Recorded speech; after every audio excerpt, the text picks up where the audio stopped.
Oh yeah, chat. It's your boy, Power XL Official, and we back at it yet again another day. Howdy do.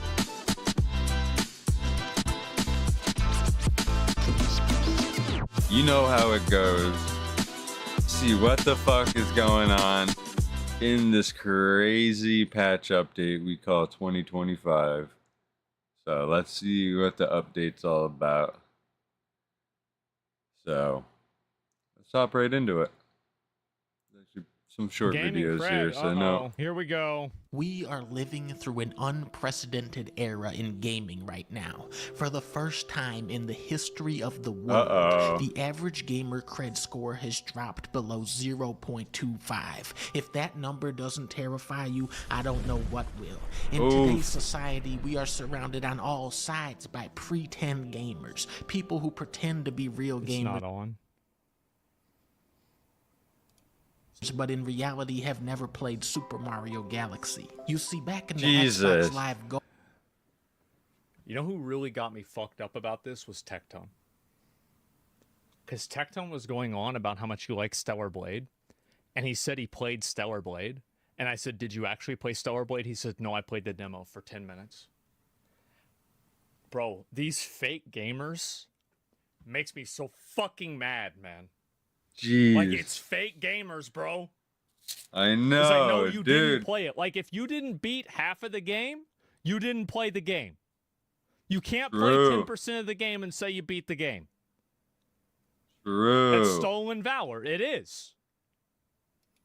Fucking stolen gamer valor. Gamer score was visible to the public. You could just click on somebody's profile and see, okay, you beat Mile High Club on Veteran. This is an actual gamer. But today, they keep it all hidden because of course they do. My favorite That's video... actually a good point, is that they should probably do that. You know how, like, you have, like, a credit score? We could make a website of, like, a gamer score. That's maybe China can do that, right? Because they have that whole social credit score. So they could make a video game credit score. That's a good idea. Hell yeah. Game is FIFA. My favorite video game would have to be NBA 2K. Been playing that for many years. Wrong. My favorite video game is Madden. No, it isn't. No, it isn't. Deleted. Grand Theft Auto San Andreas. Actual gamer in the building. Yesterday I was watching. Honestly, I feel like there are a lot of, like, there are the sports ball gamers where, like, their idea of video gaming is FIFA, 2K, maybe some Call of Duty, right? If they really want to throw down. Other than that, they don't give a fuck. That's it. And there's so many of them. True. And Madden, say who it is, but forgot about Madden. He's going on this huge rant about video games. You could just tell from the look in his eye that he's never played Warcraft 3 in his entire life. Dude was just radiating this never played a Spyro game energy the whole night. You could tell from the chair he was sitting in that the man has never touched a single Hitman game. Then he starts talking this is the thing people get mad at me for too, because I'm kind of in this boat. Like, I spent so much time only playing World of Warcraft that you don't know nothing about anything else. I thought Avowed was good. It's finally hitting in. Think about that. Finally setting in. Like, really, like, and so, like, that was bad, right? And I felt like, you know, it's like that, but people were saying that Plato allegory of the cave. I was in the dark for so long, and now it's just it's a lot, man. You play less games than Elon. I don't know about that, but I mean, like, maybe. Fuck. Like, it's bad. Like, Joe Rogan, it's like, I haven't played any other games. And now I'm trying to play more new games.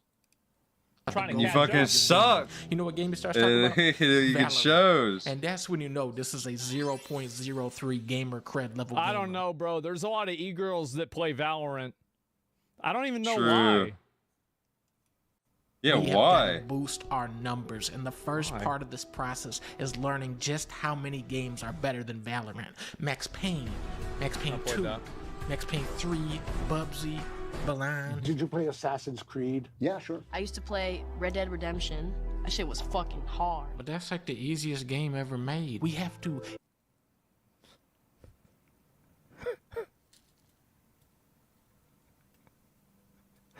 I don't know if it is or not. I have no idea. expand our knowledge of gaming history or See, there's the whole thing of fake gamer girls. See, like, we threw the baby out with the bathwater. There are some fake gamer girls out there. I know. There's not a lot of them, but they are out there. Pretenders will erase our illustrious You think all of them? legacy. Did you know that before the PS5, Most Sony of made them. games for a different console called the PlayStation 4? Now think on that. Whoa! Like EA Sports, I'm in the game. I don't have a game, cuz. Snoop, you got more games than Master Chief. You were in True Crime, Def Jam, Way of the Dog, Call of Duty, Fortnite. One of the stages in Tekken is just straight up called Snoop Dogg, and it's you sitting there on a big throne. I don't have a game. I don't He actually have a does game. more games than Master Chief. How's that even possible? Here is Naked Yo. Snake and Solid Snake. Can you tell me the difference? You have 1 second.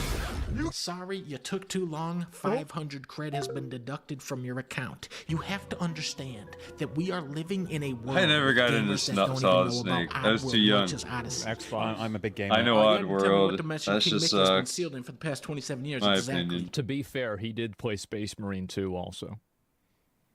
And that's fine. But he also, the thing is with Henry Cavill is that he also only played WoW. As far as I know. Like, he was addicted to WoW also. So it's like, yeah, you're a gamer. You play the same game. That's the thing. And are you really a gamer, or you just... like that character? I don't think he speaks. When I was a kid, the coolest game was Cool Borders 2 because you could play as a little alien. Today, kids have godlike access to hundreds of incredible Let me look at aliens. some of these games. Today, I think I had Kirby's Adventure. I don't remember that one. Kirby was I good. had Adventure to Link. I Link. hated that game. Link sucks. I just That wanna was look through the these. burst version of Link. Donkey Kong, obviously. Where's the other ones? The Donkey Kong Ninja there's the Gaiden. one I Oh, is wanted. that, no, that's not it. Dude. Holy fuck. Metroid. Today, kids Damn. have godlike access to Yeah, I guess- hundreds of incredible video Oh. games, but are misled into playing the lamest trash imaginable. That's true, actually. It would be a really Yeah. good idea for all the video game companies to collectively decide to shut down every server for every live service game for 1 year. And Why? in that time period, people could go and play other single-player games and older games. And, like, no Fortnite, no World of Warcraft, no Valorant, no League. And you have to play, at this point, now you have to play a new game. That'd be peak? Yeah, that would be the year... that I've would be been the year doing of that the my awakening. entire life. Apparently, you guys I've been really, awakened. really like cats. Y'all need to catch up.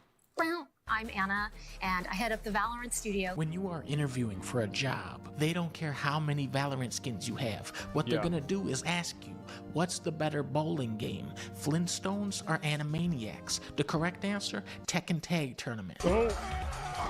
Let's Nice. say you really grind it out and hit the top rank on Valorant. That's gonna net you about 42.7 gamer cred. See, remember what I was saying before about how, like, playing online games feels like building a castle on sand? That's the way I feel, bro. Like, Yeah. I can't motivate myself to play online games, like, regularly.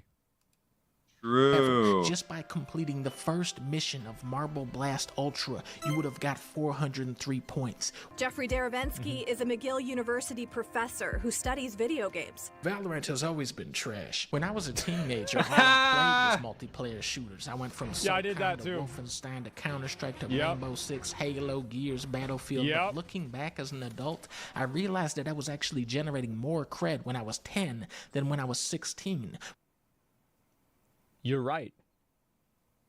That's the same Yeah, fucking that's thing, so man. true. Because I went from Halo to WoW, and that took me out of the video game ecosystem from like 2003 to 2018.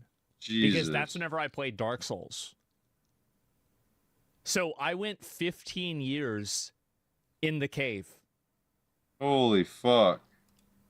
When I was 10, I was playing stuff like Tron Bond, I've never had internet, so when I was a kid, Turismo, Diddy Kong Racing, I was unwittingly branching out into all these different genres of video games, and sometimes I would get lucky and play something made with genuine artistic vision like Yoshi's Island. This was probably my favorite game growing up.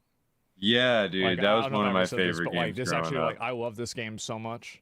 Me too, dude. What is a movie from your career that would make the best video game? It's definitely got to be Nacho. They already did that. I'm Bowser, baby. There are sections of this game where you are what the fuck? generating over Bowser, 1,000 baby. CPM. We're talking cred per minute. DK Country, Streets of Rage 2, Halo. I traded Donkey Kong Country away so I could get Super Monkey Ball 2. Oh, and fuck. Super Mario Sunshine. Oh, I never remember this mind. so well. Sunshine was amazing. Yep. I traded it away. Decent I was trade. like 12.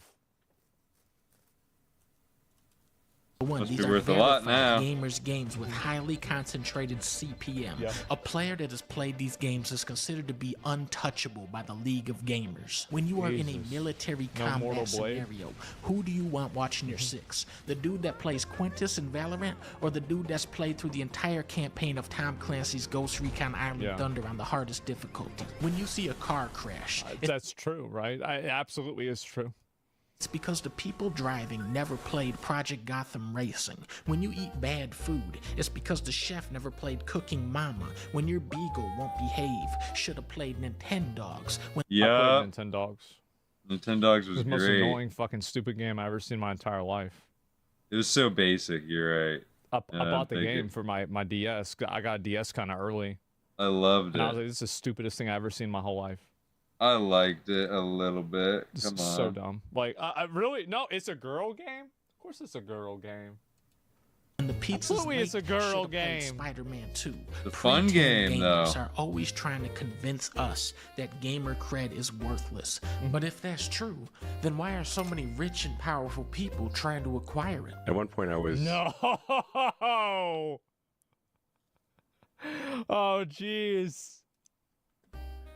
You know, maybe one of the best Quake players in the world. I actually own at Smash Brothers. Yeah. I've never lost. I don't lose at Smash Brothers. And you know what? I choose Luigi. Yeah, right. You only pick Game & Watch. We have something really exciting to talk about. We're here today to talk to you about skins and other cosmetics. The downfall of the pre-10 gamer is that they are eternally doomed to play games where you can only pretend to have fun. Great game. Yeah, that's what it is, man. Where you have to make your own Is it fun. true Elon started his own game studio? I believe it when I see it. Julia. However, there is another world of good, cred-generating games like NBA Jam. Oh, Space Invaders. Classic. NFL Blitz. Classic. Ocarina of Time. Classic. Oh, that's a big one. Oh, that's a huge one. Yeah, That's a real dude. The Ocarina Dog. Tony Hawk. Ooh. Yeah. There it is. The Street Fighter. Damn. Just some random white girl? Holy shit, Street Fighter. Where is she? Dang. Tekken. She's a legend. Okay. Monkey Ball. That dude. I remember, so like I was playing this game with my cousins, and It I figured out sucked. how to do like the jumps and like, you know, finish a stage in like 4 seconds. And I remember like Really? That's one of my younger insane. cousins thought I was like a fucking wizard. Cause they're like, wait, you could do that? I was like, yeah, just fucking go off the edge and go right into it. Yeah, it was, and I remember like you could save the replays. I probably still have, if like the cartridges still work, I probably have like saved replays from like 2002. Jeez. Yeah, so many ways to play it. Dude, I love that game. Watch Dogs. Look out. I never liked Super Monkey Ball. Ooh. That shit was beat as fuck. I remember that for Star Fox, yeah. No, Star it's Fox was fucking maybe parents amazing. should not let their kids play live service games until they become teenagers. True. Maybe that would make video games better, and it might hurt to do as a parent because your kid wants to play Fortnite all the time. But like, what's better for your kid's future? You know, 18 plus? Like, so you think live service video games should be 18 plus? Jeez, I think that's that'd be a good rough. idea. Yeah, maybe you're right. Star Fox At least 64 60, was fire back maybe in the day. 17, Dude, Star right? Fox 64 was fucking awesome. Star I love Fox that was game. the best Yeah, like I played ever. that all the time. Actually, we might even play that. I own that. My roommates I are can like replay crackheads that. for I have it on my Fortnite at 30 PC. years old. Well, like the thing is that like I don't think that's really a bad thing. It's just I that do want to replay Star nowadays Fox. you have so much live I service did beat it, games I think. that I think that people do get trapped inside of an ecosystem of one singular game, and they end up missing out on a lot of really great gaming opportunities. And I feel True. like in a lot of cases, like, are you really Big going true. to have the same degree of like fulfillment and fun playing and farming WoW in like season 17 to 18 as you are like playing 5 other single player games that are like, you know, really good experiences? And like for some people, the answer to that is yes, right? But I think that for many of them, a habit gets created where people just keep playing the same games over and over and they don't try new games. That's why I've been trying to actively play games and do other things myself. Online games are way different than they used to be. Instead of they quitting, definitely though, are. like, of course they are. Mortal fucking- Kombat, bro, it's subjective. Well, I know it's subjective, but I do Except think when you that, get bad, you start like, and doing I'm bad, talking don't about quit. myself, right? I mean, this is mainly me. This is what I think. This is how I feel more than anything. So yeah, people are just under copium when playing competitive live service games. Yeah, I just don't really see how that's going to be interesting. Wasn't Monster Hunter one of those games? It was. Like, what would it be like if I never played Monster Hunter, right?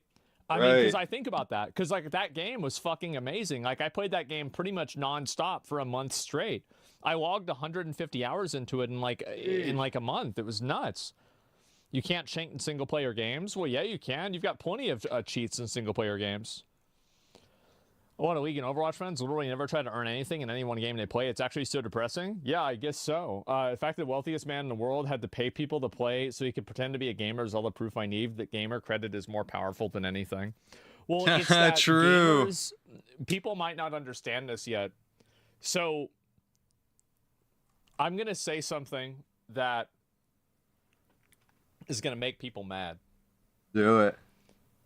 I think that the gamer ripple effect from, let's say, Gamergate actually did have a second or third or fourth order effect that ended up getting Donald Trump elected. I do. What? I think that it radicalized a lot of young guys and they were fucking annoyed by it. Absolutely. And like, now I'm not going to say, but like it did, because it got them out of their cave. It got them out of the grandma's basement, and they went down to the voting booth and they voted against whoever the fuck is gonna make their main new character a girl. You want to make it? Oh wow, you're gonna cover up her cleavage? Okay, well I'm gonna cover up your chances to be an elected representative. Absolutely, that's what happened. Now I'm not saying it was a big effect, but I'm saying it happened, and I'm saying it mattered. That's it. Most guys voted Trump. They did. And most players of like actually serious video games are guys. Like abso-fucking-lutely. That has to be the most retarded take. Okay. Explain why.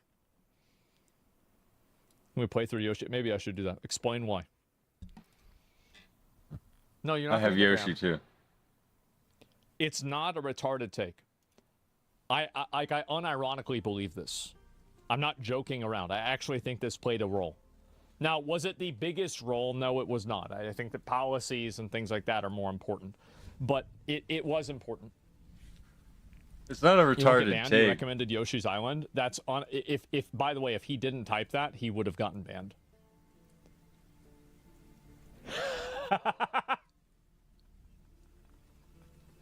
Oh shit. Oh shit, yeah, there it is, right? And concepts of the plan are important, right? I wonder how many people use 4chan? Yeah, you've got a lot of these people. This guy's not responding, it doesn't really matter. But anyway, we got a funny poster to keep him safe. Yeah, I guess so. Kid thinks boomers don't know what good games are, proves he has no idea. Yeah, exactly. And I think this is what's going to happen. It might be retarded, but it's true. That's another big thing, is that people think that just because something is stupid, that it's not true. I actually think the opposite. If you hear something really, really stupid, that's probably what the truth is. That is. It is. That's probably what it really is. I don't think people are motivated to vote because of the censoring of games. I do. I do. I think that shit. everything has an effect like that. And the reason why... Yeah, if you're ruining... This is the meta-level reason why. If you're ruining someone's only fucking thing they have in life, they don't have a girlfriend, they don't have parents, they don't have a life, they have nothing. And all they do is work at their fucking piece of shit job for 12 hours a day, and then they come home for a few hours and they want to play their fucking games. It's all they want to do. And then you fuck that up, there's going to be a problem. It's because guys that see that, they see a group of people that are coming into their space, that are changing their space in a way that these guys don't want, don't like, and don't agree with, and never consented to. And they're going to do whatever they can to say fuck you to those people. Absolutely. And all of those people are very politically minded. They're very socially active. And that's the reason why it would happen. Dude, they're motivated, chatter. Look around. Yeah, think about it, bro. Like, gamers are one of the strongest audiences that there is. Like, we just have to understand that if we can collectively get together and mauled out about something, we can change the world. That's all I'm saying. We can. Now, the only thing that we can't change is microtransactions, because gamers are also stupid, but you can direct that stupidity towards something else.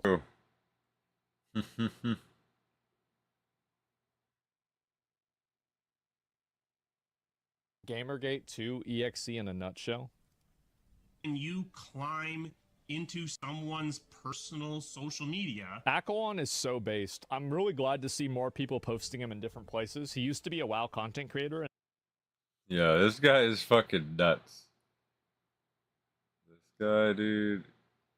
Oh my god. Let's see if there's any other things we can look at here before we get into Avowed. We're gonna fucking hit it hard.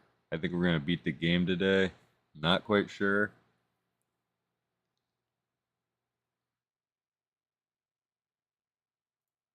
Gamergate 2 EXE in a nutshell.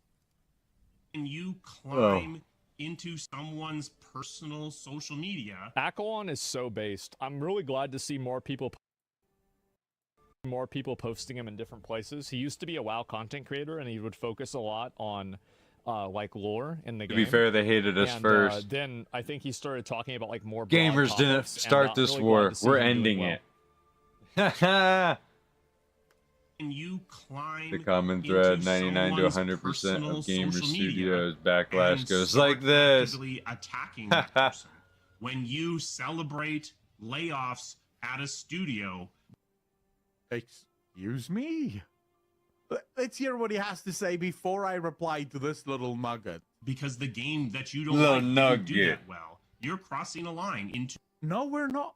Dude, we're not. Like, bro. People are not celebrating layoffs from studios that are beloved. People aren't out here celebrating layoffs. If From Software suddenly announced that they're being laid off, gamers would be would be an uproar over it. He's Why right. the hell are you laying off? Losers lose is what he's trying to say. Of course, people are going to celebrate the demise of losers. How could you not celebrate the demise of losers? A super successful studio that continues to deliver game after game after game, just banger, banger, banger. I wish people in the gaming industry would just take a step back and quickly examine the landscape that you have built. Because, Mr. Mark, you built this. We didn't. So let's quickly touch on the title for tonight's stream, shall we? Gamers didn't start this war, but we're ending it. I love it. Back in 2014, gamers... We're ending it. We were playing our video games. Game developers were superstars. We're talking... Literally. At BlizzCon would walk out on stage and you would have 3,000 Blizzard fans screaming their lungs out because Mr. Mike Morhaime is stepping on stage. You would have Chris Metzen going... Yeah, this is another disenfranchised, disillusioned former World of Warcraft main player. Like, I cannot relate to this enough. I really can't. And people would be yelling for the Alliance. People would be yelling.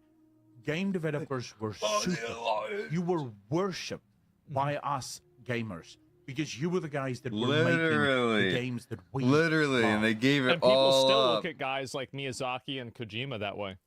Yeah, true. They do. And then after The Last of Us, Neil Druckmann was that kind of guy, right? A bit more of a pretentious example, but he was there. And so there are still people that do who this, else? but it's just not the same. Yeah, ones. Naughty Dog. I mean, Yoshi P? suddenly, Yeah. a lady by the name of Anita Sarkeesian steps up on the plate. The And she starts feminist calling frequency, remember every that? gamer out there a racist, a homophobe, a misogynist, an evil person that shouldn't be allowed to play their video games. And rightfully so, gamers go, wait, what? Racist? I don't even have time to attend KKK meetings. What the hell are you talking about? Yeah. I'm trying to kill some There's a raid that you can't go there. You can't burn the cross. bosses, and now suddenly I'm a misogynistic Yeah. racist? I don't know what's going on here. And gamers rightfully assume that the developers will just laugh this off. Will just sort of go, never mind. But suddenly, gamers see Anita Sarkeesian as being invited to all of these conferences where all of these game studios are. Game studios are suddenly very, very aware of toxic masculinity in video games and setting up all these programs to get rid of the toxicity in their own. I remember when this happened. This pissed me the fuck off, bro. And like we just watched. Remember we watched all those trailers yesterday? Yeah. Like, games used to be made for guys, and now they're made for everyone, which means that they're made for no one. They're just fucking cringe and boring now. Yep. Like it's so fucking annoying. Like I really like. Cause do you want to know the real truth? If you are making a video game, and your video game has dragons, swords, and wizards in it, we're your audience. It's me and him. That's it. That's the real audience, right? Now, there are other people going to play the game, but you're talking about the core audience.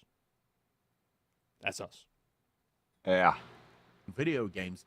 And Zoe Quinn is paraded by the gaming 6 industry girls. as this voice for reason.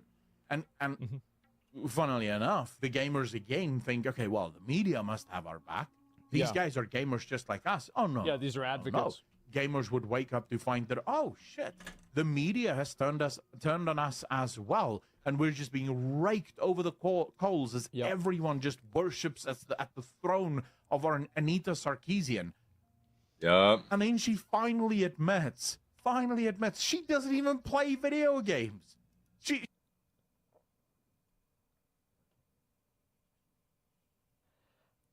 This was so...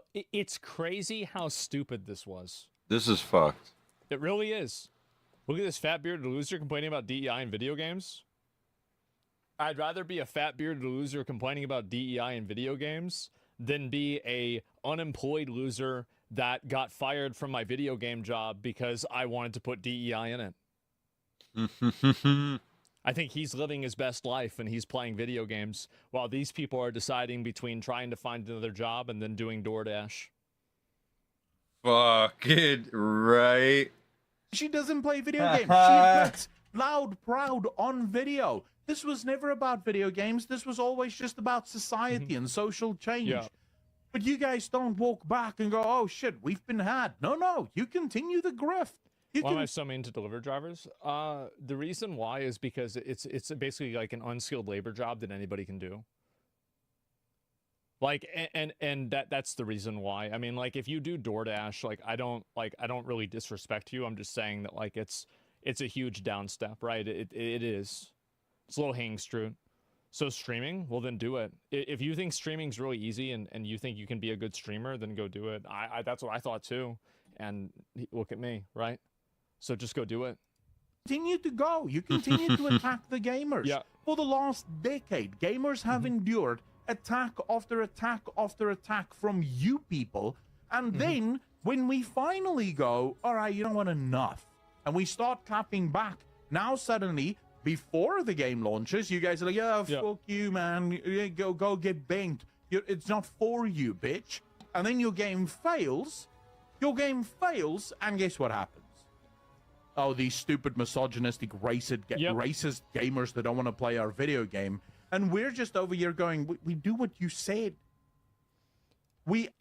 You told us that you Literally. made a game and it wasn't for us, and we believed you. And now you're mad. That's what it is. Absolutely. Asked you, please don't do this completely to our fucking game. right. You said, get banned, bitch. We said, all right, well, you know, why? And you go, well, this isn't for you. Don't play it. If you don't like it, don't buy it. We do what you say. We don't buy it. Somebody said this started because of the Cabrutus Steam group. It actually started because of the reaction to the Cabrutus Steam group. The Cabrutus Sweet Baby Detected thing would have never even blown up to 5% of what it was if the people in that company didn't try to use every form of official channel to shut him down and to get him banned and removed on everywhere. That's the real reason why it happened, because it turned him into a martyr for just being able to exercise personal choice. They tried to shut him down so hard, it made an example for everybody that they don't want it to happen to them. And you said, go get banned. We got get banned, and now we're still to blame for this bullshit? Mr. Mark, we didn't start the war. We were happy with our video games. We were happy to hang out in Discord channels and just play games and have fun and nerd out over the most benign bullshit. We were happy to try and come up with that one bullet that could one-shot things. This made us happy. We didn't want to be part of this culture war. You drag us into it every single bloody cycle. Every single time a new game launches. Yeah, every time there's like a political or social event, video game developers try to always use that opportunity to make comments about these social events or these topics with games. And I think that average people just don't want to hear that. And I think also the big reason too, and I said this before, I've said it like 50 times, it's not that there's political messaging at the games, it's that it's unfavorable, weird political messaging that basically nobody agrees with. Like, that's really the problem. There's Metal Gear Solid was all about politics, but it's because everybody is united in thinking, you know, a military-industrial complex is bad. Yeah, exactly. It's refreshing to hear it's such base. Yeah, exactly. Like, they have the data and they just ignore it. They do, but the people that are ignoring and they lie are about having their it. studios shut down, and they're going unemployed. And I think that, you know, again, a lot of people blame me for that, and I want to say in response, you're welcome. You're fucking welcome. If there's one of these games that I feel like is, you know, doing this kind of stuff that I don't like, and I think that it's not representative of what the population really wants, then I will make videos about it, and I will communicate that to my audience. And I will never lie to people. I never lie. I never misrepresent things. I show them for what they are. And if you're so afraid and so worried about me showing things for what they are, then maybe you should think about why that is. Literally. Why are you so afraid about people knowing the truth about your bullshit games? Stuff. Like, Gamers why go, do they want to hide please it? not put the DI stuff in. Go fuck yourself. All right, we'll just leave then. What happens? The game fails. We say, ha ha, we told you so. You go, oh, these misogynistic racists. Don't be and we're cruel. like, dude, come on, man. We said we don't want this. You didn't want to take it out of the game. Yeah. Now your game is failing and you're being laid off. What do you want us to do? Of course we're celebrating it because you guys are destroying our games. Yeah, like, I don't know about the guy at the beginning, but like I don't think he had any social media presence, but I don't know, like, maybe he used to. But a lot of these people that are trying to, like, kind of you know, sue for empathy, these are people who spent the last 4 years or 5 years or 7 years demonizing their own player base, constantly posting divisive social commentary that is a complete echo chamber of this mindset, you know, making comments about COVID, telling people that Trump was like Hitler. Yeah, and then when they come out their echo chamber, they're like, oh shit, no one else is saying this but the 5 people on my fucking chat. Etc. Like, you can't be that kind of person and then expect people not to celebrate when you take an L. Like, when I get suspended or I get in trouble and then people are like, yay, I understand that completely because I represent what they disagree with. But you can't, like, it's the problem is these people live in such an echo chamber that they think disagreement is like abuse and cruelty. It's so They weird. can't handle it. They don't know what to do. Zach raises way more people up than he puts down. they gotta divert it to you because they have no rebuttal to why they're doing what they're doing. They can't answer you and tell you why they need to put the DEI in there. They can't tell you why it's a good idea, and no one's asking for it, and they can't tell you why that's so great. And they divert it to you. It's just emotional manipulation and just diverting the conversation. Well, I do what needs to be done one way or another. I've heard from studios signing into programs created by woke agencies. They're getting wage-subsidized devs recommended to their studios. Well, I'm not sure about that. I think it probably depends. I feel like if your game is great, no amount of if you don't like it, don't play it will make it not successful. I think that the problem is that No one believes it. everybody can tell the difference between, you know, having like a gay romance option in Kingdom Come Deliverance 2 and the Dragon Age the Veilguard. And the problem is that people try to create this like fake comparison where like nobody knows what this kind of stuff actually emo. is. But in fact, I actually think everybody knows exactly what it is. And that's why people keep responding this way. No, they apparently cannot. Well, there's always going to be morons, but if you let yourself be defined by the dumbest people in your group, that means that you're just, you know, catering to the lowest common denominator. But the one that starts at personal social media, so you're mean to go to his personal social media and blame him? So this is what the problem is. The problem is that a lot of these people use their personal social media and they basically operate and they speak on behalf as a professional in the space. Like there are people that have like private social media and they have their own opinions, and I don't really think it's that big of a deal. But the issue is that in a lot of these cases, people are like, these are people who like they have their bio in there and they said, I work at this company. They're posting about the video game. Like it's not like this is some sort of like separate thing. Like their existence on social media is because of the game on their around their position. It's based on around their position at the game company, so their social media reflects that. So you can't bitch about why people are coming to you about the game. Position in the development industry, right? Like that's what it's built off of. So like I don't think this is fair to say it's their personal social media. Notice, by the way, that none of us celebrated the failure of Dustborn. We laughed. It was funny. I guarantee you, if the developers for the studio of Dustborn, of which I don't even know their names, by the way, if they announced tomorrow that they're doing all layoffs and the company is closing, no one would give a shit. I wouldn't even make that video because no one would click, because no one would know what the hell I'm talking about. Because it has nothing to do with us. Could you bet your ass?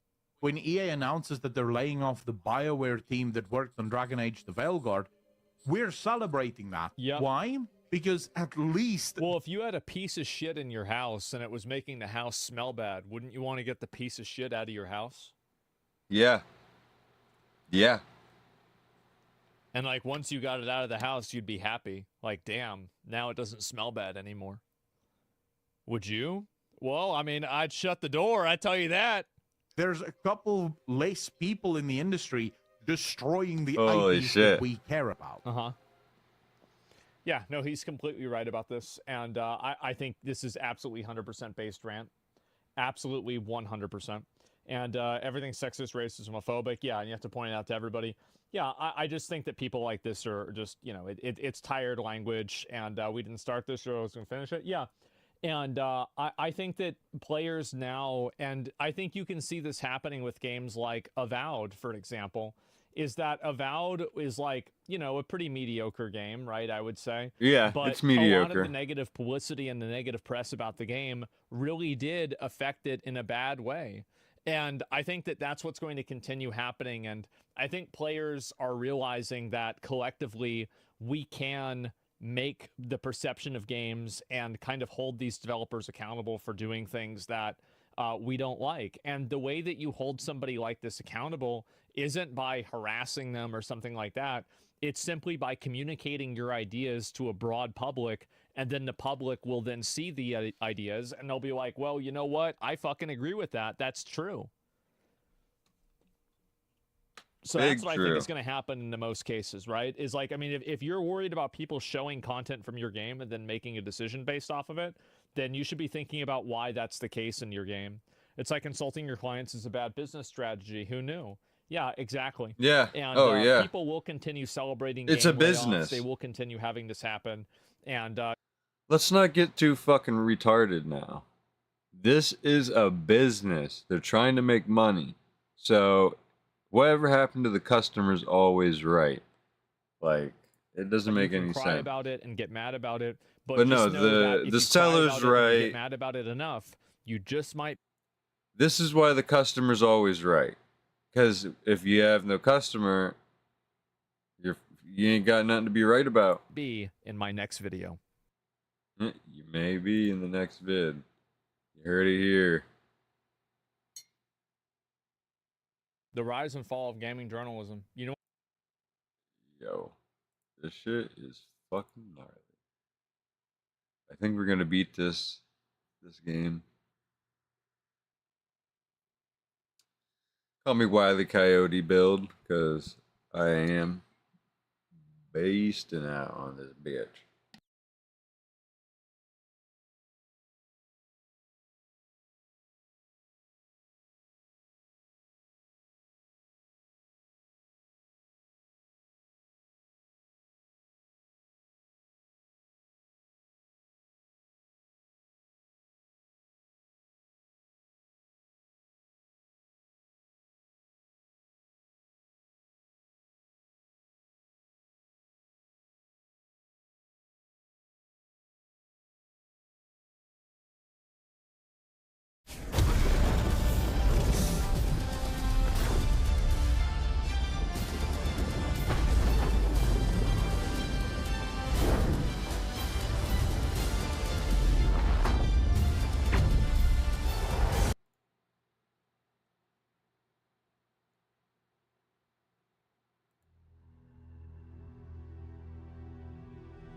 Now, can I remember what happened? Oh, man. I can't really tell you what happened. It's kind of very forgettable. Like, I kind of know what's going on, but it'll take me a second to recap.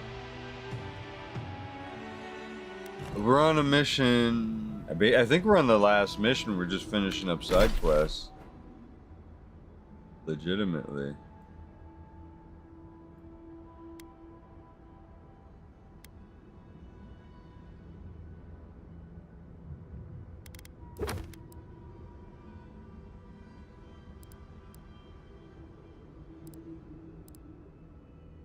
Alright, side quest Homecoming is good to go.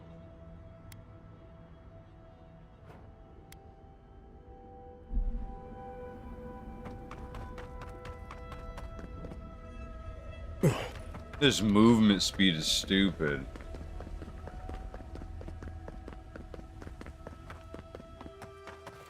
Certified sprinter.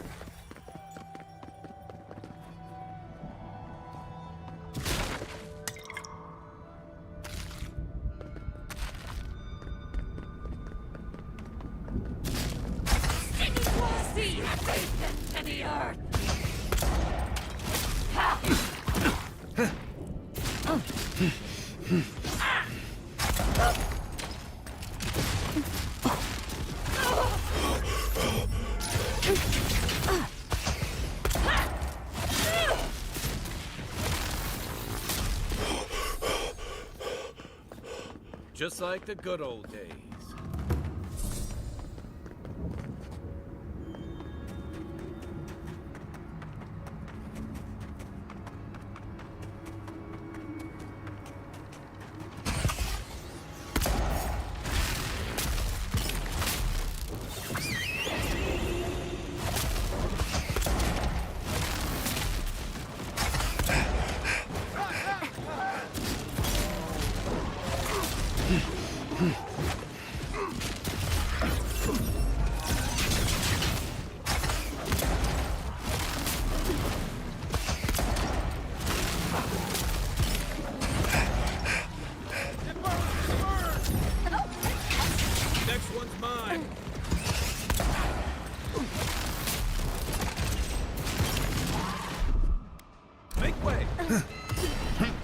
take lead. On your right.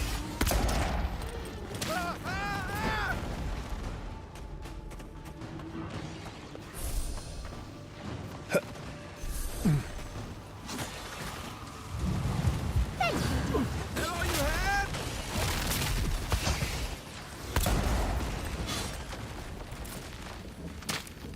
Old-fashioned kill shot. Look how creepy. Maybe a blacksmith could make something fun. Left hand roll. Left 10.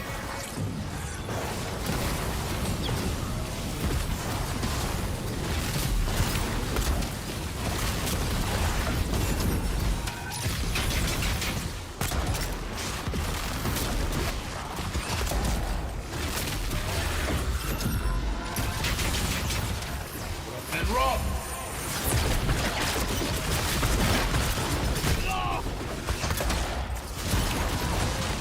You alright, you? It's easy when you do it.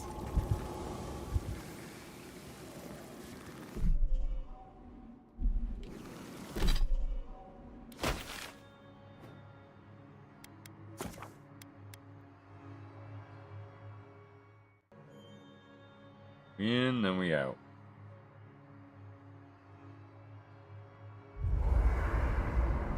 They literally stole this from Dragon Age. Or yeah, Dragon. No, not Dragon Age. The other one. You seem quiet. Baldur's Gate, yeah. That's where you can go to camp at any time and you rest, and when you rest you have dreams. It's literally copy pasta. Except you can't bang any of your friends. Which is probably the only part to having the camp to go to sleep.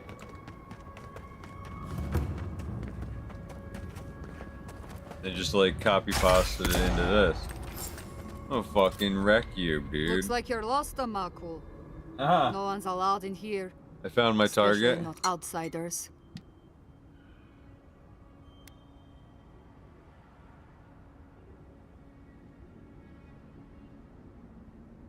Petru chose to defy Solace Keep. He...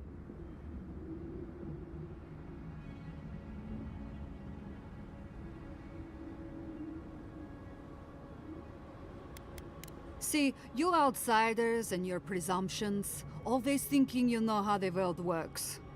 Let me tell you a secret. I don't trust anyone. I'm just here to do my job. Get out before we use your bones to make Petru a new cage.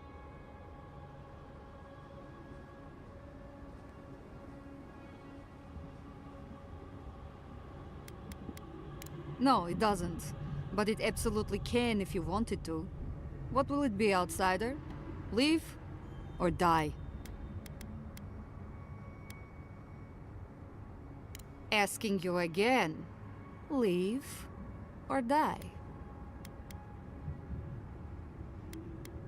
Deadly serious, I'm afraid. Let's get them! Big mistake! Take worth and roll. Okay. You just killed your whole team. I hope you're okay with that.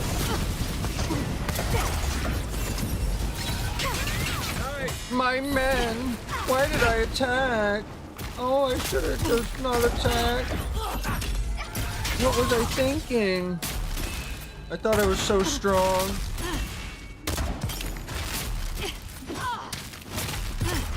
What was I thinking? Fuck you. Killing everybody that I don't even like. I don't like that attitude they gave me.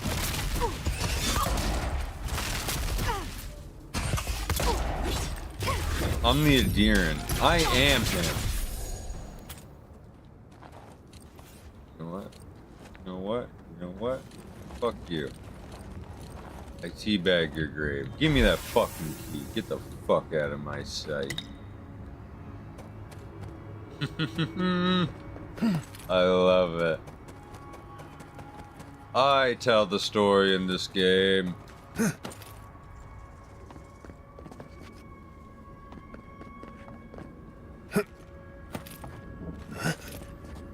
I want everyone to die. I shall kill.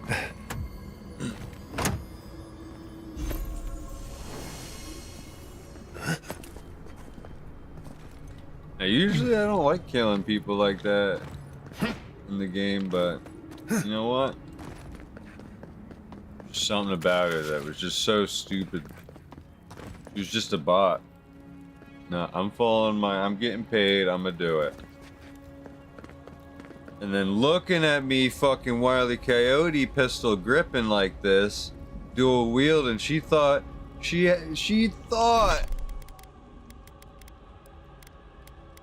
stupid to think that she had a shot. Oh, new gloves. That suck.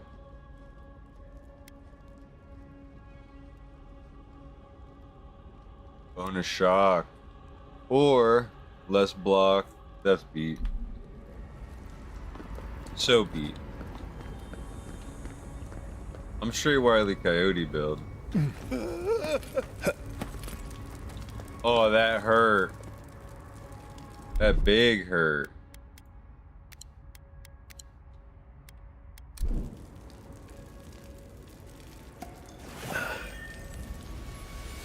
Gotta chug that lean.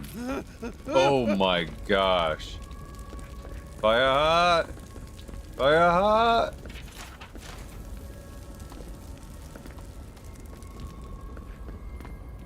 I wreck every enemy. Not the warden. How did you get in Except here? the fire is the only thing that I just killed me. realized. Your face, you have the same features as Nandru.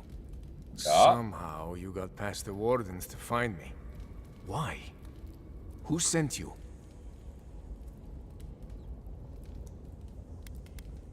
Then I'm grateful for your keen eye, and doubly grateful for Mihala's paranoia.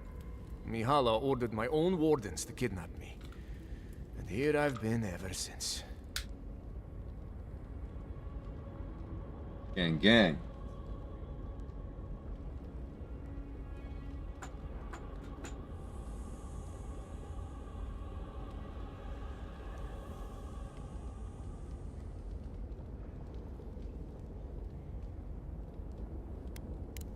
I underestimated her conviction and overestimated her tolerance. If you've ever been to Solace, you saw the obvious. The keep is dying. Our people are starving. And if you've read my journal, you know I was trying to counteract that. To fulfill my oath to protect Solace.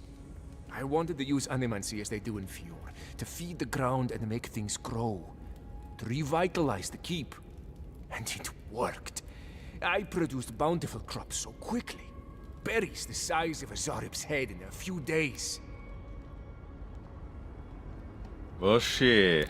I found a way to procure animancy equipment from Fior so I could conduct experiments. There was much trial and error. Regardless, Mihala wasn't pleased. I took it upon myself to try it anyway. I thought that if I succeeded, I could sway our leader. I could not. I expect I shall remain here until Mihala has a spare moment to sentence me. I'm sure the punishment won't be pleasant. Once Solace turns its back on you, there is little one can do to regain its favor. Please, you must help me get out. Give me a chance to help the others, to feed my people. There must be a key on one of the guards. Let me out, I beg you. Locking him away for trying to help his fellow dwarf. It's despicable.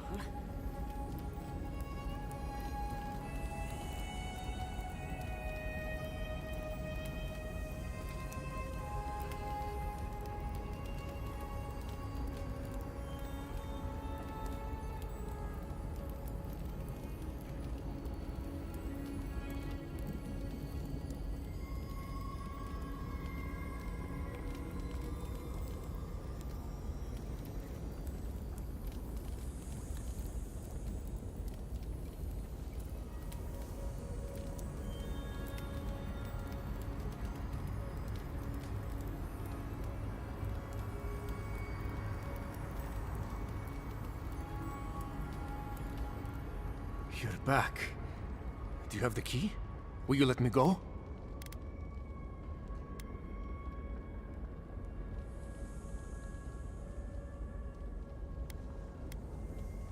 God's bless Don't you. make me regret it. I won't But forget yeah, you're this. out.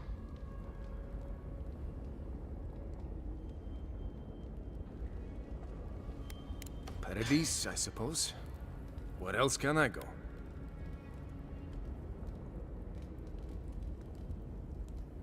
Thank you, again.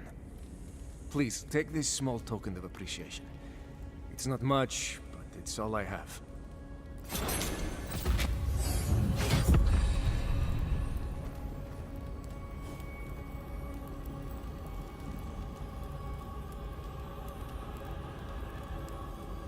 Alright, give me a second here.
Boy.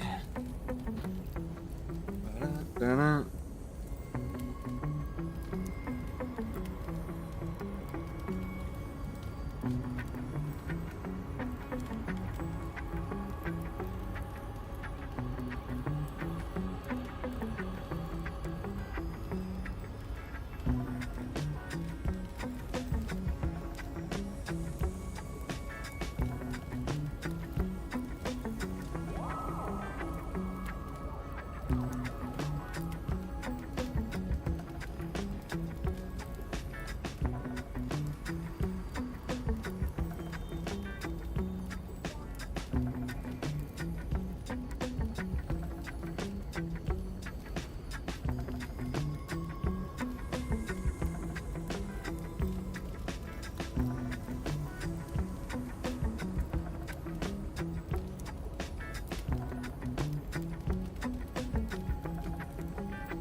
Get settled in.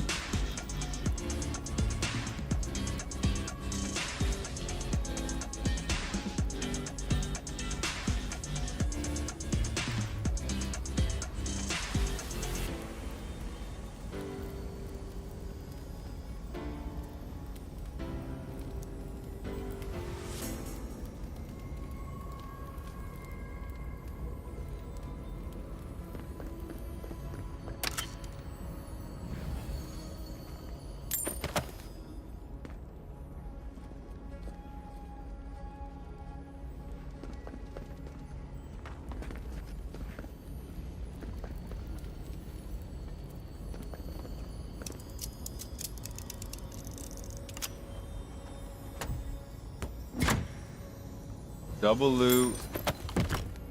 Oh, they locked him up with the loot?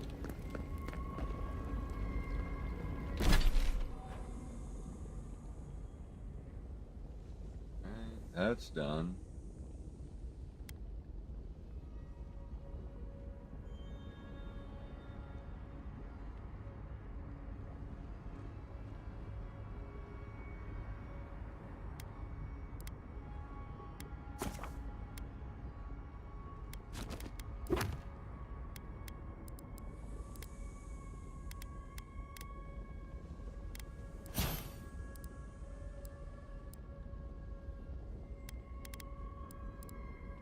I'm definitely boosting the bow.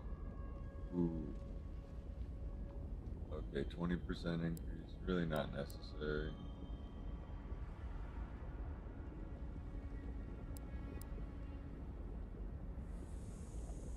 Taunt enemies. Taunt could be nice.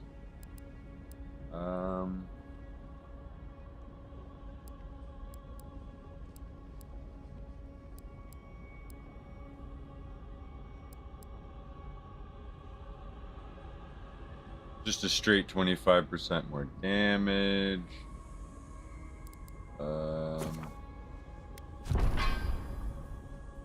Yeah, I need the bear to taunt enemies.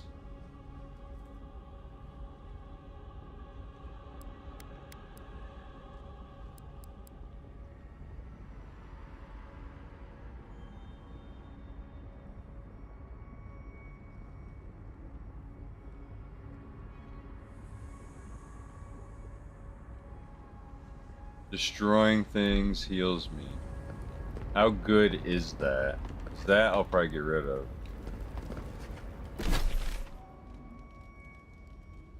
I'll just respec and I'll be fine. After I heal, level up.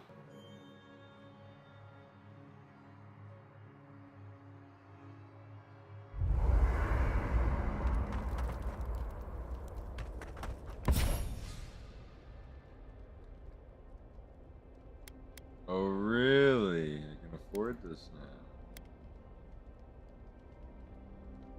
More stun? Oh, this is where I save. Okay.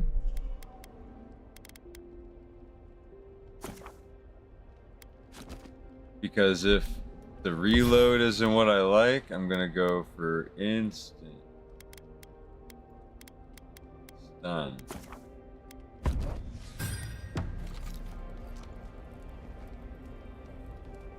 And that is why I... Ooh.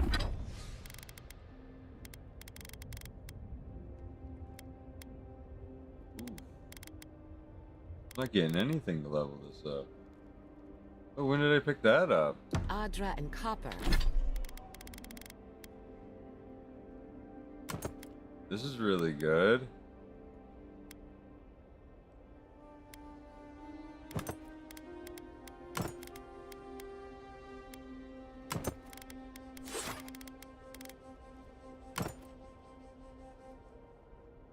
Gold book, fuck yeah.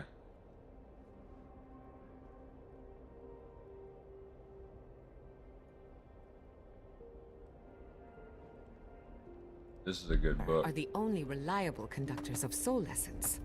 Thank you for listening. Solace has a few. Thank you for letting Petru go free. Animancy is not a crime. but many feel entitled to treat it as one. Aren't we all? Whether or not Petru is successful as an animancer, he has a right to learn the art. And it's good to know someone out there is defending his rights. Go. Pleasant dreams. Let me think. Thank you for listening. Are there any questions?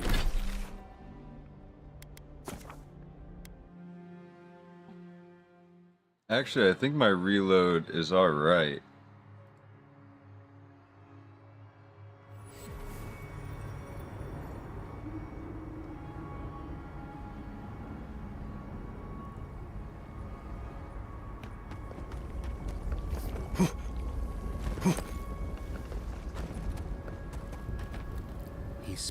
I'm alone. Marius said he'd never leave me. What dream of... He spoke to them, made us like them. Except Marius and me. Shit. This is really bugged. This game is so fucking buggy. The people that paid $100 to bug test the game early is fucking stupid. Shit's still buggy. They didn't do a good job. Just say that.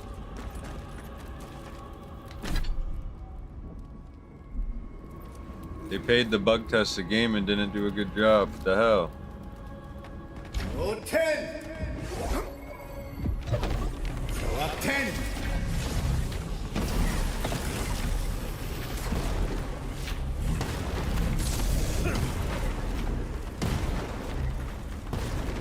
Damn. Go up 10!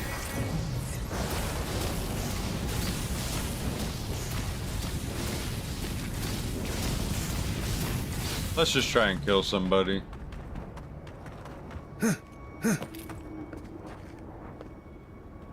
Nothing. Oh, perfect. Look at this.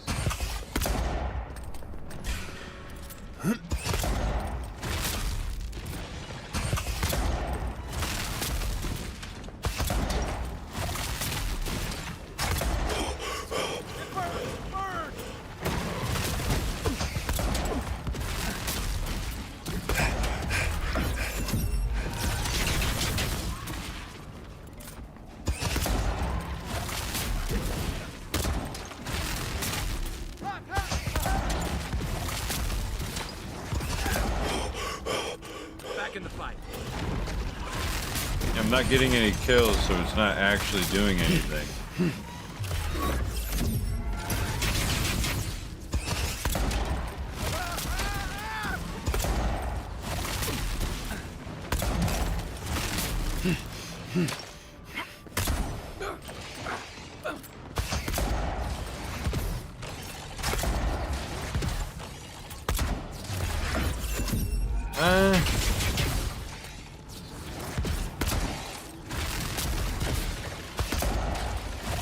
Not worth. Not worth. I want more stun damage. For sure. For fucking sure. There's a reason for that.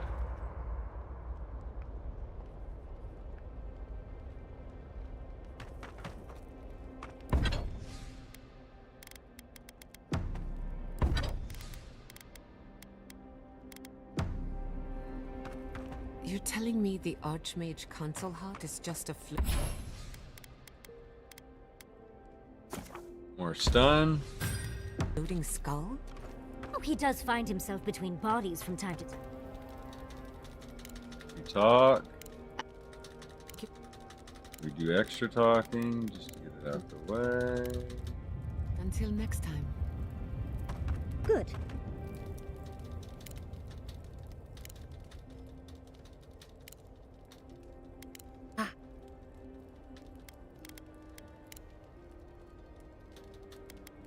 Always a... Good. Now... Everybody's talked to.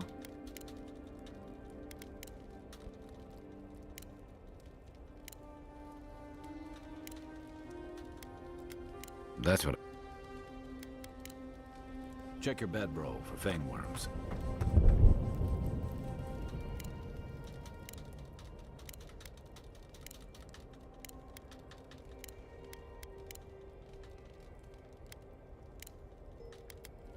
Let's see. Stay. They don't. You'll find. They. Right. Until next time. Okay. Now I save again. All the basics.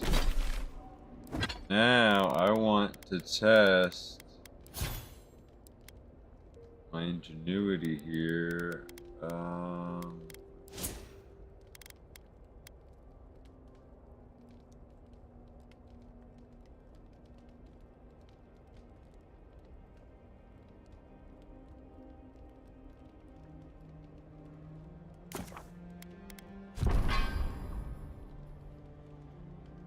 Alright.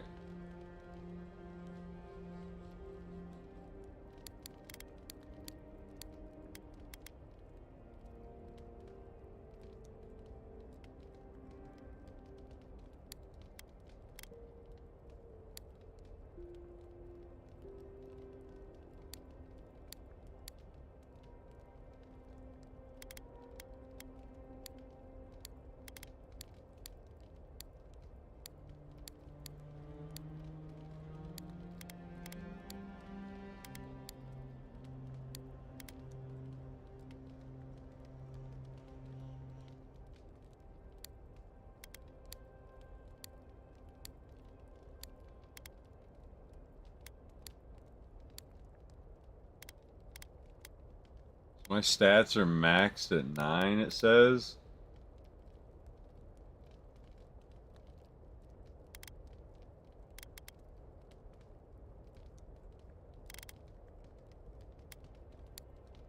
One to health. To that.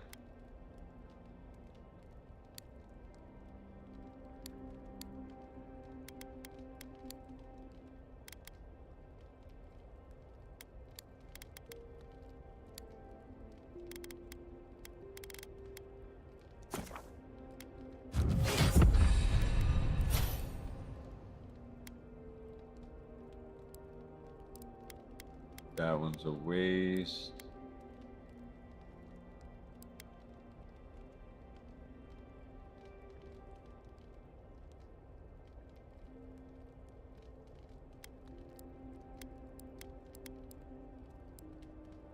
Where would I move this? Well, one thing at a time. So, animancing, huh? Indeed.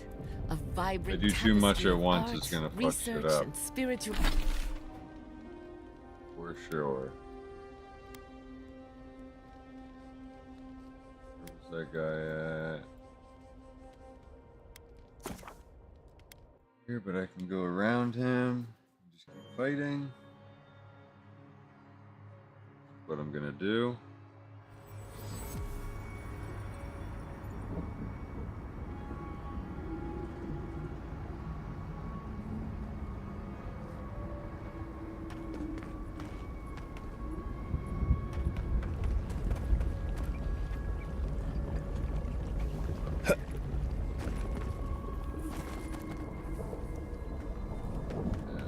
Okay.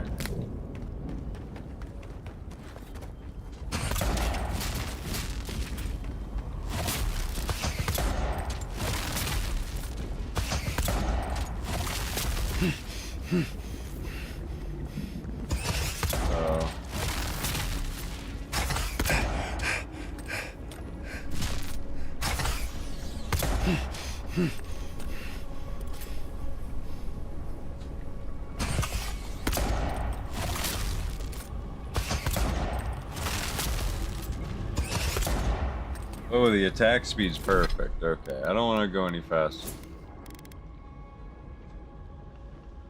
Stamina is what I need, though.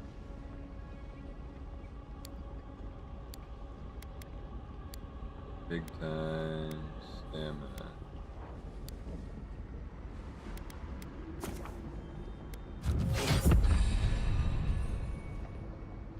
I'll save one.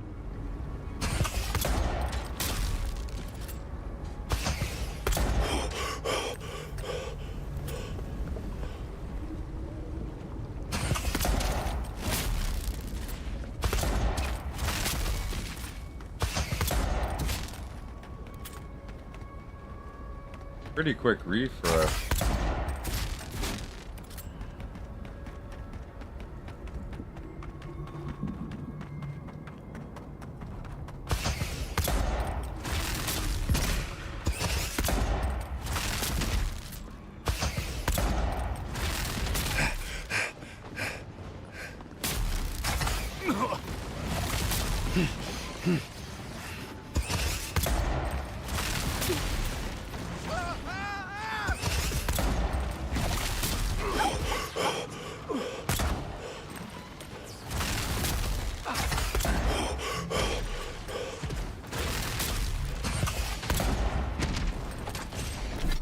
It's definitely not going as far though, that's the problem. Range.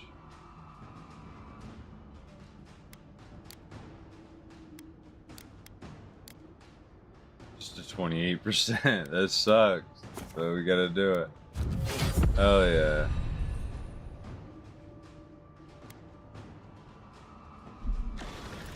It burns! It burns! Left hand rock!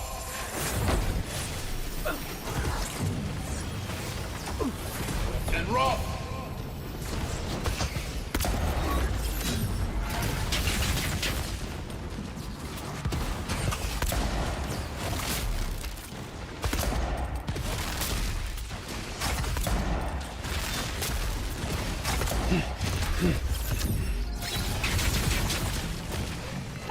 Right now.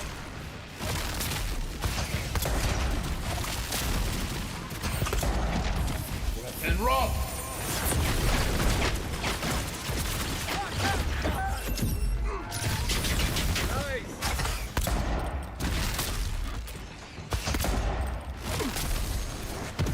I think that 2%, that 3% upgrade helped.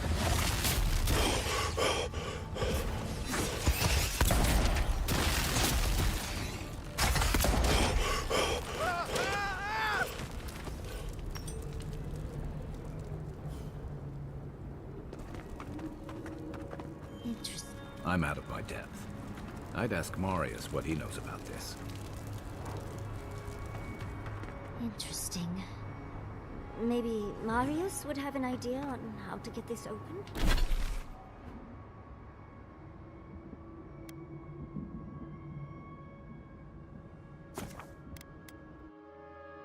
Oh shit, if I didn't have Marius, if I didn't know that, I'd be fucked.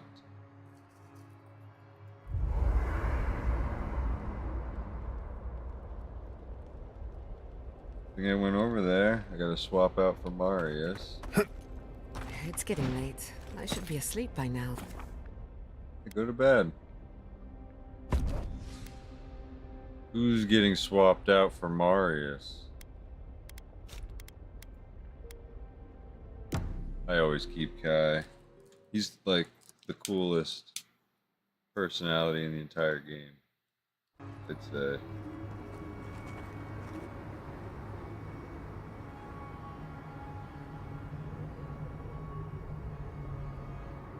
There's not much to go off of.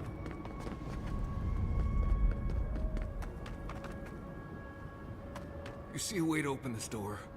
I don't. You see a way to open this door? I don't. Motherfucker, I went and got you. That amulet. It's... My mother loved it. She said she... God... This is what? Really her.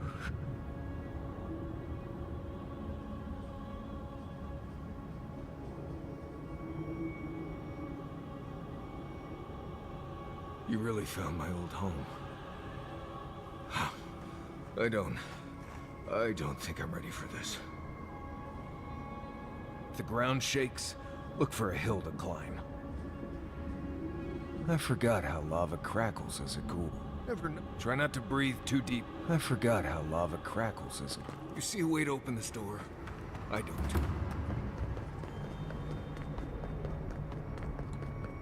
So we gotta go around it? I feel like I should remember this.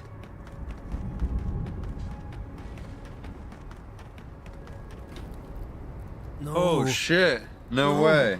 Don't fool me. Don't lie. That can't be Marius. It can't. Careful. I think a part of him is already gone. Yonku. Viate. Marius is actually pretty slick, too. What happened? How could this...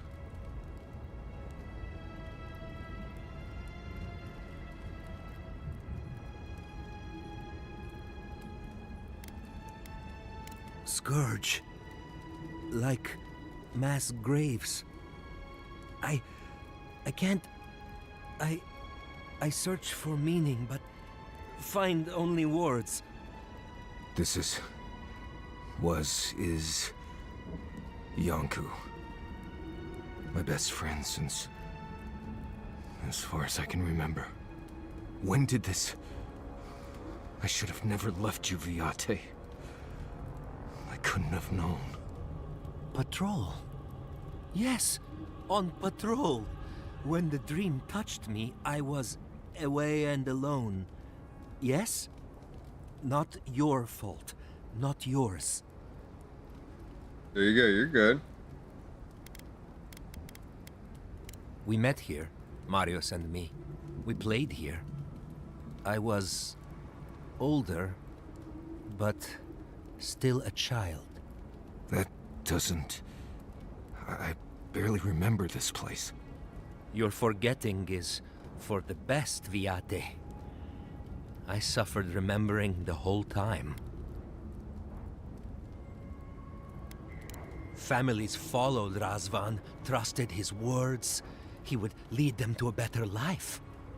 Trusted Razvan to make them something more.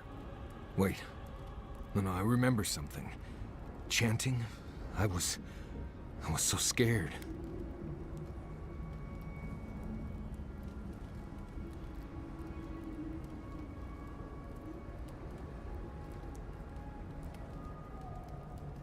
I'll never be ready. Not for this.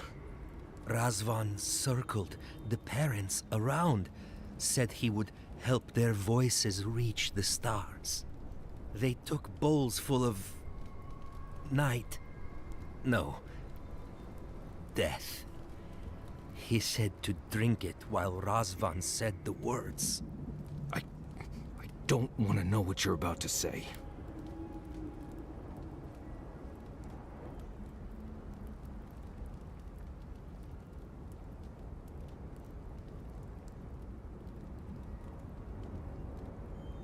Yes.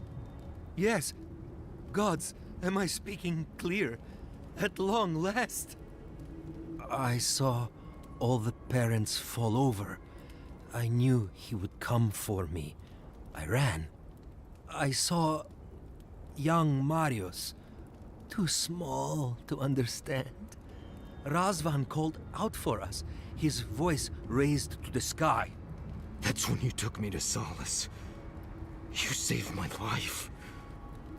A new home, yes, I brought you there and they gathered you. Terror. It was bad. It felt like dying, but by inches. Just fear ever since. I always thought you were a fool when we were younger. So impulsive. And now I know. You thought you'd already cheated death.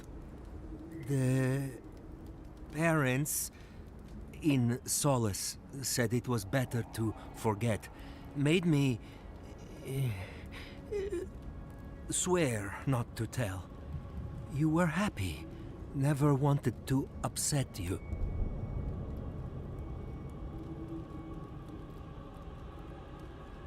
At first, yes. later it would have been harder not to forget. Makes sense. No wonder it felt like everyone knew something I didn't, because they did. But I can't focus. Can't remember. Razvan is near, making everything harder. God, he might still be alive. That's it. We have to leave. If he's out there, we have to run.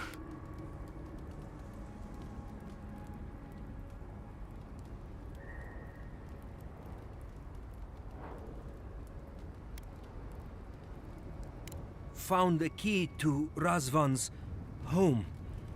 Search there if you want. I will only forget.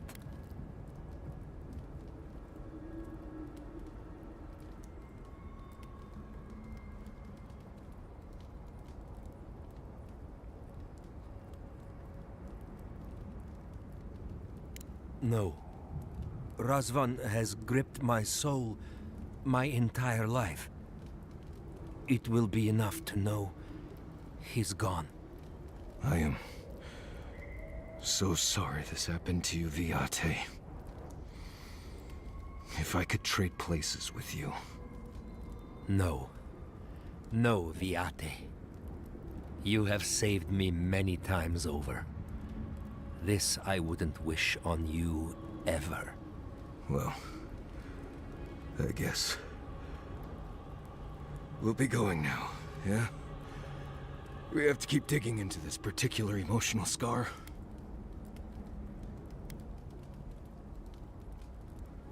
I will be here until time to go. See you soon, Viate.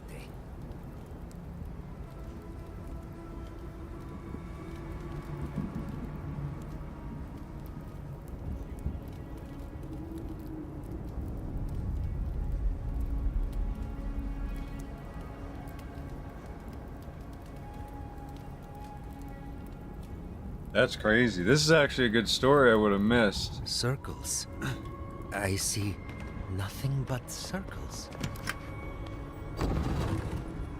Wondering what was stopping me. I knew someone was out there. He killed everyone. He wanted to kill me. But you're still here.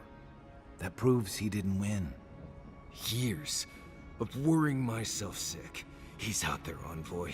This Korba is still out there. Up.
I don't know if He killed my entire village. Don't be a pussy. Envoy. I think I know the contact Razvan used to seal the door. It's a poem my mother told me when I was a child. She said those words would always open doors. I never knew what she meant. If we're gonna go after Razvan, we better get to it. Before I pass out where I stand.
Now we're good.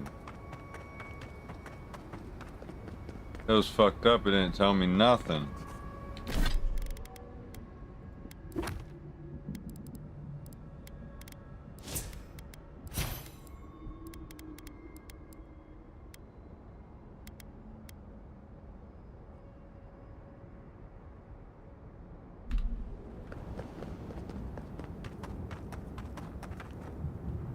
Sing free, our voices lifted high.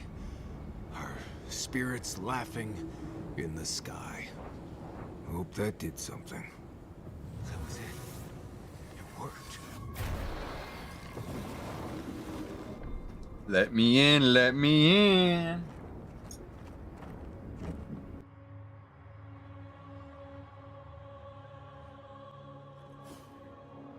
Someone's living here. I'm sure of it. Well, maybe it's not him.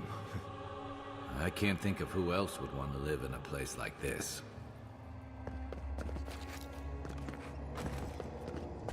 I'm a double gag.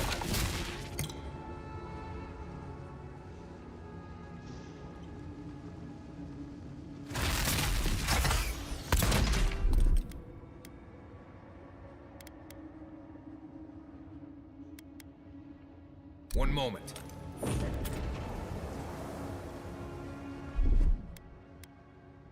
They won't get past me!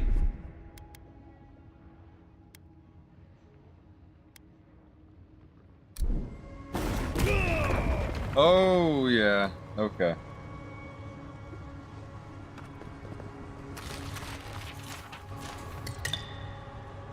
Wondering what ability did it.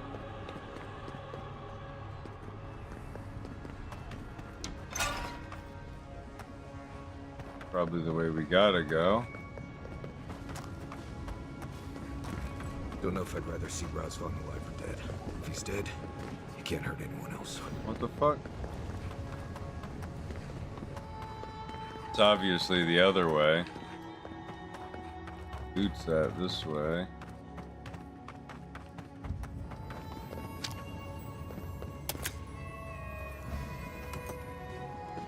Caution on boy. I see something moving in there. Fuck him.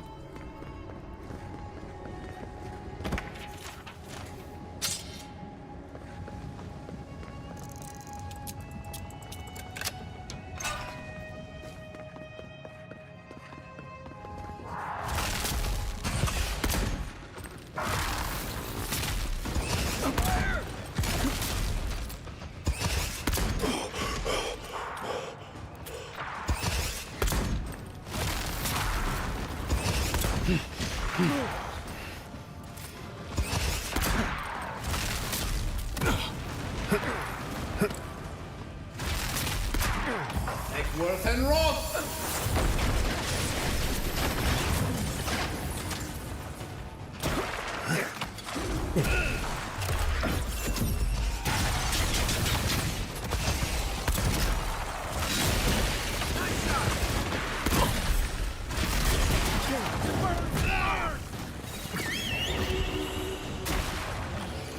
Aggro these fucks.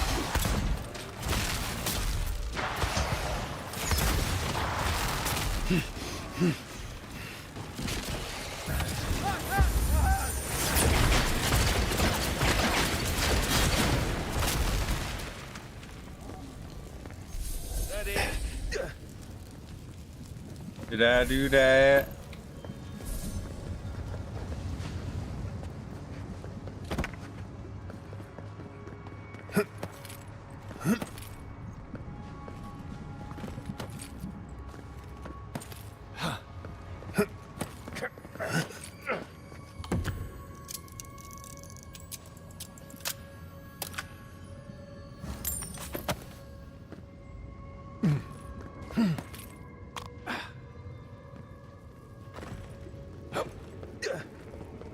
Only thing I need right now are mushrooms and some other things.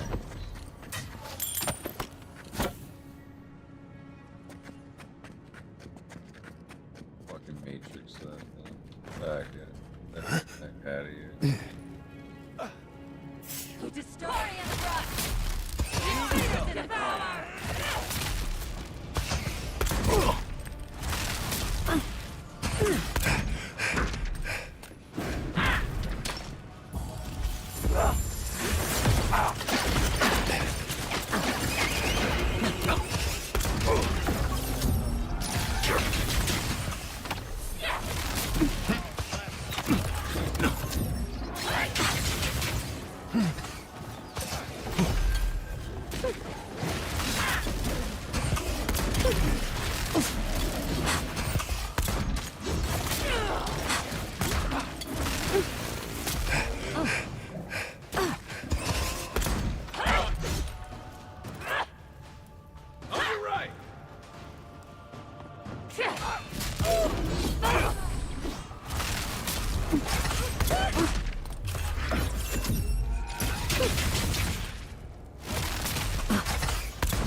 Fuck. Forgot about that. Hopefully, autosave comes in clutch, because... Alright. We didn't do too much. Thank goodness. I'm sure it saved right before that.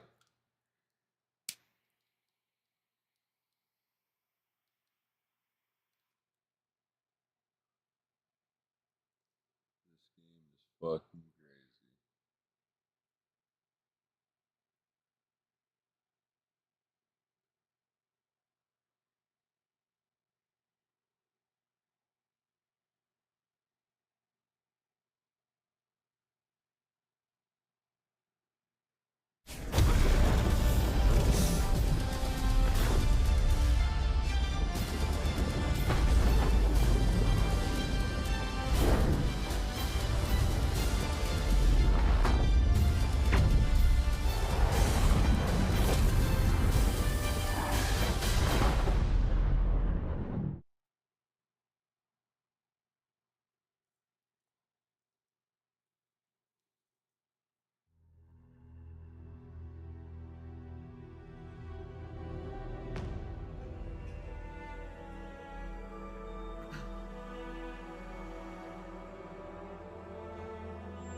Not bad.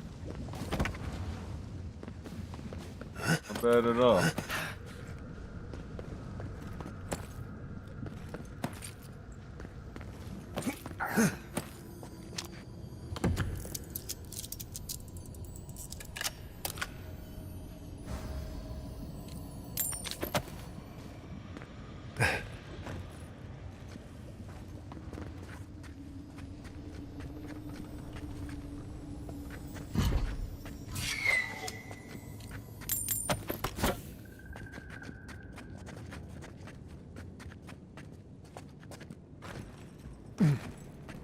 Keep quiet. Purge the blade!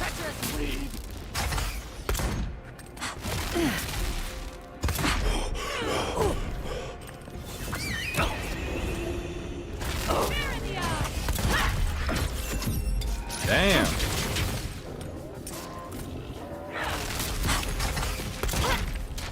Holy shit. Holy shit. And rock!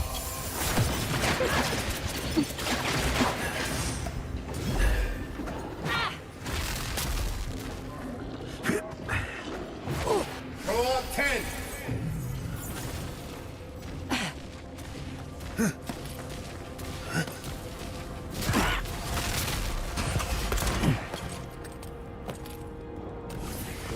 Yeah, fuckface, come up here.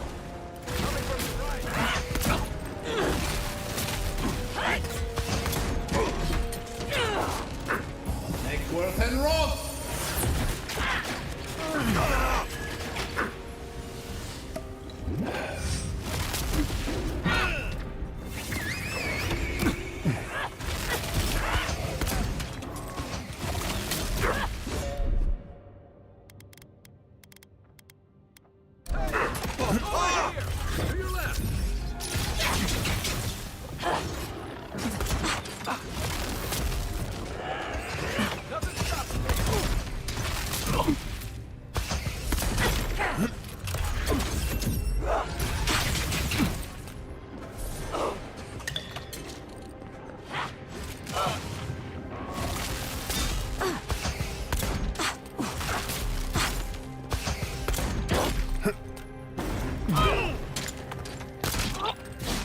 Damn.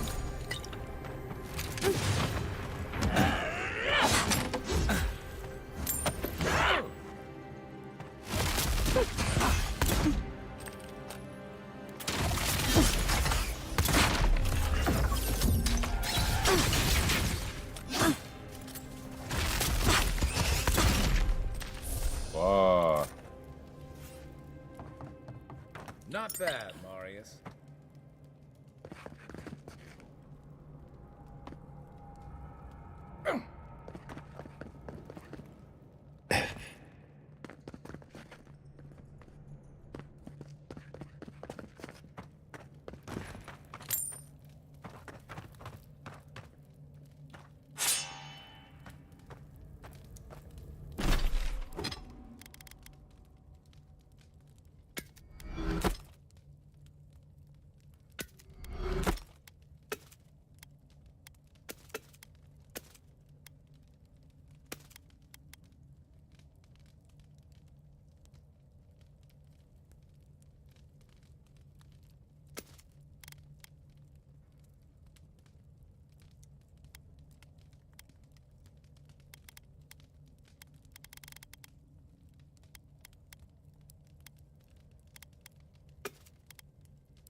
Ooh, I like that. And the look of that.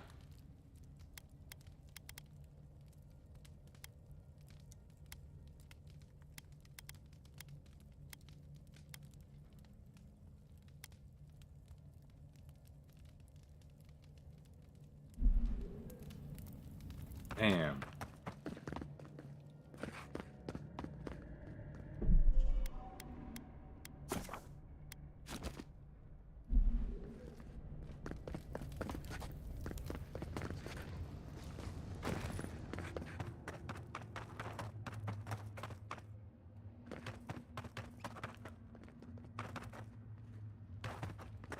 Back at the beginning.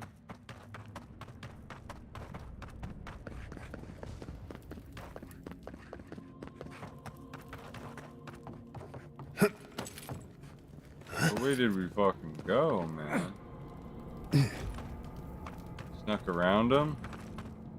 And then attacked him anyway? I hear them, but I hear things all the time. Please just let me work. New voices. Flesh or spirit, I should ask. The others say you're flesh, but the others are known to lie.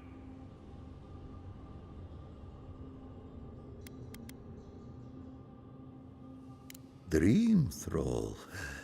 What a wonderful word for those souls you slaughtered to get here. They speak with more clarity now. I have long heard the voices of ascended beings. Beings beyond pain or hunger or death. A watcher, but not as lucid as Runid.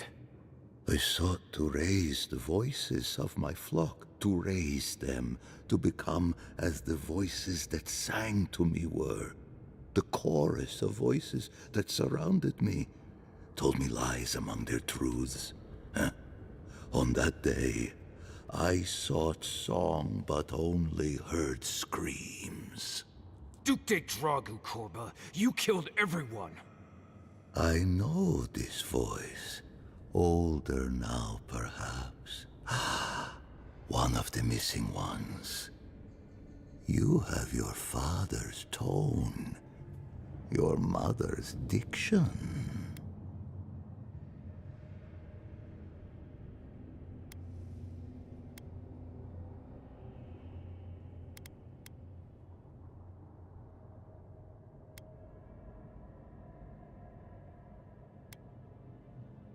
My people were to become ascended beings, like those who spoke to me before. Voices ephemeral, wise, and never afraid. Instead, their voices became screams. From the next life they curse me. Call me killer. Call me death. If I heard voices and no one ever told me why, I don't envy him. I don't care. This Korba killed my family. But I have since found a new choir, full of life and set loose from the shackles of will and doubt.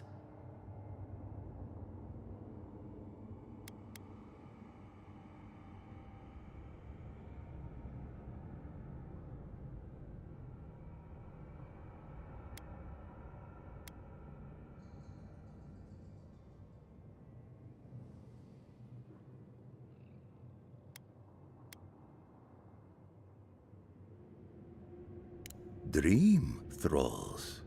No. They are more connected to the land than any of us. The island holds and caresses them as it will us all. Perhaps one day you will join my choir as well, my little lost one. I will lead you to sing for the gods themselves. I have run from you my whole life. And you're just a madman in a cave, talking to dream thralls. You ran because you were afraid. Now you come back to me. My lost lamb.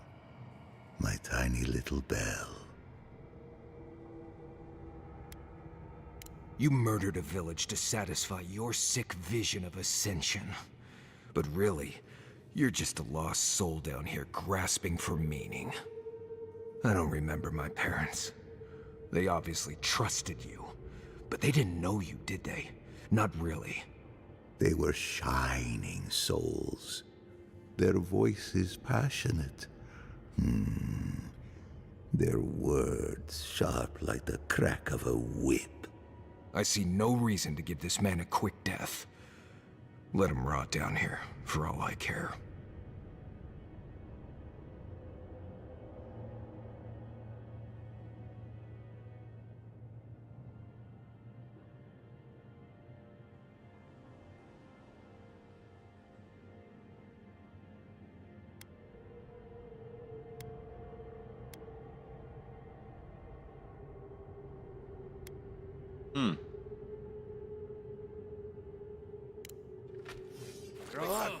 Fuck that. Eckworth and Roth! Really think I'm a chump? Eckworth and Roth! Wait until I... Oh, he's already dead. Razvan is dead. It feels hollow somehow, but I can't explain how.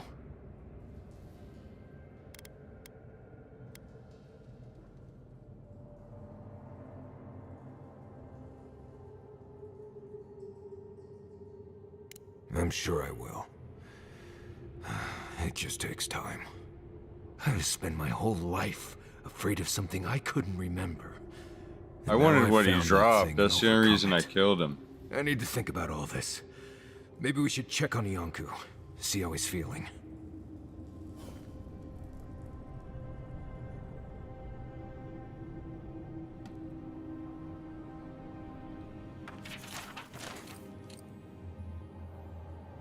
A lockpick? He dropped a lockpick.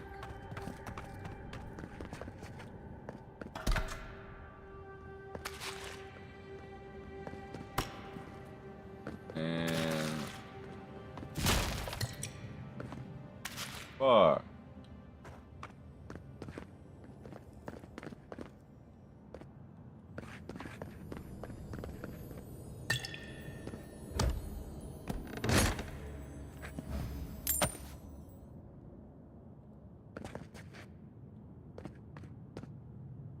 I think that guy secretly poisoned everybody because he was crazy.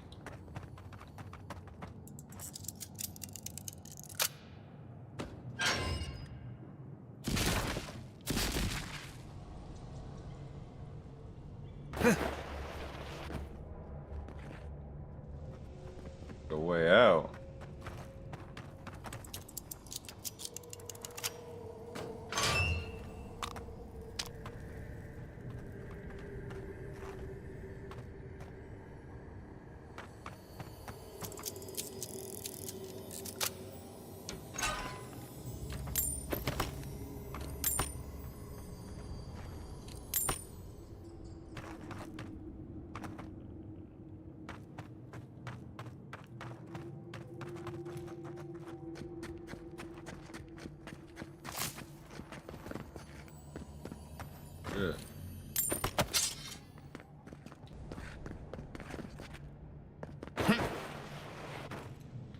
I better not to kill him, but.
Make sure I'll never get back there.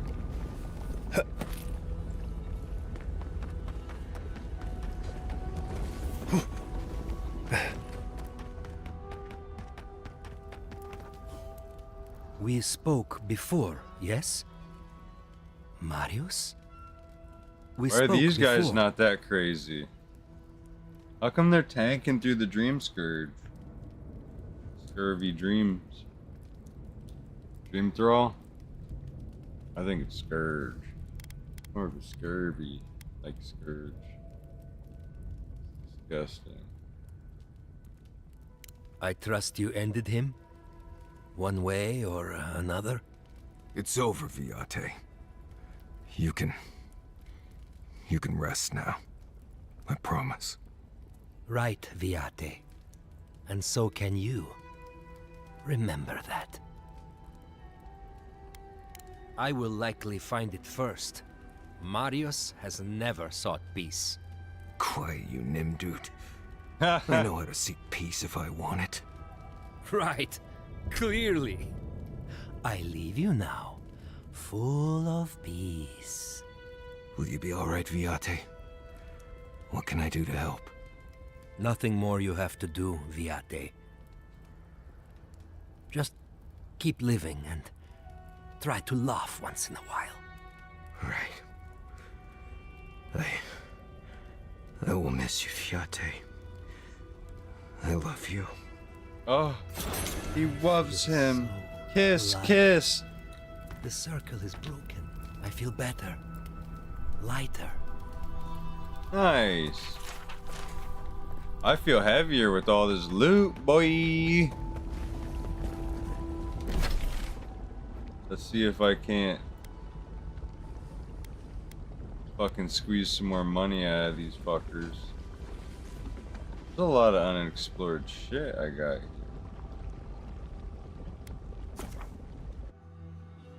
Which means I'm not done here yet.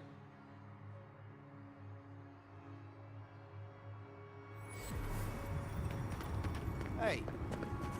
Where am I?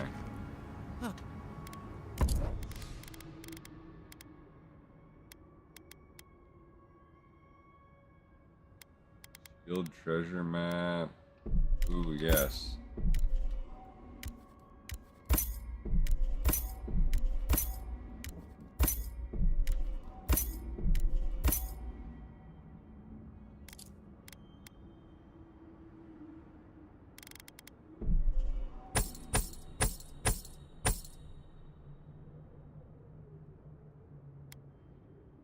Oh shit.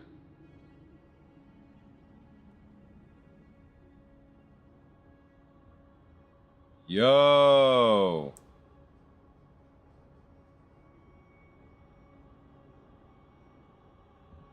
This is insane.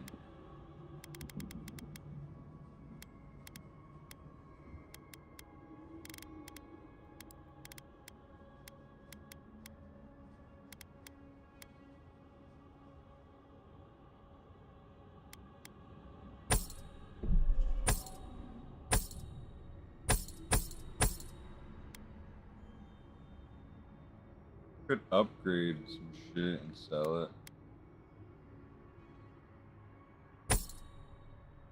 All fire book.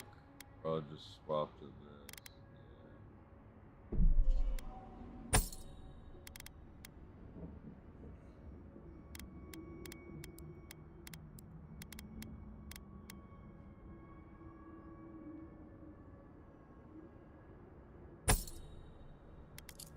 You know, I'll keep that just because.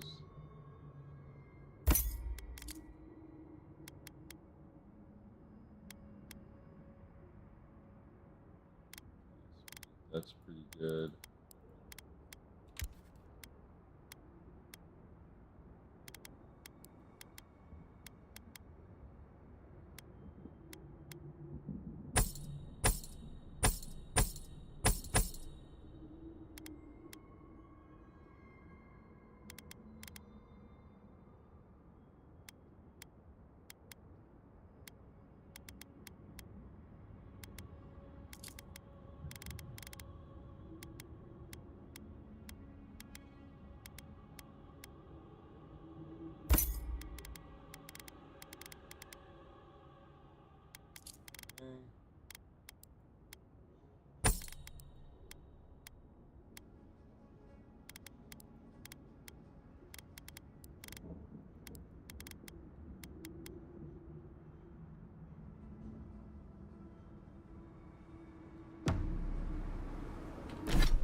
So this is a healing fucking mace.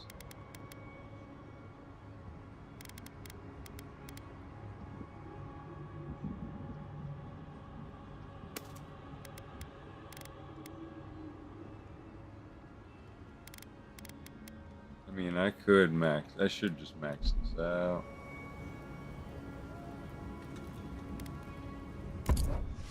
Check that's all he had for sale. Fucking shield treasure map. However long you need to stay, Gilly. Oh. Hi. No. It's good to... And Larea, She really... Thanks. Anyway, I should... Oh. See what you got, bitch. Damn, Remy Dry.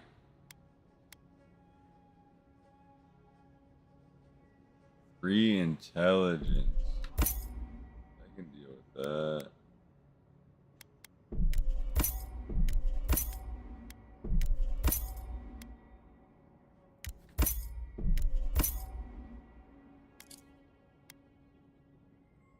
Huh.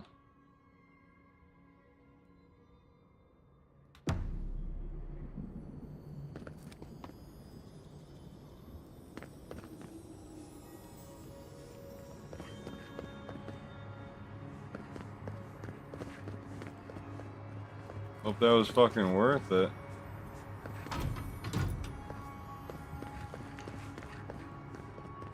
Tell you that.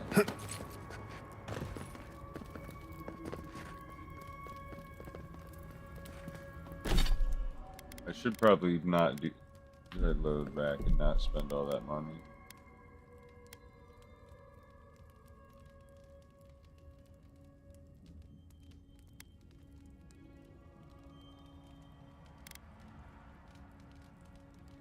$15 Nah, fuck that. We'll just go out and loot some more and make it not like it never happened. Hey.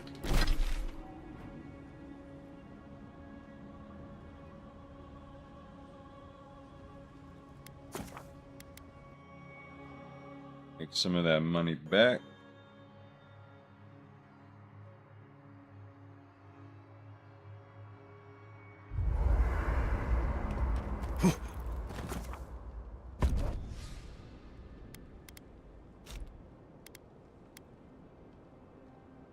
If his job's done yet.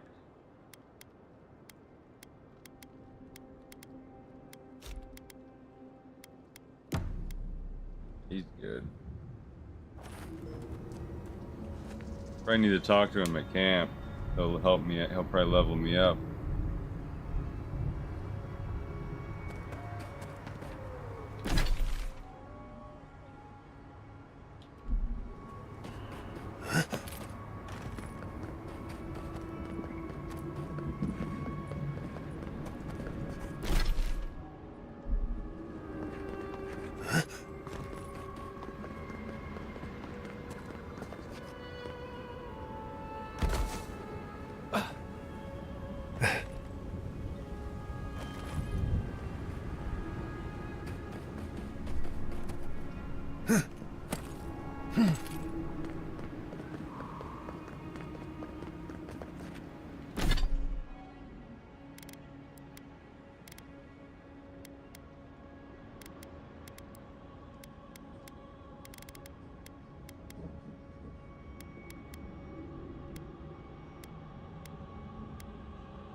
More attack, more critical with pistols.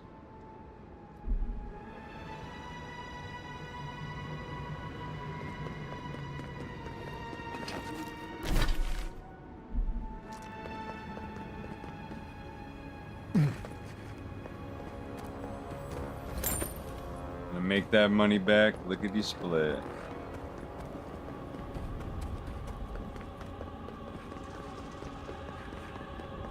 This would be a great spot. There's so many of them.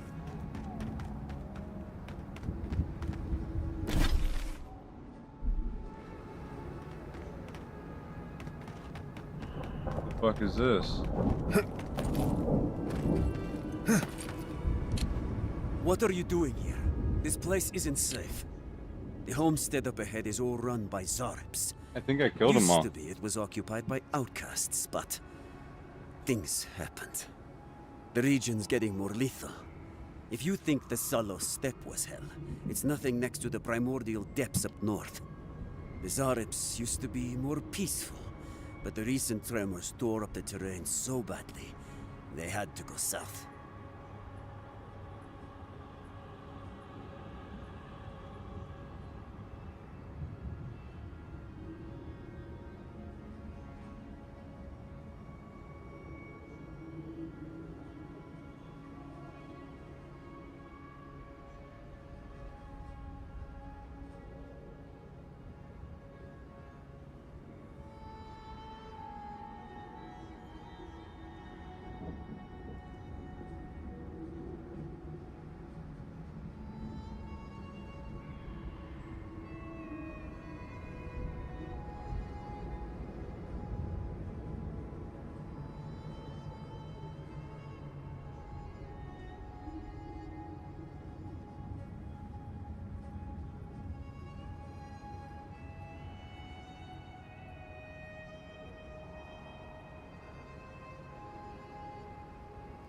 Okay, let's see here.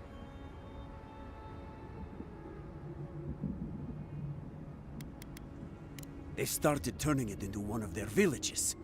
Even ripped up the crops planted by the wardens. What a waste. There are some Bargrunin living in the wastelands out here, all without the aid of the wardens. If someone got rid of these Arabs, They might be. It's up to you if you would like to help out with these Arabs, but.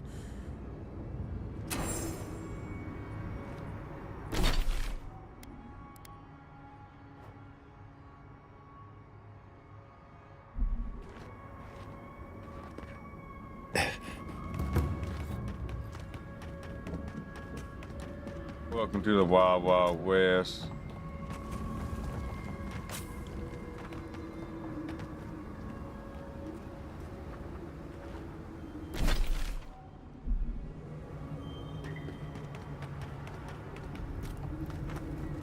What do I do? They're all dead. Well, there's one here. I see one left.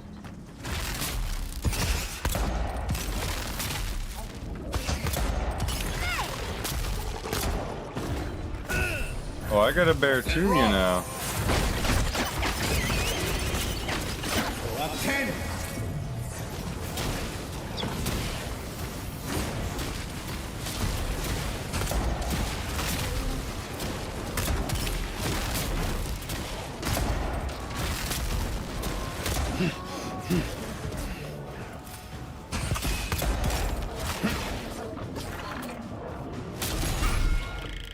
Make way! You take this. Holy shit, they're dead.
I remember doing this when I first got in here. Done and done.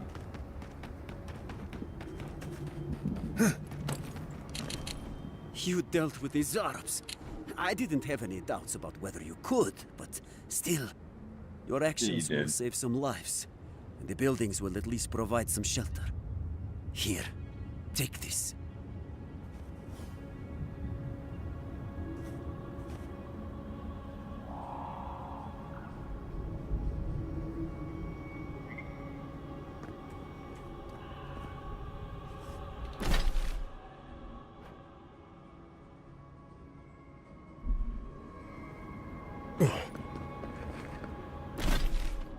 Keep going.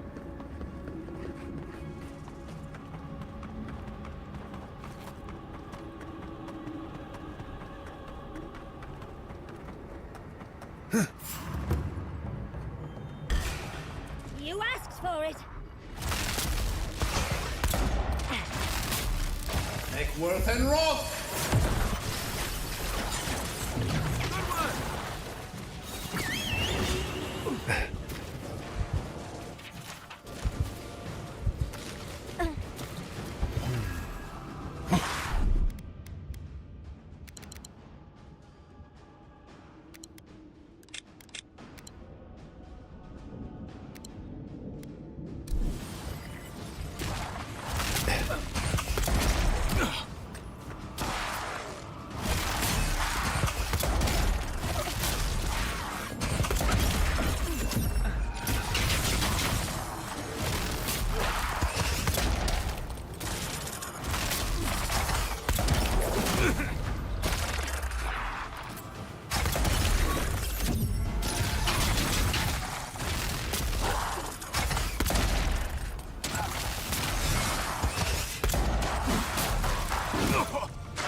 and rot!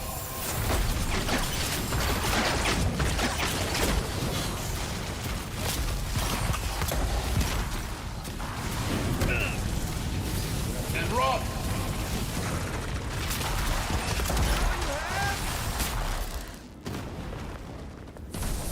Nothing like a win with a good team.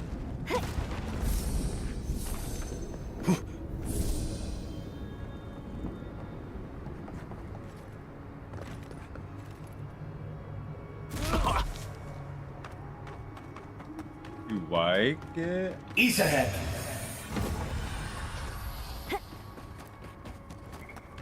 Oh, I know you like it.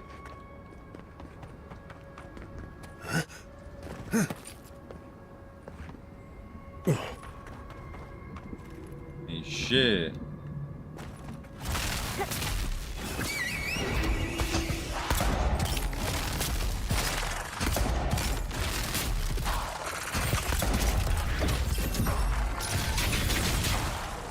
Damn. Setup's just right.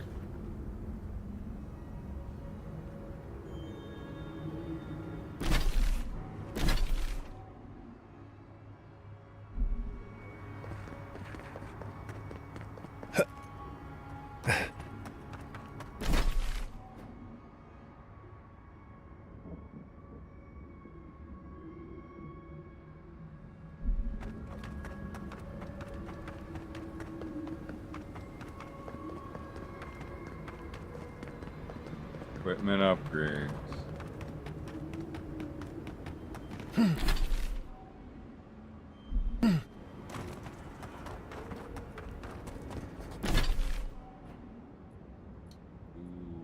actually, I haven't been this way.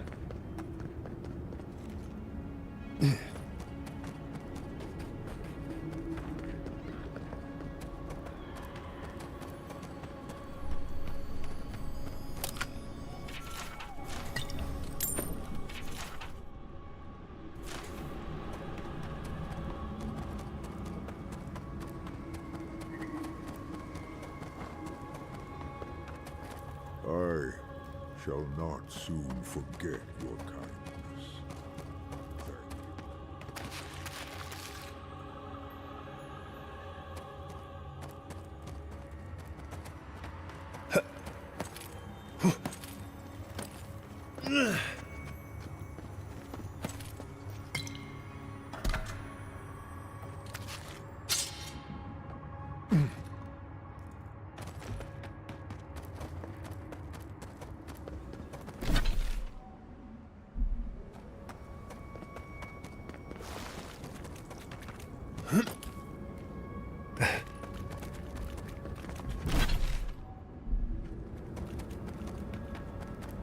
Dead end, I guess. There's no other. Okay. I see what happened there. There is nowhere to go.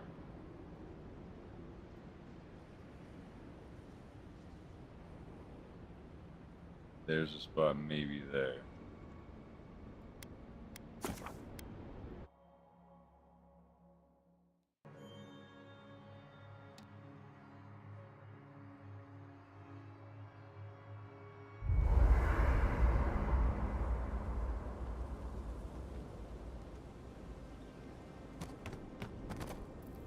Well, seems there is more to our dwarven friend than we thought. Than even he thought.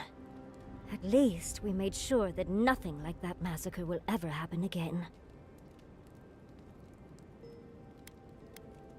I hope so.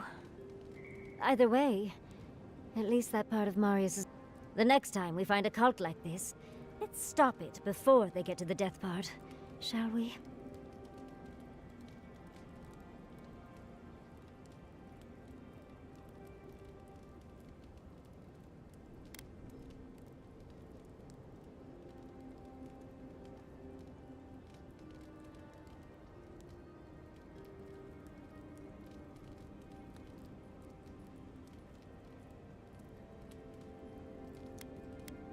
Well, that's all I have to say on the matter, I suppose. Unless there's something else you wish to discuss? How can I help, darling? Don't let the bed bugs bite, dearie.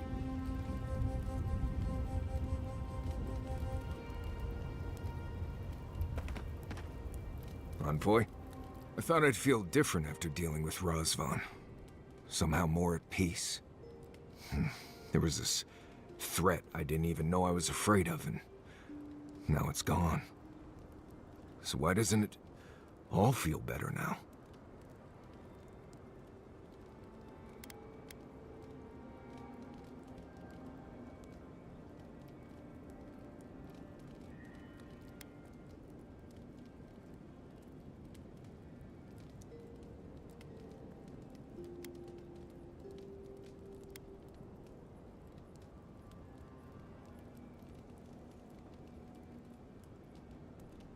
The man in that cave was not the horrible thing I imagined all this time. No one has been hunting me. No one was after me. Been dealing with this all my life. Someone starts acting strange, then clearly something terrible's about to happen. My people were in a cult. Yeah. They believed what Razvan They said. drank the They fucking died because Kool-Aid. he asked them to. But he wasn't behind every corner. He was stuck in a cave, babbling in mushrooms.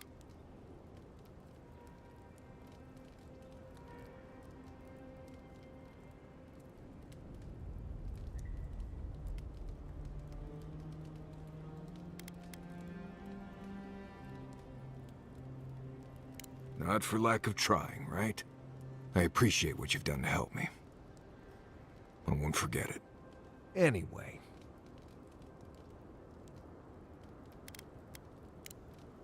Thanks for talking.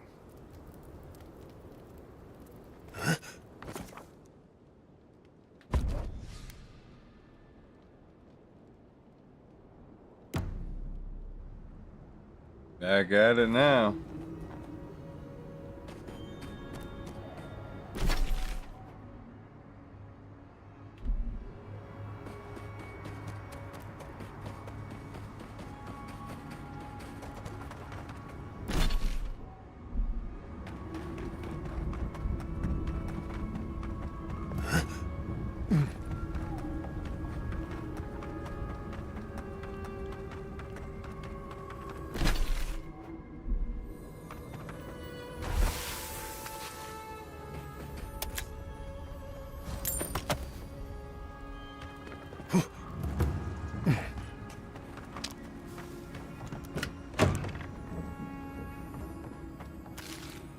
Seems as though the Dream Scourge made itself at home here.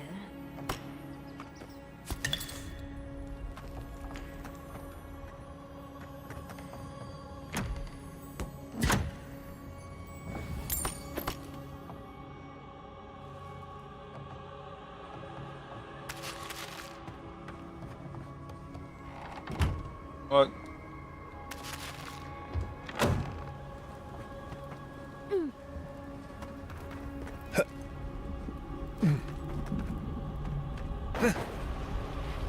Unseen, unheard.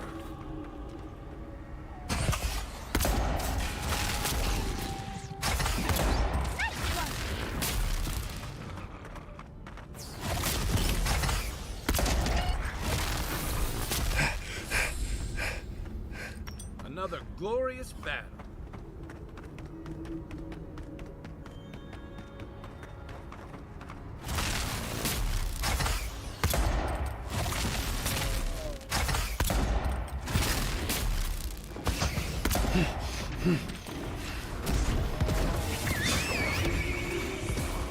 Nickworth and Roth! Nickworth and Roth!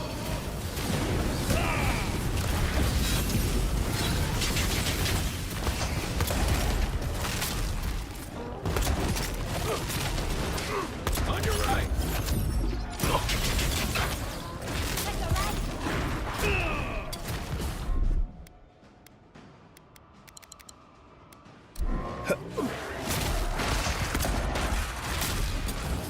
And Roth!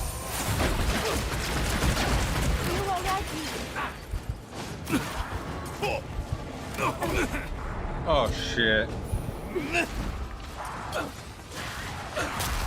Your 10.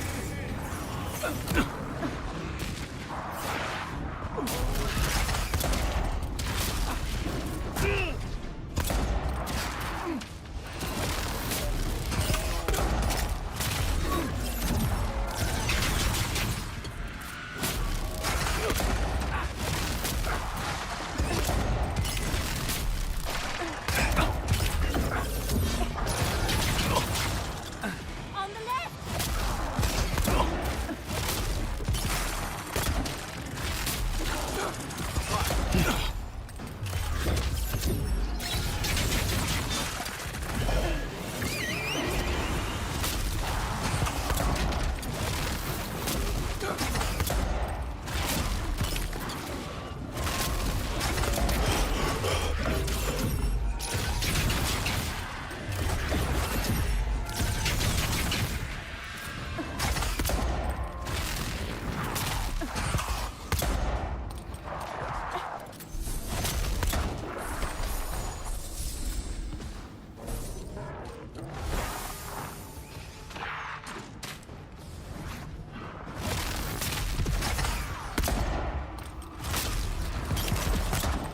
Easy when you do it. On your left here.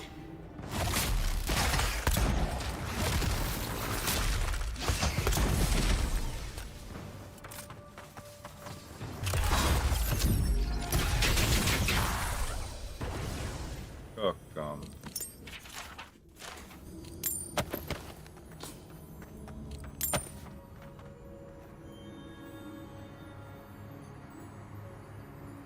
That's how you get your stash back up.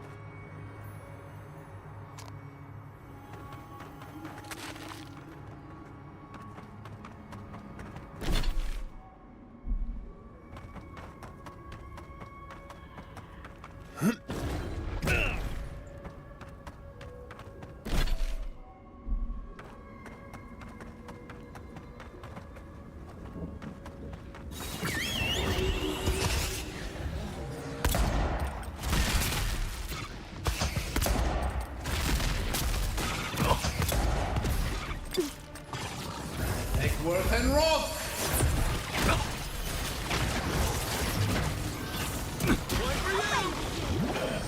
Eckworth and Roth.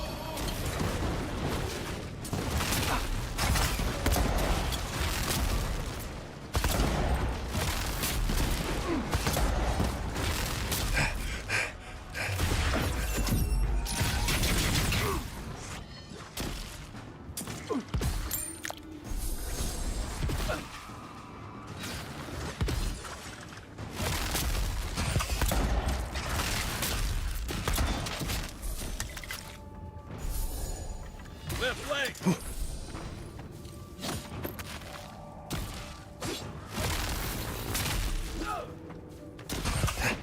Didn't stand a chance.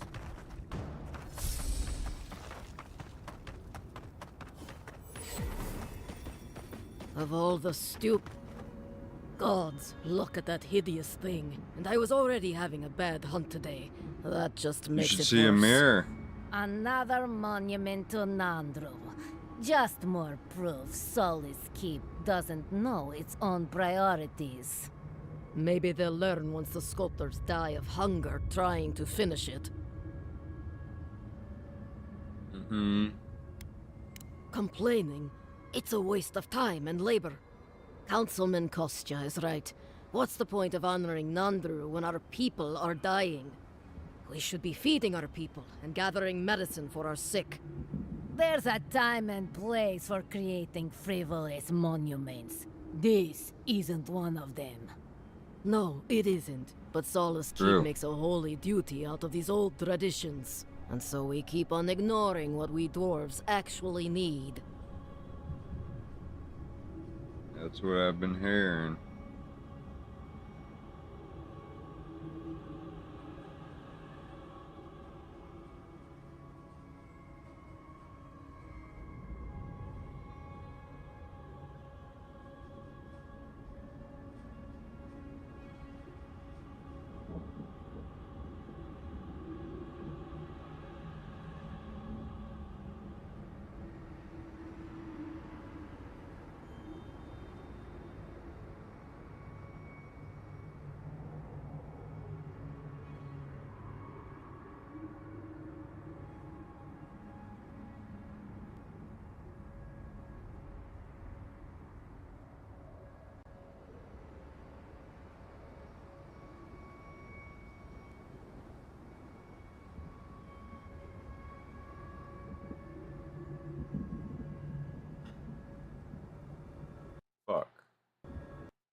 Well, good thing it's right here after I killed everybody.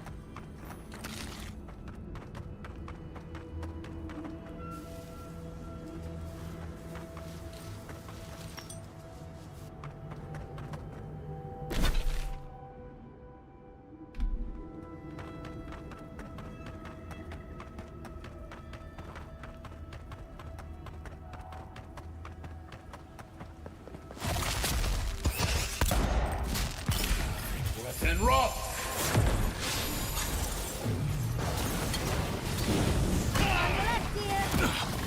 Take worth and rough.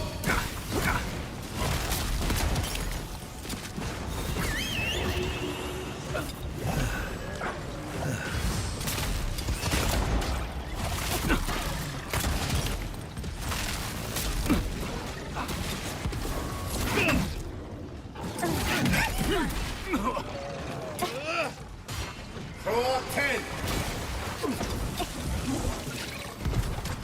Throw 10.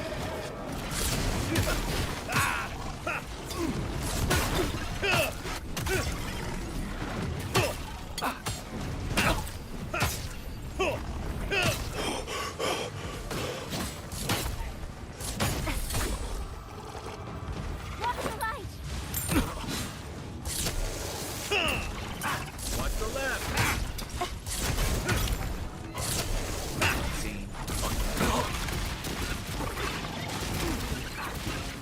Throw 10.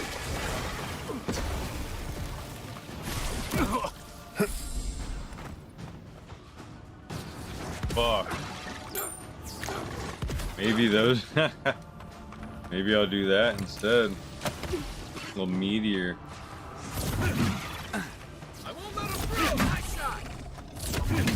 Left leg. Throw 10. Such a small amount of mana to do that too.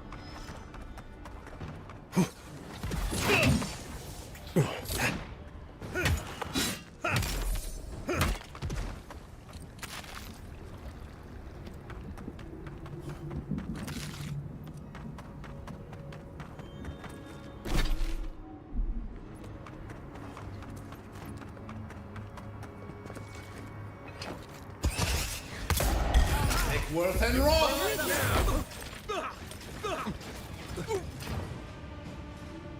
Throw 10. Way stronger.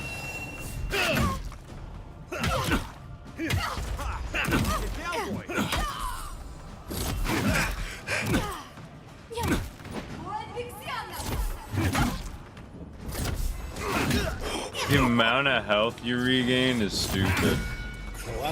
You don't need a shield. You just need this.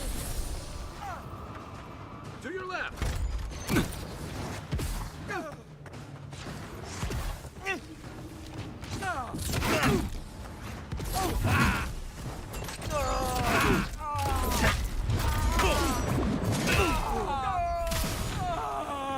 10.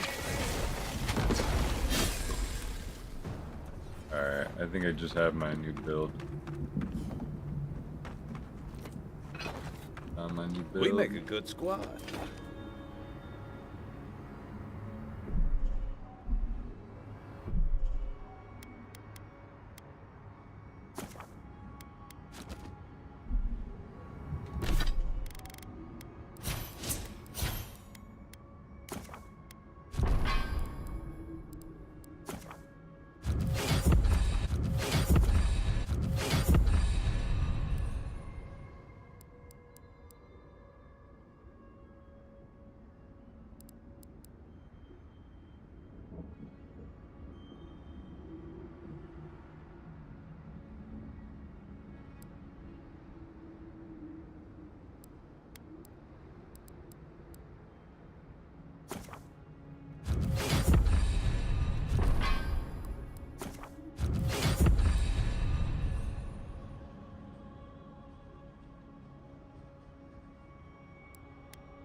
I think now we save.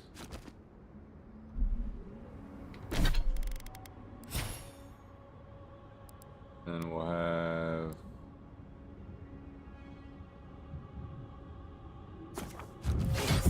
damage upgrade. Alright.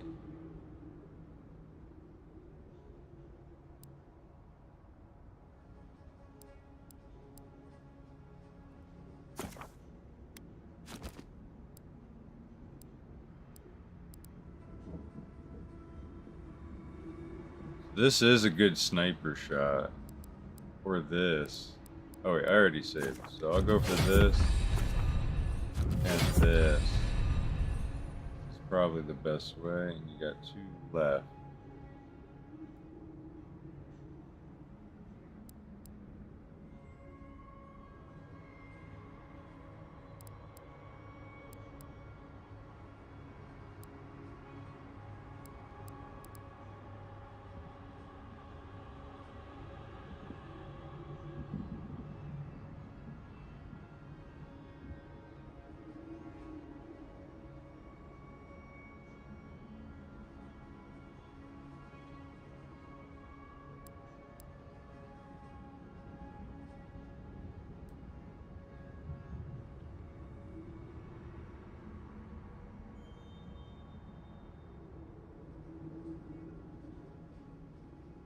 Oh, big stun.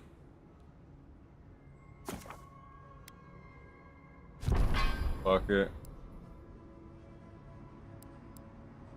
Oh, I already gotta reload.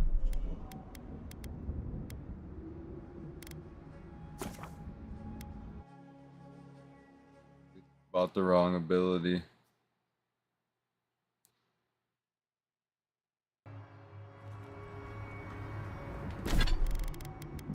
What abilities actually get stronger? I see that yes.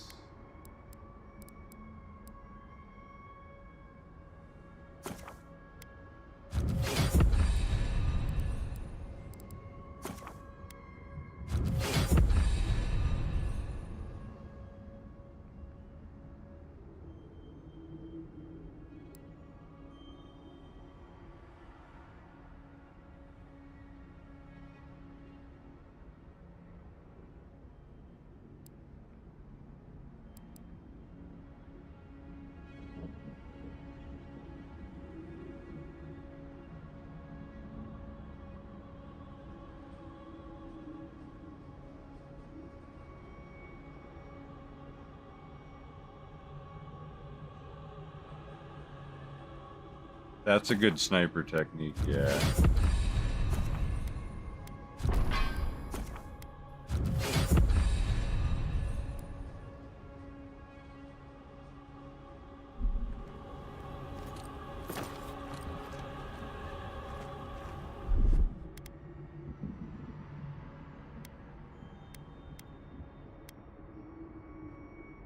Did I buy too many spells? Might have. Yeah.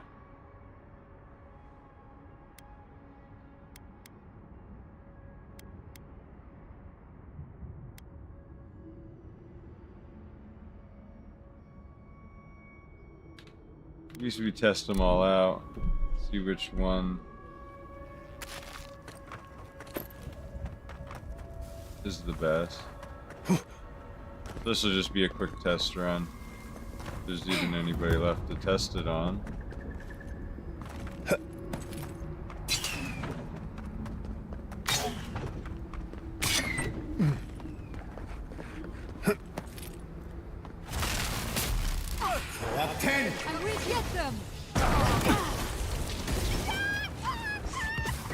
You all right, dear?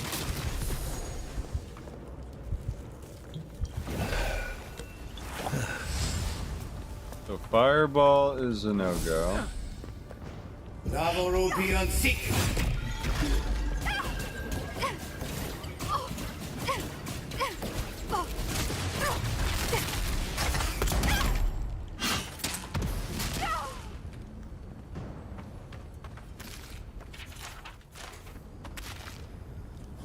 Yeah, fuck it. I'll do this all over again anyway.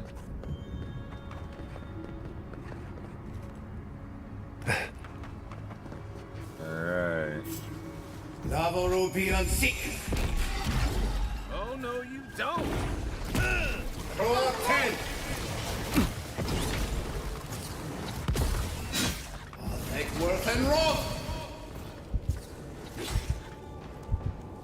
I need my space.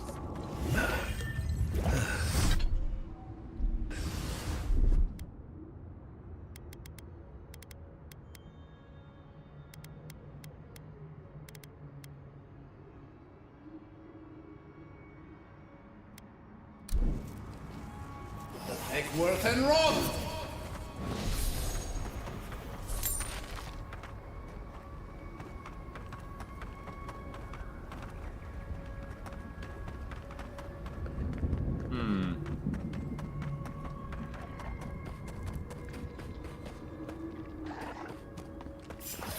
And Rob. Oh, big mistake. Throw up 10.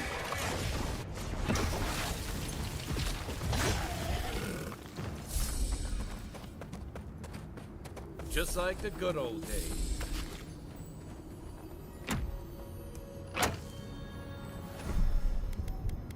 I figured it out.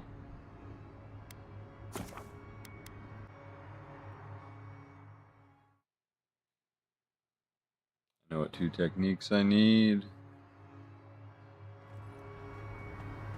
I'm gonna cut it back to 2 techniques.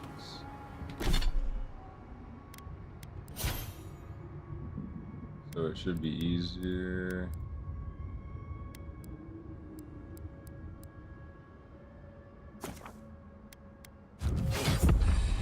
Damage increase.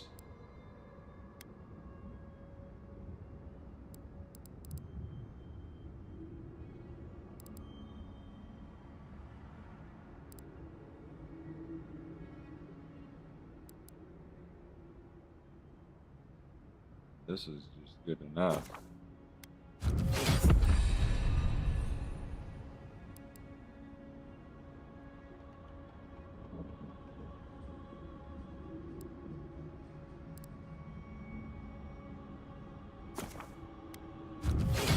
Do at least one there.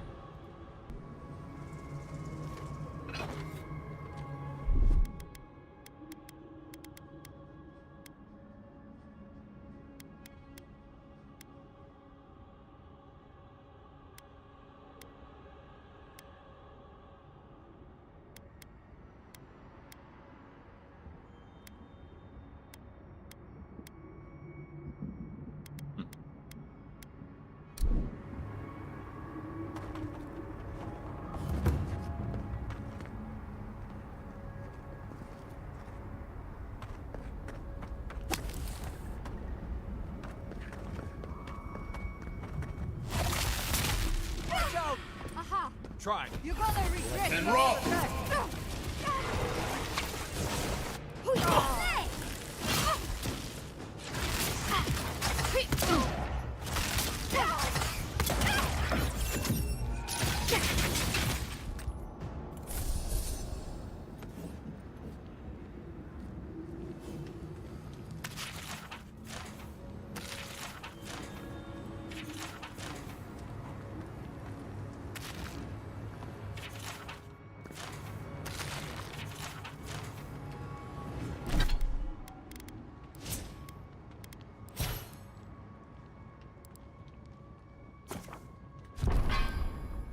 There we go.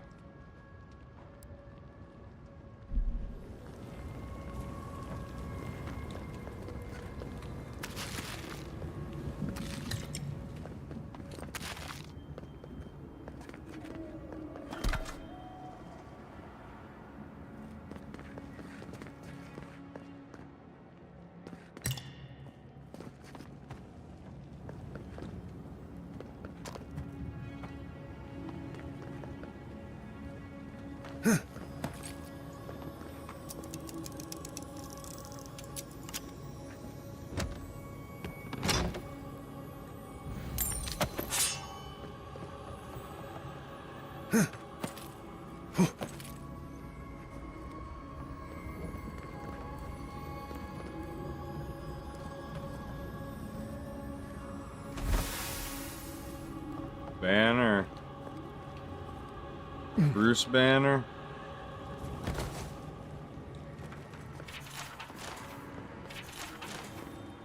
If that actually hurt.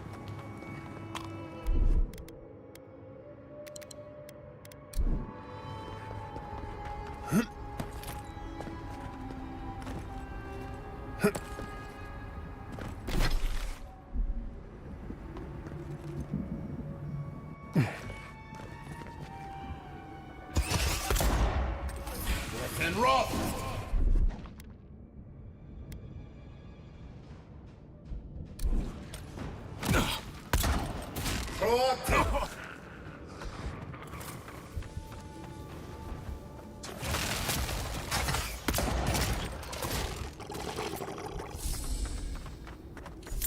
Good fighting. My pistol now hits 700s.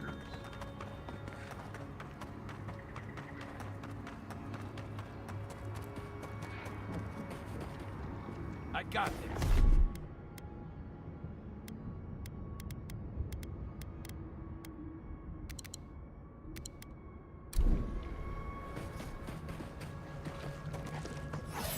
And rock! Is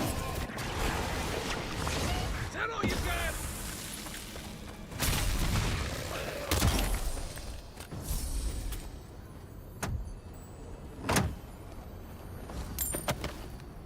So those two abilities just killed everybody.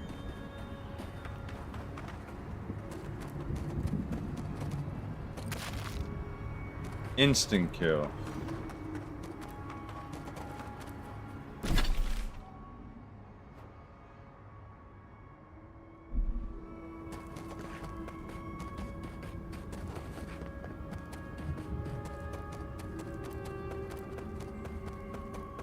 Better and more All the stupid concentrated. thing-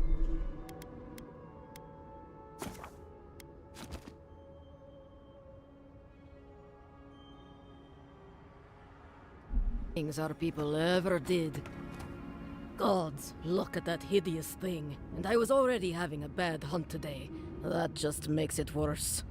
Another monument to Nandru. Just more proof Sully's keep doesn't know its own priorities. Maybe they'll learn once the sculptors die of hunger trying to finish it. Complaining? It's a waste of time and labor. Councilman Kostya is right. What's the point of honoring Nandru when our people are dying? We should be feeding our people and gathering medicine for our sick. There's a time and place for creating frivolous monuments. This isn't one of them. No, it isn't. But Solace Keep makes a holy duty out of these old traditions. And so we keep on ignoring what we dwarves actually need. I hope not. It's not just me. Many of us are also upset by this obsession with the past. Forget it. What's the point of talking Pargrunen business with an outlander? At the end of the day, we still need to hunt. The keep needs...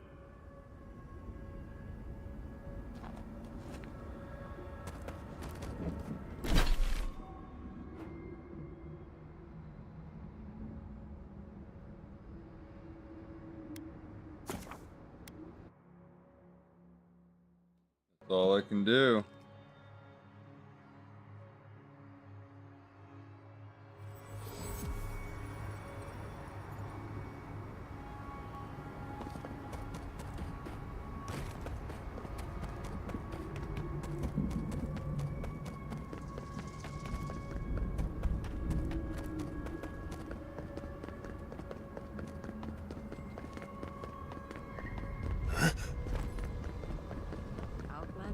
soul escape.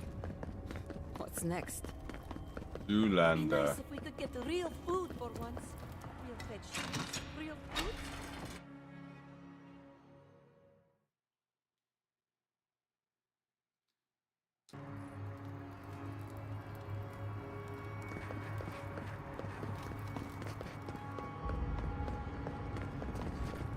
Can you believe it?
Anything to report? Got bounties Excellent to claim. Bear's Vengeance dead. for the fallen. Thank you. This means more to me than you know. That don't sound too good. Should we even be in here? May they have better fortune on their next turn around the wheel. Somewhere far away from here would be a start. Funny. Hopefully that name can fade away into obscurity. I can't believe I'm saying this, but that's everything. Gods above, envoy. I don't know what to say.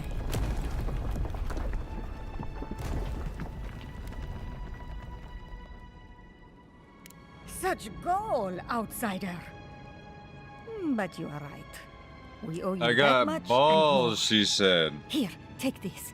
Many wardens contributed coin to thank you for the burdens you've relieved from their shoulders. I will What's that make mean? sure your name lives on in our hearts and minds. For as long as Solace Keep stands, you will be remembered.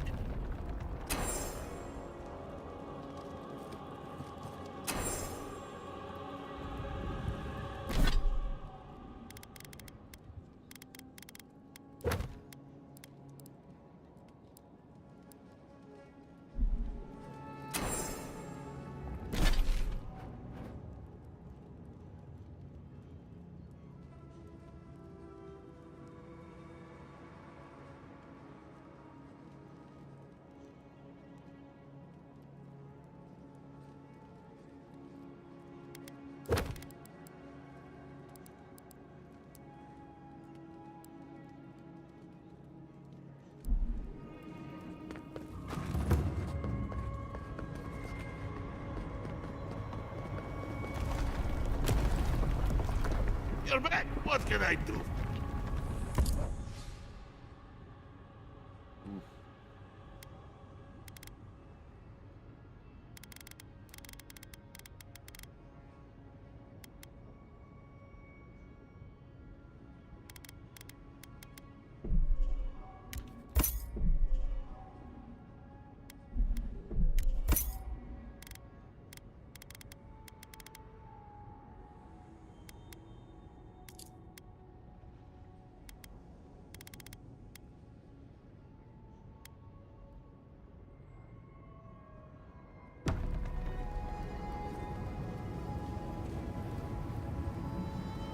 You're back. Oh, wait. I sold everything. Duh.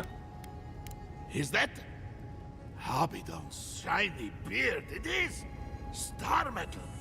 I've only had the pleasure of working with it a few times before. These days I work more with a quill than a hammer, but I think I can make an exception for this. And if the council doesn't like it, they can make someone else Forge Master. Oh, I'd be a happy man to be working the forge again. Oh, how I miss it!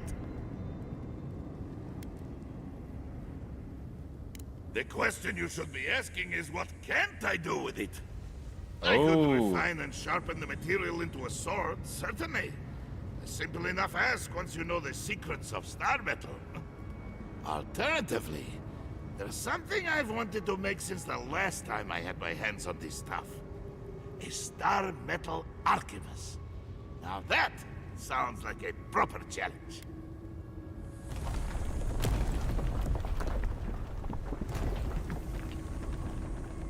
May Abaddon guide my hand, and this trial be worthy of Magrin's attention. Now this I have to see. Here it is. A firearm unlike any other. I call it a gun. The Moonstrike Arquebus, for it will strike your enemies as fiercely as Abaddon's hammer struck the falling moon.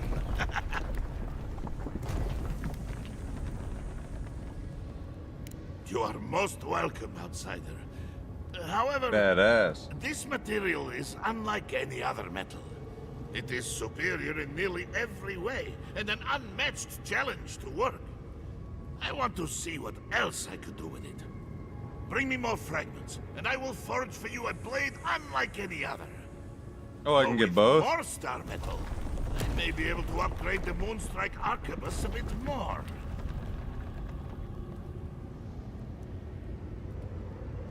Ah, if I knew where to find these shards...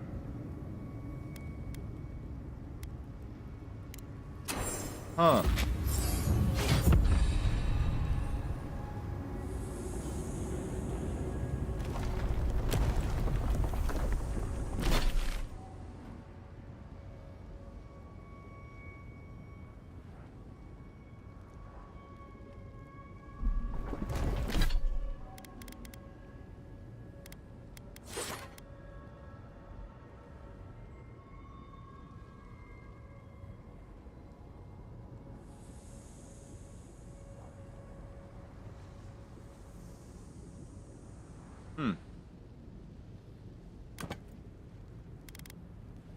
I like it, boy.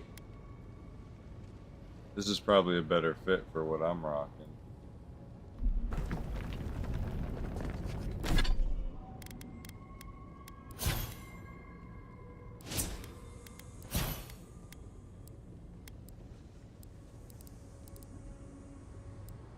Maybe go one to Frost. Yeah, fuck it. One of each, right? No, not yet, not yet. Not for my backup gun.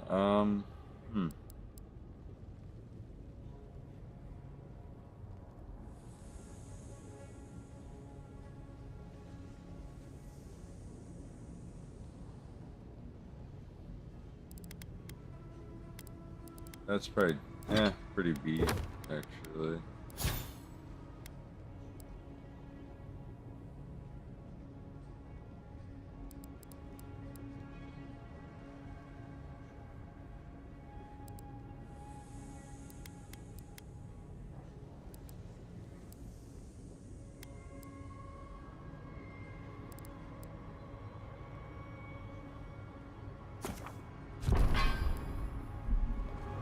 Definitely just more health.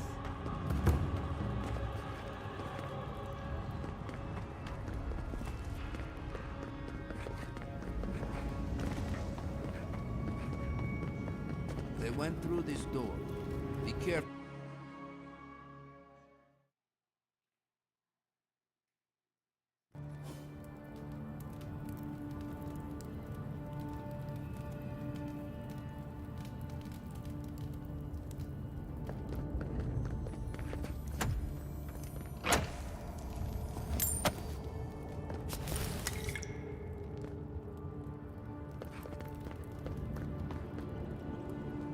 I know a few mycologists who could die happy here. Let's keep moving. I'd rather not breathe in too many of these spores.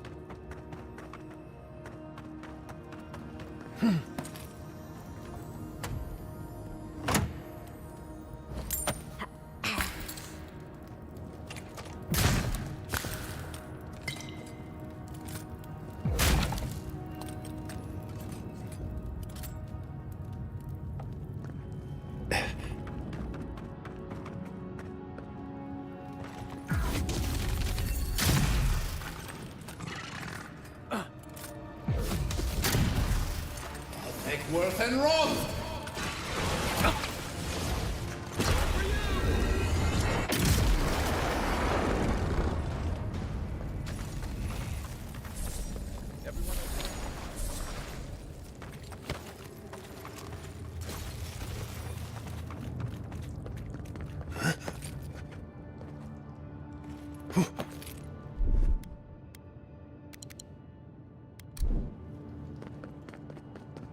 Kostya is going to start without us if we don't get a move on.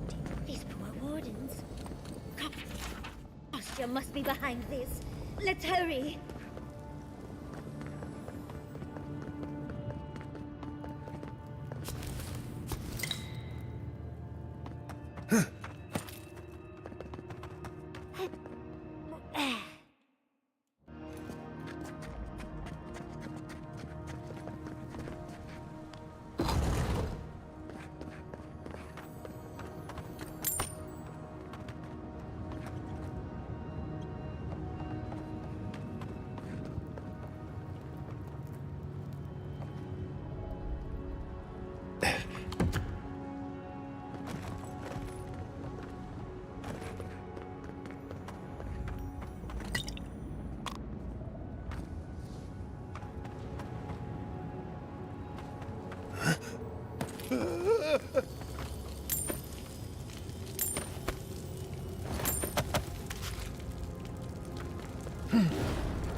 Make worth and run! Up 10! Next one's mine! No!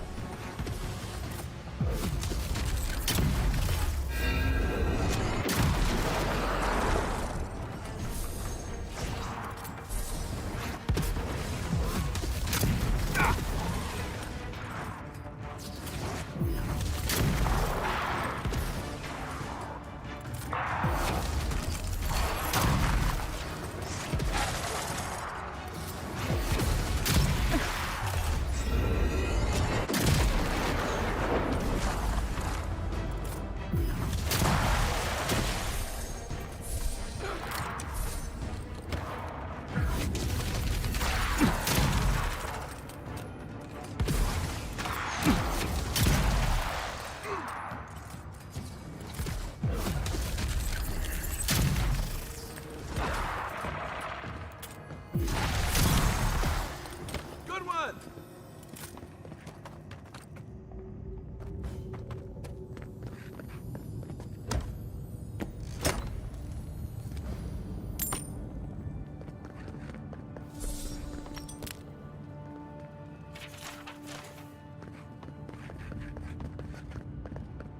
Voices silenced.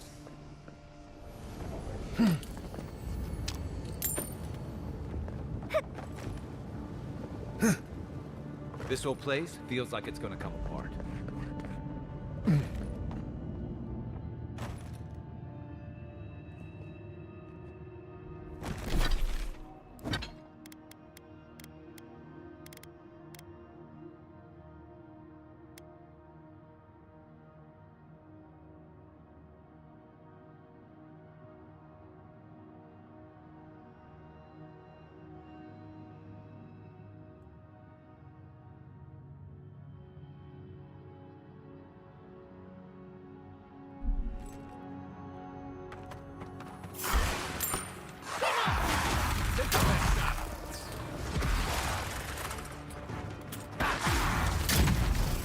Make worth and run!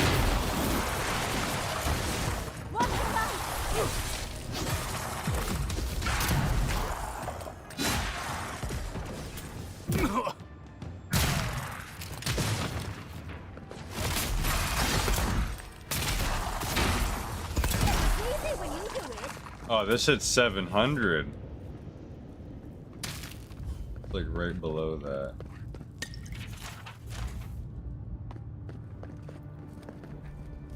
The pistol's better, guys. They wound us. return. Vicious Psycho with this fucking thing.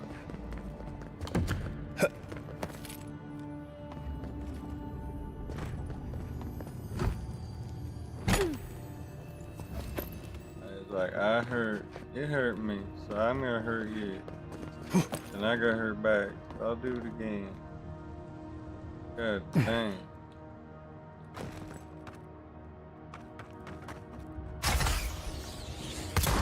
Point. Yo. Eckworth and Roth!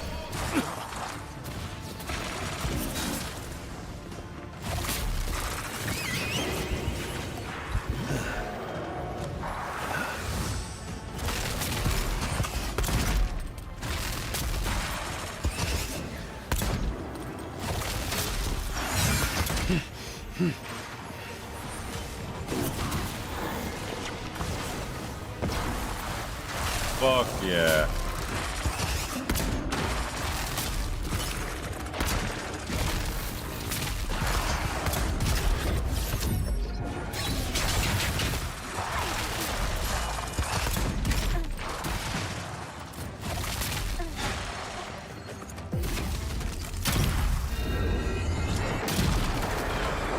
Fucking A, man.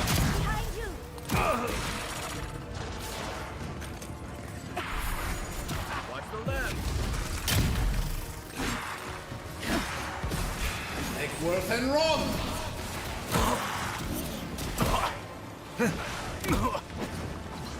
Okay.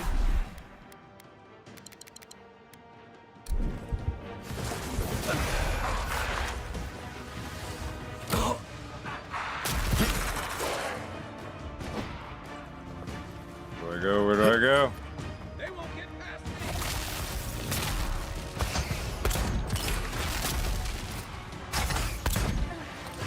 Eckworth and Roth!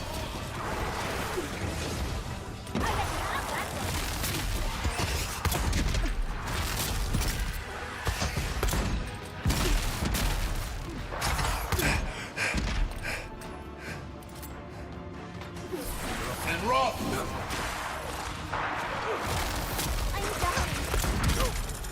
Hold on. Eat ahead!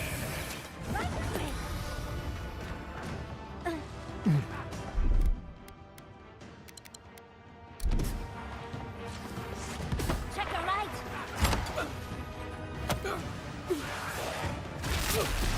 Eckworth and Roth!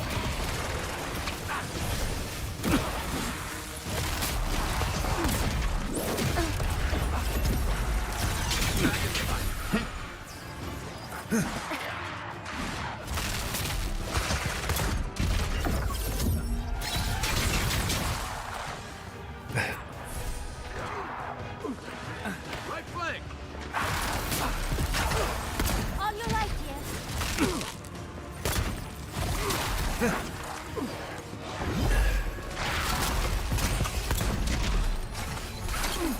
And Roth!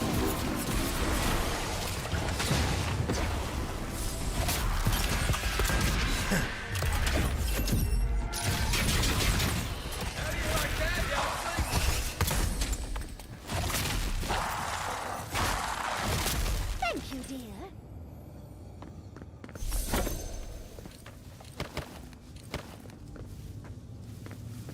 Yeah, 2 spells is all you need. Ranged and, well, 2 ranged.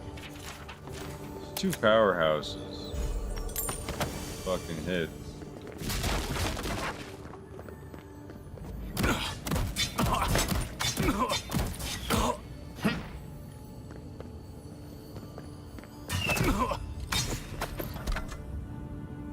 Fucker.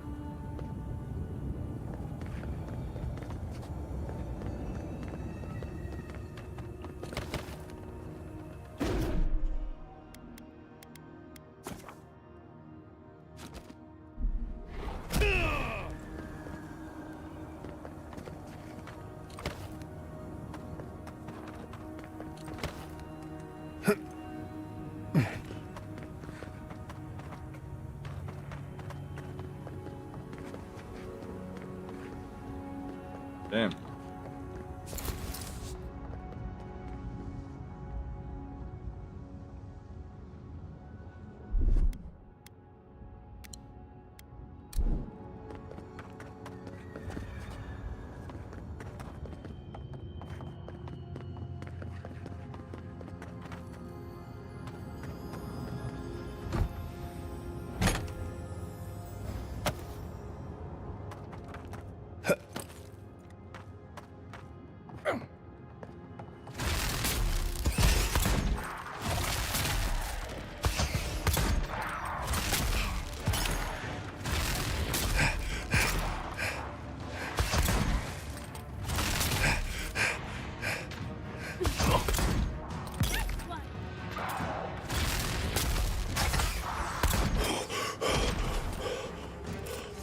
Damn. Coming from the right.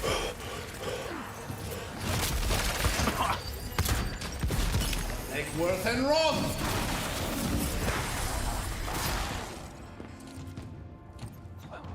That's an insane attack. Come on, we don't want to.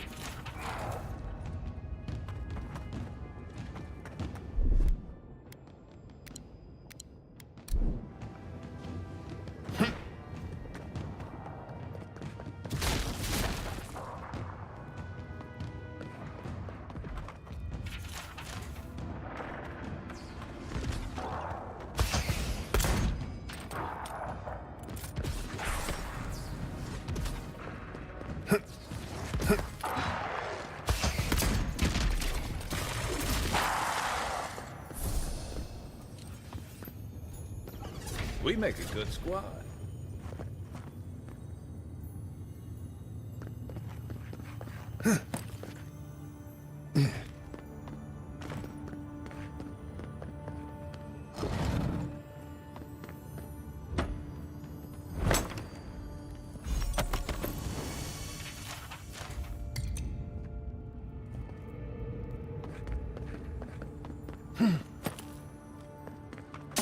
Dead. Kostya isn't very loyal Alright, himself, we're is he? getting there. We should move. We're in a bit of a rush, envoy.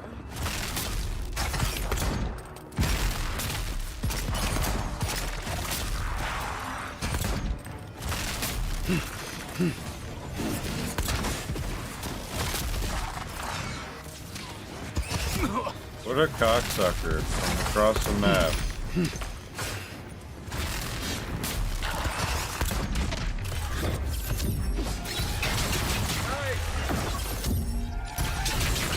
Eckworth and Rob!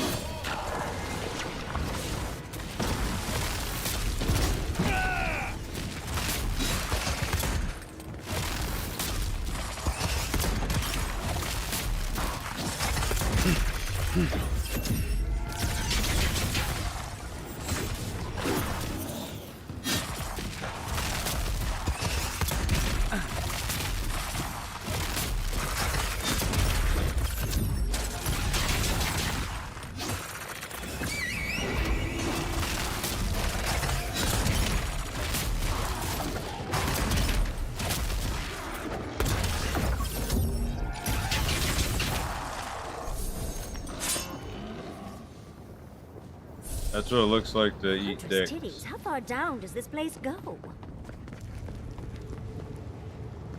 I think you're eating hot dogs. I'd come across references to this before, but Nothing quite nothing like this.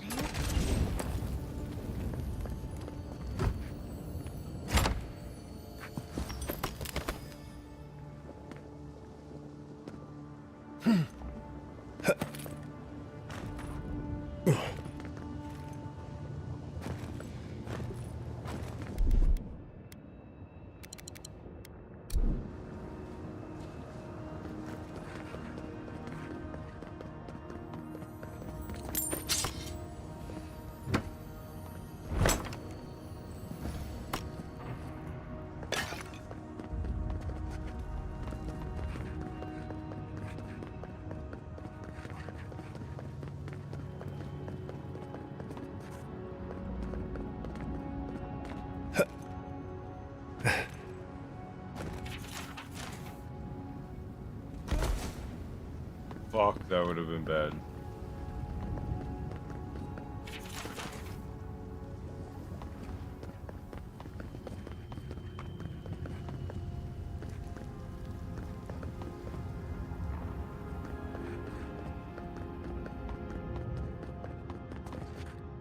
Last one in's a rotten egg.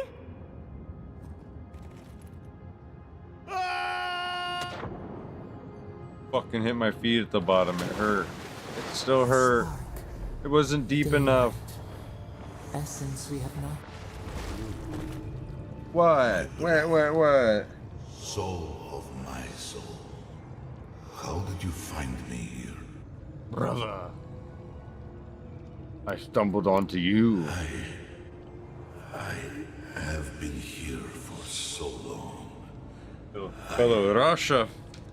No one came looking. Mother Russia. Nandru, you are blessed, my fellow Parkruman said. But I did not come here to meet Sabadar. I am hiding from them. Oh boy. I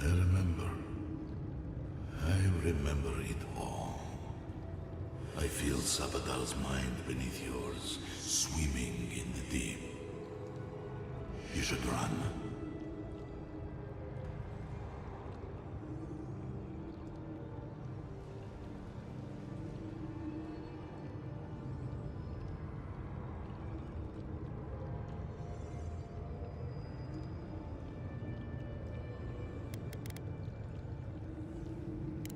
That was the name they gave themselves. Stolen from the ancient souls, whose deaths gave rise to them. To us.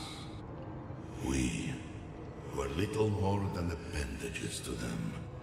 That is why I must ask you to destroy them.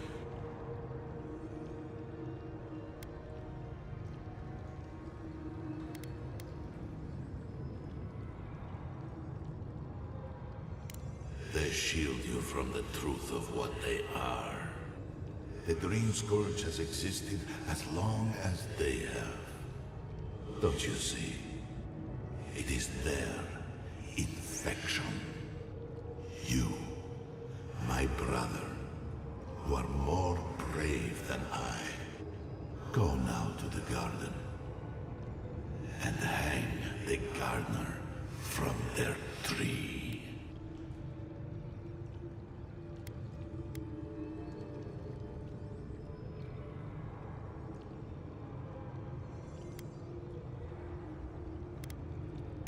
Your mind cannot understand it.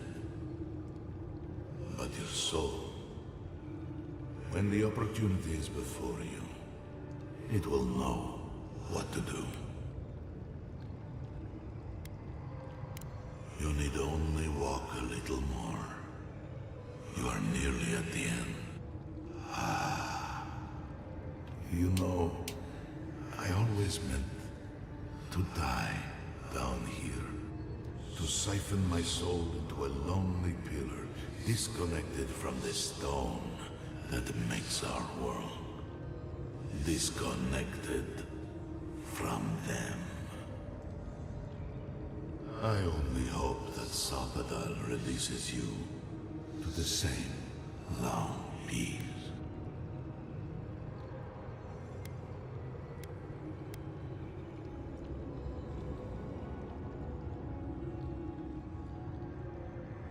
I do not know my end.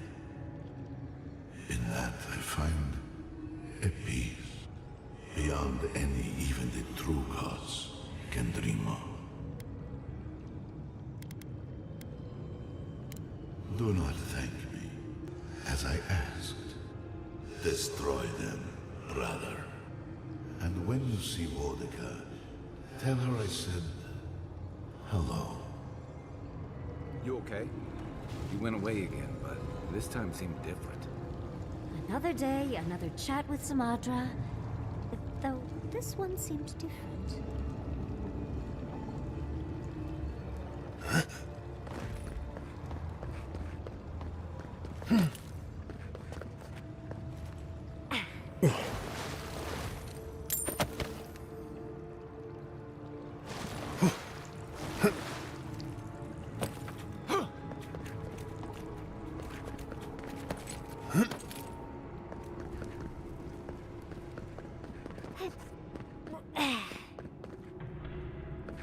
So, do we have a plan for Kostya once we find him?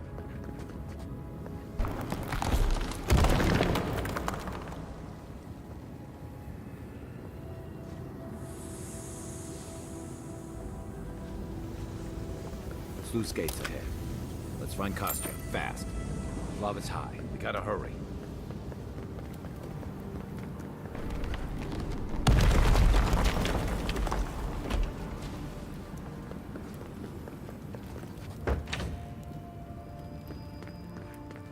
Good. You're here.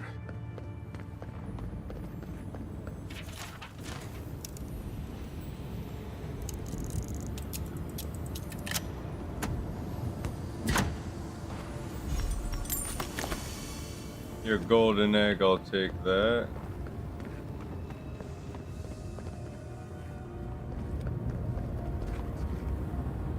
Help me destroy this winch. We can't risk someone turning it and opening the gates. If the keep falls so that we might live, so be it.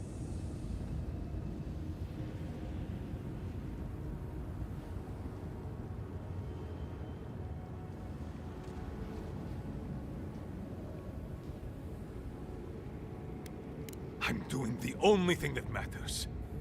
I'm saving my people, Envoy. With your help, or without it.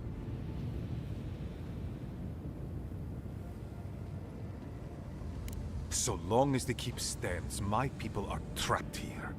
Doomed by an oath to a dead man. No one should be bound to a pile of stones. Certainly not because of a centuries-old oath. Our people were nomads for ages until we built the keep. When it falls, we'll be free to explore the world again. I will not watch my people rot here for the sake of a pointless oath.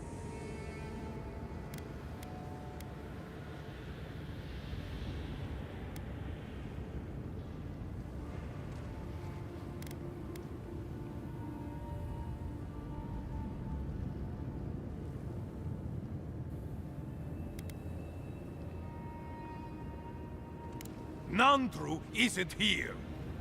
He was never here. He built us a tomb and abandoned us to it. Do not speak his name to me as if it could mean anything to you. Ha! Finally! Proof she's got a spine. Well, Envoy, now's your chance. Are you going to be a good little minion and do as she asked? Or will you let me save my people from themselves?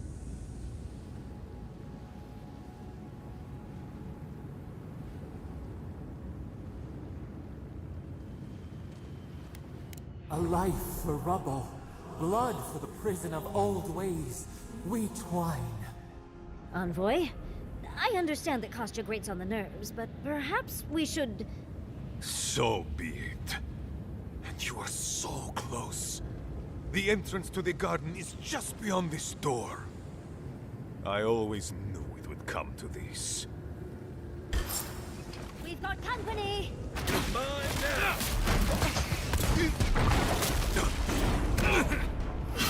And Rob! Nice shot!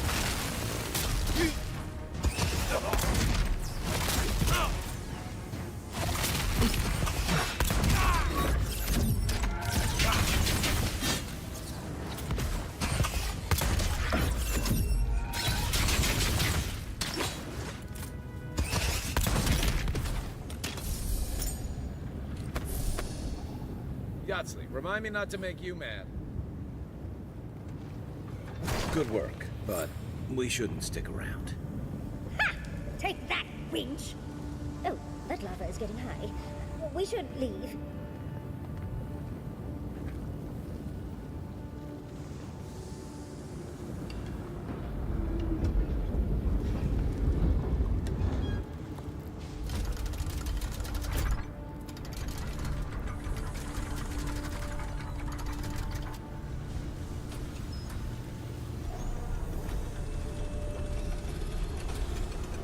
What am I doing? Let my lava go. Well, That's that. Did the keep look as confining before?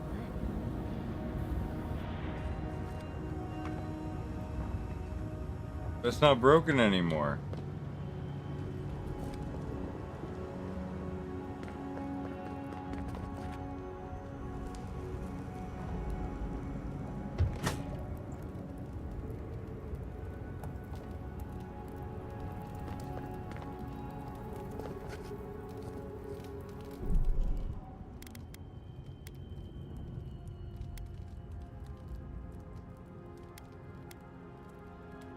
Man.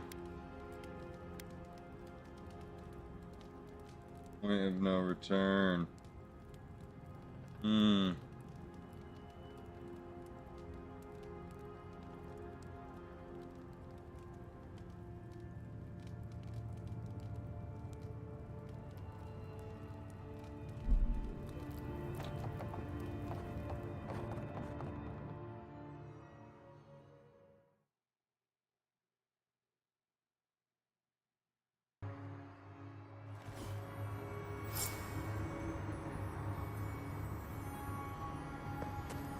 It's a magnificent keep.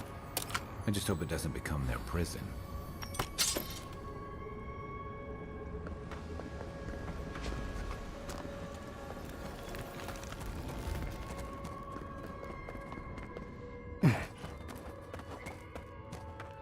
Closer. We have waited.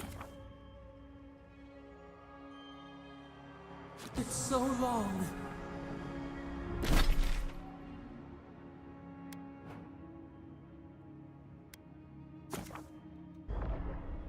Welcome.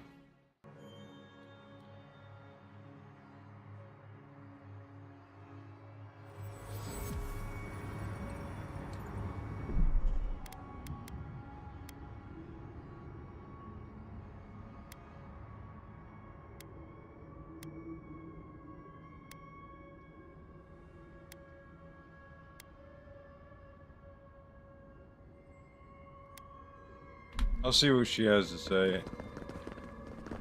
And then I'm gonna load it and do the... I didn't think I had to destroy the keep though, really?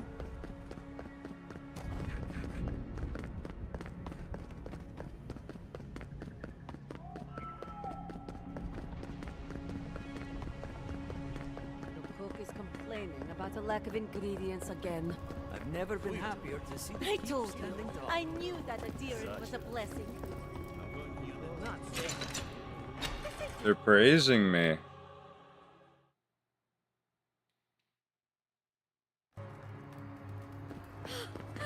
We're alive! We're alive! Yes, calm down. What happened, Adiran? Is everyone all right? No, everybody's dead.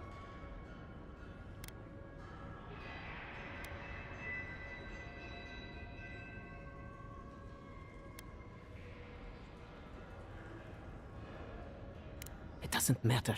An oath is an oath. I swore it, and so did my people. Tell me about the keep instead.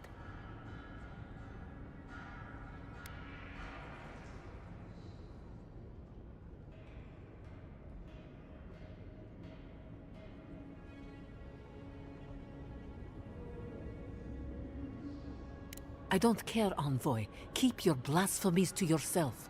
Tell me about the keep.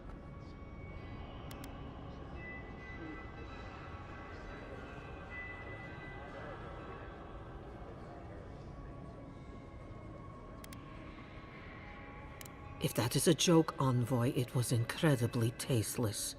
Regardless.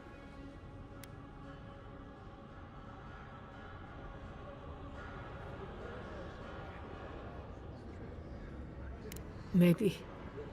After everything that has happened, I can't help but wonder if perhaps Kostya was right. Here.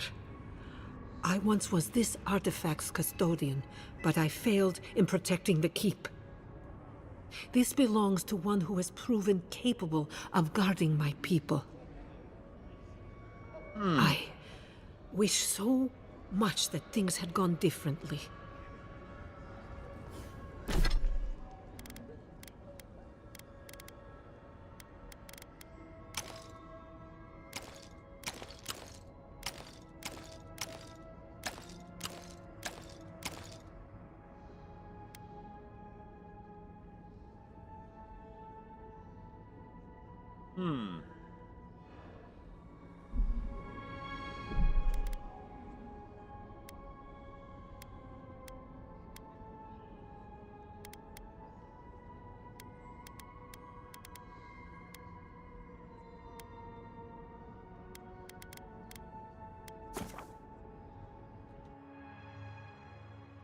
Let's just see here.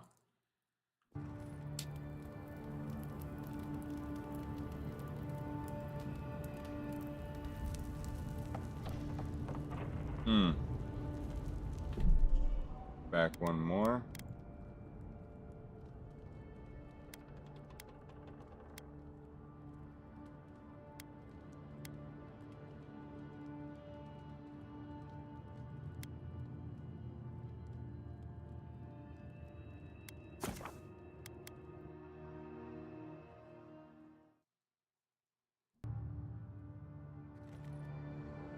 Yeah, she's beat as fuck.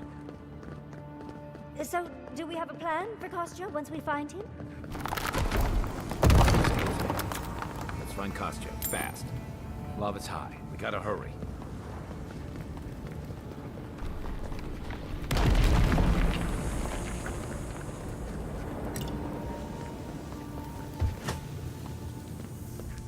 Good, you're here. Help me destroy this winch. We can't risk someone turning it and opening the gates. If the keep falls so that we might live, so be it.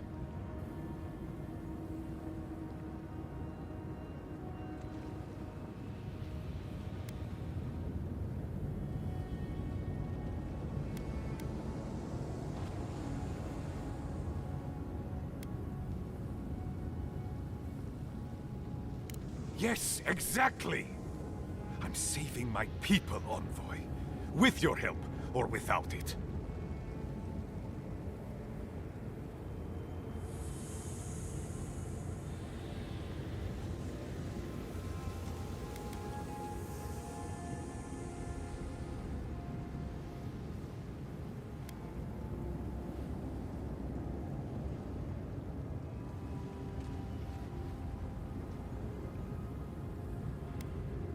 And so you brought it back here? Among the Wardens? It doesn't matter how it works. It was not present in the tusks until your people arrived. Oh, perhaps this is right. Another reason to destroy this place and go. This is how it should be. So long as the keep stands, my people are trapped here. Doomed by an oath to a dead man. No one should be bound to a pile of stones. Certainly not because of a centuries-old oath. Our people were nomads for ages until we built the keep. When it... I will not watch my people... Okay.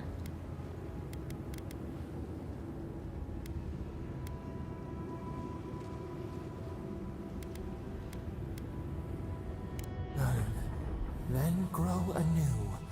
A flow to purge the weight. We twine. That is all I ask. You should hurry on with your task. The lava's rising quickly now. Safe travels to the garden. You'll find your entrance just past this door. I suspect you're the only one aside from Nandru who can open it. Come on, boy. Let's free these folks from their past, shall we? If destroying Solace...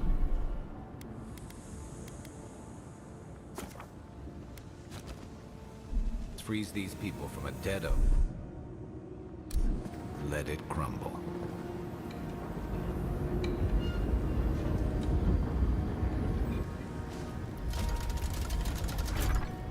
Hear me out.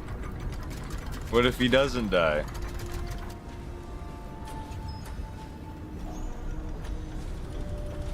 Fucking idiot. You didn't realize I could do that? Nice. Oh, you didn't like that. You didn't like that? You didn't like it? I want to kill this dude. Damn.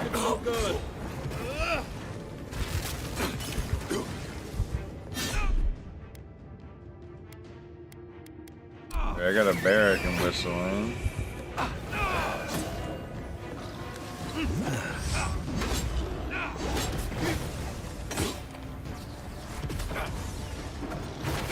Worth and wrong. Damn. Another win. But who's They counting? ping pong with their souls. Let's hold on. Let's see what he had on here. Decent, decent.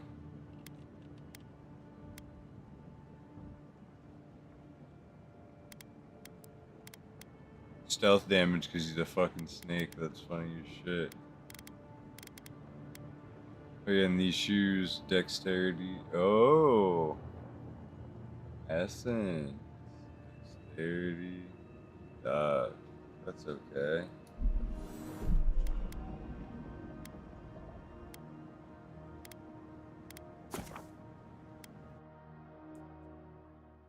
I didn't think he'd get all pissed off at me. I thought he'd be like, what?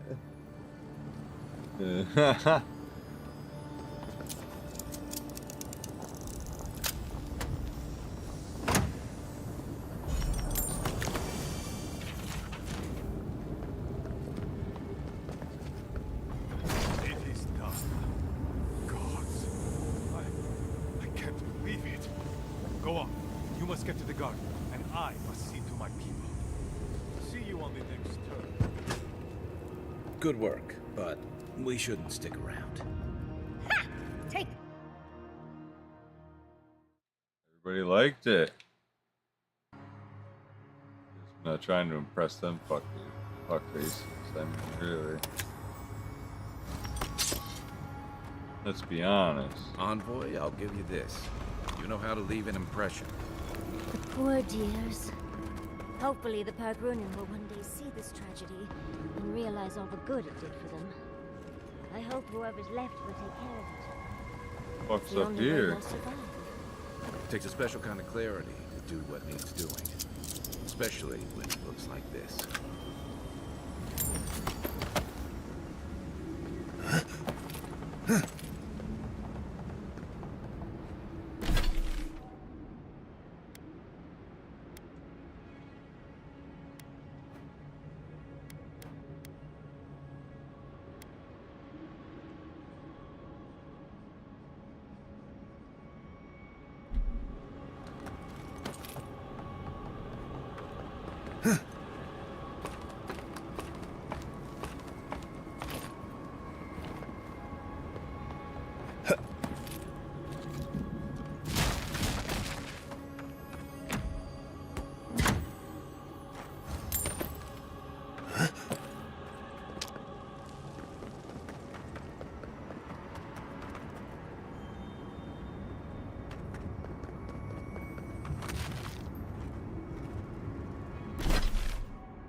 My bad. My mom called. And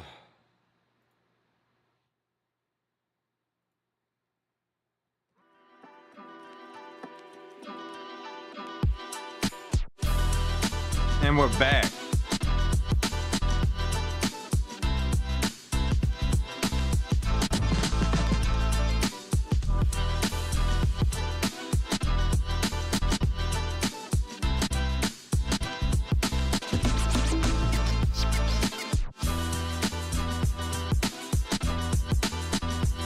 Yeah, buddy.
At least it's saved.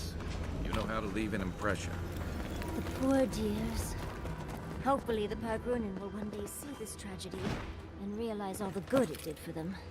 I kind of did hope quite a whoever's bit left will here. take care of each other.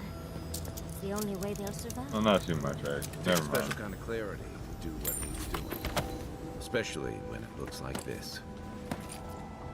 Oh boy.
You Adiran Kamayu. Take a few more moments to think closely before you go destroying your friends' homes next time. Where's this coming from? Solace wasn't a home. It was a prison. We all saw that. What gives you the authority to decide the fate of an entire settlement? That fits the Steel Garrote, but not you. Darling, think it through. The Pargrunin was stuck rotting in their keep, and the envoys freed them. What about those who wanted to stay there, huh? What life are they free to live now? Whatever life they want. Same as you chose when you left.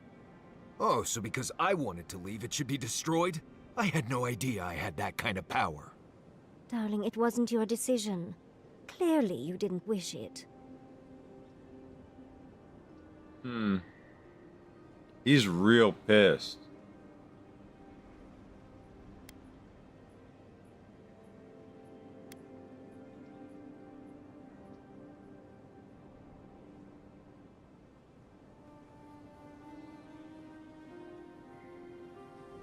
Exactly.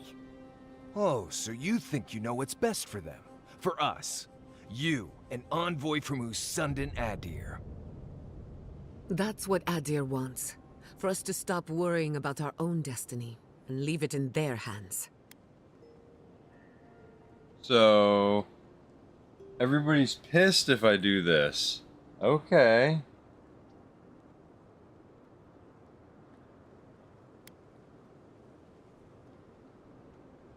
We can start by thinking about our decisions before making them. I Fuck think we you. could all use a break. Let's camp and get some rest. I, for one, could use a long rest. And I'm betting the Envoy could, too. Right. Looking forward to it. He's pissed. Envoy? Blacked out at that Audra and the lava tubes beneath Solace. But it seemed different somehow.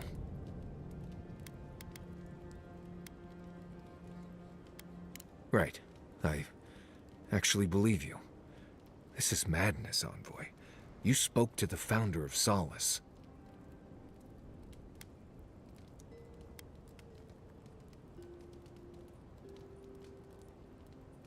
I bet it was. You could finally complain to someone about all the face stuff. People in Solace always claim they're speaking the word of Nandru. And here you are, actually hearing from the man. Doesn't even really matter what he said, if you ask me. There are hundreds of Pargrunan who'd give anything to hear Nandru's voice. Blessed day impressive is what that is. Envoy, what do you need? Thanks for talking. What possessed I you don't to... really. I'll apologize, whatever. Getting chastised for doing the right thing. After all this time, finally returning home. How you doing, Wraith?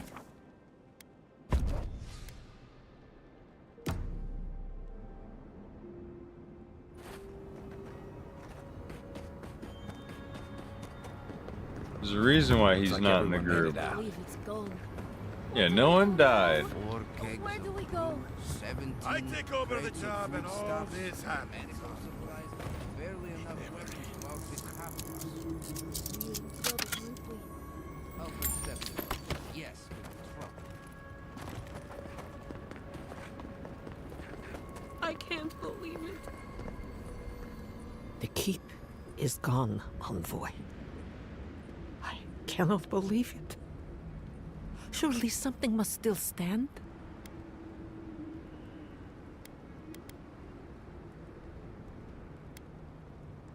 Nandru, help me. It can't be. The keep. My people. Tell me you're lying, Envoy. It can't be true. It can't all be gone. Where is Kostya? He won't lie to me. Thank Nandru that he is alive. There is mercy in this universe. I've decided. Kostya will assume leadership of the Pargrunan. He has always believed in a better life for our people. One that I could not provide. If he wishes to retain me as an advisor, I will stay. But I failed at the oath I swore to Nandru, to keep our people in solace and protect the garden.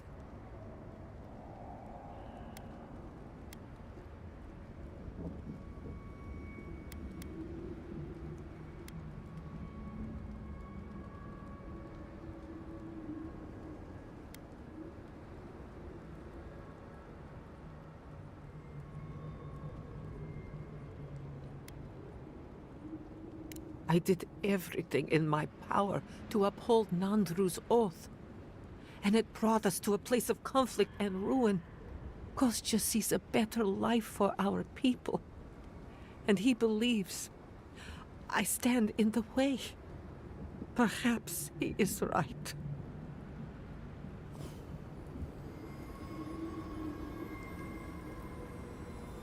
See, she knew he was right. She just like, I got an oath. She's like a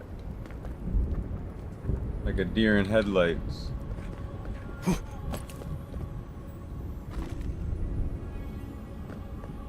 Can't think for herself.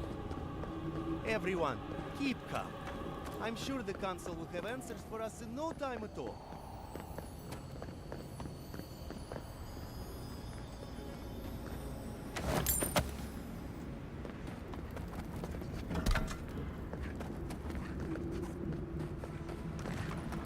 They're all happy about it, and I don't have to walk all that distance to fucking get in there.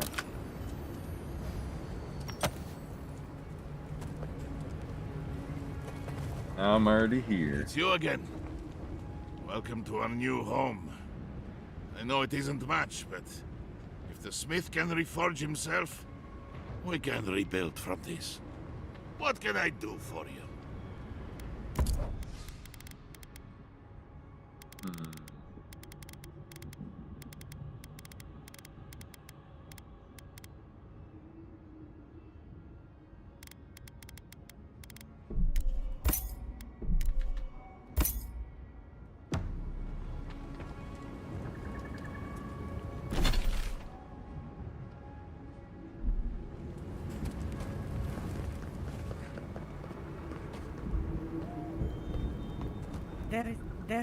There is nothing left.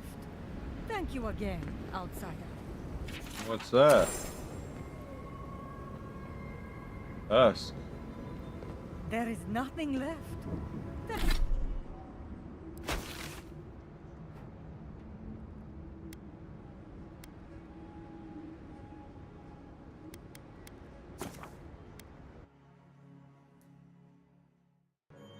Why the hell not?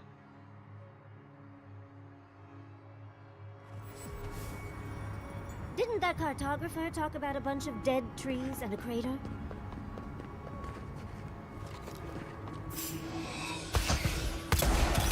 Oh, big mistake!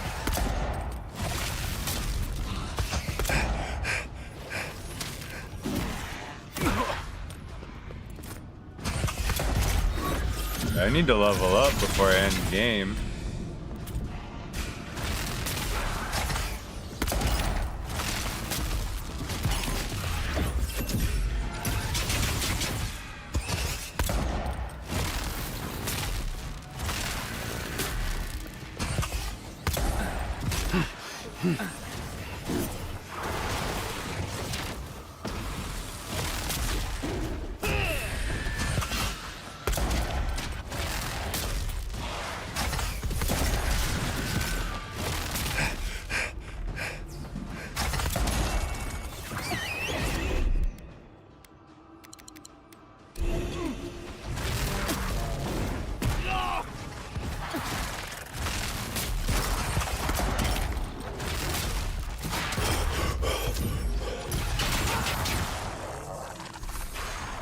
Damn.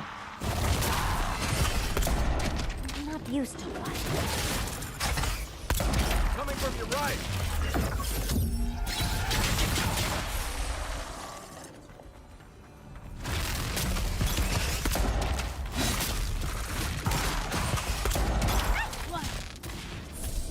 You mean ice one? Killed him with ice. Get it?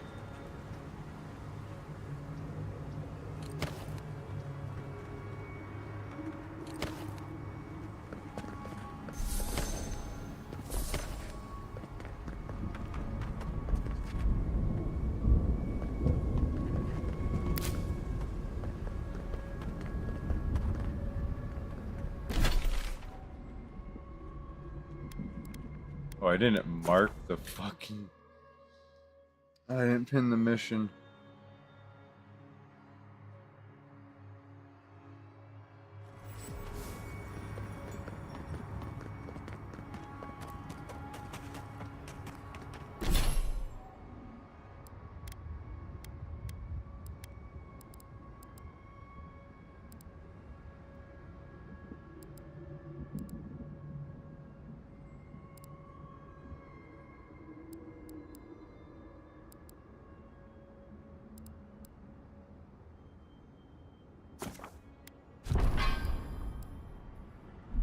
Fuck it.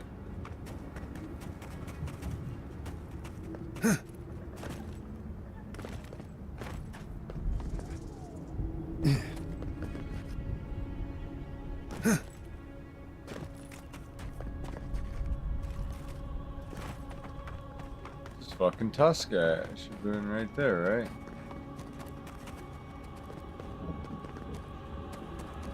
I don't see a fucking thing out here.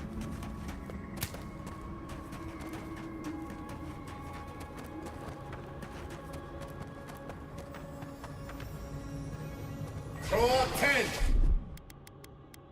That's done. Look, it's up. First time I've seen one of them. On your right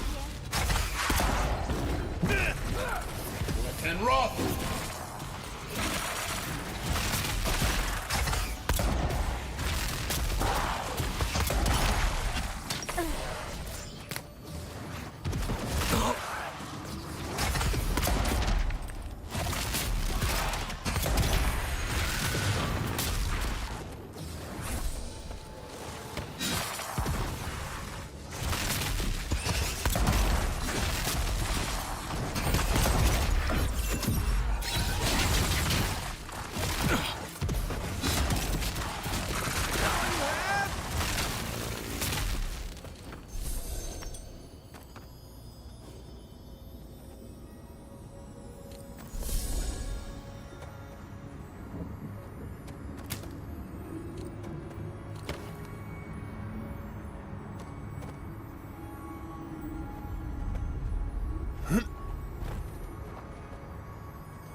Guess I don't get it.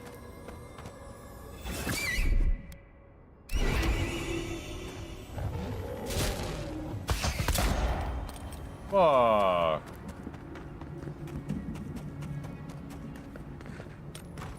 This game's dicking me.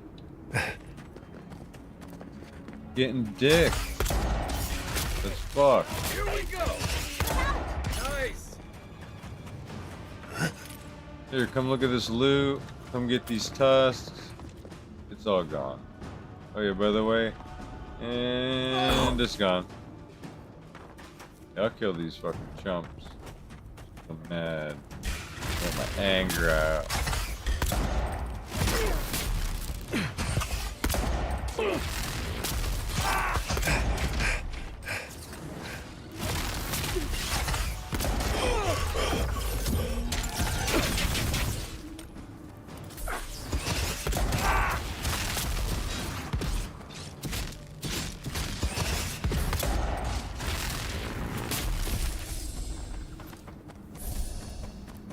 We make a good squad.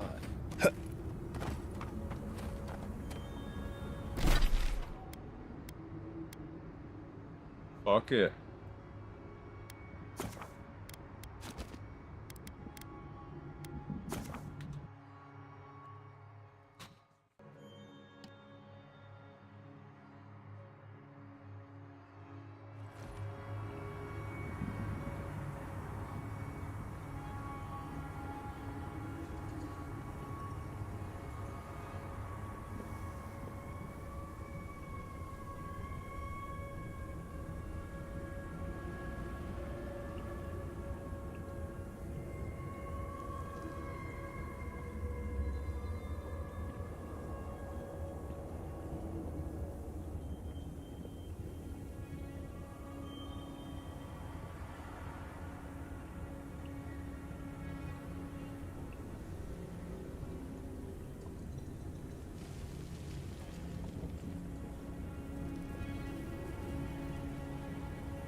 This is it, boys.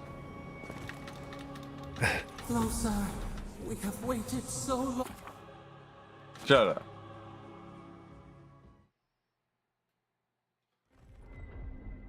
Huh. This is it, I guess.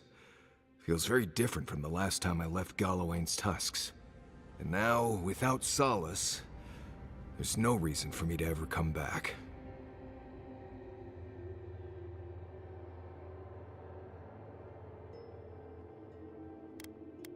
Feels more like an ending to me, but as you say.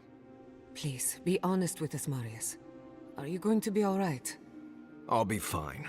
It's not like I have any more childhood homes that can be destroyed. Solace is gone, but its people aren't. You're still here, and we're still with you. Not to spoil the moment with good news, but I doubt the rest of the island has been quiet while we've been looking for the garden. Things have only gotten more tense since Fior, and the Steel Garrote probably hasn't been doing us any favors on that front.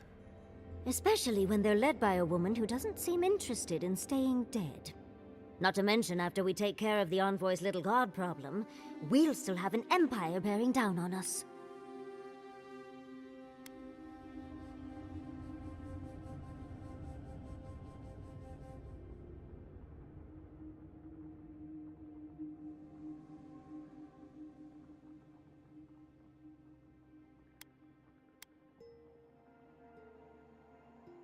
And what? Lie low? I hate to break it to you, but you don't have a face for blending in. Can't say I'm too excited about just walking into the garden. I grew up learning I needed to protect that place, but it never felt like more than a children's tale to me. I hear you. This island is weird enough when all we have to worry about are vengeful plans and soul-altering corruption. Am I the only one who's looking forward to the garden? We're pioneers, stepping into the great unknown, a land of mystery. We have to remember to love them in spite of their lack of proper enthusiasm, dearie.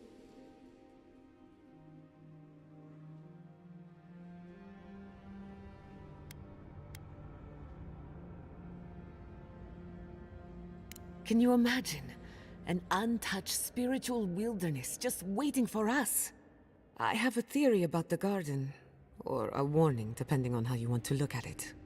Sapadal has been imprisoned a long time. The garden will be a reflection of their dreams, their nightmares, their madness. I wouldn't be surprised if we saw visions or hallucinations, and not even the fun kind.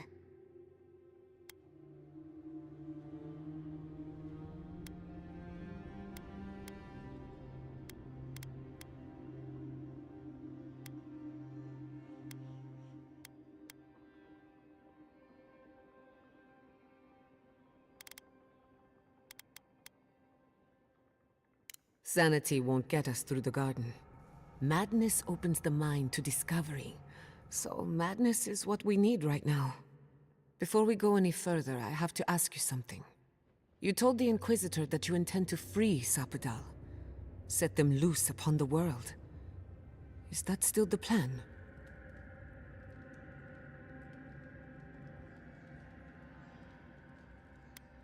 You're not the only one. Sapadal is responsible for the spiritual health of the living lands, and the island has suffered for it. No matter what the Inquisitor said, I don't believe there's a right or wrong choice to make here. Just the one you believe in. Just one. Remember, we're stepping into a realm that is both physical and spiritual in nature, if you can call it nature. There's no telling how long we'll be gone. For all we know, time could run backwards in the garden.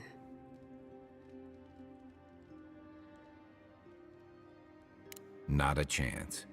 We're a crew now, so you're stuck with me until the end. Marius? I told you I'd be with you till the end. I don't go back on my promises. What about you, Giada? You're not going into the garden without me. I have to see this with my own eyes. Yatsli, if you feel like running back to Quilici, now would be the time. No one would think less of you. And tell Quilici that I missed out on the most exciting part.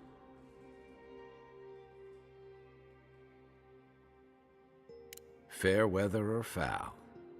I plan on wandering the garden whether I'm traveling with you or not. I have to find out what the big deal is. Agreed. I'm not waiting in camp while the rest of you have all the fun. Hope to see you out there, Marius. Well, let's go then. We can't keep your god waiting. So all of us are gonna fucking hash it out in the woods?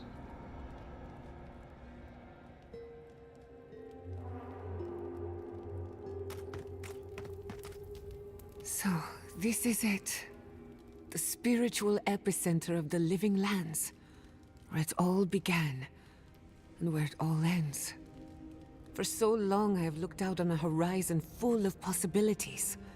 Now that it's here, I'm too scared to breathe.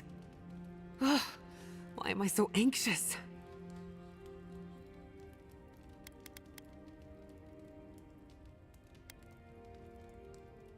I suppose you're right. I'm frightened, I'm excited. I'm a lot of things right now. Do you remember when Manto Pastor sent you after the heart of an Adragan?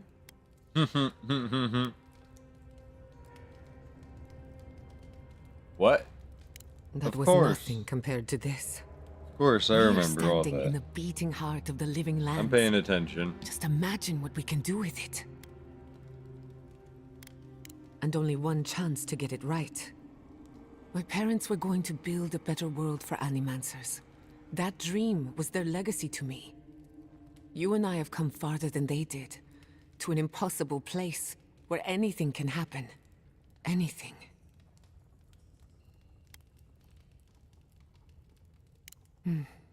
I'll try to remember that. I don't know what's going to happen, but you've had my back since the beginning. I won't forget it.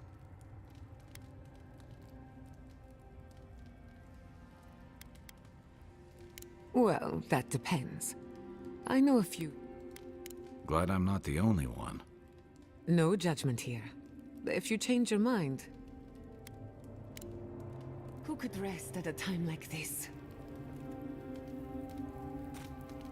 Let me get this straight. You spoke to the spirit of Nandru, a godlike, same as you.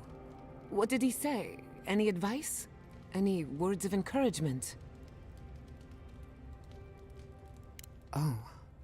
I take it that wasn't what you expected. I should have seen this coming. Never listen to the dead. They're cynical, full of regret, and determined to make us all miserable. Thankfully, you're still alive. Fate is in your hands. What happened to Nandru was ages ago.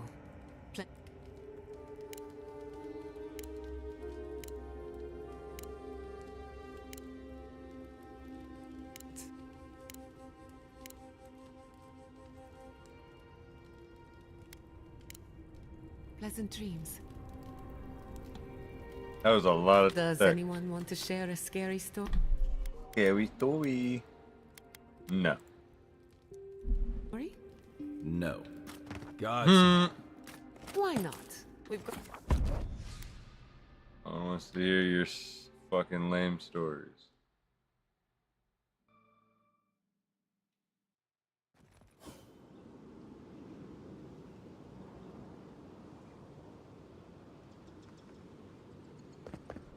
Wonder if Yahtzee brought her ladder.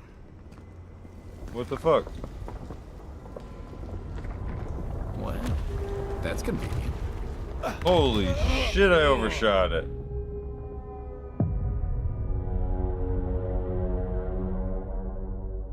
I didn't know my own strength. Didn't realize that was the fucking Flash.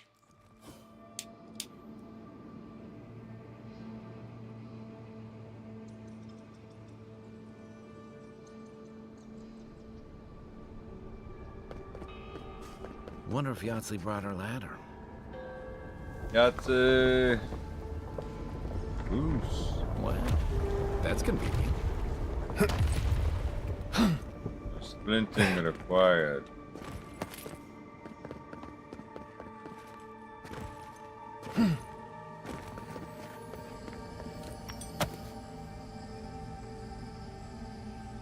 Oh, mushrooms, look at that. Things I couldn't find the entire game.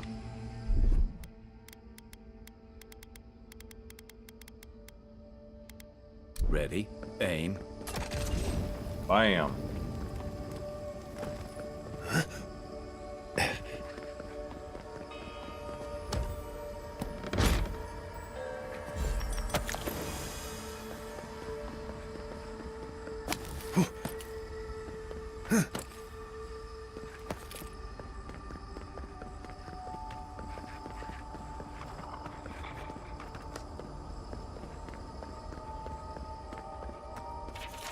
Is he really an Archmage? I get the Yeah, feeling like I'd that. have See you.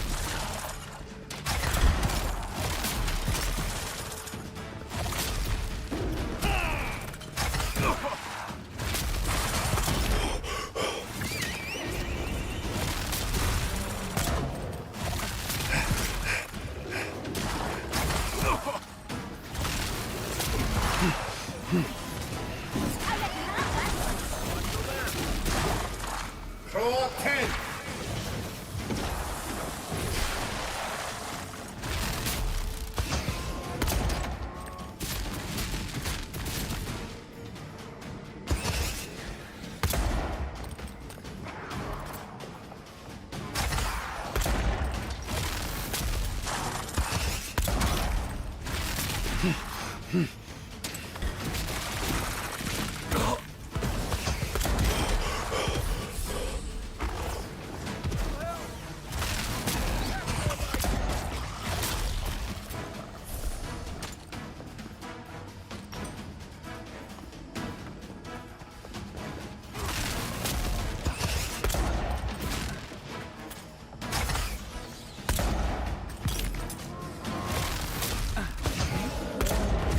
Egworth and Roth.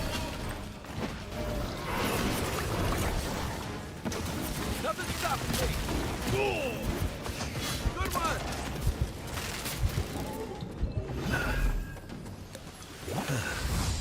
Just like the good old days. Something about this place makes me feel so small.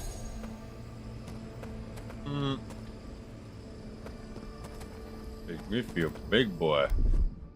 Coming in hot.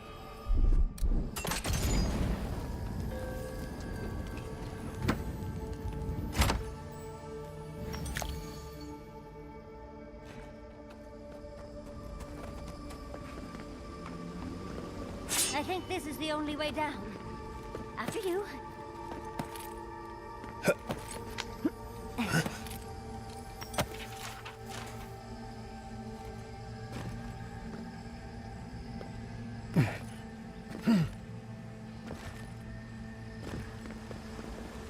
Don't look down. Well, look down or you're gonna hit that fucking rock.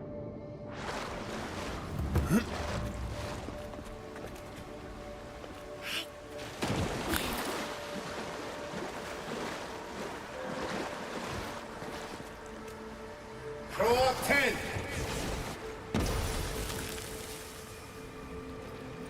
Okay.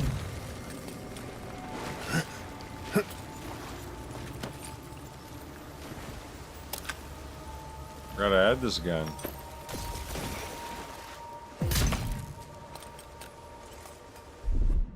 Child's play. That's done. Damn, fine.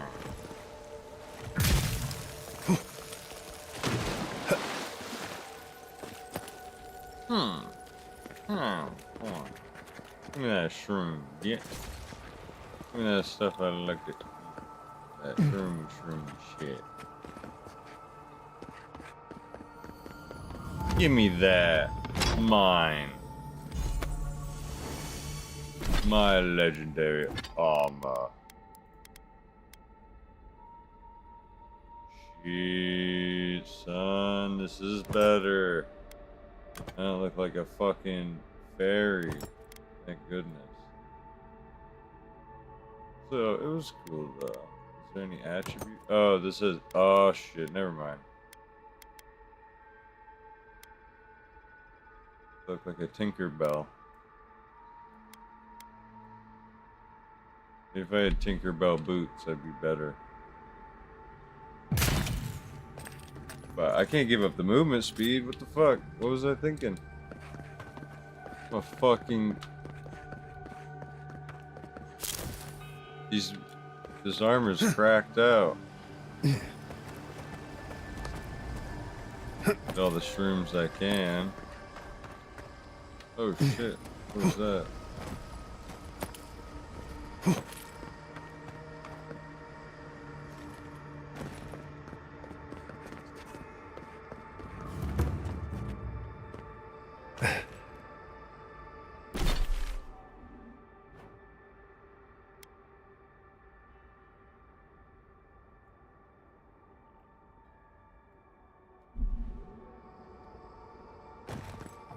Are you seeing what I'm seeing? Or am I going mad?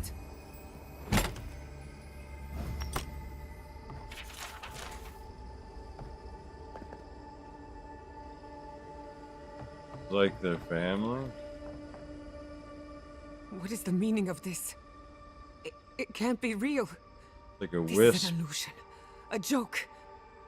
Tell me we're both seeing the same thing.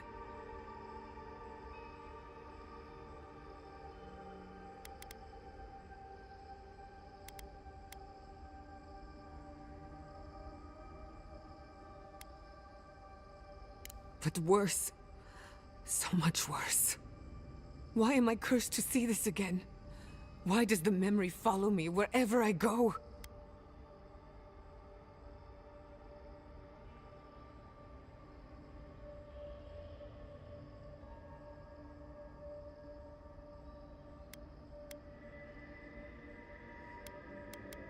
Wanna know what I think? I think someone's laughing at me. Whoever is I am. responsible, I'm tired of the bullshit. Step forward and answer for yourself, coward. Godlike of Sapadon. There we go. Long have we awaited you. Finally, you've come home. This is almost as bad as Ringram's creepy sculptures. Oh my gods. They're alive.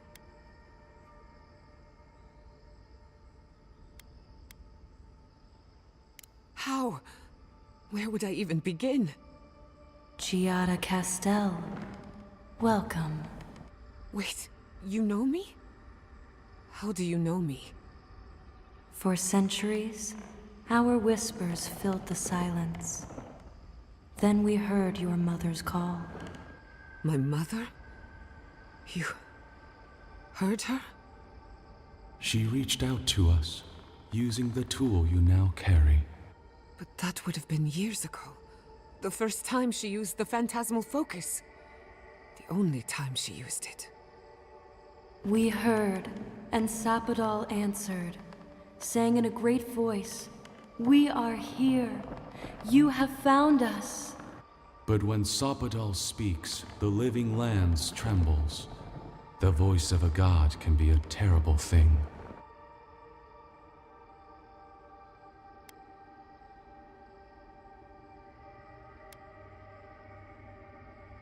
Indeed, Sapadal learned to whisper.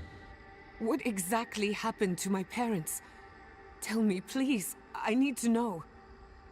Sapadal wanted to be heard. She said it. And She in yelled so at doing, him. Twisted your family in body and soul. Broke them into a more suitable shape. Sapadal does not know the limits of their strength. Mistakes were made. Mistakes were made? Do you have any idea what my life has been since your little mistake? After the incident, your parents were like us, and we took pity. So we helped them move on, as they wanted.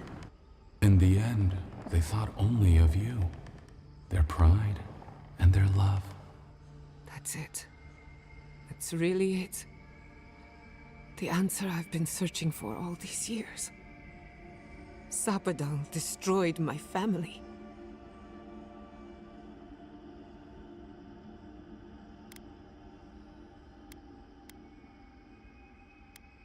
I don't hold you responsible. I don't even know if I hold Sapadal responsible.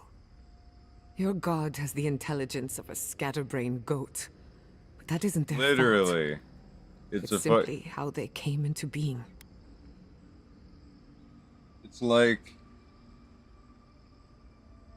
they're retard. It's like the thing's a retard.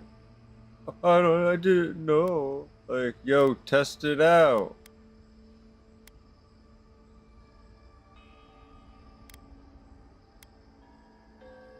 We are companions. Toys.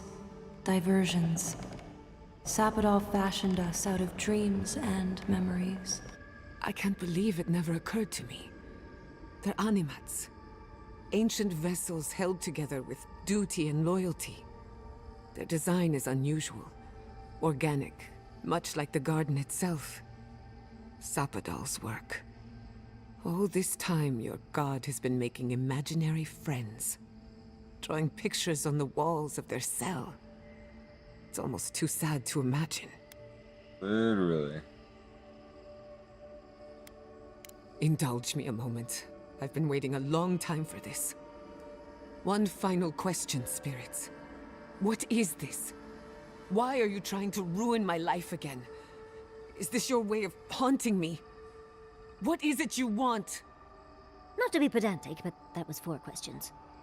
We want to apologize on Sopadal's behalf, and for the part we played in your sorrow. They want to apologize. I came to the garden for answers, not to offer forgiveness. Got answers, didn't you? Was it a mistake? Because no matter where we go, the gods can't stop themselves from hurting us. Our lives are a game to them. Damn it. I can't Should believe kill I'm this about to see fucker. this. Sapadal has been trapped here for millennia. Alone. Millennia. Confused. Screaming into the void for anyone who will listen. When they heard the voice of a stranger, they overreacted. How can I hold that against you? Apology accepted. Thank you, Chiara. And thank you, Godlike, for bringing her all this way. The time has come for you to find your patron, as you were meant to.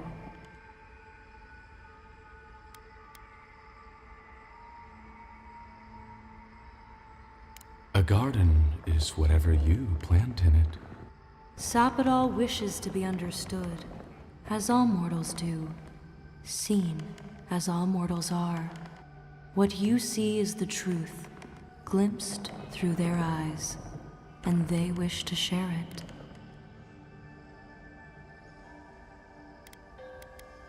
May the living lands receive you with open arms. Farewell. Goodbye. We need to talk about this, but not here. This feels like one of those times when getting answers doesn't mean getting closure.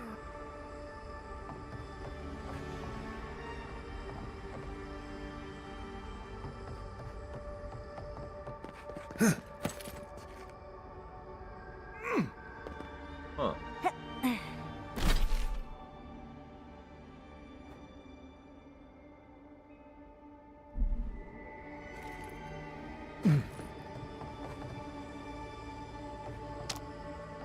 Take that.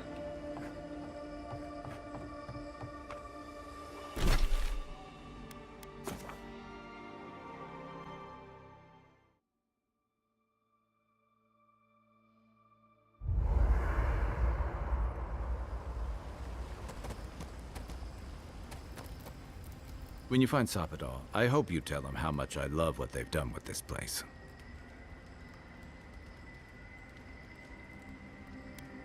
I'm a man of hidden depths. What's not to love about floating islands and a spectral tree? Besides, as divine prisons go, I can imagine much worse.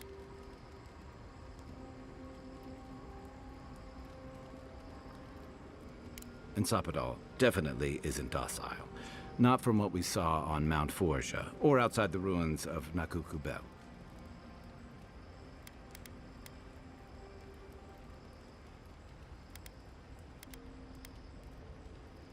Uh-huh. I've heard that one before. Usually before a lot of tears, a lot of drinks, and a lot of, I should have known better. Still, you taught me that a person can grow beyond their flaws. Why wouldn't the same be true of a god? I hope you're right, because we are all in trouble if you're wrong.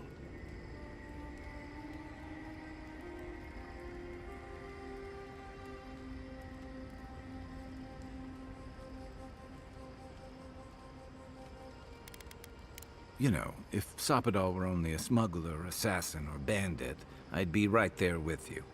But knowing they could end us all with a temper tantrum puts things in perspective. I guess we've all got our limits. I don't envy you having to deal with a loose cannon of a god. But I envy even less the mess you're going to have if, I mean, when, we escape this place. While we're tracking down your god, things are heating up between your Adiran comrades and the locals.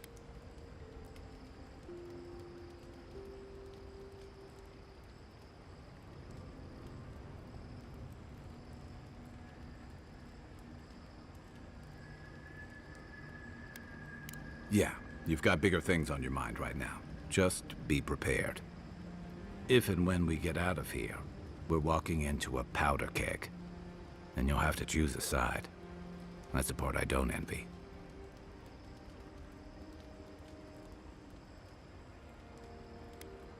I don't. And for what it's worth, I wouldn't blame you for choosing that. Fighting kin and countryfolk is a hard thing to ask of anyone. It's part of why I came out here. I lost my stomach for Rauatai's campaign and the Deadfire. But I wasn't going to turn insurgent against my own people either. I don't mean to burden you. It's late, and you've still got a god to face. Just know that whatever you choose, I'll fight alongside you. I'm with you to the end of this.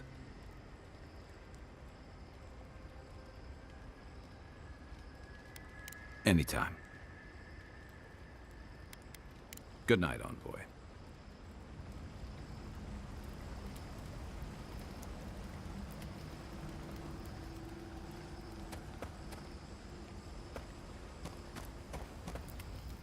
All this time, and when you speak...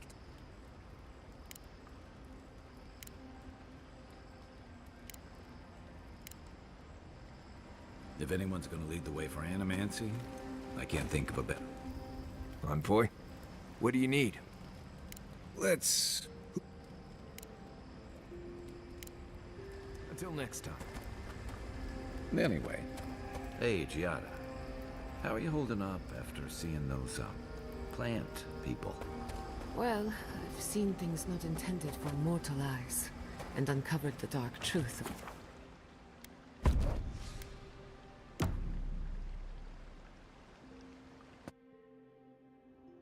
A breath held. Trepidation. You are close, yet distant still.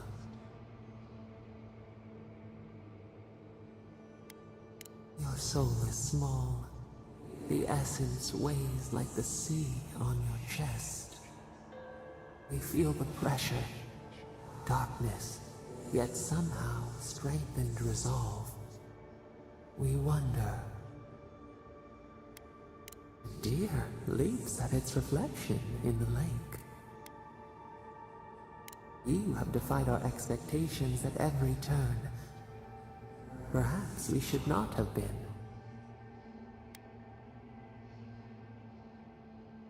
The sky is green. The fish breathes air. We can no longer imagine.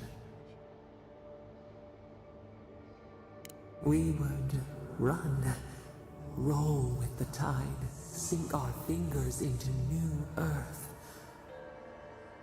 Whisper in the fields, lift the hills gently in our hands.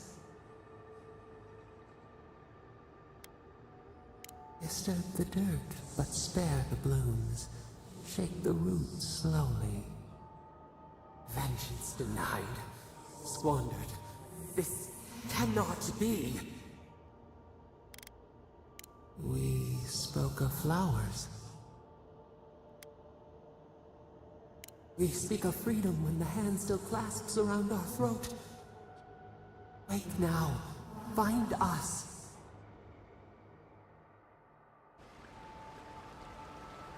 This thing's a demon.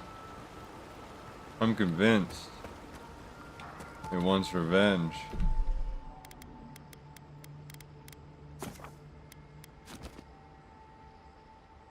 I take a little break from this and that, and then we're gonna be back. Short break, my guys. Gals.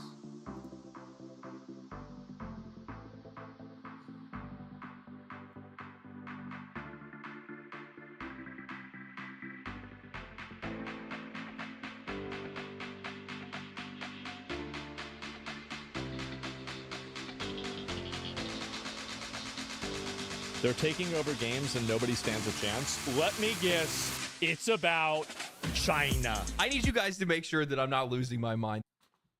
China. That I'm not seeing things, because from my perspective, it looks like all the games China that number one. excited for, I've the been ones that are saying enjoying this. the most, the ones that they're talking about the most, the games that have been the most successful outside of a couple of outliers. I'm not saying that it's all of them, but they're all coming from the East. Elden Ring, Pal World, Tears of the Kingdom, Armored Core 6, Monster Hunter, Resident Evil, Black Myth Wukong, Space Marine 2, Marvel Rivals, Final Fantasy, and I already know that I'm going to enjoy Stellar Blade once it releases. Let me think. Can I think of any others? I probably could. But yeah, I mean, there's a lot, especially the ones that are coming out. PC. Yeah. Now, I'm not saying that all Eastern games are great and all Western games are bad. No, there's definitely there's a handful of good games in the West. Believe me, I put 400 hours into Baldur's Gate 3. But with that said, the list is very short on the Western side of things. Yeah. And I think this is something that the vast majority of the industry doesn't want to discuss, especially games media, because, well, it means that they're losing relevance. Of course. Western games are losing relevance. This is the reason. You're absolutely right. Media doesn't want to acknowledge that Chinese game studios and overseas game studios in general are gaining momentum and catching up in the market, because that diminishes their cultural relevance. Because their cultural relevance is only important inside of the scope of that individual culture. Extension, Western media then loses its relevance as well. There's been a cultural shift over the years where players are not being prioritized, but these Eastern studios are prioritizing those audiences. And as a result, because that cultural shift doesn't happen over there, well, they're taking advantage of a situation and they are skyrocketing in popularity. They're gaining more players, they're gaining more influence, and more importantly, they're gaining more money, which makes them a major threat to the rest of the industry. There's also another component too about this, is that a lot of places overseas have much lower development costs because different costs over there are much lower. Like, for example, Black Myth Wukong cost under $100 million to make, much under $100 million to make. If that same game was made here in America, it probably would have doubled that number. About heading towards a world that has a heck of a lot more Black Myths and Marvel Rivals and a lot less Dragon Age the Veilguard and Concords. That's not good for a lot of people in this industry. And I actually even think that this problem isn't about the West as a macro group. I think it's actually about America. It's American games are the ones that are garbage. Because Baldur's Gate 3, Kingdom Come Deliverance 2, those games were great and they were Western games. It's American brain rot. I'll tell you that right now because, well, as these Eastern studios continue to be successful, as they're able to produce way more games than a lot of these Western studios because of the financial position many of them are in, well, their investors are going to turn around and ask them, why aren't you doing that? Yeah. They're going to say, well, we can't. But before we get into that, Monster Hunter Wilds is right around the corner, and with it is coming some of the craziest PC specs I've ever seen required. So you guys could use today's sponsor, Starforge. I've been loving my new PC from Starforge Systems. It's incredibly quiet, sleek, and lightning fast. It's a way better build than I could do myself, and they've got something for everyone. By the way, if you want to buy one of the 1590 PCs, you have to be there like the moment, because apparently they're still selling out super fucking fast. Ryzen PCs, which are great for your everyday gamer, much more affordable and just great for a first-time user or even experienced players. You can kick it up a notch. Go into their Navigator series. They're packed with next-gen components, giving you some truly high-end performance. But if you're a content creator or enthusiast like me, well, their Voyager series has everything that you're going to need. Starforge has a ton of incredible customization options with PCs inspired by popular games like Terraria and old-school RuneScape, anime like FreeRen, and even their own original designs. And if you really want to customize, they got limited run designs, plate lights, desk mats, and even posters to match your setup. That's Every pretty PC crazy, is hand-built in Austin with premium quality and attention to detail, plus a 2-year parts and labor warranty. Starforge Systems, premium quality, white glove service, and all of it at an accessible price point. Follow the link in the pinned comment or the description below and check out Starforge Systems and find the PC of your dreams. There is a clear divide. So true. Absolute. 100%. Completely agree. Between games made in the East and those made in the West. And I found myself enjoying more Eastern games more and more. And I know that I'm not alone. You don't have to look that hard to see the difference. Eastern games are thriving while Western titles are drowning in complaints, controversy. The worst thing about Western games and American games is the dialogue in the games. The dialogue is where the real weakness shines through. The gameplay can sometimes be comparable, but the dialogue is just painful. Creative stagnation. These studios and publishers get it. Culturally, they get it. They understand what players want, and they're delivering it without compromise. I boot up Monster Hunter, Black Myth Wukong. I think it really says a lot if you have an Eastern developer that somehow understands American players better than American developers do, right? I mean, this is pretty fucking sad. It's HR dialogue? Yes, it is. Fantasy 16, and it feels like peak is the only thing that they care about. They want you to experience something that is unforgettable. They want you to be blown away by the scale, spectacle, and raw excitement. I'm tracking down monsters, and I'm fighting them and crafting armor out of their bones. Yeah, and so basically Monster Hunter is about monsters and hunting them, and it's not some sort of veiled critique on climate change or some sort of government, opinion or anything like that. It's just simply a very good video game that's about monsters. I know, guys, I know. Developers painstakingly research ecology to make sure that they can create a realistic ecosystem that feels alive, while at the exact same time, they're not making that their only priority. They're also delivering stylized combat that you'd only find in anime. I'm walking through China's cultural history, experiencing one of the oldest stories. Well, you'd also find it in fucking Yakuza. That game was an anime. It was basically an anime game. It was insane. Ever told, and fighting literal gods in Black Myth Wukong.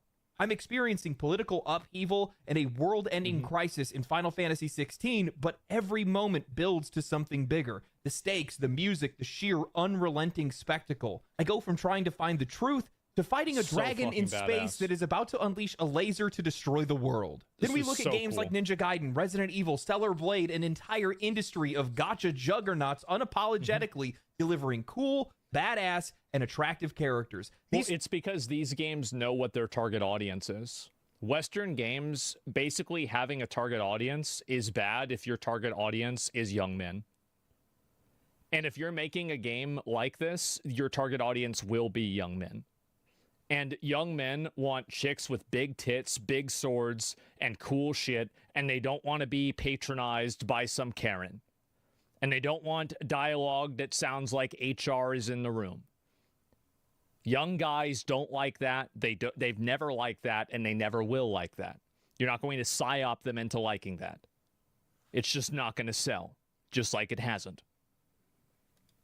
Studios are not afraid to give players what they want. Whether it's over-the-top action, ultra-stylized designs, or characters that are as powerful as they are attractive. Western games, well, they've been moving in the opposite direction. The androgynous, desaturated... Well, the reality is, here's the thing. A lot of people play video games to get away from people like this in real life. So when you put people like this, these annoying, disagreeable, obnoxious, just rude people in video games... Well, it's like I'm trying to get away from this, and now they're in the game too. Why would I want to play the game?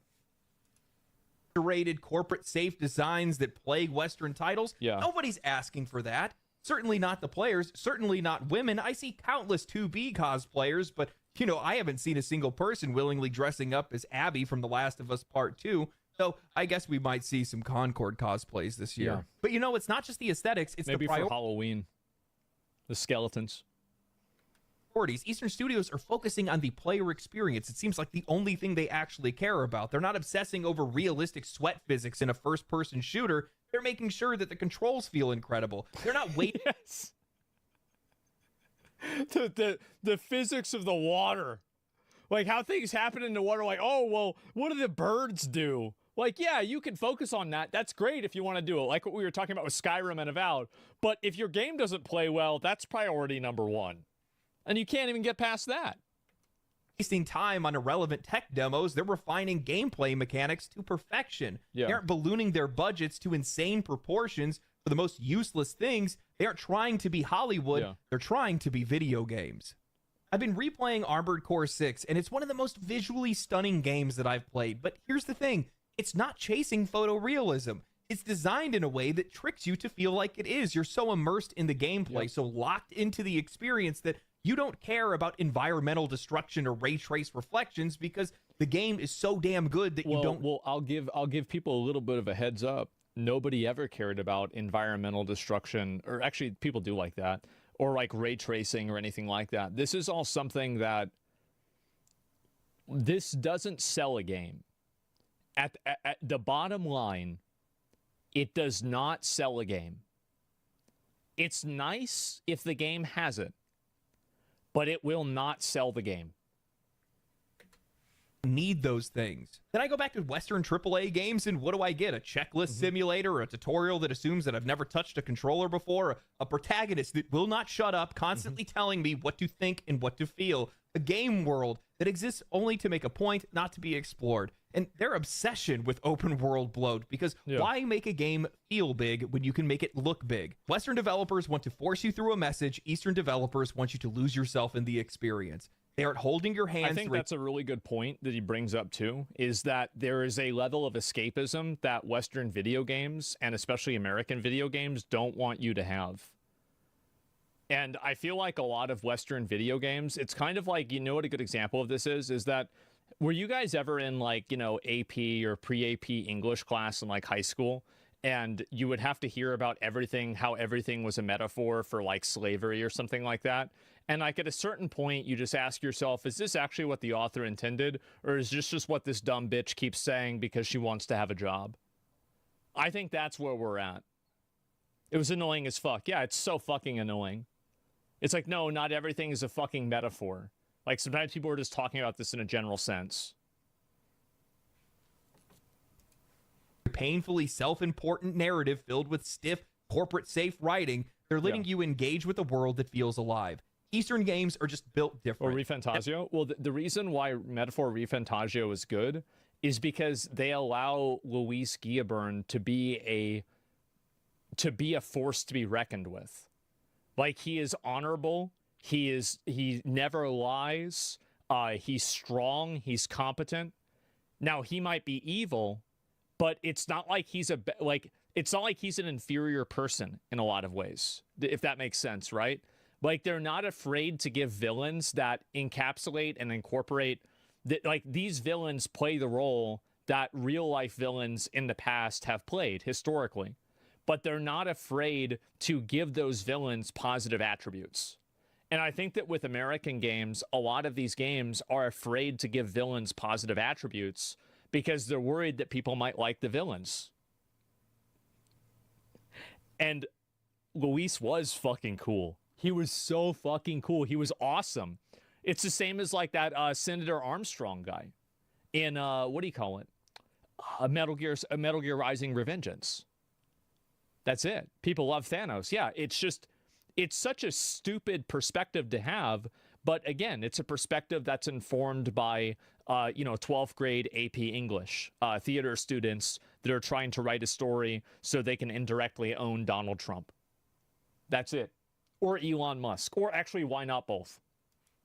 That's why they are dominating, and that's why they're going to continue to dominate. It's going to make it harder and harder for a lot of these Western studios to be able to stay relevant. Now, Japanese games being popular isn't anything new. In many ways, Japan is what built the foundation of modern gaming. If it wasn't for Nintendo dragging the industry out of the gutter in 1983, well, we probably wouldn't even be having this conversation. But we're not just talking about Japan. It's China, it's Korea, and beyond. Apparently, nobody took notice that 2024 featured an entire wave of Eastern studios stepping into the AAA space, shaking up the industry, and forcing Western studios to confront the reality that they're not the only game in town anymore. And I noticed this shift when I saw historically mobile studios start to step up into the AAA premium game space. I love this, by the way. I think this is fucking hilarious. That, like, not only... So this is, Grand Blue Fantasy Relink. And you have this game... And these people that made this shitty bullshit gacha game just decided, hey, you know what? What if we just made a really good game? And you know what they did? They made a really good game. That's it. Grand Blue Fantasy Relink. This was a game by Side Games, a studio known for gacha games like Grand Blue Fantasy and Shadowverse. Why would they suddenly decide to make a AAA, full production, full-priced game unless they knew it was a smart investment, unless they saw an area of opportunity? Turns out they did, because Grand Blue Fantasy Relink sold 1 million copies in just 11 days, and it has still continued to sell, and the players loved it. Then it happened again with Stellar Blade. Shift Up, another It was gotcha. also very well liked by the player base. A lot of people that played it enjoyed the game. Studio jumped into AAA gaming, and the result, another massive success. Wow. A game that sold over 1 million copies. Just it's on likely to PS5. outsell its PlayStation numbers entirely once on it actually PS5. launches on PC. I have a feeling Stellar Blade will have a lot more sales on PC. I think we all know why.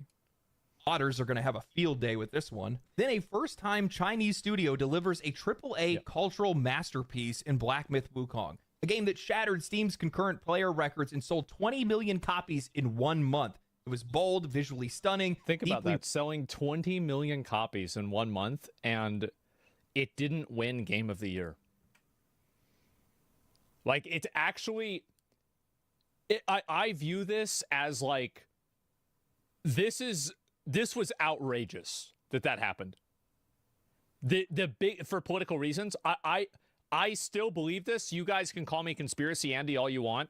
I think that Black Myth Wukong undeniably deserved Game of the Year, and the only reason why it didn't win was for political reasons.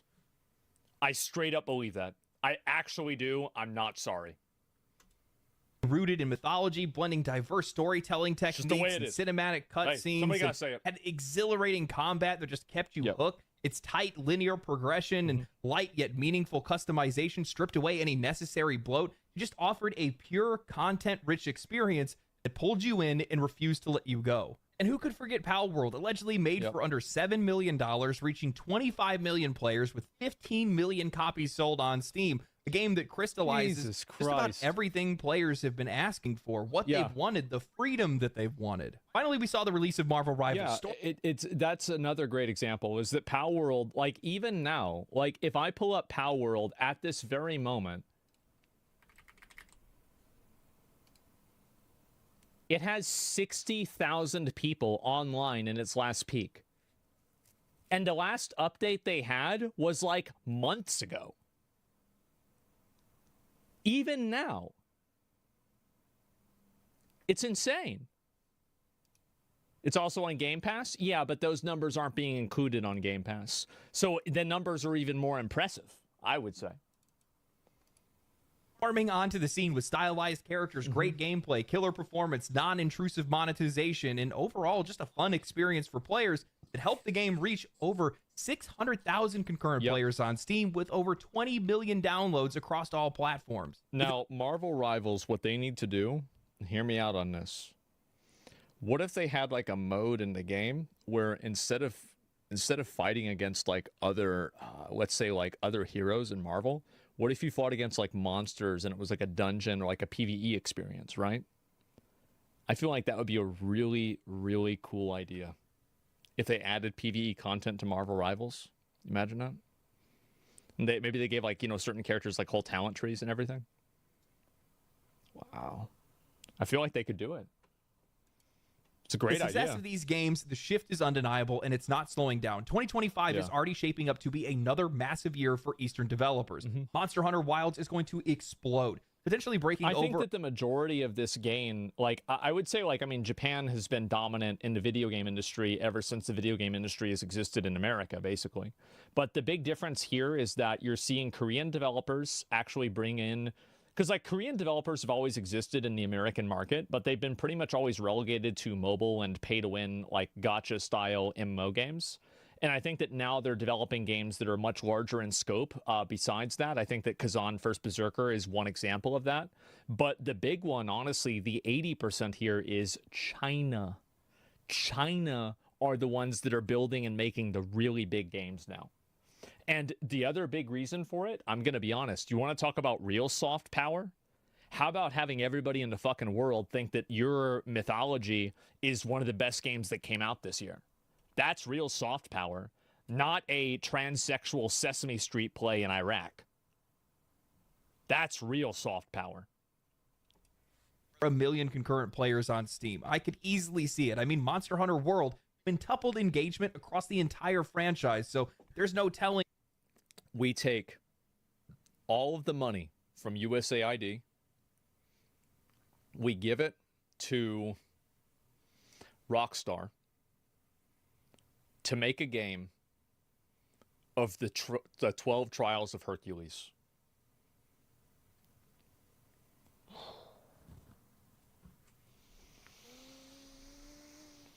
That's right. That's right. That would be insane. How far this new entry can go. Players are already excited for Phantom Blade Zero, Wu Chang Fallen Feathers, Light of Motrium, and Tides of Annihilation, all made by Chinese studios stepping up to steal the show. And after seeing all these successes and the engagement that I'm seeing from the players, how excited people are for some of these games that are coming out, I think that Eastern studios have figured out what Western gaming has refused to accept. That the layoffs, the cancellations, the flops aren't because gaming is dying. Players aren't leaving games, they're leaving Western games. Yep. They're seeing an industry that's at war with its own audience. They see the greed, the That's a really good way of putting it. Yeah, at war with its own audience. That's exactly what it is. Yep. When did propaganda get changed to soft power? It never did. It's just a new definition. Arrogance and the creative bankruptcy, and they're stepping in fucking explode. I'll take what Western studios have abandoned. And I think that the industry is threatened by this. Always and they has should been. be, to be honest with you. I mean, look at the way that games media reacted to some of these releases. Because while Stellar Blade reviewed relatively well, it wasn't without controversy. Heck, they actually had to write an article to tell everybody, why is Stellar Blade so controversial? Are attractive characters unrealistic? They are for women in America.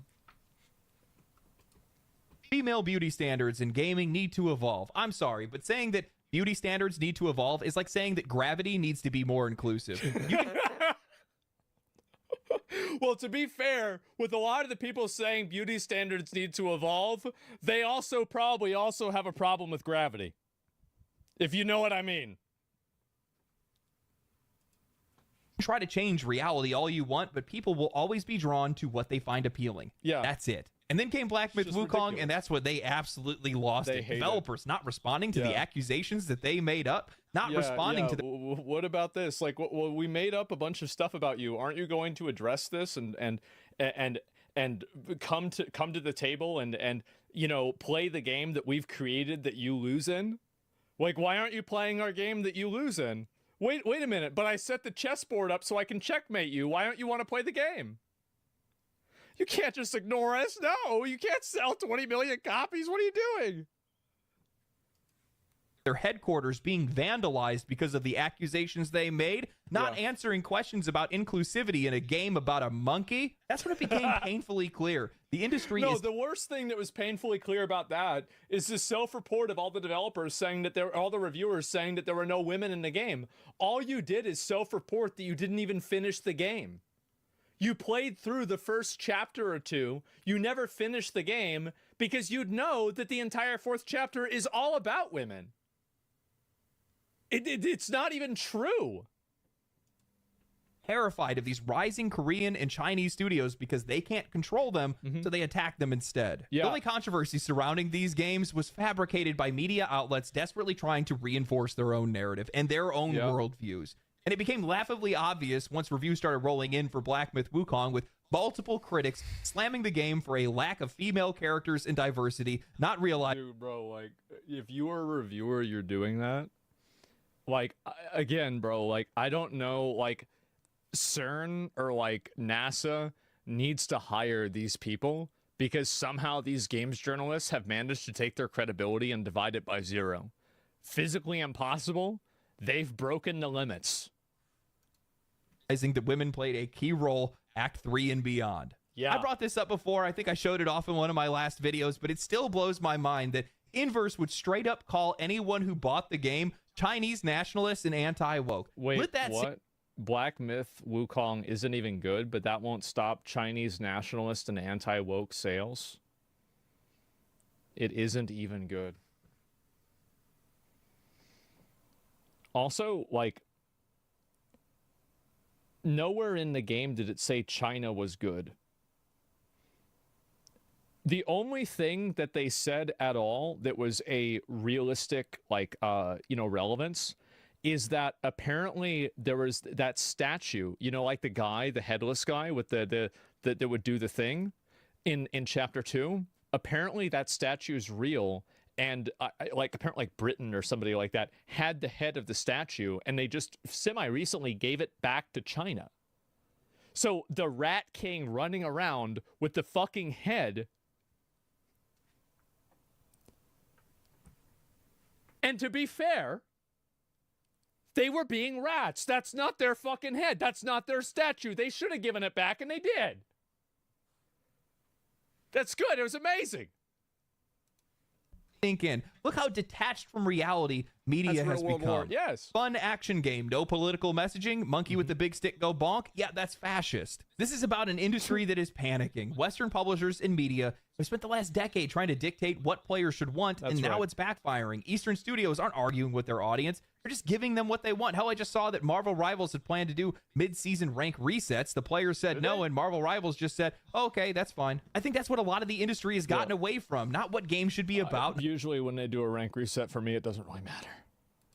Not what games should be, but who games are for. Yeah. Eastern studios, pretty much across the board, are just doing a better job at recognizing what players want and are giving it to them. That's what you need to do to succeed. A lot of Western developers and media are just so caught up. You just look at what people want, and then you give them the thing that they want. I know, like, how could, like, imagine your job is that easy, and you just keep messing it up. How do you keep messing that up? I feel like it's pretty easy, isn't it?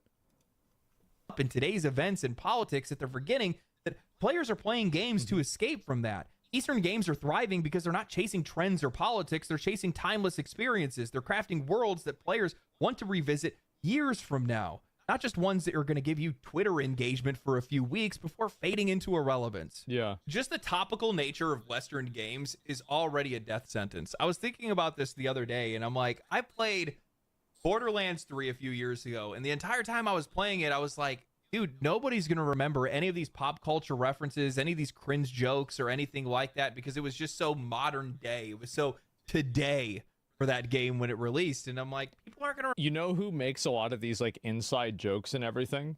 And like some of it is okay because it's kind of like, it's a parody of itself, like Deadpool. But do you know who does it? Fat, boring, lame millennials with Funko Pops on antidepressants. That's who it is.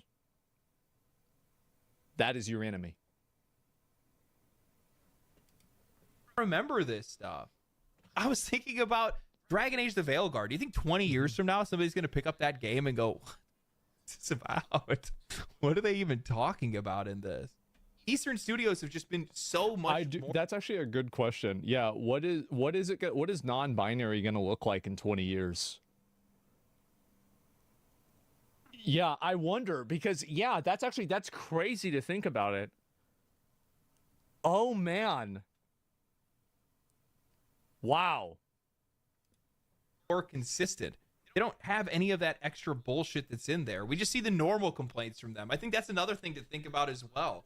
When you think about some of these Eastern studios, the vast majority of controversy that surrounds them is the normal stuff. Day one performance, patches, expansion content, microtransactions. I want to go back to those days, man. I'm getting sick and tired of talking about some of these issues with some of these Western games.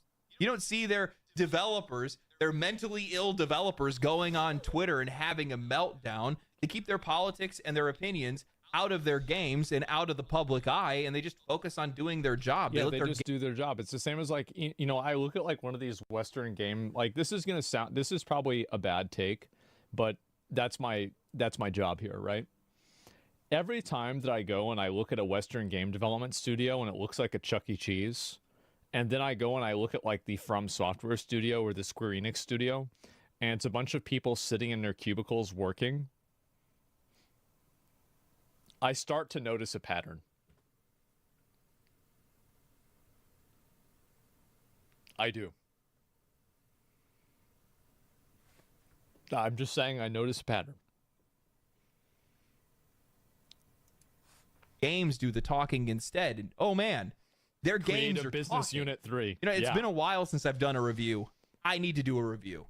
I've been playing Armored Core 6 again, and it is insane how good that game is. It's just... The only thing that's bad about Armored Core 6 is that the DLC for it hasn't come out yet. It's absurd how good that game is and how little spotlight it got. The players that loved it, I played the whole thing. They loved it. The Yep. players that don't haven't played it yet. Well, it's a mech game, right? The problem is like mech stuff was so big in the 90s and the 2000s, and like he remembers this, right? Like back whenever we were kids, it was so big, but then like they started trying to make mech games in like the GameCube and like a 360 era. They tried making them like super realistic, and it ended up not being fun. And like now we're going back to mech games being massive with things like Mecha Break. Like we had Mecha Break earlier. This came out just like a few days ago. Actually today. Let me see if I can find it and pull it up again. Mecha Break, and then this is the demo. Today it peaked at 300,000 players for the demo for the game. Fucking insane. Absolutely fucking insane. So mech games are coming back. So beautiful, but they don't do anything like trying to make sure that I can see my reflection in the visor of an enemy mech or anything like that. Yeah. They don't waste a bunch of time and money and resources on all these weird fidelity things that just aren't necessary for a game like that. They just make it tight controls, incredible gameplay, really good story. Heck, it's one of the best stories that I've experienced in a game over the last few years. That's a good story. Couple outliers, of course. There's some really good ones that are out there. Yeah. But 90% of it was from text. Like it was just a pop-up on screen and a voice. Well, that doesn't say a lot. I mean, fuck, like most of those text-based adventure games have a better story than any AAA American game. I'll tell you that. And like the big difference to me, like you know what the real shocker to me was with Yakuza. I was playing that Yakuza pirate game, and I was like, wow, this is actually a complex storyline, and it's not super black and white, and it's interesting. And the characters are complex. And then I've been playing Avowed as well, and it's just sad. It's really just sad. That was it. No cutscenes or anything like that. It wasn't necessary. They didn't need that because they just focused on it being pure gameplay. And man, is it so... Yeah, no, the other game like that is mouth washing. Like I remember because like I was even talking to Emmy about this. Like she loved that game, and it's like one of the things that I would say really defines whether a game is good or not is how much you think about the game after you play it. And like that's the kind of game that like you think about long term because of how complex and how good it was. And like that's really the way I see it. What's your excuse for Yakuza having a low player base? I don't know. I don't really have an excuse. Like, I mean, I don't know. Maybe it just didn't resonate with a lot of people. Like Armored Core 6 didn't have a crazy high player base either, honestly. Yeah, it didn't. That doesn't make the game bad. Like, so the thing is that, and it's disappointing though. Like you bring up a good point, don't you? Because like, I would love it if Armored Core 6 peaked at 1 million players. Because if it did, we'd probably already have Armored Core 7. And we'd have, you know, like Battle Core and, you know, Mech Core and all these other games. Now, we did get Mecha Break, which is nice, but I want more of them. Good. That's what players want. That's what these Eastern Studios have been delivering. No nonsense, all gameplay. Give the players what they need. Absolutely. That's it. That's why they've been succeeding, and that's why some of these Western games have been failing. Because, you know, I think they got comfortable. They had a stranglehold on the industry. They had more money. It's not that they're comfortable. It's that they're insulated. They're insulated by by the media that they work hand in hand with in order to push narratives that are basically player unfriendly. That's the difference. Developers, more resources, more experience. But now you have some of these studios that are popping up in some of these other countries that aren't under their influence. A lot of them are really inexperienced. But they got the people to be able to do it, and they're learning pretty quick. Developer tools, the barrier to entry to make a video game is way lower than it's ever been before, and that's a major threat for some of these companies. That's why so many games companies that forgot how to treat us like customers, and it makes me. I was wondering why Black Myth Wukong and Stellar Blade had this weird like anti-Asian, anti-Chinese rhetoric among games media in a lot of different circles. I mean, like they had the one person that said, you know, if you bought the game or the people that made the game successful were Chinese nationalists and the anti-woke. The reason why they say that is because it's meant to sound evil. It's you're the bad guy. Now you're the bad guy. And also, like, I am an appreciator of Chinese culture. I think it's incredible. It's one of the oldest cultures in the entire world. Like, America's 250 years old. China's 3,000 years old. That's incredible. That's amazing. Like, you can appreciate Chinese culture and Chinese mythology without actively subscribing to everything that the current government thinks. Of course. It's meant to be disparaging. These countries have a culture that's counter to theirs. They can't let that stand. But these studios aren't just a threat because they counter their culture. They're not just a threat because of the fact that, well, their games are delivering what players want. They're a threat because they have something that the rest of the industry is going to have a real hard time with. They can make games far cheaper and far faster than anybody else in the entire industry. That's going to be a big problem because as they create more games and they overwhelm the rest of the industry, well, the rest of the industry is not going to be competing with them. They're going to be swallowed by them. That's what's going to happen with AI too.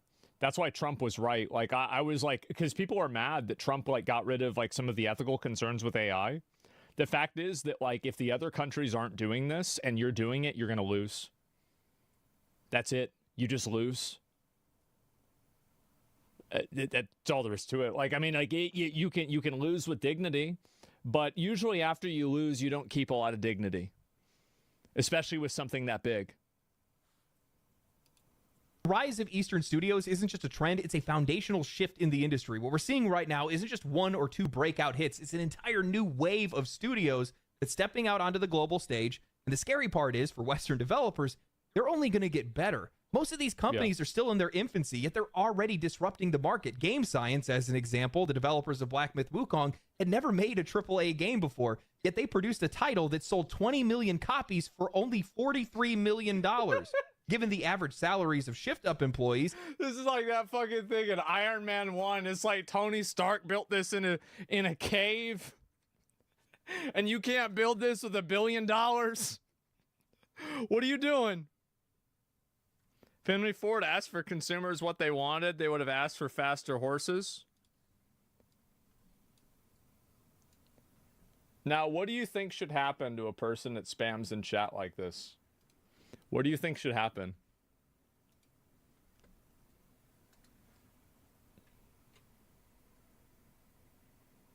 And I want you to know that I saw your message previously. I didn't read it. The reason why I'm pulling you up is because you're spamming. It's not like spamming worked. I saw your message the first and the third and the fourth time too. Do you have any last words before you're banished into the Shadow Realm?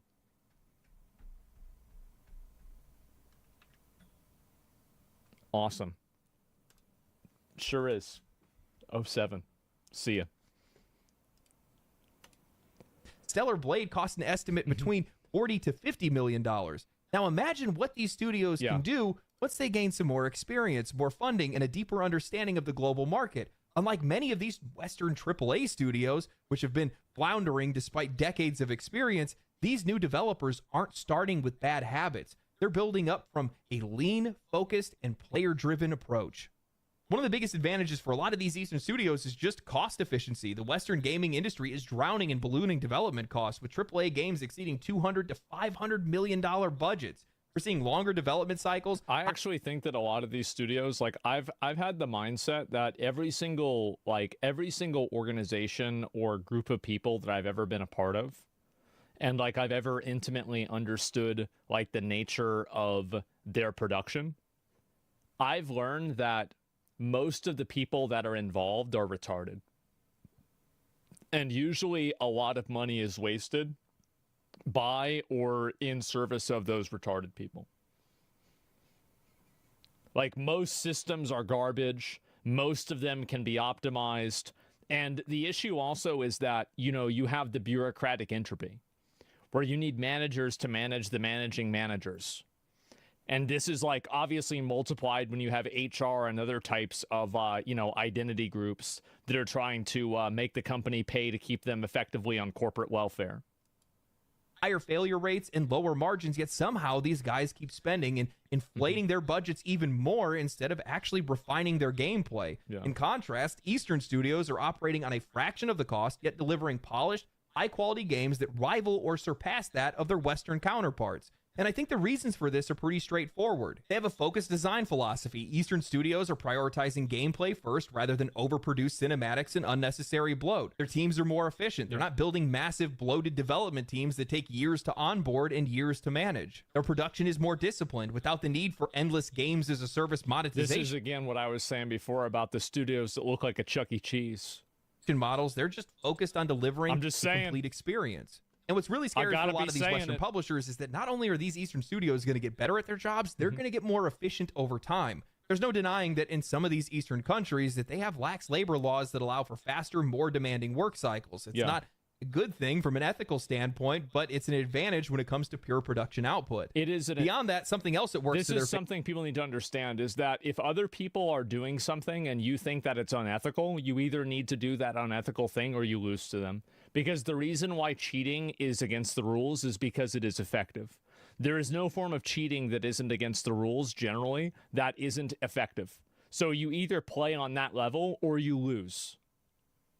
I remember this was true with RBGs back in Cataclysm and Mists of Pandaria. Is like you had to have a proxy. You had to do this. You had people that were DDoSing constantly. You had people that were kickbotting constantly, people that were botting constantly. And like if you didn't have this, then you would lose. Now, I decided to just quit the game at that point because I thought it was weird, but a lot of other people didn't. And so like that's it. Even easier with screen peeking? Yeah, exactly. So integrity is optional? No, integrity is not optional. Integrity is guaranteed not to exist in the highest level of competitive economics. In any sort of extremely high stakes competition, you can guarantee that integrity will not be present. Is that workplace culture in many of these Eastern studios rejects the Western industry's obsession with toxic positivity. The idea that all work must be praised. 11 strategies for praising employee work without causing team resentment. I don't think this is a problematic, thing. But criticism must be soft, and nobody can ever be called out for doing a bad job because in Eastern studios, criticism is direct and result-driven. If you mess up, you're told directly. There's no hand-holding, no excuses, no performative social media activism. Employees are expected to improve. Bad work doesn't just get a pass because it aligns with corporate social agendas. The game is always... I think this part is true, too. I do, because like I feel like there's a big component where a lot of people can't take criticism, and I've always said this before. Like I remember whenever I would raid lead or whatever, is that if somebody can't take criticism, I just kick them out of the raid.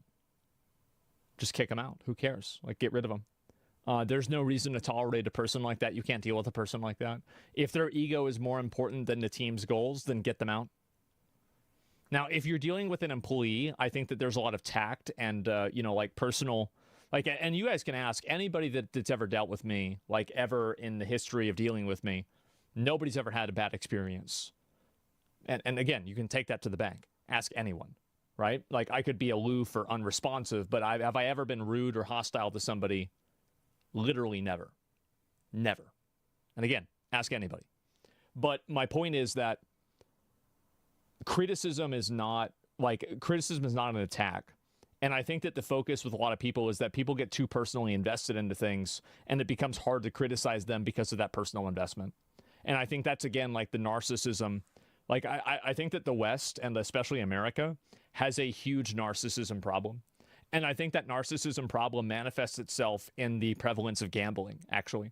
I think that the amount of people that are hyper-focused and hyper-fixated on gambling, one of the reasons why is because they think they're special. They think they're the ones that's going to make all the money and they're going to win. And so, like, that's really a massive, massive component. And I think that hinges on narcissism. Is the priority. Personal beliefs and cultural narratives don't override the responsibility to deliver a great product. Compare this to the West, where some developers are spending more time policing their communities rather than making better games. You've got studios that are hiring based on ideological alignment rather than skill. fearful of offending social media mobs and constantly engaging in PR firefighting. Well, it's very obvious that this is the perspective, right? Like, you never see anybody in the gaming industry that's talking about, like, a lot of people in the gaming industry talk about politics and they talk about like political opinions, etc. But you never hear a single one of them say anything positive about Trump. And you could say, oh, that's because Trump's bad. But okay, sure. But if you take a sample size of the population, 50%, 30, 40% actually realistically don't think Trump is bad. How is it that every single one of them over there thinks that? Well, I'll tell you why. It's because they're hiring and they're basing their interactions and their what's the word for it? Like the interactions, like their coordination and who they're dealing with, association with people that ideologically align with them. And anybody who doesn't ideologically align with them gets what do you call it? They get alienated. It's an echo chamber? Yeah, it's an echo chamber. Massive echo chamber. And so, like, how does that happen with, like, the video game industry? There's obviously, like, it's not like this happened naturally, because if it happened naturally, you'd probably see a spread that's similar to what the general population is. But no. Why is that? It's common sense. Rather than focusing on making something great. Eastern developers don't have that problem. There's another huge advantage that these Chinese studios have in particular, and it's access to one of the largest gaming markets on the planet, while Western studios don't. Many Western AAA games don't release in China due to strict censorship laws or a lack of appeal to Chinese audiences. That artificially handicaps Western studios, while Chinese studios have no problem releasing their games both domestically and internationally. Look at Black Myth Wukong. 75% of its sales came from China alone, yet it still pulled in millions of Western players. Now imagine what happens when a Chinese studio makes a game that's even better, with higher global appeal, and also at less than half of the development cost of a Western AAA game. That's where things get really dangerous for Western developers. Yeah, and also this is only going to multiply with AI. A lot of studios are already using AI as technology to enhance their games now. And, like, obviously a very, very light form of it is frame gen, right? Like, this is effectively like a degree of AI.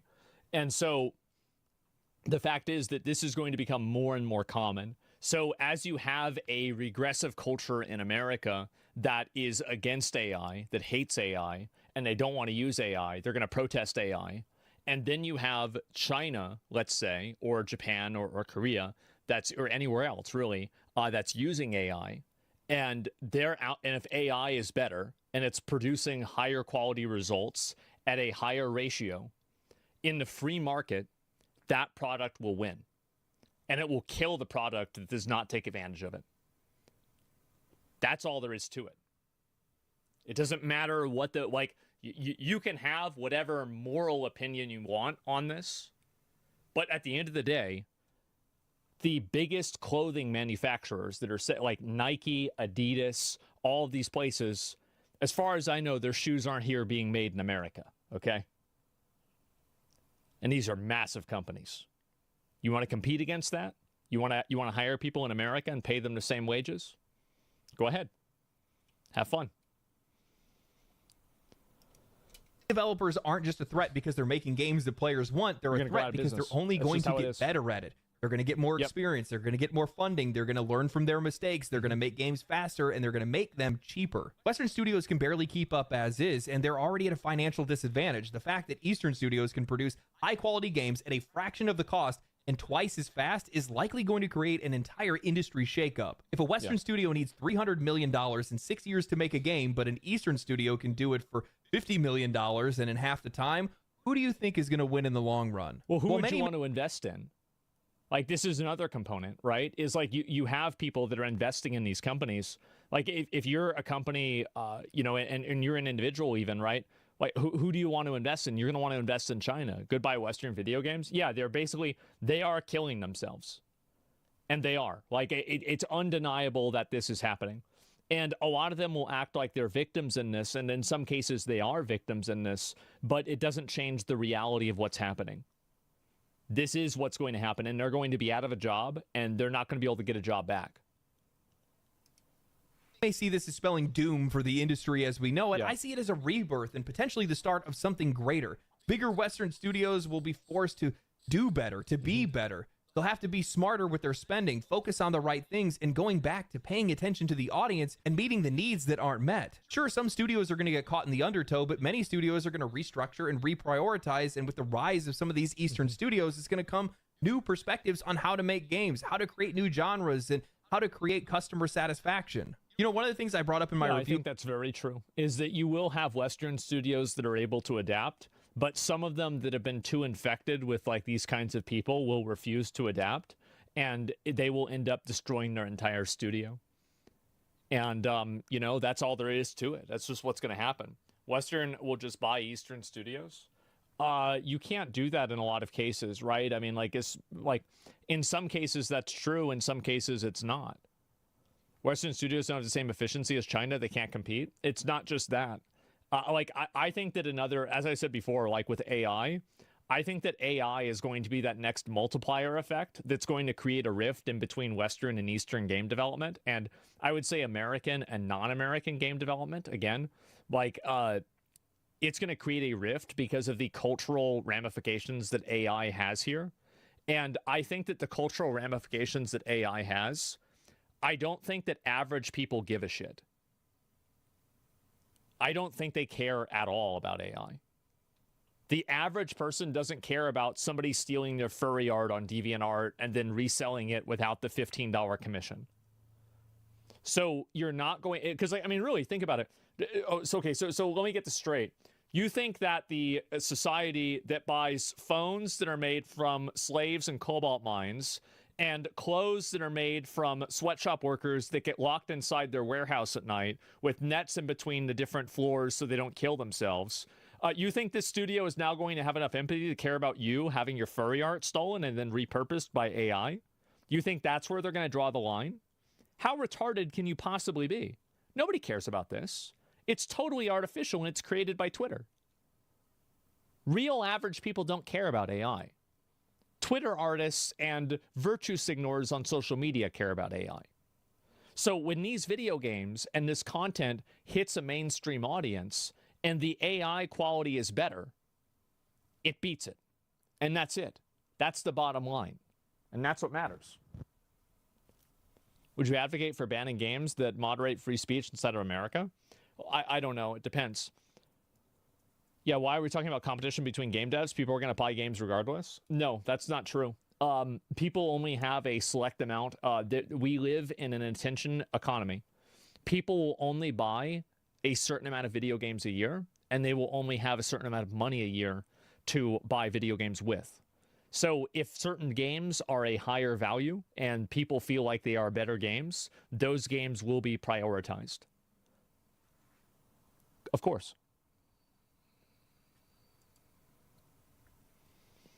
Wasn't Palworld made with AI too? No, they were completely unfounded lies. Black Myth Wukong was how appreciative I was of being able to learn more about Chinese culture. A lot of people outside of China have little to no context on its legends, history, and mythology. Many Western audiences just have a surface level understanding at best. Vague concepts like the Great Wall, dynasties, and martial arts. Games have the power to change that. Black Myth Wukong wasn't just a game, it was a bridge. It introduced millions of players to a rich cultural history that they may have not have explored otherwise. This is where things get really interesting for me, because while exposure to new cultures through art can be a beautiful thing, China's gaming industry isn't just any industry. It operates under the watchful eye of its government. And that comes with baggage. No references to Taiwan, Tibet, Tiananmen Square, no sensitive religious or political imagery, no blood, suggestive themes, or excessive brutality. This isn't just speculation. Western companies have already censored themselves to stay in the Chinese market. Blizzard suspended a Hearthstone player for supporting the Hong Kong protests. That was crazy. Like, I remember that happened. Oh, man, I remember that. I get your point, but in the sweatshop examples, there's a large degree of separation. People would argue that AI threatens more people, which increases in the possibility of having a negative impact with it. You actually think that AI threatens more people than people that worked in the textile industry? You really think there's more artists than textile workers? Studios regularly edit their films to appease Chinese censorship, NBA teams scrambled to apologize after comments supporting Hong Kong went viral. Hell, there's a ton of things that you can't even say in Marvel Rivals in-game chat. Yep, true. I know a lot of people are going to have concerns about China's growing influence in the gaming industry. We're all aware of Chinese... Well, this is, as I said before, this is unironic soft power. In the same way that American people have the choice to buy video games that have censorship from the CCP in them, Chinese players also have the choice in a lot of cases to buy video, or not, maybe not Chinese, but like a lot of other countries have the choice to buy video games that have, you know, American, you know, gender politics in them. And so the problem is that these things just simply are not popular with a big group of people. And I think that inside of America, you live in an ecosystem where you can't criticize or bring up any sort of like question about this. But the issue is that in the rest of the world, the majority of the rest of the world, not only do they not care about this, but a lot of them actively dislike it. So when you go to the free market in a global market, people are going to care a lot less about not being able to type a word in chat than they are about a video game being designed in a way that feels like HR, American HR is in the room. Like, one of them matters a lot more than the other. We are adjusting to their censorship. I agree. I think the censorship is problematic too. But at the end of the day, I disagree with it. And I think that players should voice concerns about it. And I think that players should expect and hold these games to a higher standard. And players should not tolerate being censored by, like, you know, Chinese games. But at the end of the day, that's not my decision to make. I can't make anybody else carry my cross. That's something that I believe, but it's not something that I can make anybody else believe. Propaganda and soft power strategies, so it's understandable to wonder whether gaming is going to face that same fate. But call me an idealist, I think that China's success in gaming might actually lead to a crack in that armor. We're already starting to see signs of that shift because Black Myth Wukong, while the game was toned down in China, in its Western release, it still featured intense action, blood effects, and darker themes. This suggests that Chinese developers, when targeting a global market, are prioritizing Western audiences' expectations over domestic restrictions. If they want games to... Well, they're targeting... They're making the game, obviously, like, there's localization for every game. Like, you know, I think the famous one that probably a lot of people here played WoW, like, you know, you have like the little like tombstones in China rather than the skeletons because you're not allowed to show human bones and stuff like that. Sell worldwide, they can't afford to be completely sanitized. The more success they find outside of China, the more likely these studios are to push back against censorship, or at the very least, create separate versions for those games to appeal to broader audiences. And this is what makes the future of Chinese gaming so fascinating to me, because as their industry grows internationally, the pressure to loosen creative restrictions is only going to increase. Right now, China's biggest weakness in this market is its own government-imposed limitations on creative expression. If their developers want to compete... He's actually bringing up a really, really good point here, is that as these companies become more competitive, they will probably drop a lot of their restrictions. And I think that you're already seeing that. You saw that, like, I have two examples, right? I mean, obviously, like, Saudi Arabia has tried to make, you know, efforts to be more liberal and to be more accepting so they can attract a more global audience of people to come there for tourism. And then the other example of that is HoYoverse. So HoYoverse used to be MiHoYo, and they rebranded in, I think, Singapore or something like that in order to, what do you call it? Money over everything. That's the way it is, right? And so these companies will actually become more even-handed with this stuff as their popularity increases because they'll want to hit a broader and broader audience. That's it. Yeah, Singapore's popular proxy for Chinese company. Yeah. But, like, that's really what's happening. Level, they have two choices: either ease censorship to stand alongside Western and Japanese studios, or remain shackled by their government oversight, preventing them from ever reaching their full potential. Because this is also another component. I don't think that American players want to be censored by CCP propaganda. I think that American players do not like the idea that you can't say Tiananmen Square. Like, this is ridiculous to an American player. So I think what you're going to see, obviously, is that these games will just simply be localized in a way that don't have these restrictions for American players. And I think that's usually what's going to end up happening. And studios will do that because it's, again, if they can do that, why wouldn't they? Concerns about censorship, nobody cares. It's not a big deal, but there are people that do care, and it does create negativity. And at the end of the day, people don't like being told what they can and can't say. I think this is a fundamental human behavior, and I do think that it will matter. And it's undeniable. Like, if you think about it, like, let's just use a little bit of logic here. Will it create more or less like if you have censorship in your game like that, are you going to lose players by getting rid of it? Obviously not, right? So the only thing that you can do is gain players by getting rid of this, and that's why it would happen. Influence and industry shifts, there's something undeniably exciting about what's happening. Gaming is evolving in a way that we never could have predicted, and at the center of it all, well, we're witnessing a genuine cultural shift. One that could reshape not only the industry, but the way that people from vastly different backgrounds engage with one another. People love to dismiss gaming as a pastime, but in reality, it's one of the fastest growing industries in the world. It's already overtaken movies, television, and music, and not just in revenue, but as a cultural influence. And with that influence comes power, the power to bridge gaps, to change perceptions, and to connect people in a way that no other medium can. This industry is changing, and as a result, we're going to get better games. We're going to get a lot more games. We're going to see new ideas, fresh perspectives, and experiences. And at the end of the day, that's all we've been asking for. People are going to get better games in general. I think that's very true. He's right. And this is just going to keep getting more and more powerful. They may not lift censorship. China's going for soft power approach to erode support for Taiwan's defense. Maybe that's true. It's hard to say, right? But the point that I'm making is that when this happens, and this is the case, you are going to have a lot of these games that are probably going to get rid of it, right? And I think that the MiHoYo or like the Saudi Arabia example are two good ones. Wouldn't it be wild if gaming, not politics, not diplomacy, not think pieces from self-important journalists, was the thing that actually brought us all together? Yeah. A shared love for immersive worlds, incredible storytelling, and fantastic games. That was the thing that made us see eye to eye. If art, not ideology, was the thing that actually brought us together. Deep. I know. That's the last time that you guys are going to get anything positive from me for at least a few I think it's always been true, actually. I think gaming is one of the biggest uniting forces in the world. And I think that video games, and especially online multiplayer video games, have done more to erode xenophobia, racism, and other forms of bigotry than almost any other form of media ever has.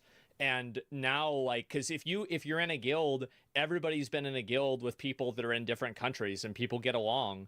And like, even if you're playing with other people, so that's what happens. Music, that's a great point of view. Yeah, maybe music has done more, but I think video games on a personal level do, because you're having interactions with people in that other culture, right? Like if you talk to somebody that lives in, I don't know, Dubai, that's way different than hearing what it's like on the media. And when you make a personal connection with somebody like that, and I think this is especially true even inside of America, like, you know, you're playing with somebody that's like a black guy from, I don't know, some other state. And like, you know, if you grew up in like a place that's like maybe not as favorable to that, you would be able to just like have a conversation with this person and kind of ask the awkward or uncomfortable questions in some cases, and just have a shared purpose and a shared goal. And I think that, like, really in like an abstract sense, and I'm not making a comparison here, but this is just an analogy, is that in a lot of like World War II and World War I movies, one of the main like precedents for it, like I recently watched Fury with my dad with Brad Pitt. It was an insanely fucking good movie, such a good fucking movie. And a lot of these movies are built off of the idea of guys getting recruited from all around America to come together to accomplish a goal, right? And like that friction between, you know, the preacher religious guy and the nihilist Joe Bernthal character, that right there is the like that's the essence of the narrative. And the fact that they come together and achieve something collectively is what makes those stories special. And I think that video games do that in a microcosmic way for individual people. You see what I'm kind of saying here? Like and like that again, I'm not saying like video games is like being in World War II, obviously, but it's just the same general idea. A band of brothers, yeah. months, starting now. See, this is the reason why I was so upset that these studios never got a fair shake from Western journalists. It bothered the hell out of me because I viewed this as a reawakening. I viewed this as a second chance for the industry to get itself back on track, because I think that's exactly what we're going to see. We're going to see games going back to doing what they used to do before, which is connecting people, which is delivering an experience that customers are looking forward to. Imagine games coming out helping and just us being escape from the world and all That'd the be wow fucking that's around amazing. us. And honestly, there's so many good things that can come from this. I feel like I've only scratched the surface of some of it. If you think about it on a much broader scale, if you have all these companies that are out there, all these Eastern studios, especially if we're looking at like China and stuff like that, they're going to be able to make games faster, cheaper. We're probably going to get games cheaper because they're going to flood the market. I believe that when I see it. And if these games are good, that's even better. Yeah. Because if they're flooding the game, if they're flooding the market with good games, what ends up happening is, well, supply goes up, demand is down. Yeah. The prices are going to have to come down to meet the demand. We're going to see less microtransactions or cheaper microtransactions, I would hope. We're going to see game prices. Well, let's think about it like this. Stellar Blade doesn't have a lot of microtransactions. Black Myth Wukong doesn't have a lot of microtransactions. It seems like Phantom Blade Zero isn't going to have a lot of microtransactions. Many of these video games that are being released for Western AAA game development audiences don't have a lot of these. Yeah, Elden Ring doesn't have any. Metaphor ReFantasio doesn't have any. Grand Blue Fantasy Relink has a very minimal amount, and they're one time only, and they're not really game breaking. Like Hogwarts Legacy, yeah. So many of these games actually don't have that at all. Prices fall a little bit. We're going to see some of these studios tighten their budgets, tighten their britches a little bit, actually start spending money the right way on some of these games. There's a lot of good that can come from this. And the crazy thing is that we're only seeing the first wave of some of these games. They just announced the Tides of Annihilation. I wrote that one down. That's the Final Fantasy 16 just one. Came out of nowhere. And I think we're probably going to see more of those come out this year, more of those random announcements. Oh, hey, by the way, here's it's very obvious, and I heard this from somebody too, is that apparently the success of Black Myth Wukong really kind of woke a lot of people up in China, and they're like, okay, holy fuck, we actually can make a game that sells really well in America. We can actually make a global success level game. And so it basically like massively supercharged their gaming industry because they saw that it would actually work. It was basically one of the first times that a big Chinese game like that came to an American audience and succeeded. And it's really the second time, I would say, honestly. The first time was Genshin Impact, one of the big ones there too. And I think Genshin Impact, think about how much that changed the industry by itself. And like after now, think about how many Genshin Impact clones there are now, right? Games that function relatively the exact same. Other game that looks wild out of nowhere with top tier quality. What is this? How does this even happen? And the next year is probably going to be even crazier. I'm blown away by it. Look at the sheer volume of Eastern games that just came out of nowhere last year, and then now they're doing it again this year. Yeah, and they're probably going to multiply it by next year. I wouldn't doubt it, especially because they've seen how much money these games can make. Black Myth Wukong brought in a ton of money. Yeah, ton. Marvel Rivals is making a boatload of cash. Yep. Obviously, the gacha games that they have over there, MiHoYo's making a ton of money as well. So yeah, that's they see making the a lot. opportunity in it. They're going to invest in it, and by extension, we're just going to get more games and likely better games because they're going to see, oh, well, games of this scale, games of this quality are what actually, sell. Yeah, exactly. They sell. A lot of Chinese companies are restructuring, reducing expensive investments into Western studios and loading all that money into cheaper domestic developers. If you're talking about like that one leak that came out, that is just a leak and it's not really confirmed by anybody. But that being said, I do think that's true. Because like if I was China and I saw what the American development studios are doing, why the fuck would I want to put any money into that? It's obviously not making a lot of money. So why the hell would I do it? We're going to go ahead and make. Oh, the players like this thing, we're going to go make that. Yeah. This kind of loops me back to this video that I'm planning on doing relatively soon about copycat games, where you're seeing some of these studios take premises or games that, well, other studios have that they may have not done a very good job with, or they haven't handled its success very well. Overwatch being a really good example of that. I also think that Light of Motrium game is probably going to be relatively... It's going to be like Horizon, but it'll probably be good because you can actually be in a mech, and it's basically Elden Ring. And yeah, I'm going to play the fuck out of that game. I cannot wait to play that game. Disruptive. What if, just a what if scenario, the game that, you know, Horizon's tried to come out so many times that it always ends up not doing very well, mostly because it always ends up dropping in the window of some major release right next to it or whatever it might be. I also just don't think people are really all that interested in Horizon. I don't really know why. I think the premise is really cool. Maybe it's just the character. It's just fucking boring. I don't give a shit about it. It's like Avatar. Like, the only reason why Avatar was good when it came out is because of the CGI. The CGI was, like, next level, right?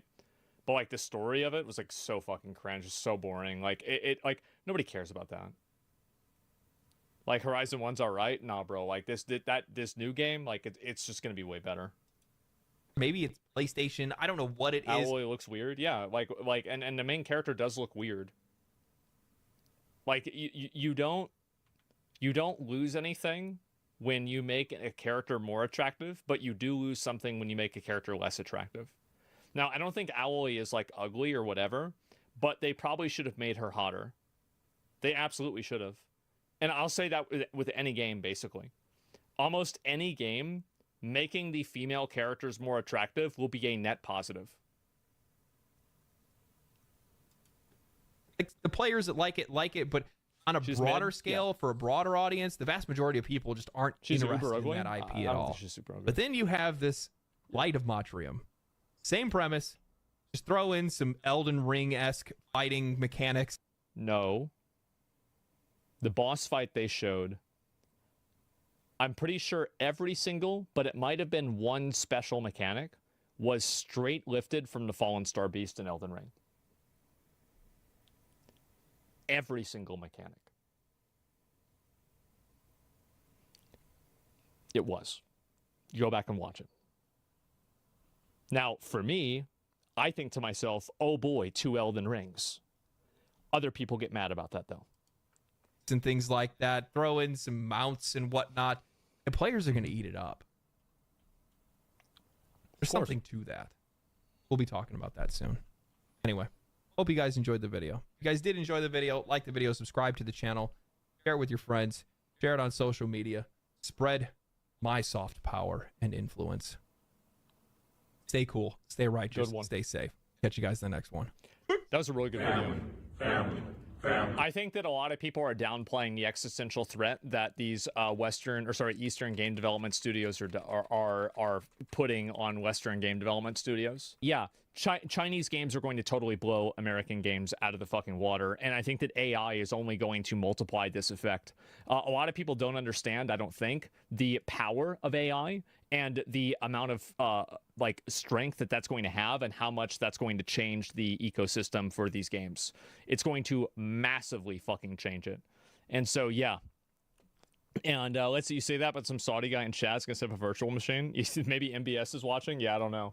But I just find this to be kind of funny because people can buy the game and refund within 2 hours. Please check out the Legendary Drops of Avowed video. Yeah, I might at some point. Here, give the video a like. And I think that this entire topic with like these Chinese games and like the solution to a lot of the like Western weird video games like Veilguard is actually just buying other games from other places. It's not complaining to the devs and getting mad at the devs and, you know, making like, oh, I can't believe you would do this. This is so stupid. No, the real way you want to stop it, stop buying it. Stop giving them money. And if you stop giving them money, they won't exist for very long. And that's how it always happens. Why would somebody want to buy like some shitty new game? I think that Avowed is a great example of this. I would never buy Avowed. You have the demo for Mecha Break. And amazing Season Games. This I'm about to play like Mecha Break. Company to me. Amazing Season Games. Let's find out where they're from. We'll go ahead and search Google for it.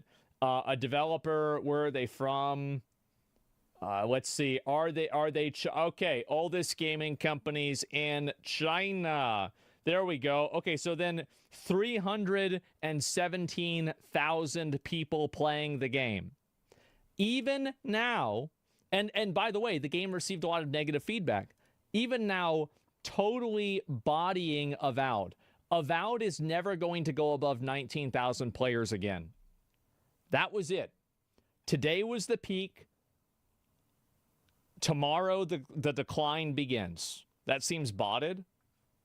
You really think that there's, like, not that... No, Mecha Break was really popular. People really liked Mecha Break. The first demo was great. It might peak again tomorrow. No, it won't. It's not. You think it's going to peak from a Sunday to a Monday? That never happens unless it's a brand new release, which it's not anymore.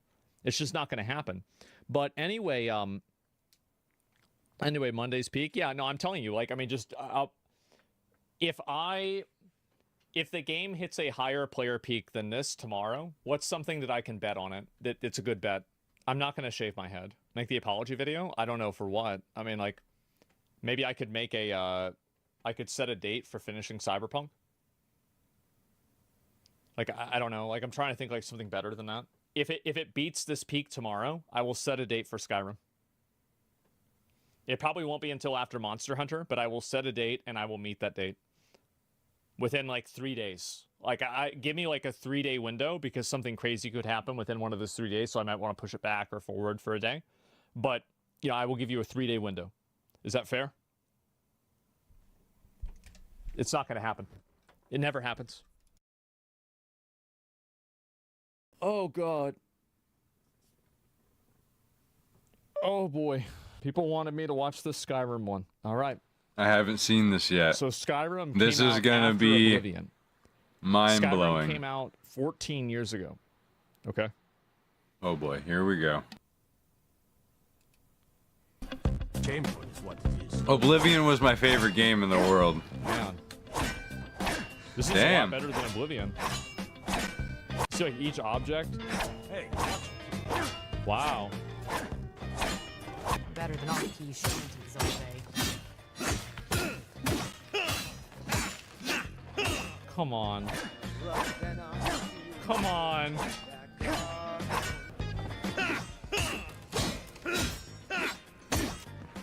Jesus. Fucker count about this again? Yeah. This is insane. Ripple. Wait. Even the water? I didn't even see this last time. What?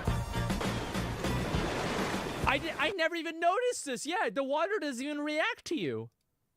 Jesus. Oh, no. I didn't even see that. The Empire's in decline. So...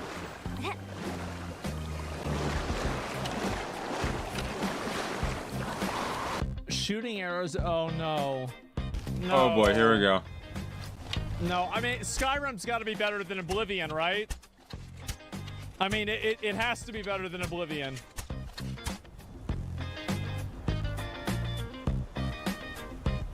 It's better than Oblivion. No way.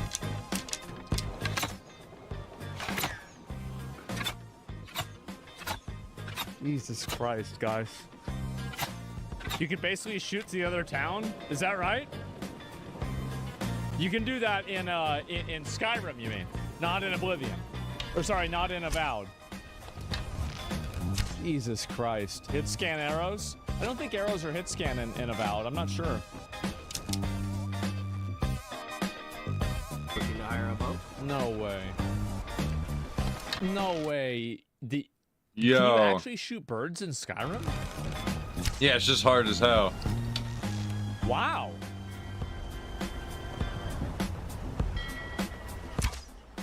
And there's even like tracking and... Damn.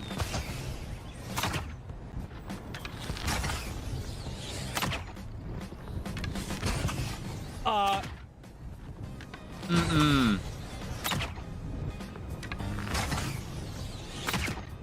It's like a happy world. You just missed? No, I don't know, guys. Like, I feel like he sure seems to be missing a lot, right? This game is... Dude, every shot is missing. Maybe it's because they can't hit. So you're technically right, he is missing. And even with the gun, you can't hit him? And the gun is hit scan. So you can even, like, take the animals in Skyrim, even take, like, different pieces off of them, too? Mm-hmm. Food. Fishing. You can just, wait, you just grab it? You just get them. Where's the fish? Wait. Where are the... Wait, there's actually no... Wait, there... I didn't even notice. There's no fish in the game. I found one pond with fish.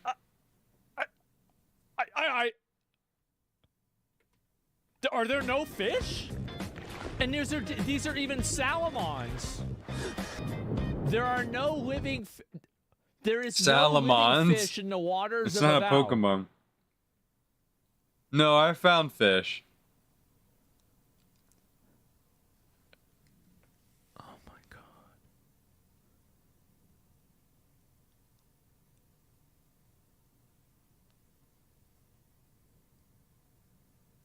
god. You're a fish.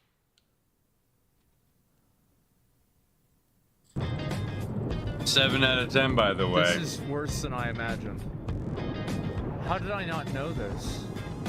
There's actually no fish in the game at all. Alright.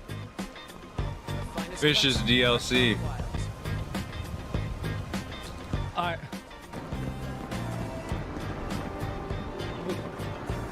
Yeah, it showed this one before.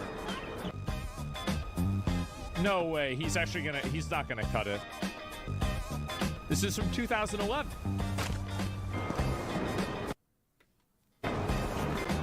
Got some good pieces out here if you're looking to buy. More inside.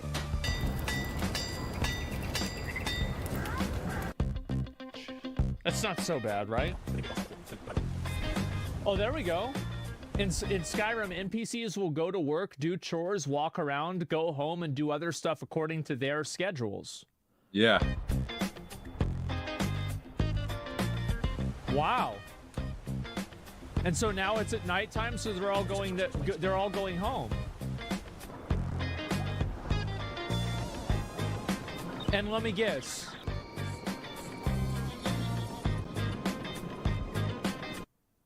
Nothing.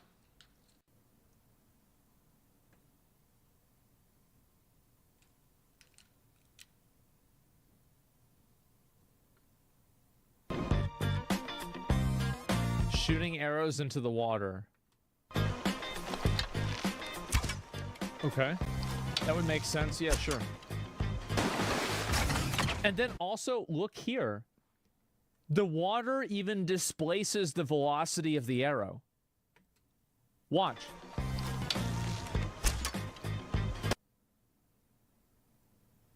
That wasn't even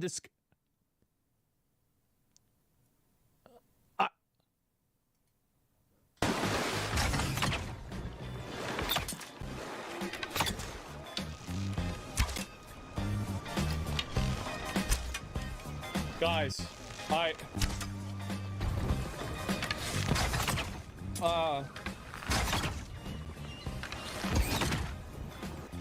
this is... Wait, so he can pick this up and fill it up with water? For some reason, an arquebus is an exception and will leave splashes in some waters, but it won't in other waters. Wait, what?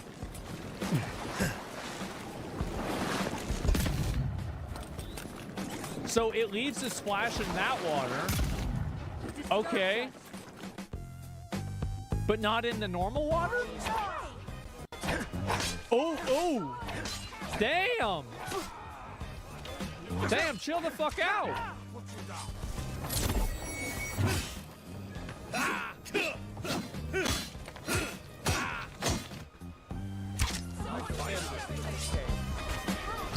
Oh shit!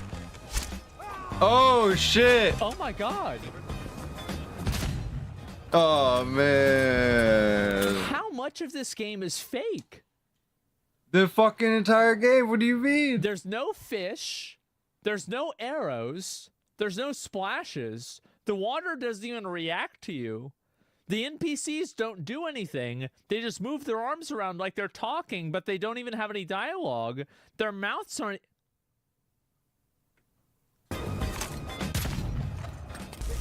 This is insane. Oh. There it is. Get him, horse.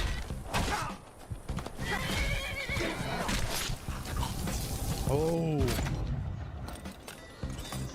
You can't even shoot anybody. Yeah, exactly. It's not how it works. There's only like a couple of guards that you can attack.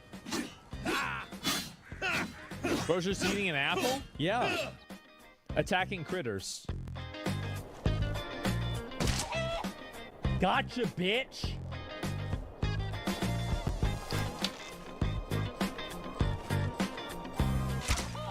So it even shows the chicken is like its own thing, and the arrow pushes the chicken back in the direction that the arrow hits it in, and the arrow remains inside the chicken so you can recover the arrow? Yep. Look at the animation, though. This is... Is that like 14-bit? Holy shit.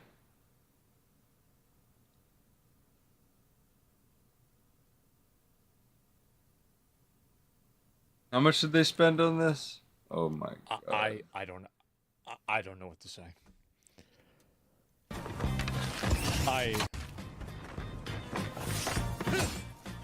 Guys, I'm starting to see why it didn't have more than 20k players. I'm starting to get an idea. Get a refund? 7 out of 10. Yeah.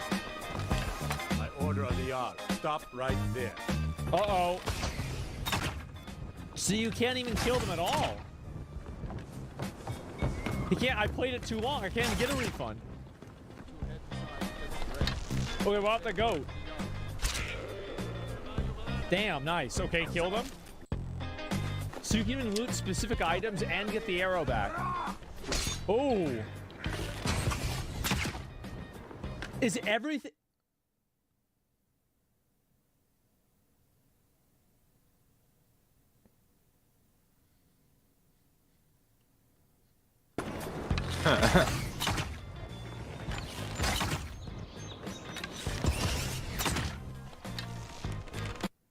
Everything's fake.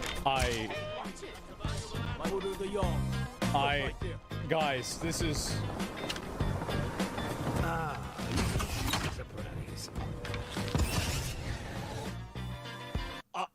I don't know what to say. Like, Skyrim is, like, I just... Oh. That's a big boy. The fuck? Where'd he go? So it's not even... How's the dick taste like? I don't understand how I did this to myself. Because it didn't seem like it was that bad. But, like, I never played any of these other games. I didn't even realize this. My standards are low? I know. This is crazy.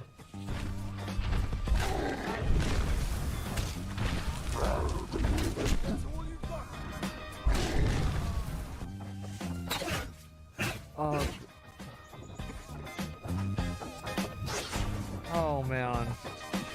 No frame of reference? Yeah. I have no frame of reference for this at all. And is he fighting? Wait. This came out in 2011? Oh my god. It's fucking sad. Jesus. NPCs will stick to their location. Yeah?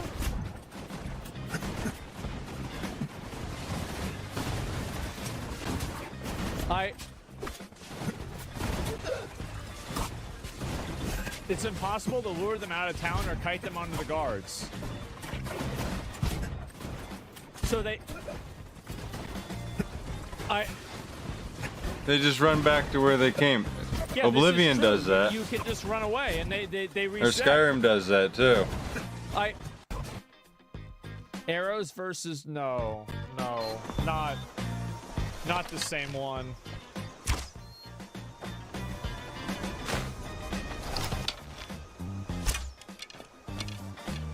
Oh shit.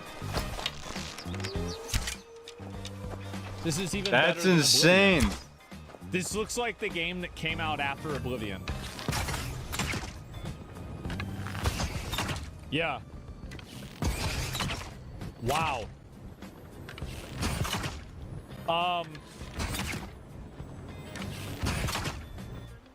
Jesus, man. It's all right? Yeah, I guess so. It's almost like he's making this video just for you. This is just... I didn't even realize this. I don't even know what to think, man. How is this... No, don't show this one again. Come on, man. You don't need to show this... Come on. No. Yo. It looks good, right? That's acceptable. God,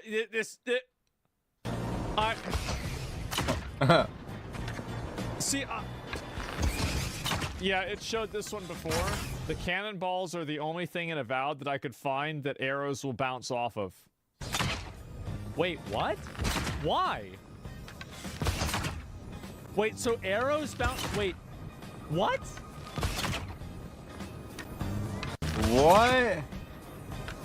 It's a round surface. Oh! That's the reason why.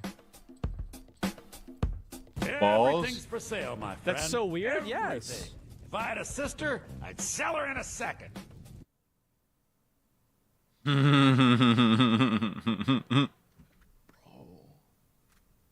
It's crazy for me to go back and play old video games that aren't written like there's HR in the room for every single fucking dialogue. This is great. Amazing. Yes. I gotta go back and play this. Yeah, this is amazing. Oh my fucking god. What do you think you're doing? Thief! You can't take that! What say you in your defense? You caught me? I'd rather die than go to prison. Someone do something! Then you will die. And you just steal their stuff right there in front of them. Right as they're making the stuff.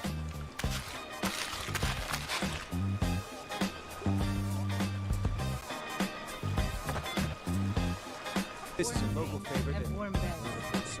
If you're looking for a challenge, There's a reason this game was giving me a headache. Yeah, she did. Someone do something. Holy shit! Oh, she's cutting you up, brother.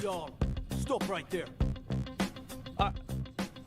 Time to cleanse the Empire of its... Go to I jail. don't even know what to say, guys.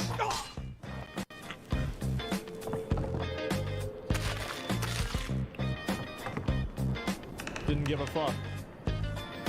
Did not give a fuck. Okay, pickpocketing. This was made in New York where it's legal to steal. Oh, he's mad.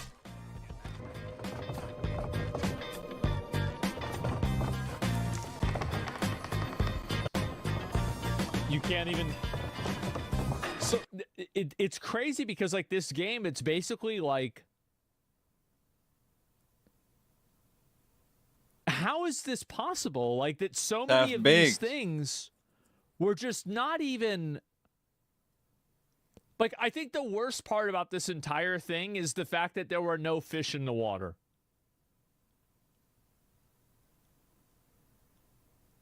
Like, that to me is crazy. There's not even, like, 2D fish animations or anything like that. Just... And then the NPCs that are making hand motions as if they're talking to each other, but they're not even actually talking to each other. Oh my god.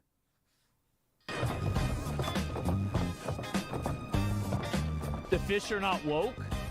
Really? You have committed crimes against Skyrim and her people. What say you in your defense? There are fish at the very beginning, but then did they get rid of the fish after that?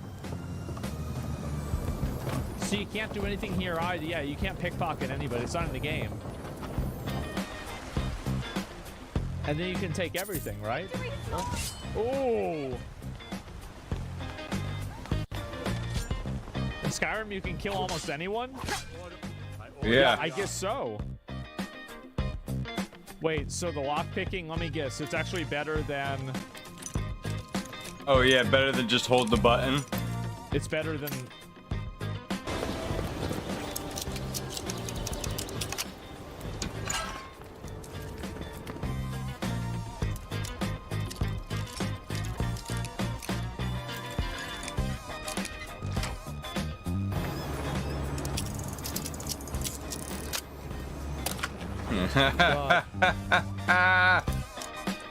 It's crazy because, like, I didn't even realize it was this bad because I had never played any of these other games. And, like, the Oblivion one was like, okay, like, this is crazy. But, like, so they even made it better with Skyrim. But Oblivion's like fucking like, oh my god, that shit's like 15 years old. Because I had never played any of these games at all. Like, I thought it was fine. Skyrim's like 7 or 8 years old right now. How is this possible? That maybe more. WoW made you a dick sucker, a cocksucker. Yes, this is cocksucker. You gotta play Skyrim.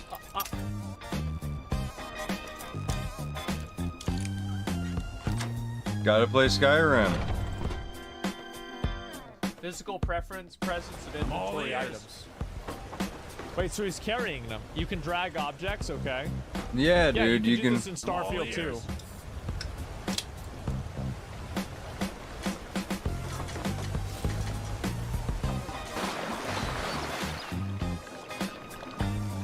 You just click take and it disappears. Yeah, you just click it. It goes away. That's it. Wow. Yeah, this is like Skyrim as well. Or Starfield, I mean. Yeah. Uh-oh. Uh-oh.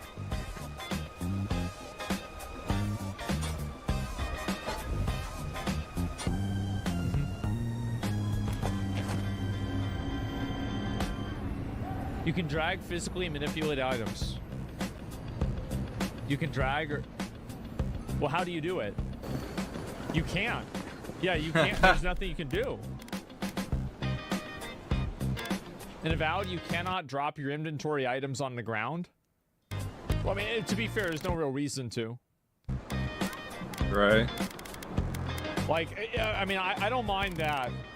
Because, like, there's no, like, logical reason for you to do that. Carry weight? Well, no, it's because you can just ship everything to your stash, or you can automatically disenchant it. So there's never a point where you would actually like run out of inventory space realistically. Like, that's just the way the game works. Now you might say it's lazy or bad, but like it's just. I like that. Jumping off the high cliff in the water. Okay. All right.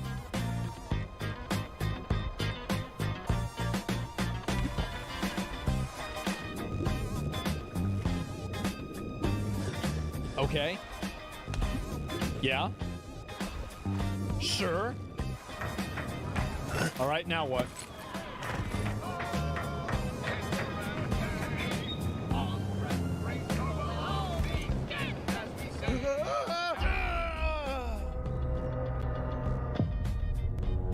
What the fuck? He had a heart attack in the air. It's too high. Oh my god. That did not just happen. Did the player base go up at all? Right? I mean, it must have gone up a little bit, right? Like, let's see if I can find this.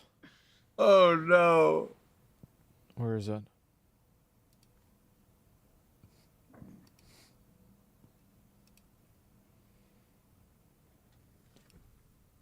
It's Even going down worse. again. It didn't even hit yesterday's peak.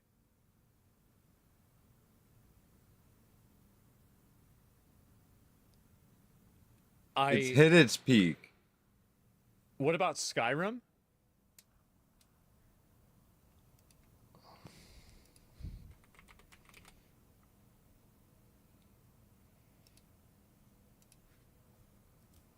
It like the lowest Skyrim is the hot.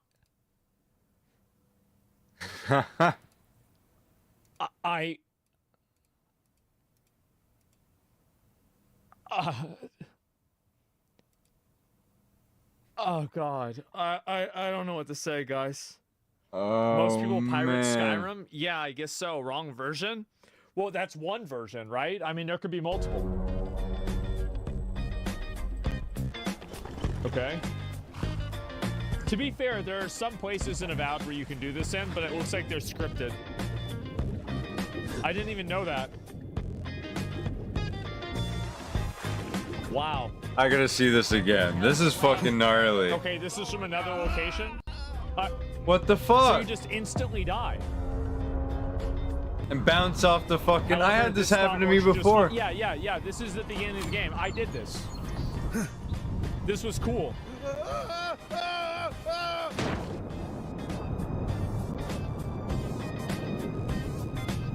He hit the ground? Yeah, but you would have died from that, like IRL. Yeah. See, that's where I'm at, right? That one, that's how it should be. Yeah, exactly. But it was a scripted thing. And there's no fish either. There's no fucking fish. Where are the fucking fish?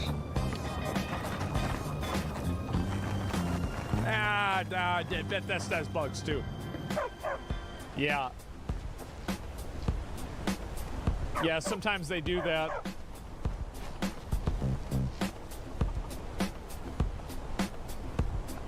Even the bugs are better. Even the fucking bugs are better. Wizard or something?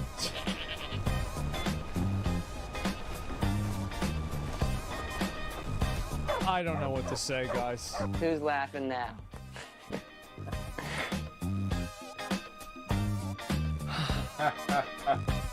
Wow. Cinema.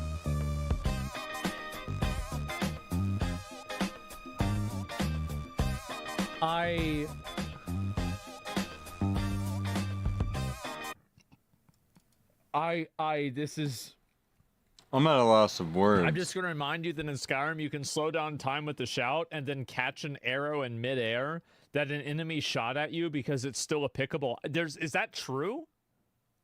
Damn! Like, this really made me appreciate Skyrim. That, like, what the fuck? Now I'm gonna go back and play the fuck out of Skyrim. Do you generally play garbage games? I didn't know this, but apparently the answer to that is yes.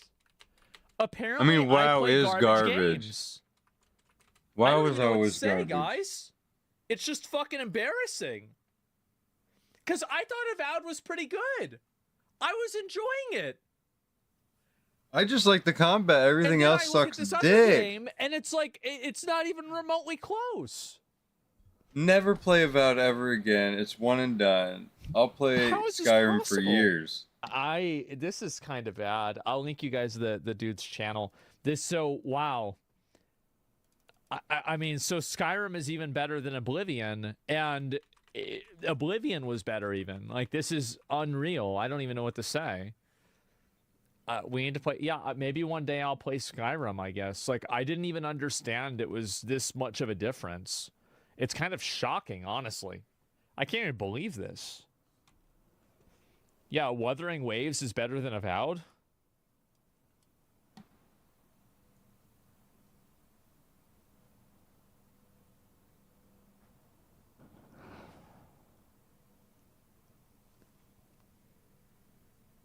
I can't say where you're wrong. I can't. I think you're right. Yeah, no, that's a really good point.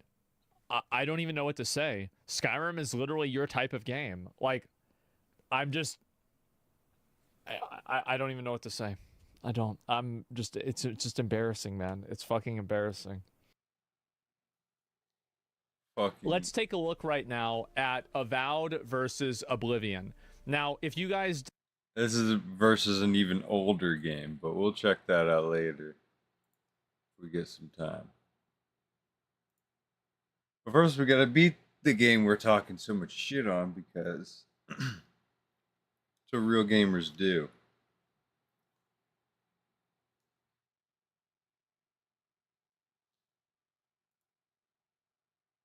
I'm a completionist, and I must complete.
I see the disciple has found his way into the cell.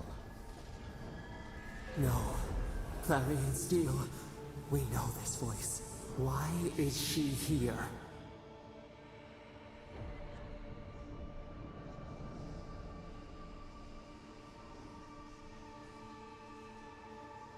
I am everywhere my tools have mouths to speak.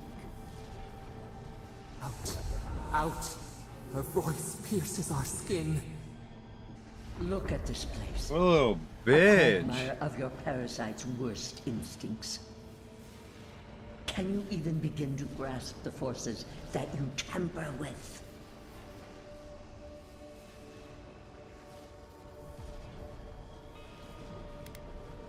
Apparently, I must. The situation is worse than I perceived. Do you think you're special, with your god's thorn in your side? Do you believe you can hold dominion over chaos itself? When even the collective fury of the real gods could only confine the sniveling creature to this wasteland.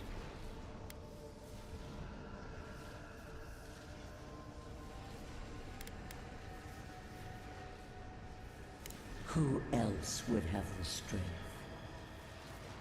It is true.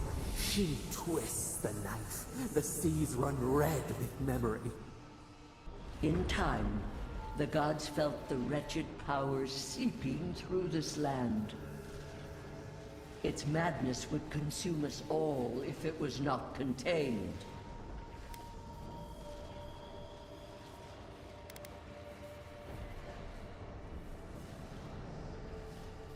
Work that sullies one hand meets out justice with the next. A pity that its followers could not be reasoned with.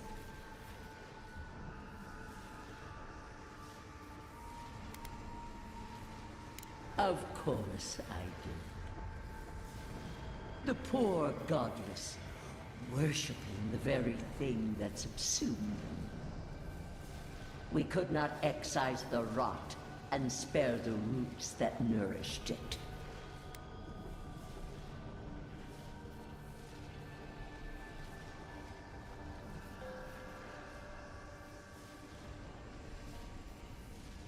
The crime dictates the punishment. Its mere existence is a threat.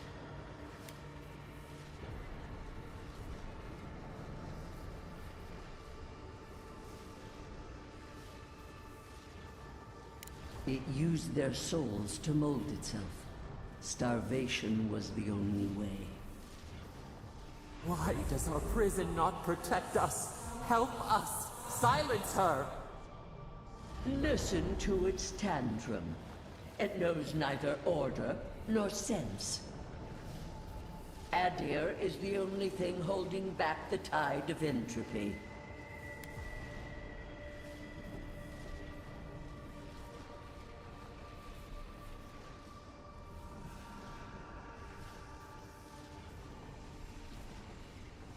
The answer is obvious to those with the courage to accept it. You are here now. There's still time to succeed where Ludwig failed. Face your false god and end its reign of terror permanently.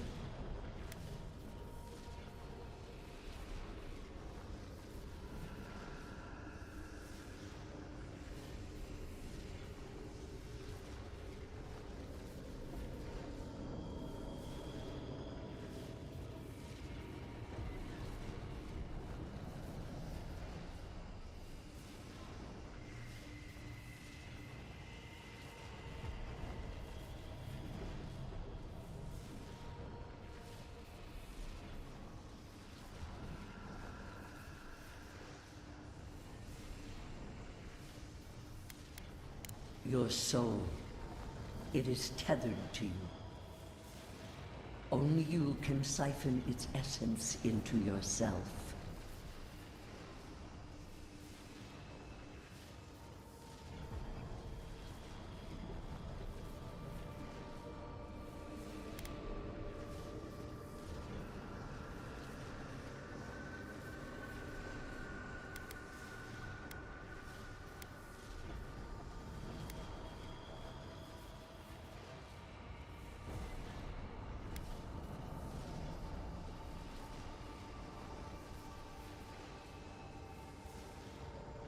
Very well. I cannot force a child to bend to my will. But I will not stand by and watch you undo my work.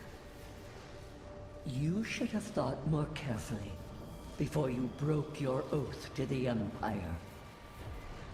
Let this be a lesson to you. Fuck you. Never understood Wodika's appeal. Still don't. I never thought I'd learn of the Godless's fate.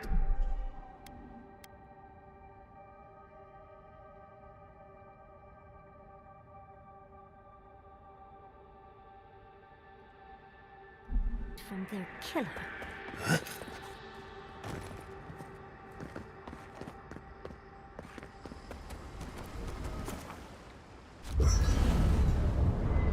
Forgot to level up my shit. Envoy, what do you need? You too. Enough.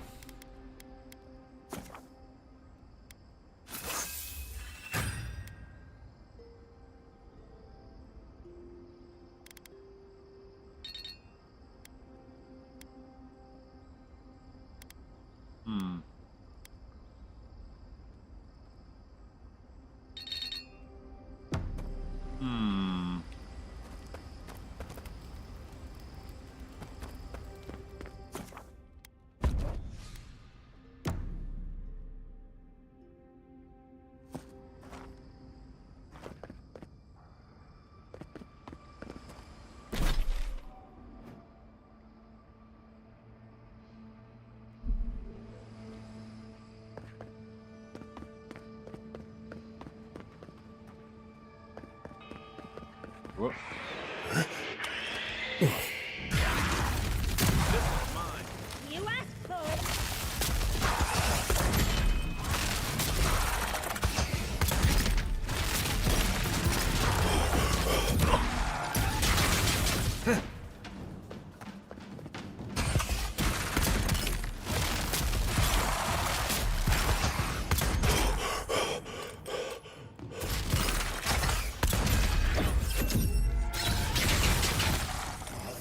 worth and wrong!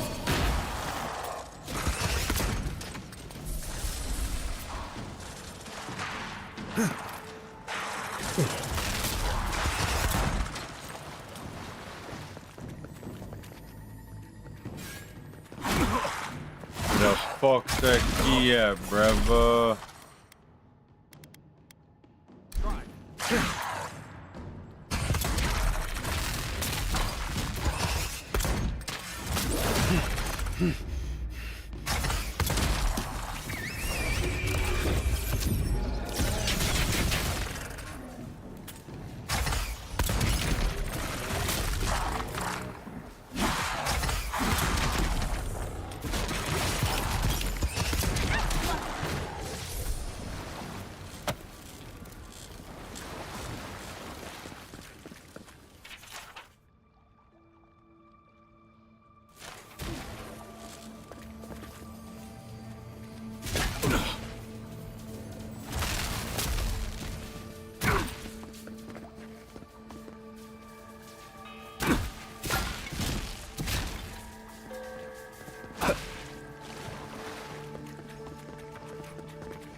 It isn't living this way, is it?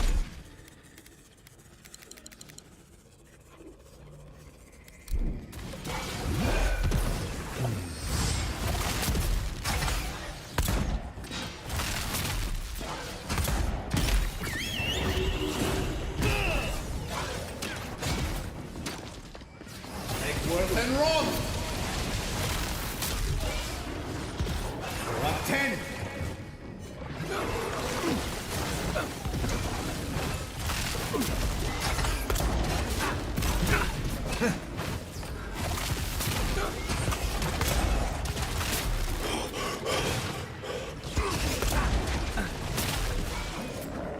Make worth and wrong!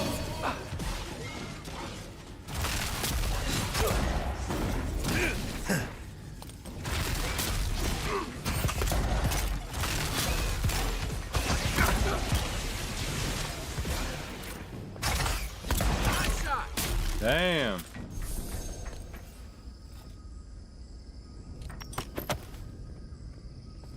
Easy.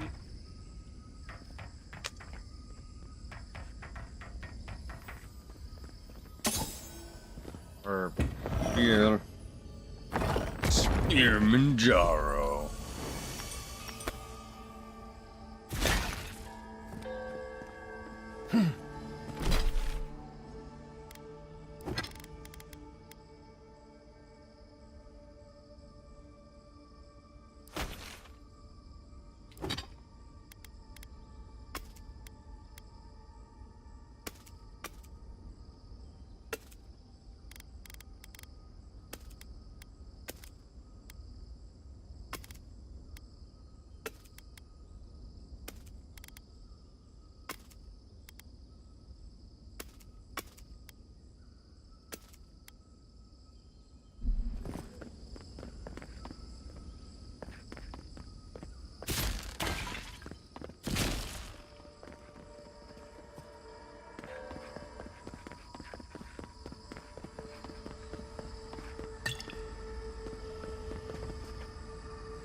What is that?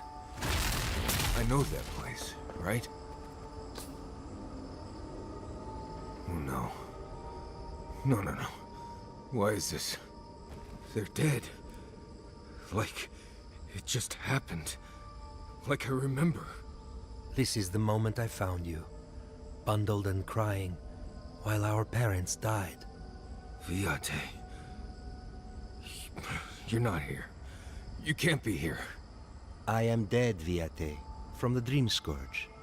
We are in the garden. As strange as this seems, it is normal here.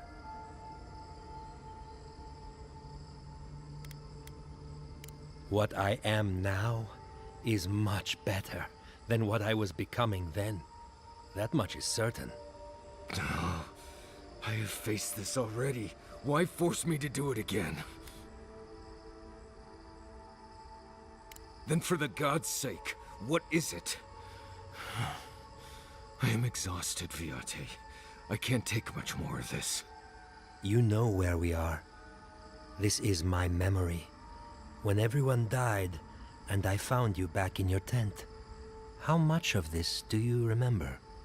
I can't tell from your eyes. We dealt with Razvan. He got what was coming to him.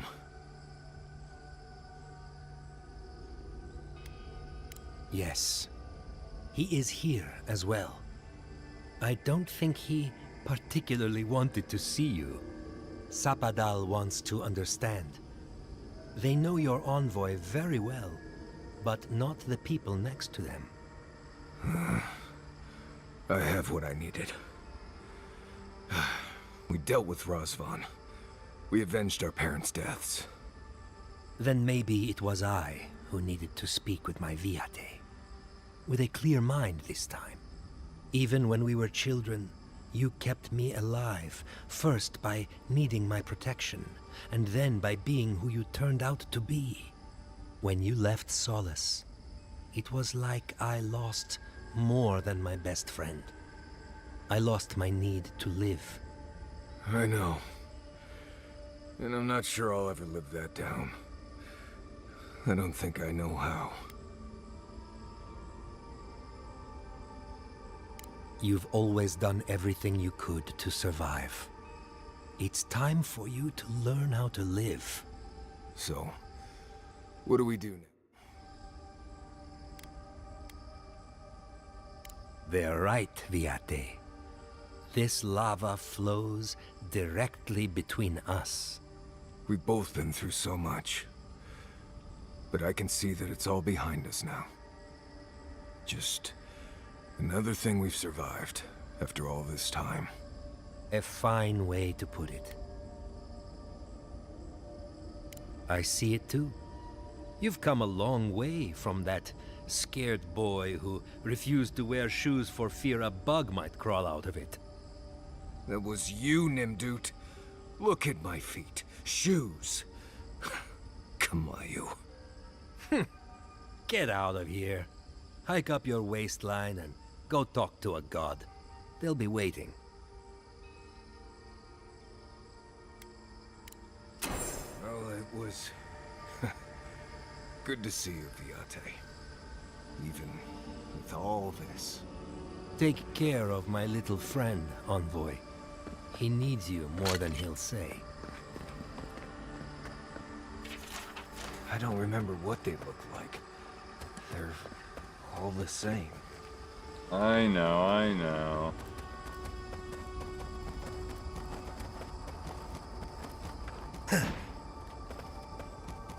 I'm blind at the speed of sound. Gonna be Avowed and say how much it sucks. The story isn't the best, but the gameplay is just okay and it's safe. Trust in me and you will see. You can get this game for free. On my bear. Fucking shot. Motherfucker. Fucking messing with the brethren. Fuck you.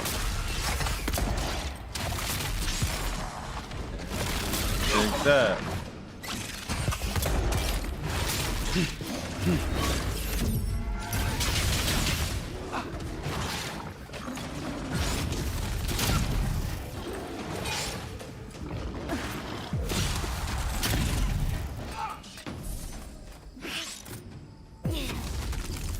Control, Alt, Delete.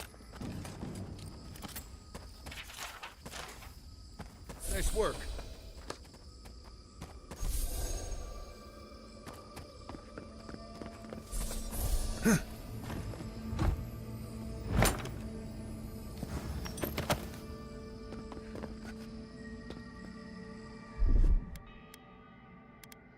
Stand back.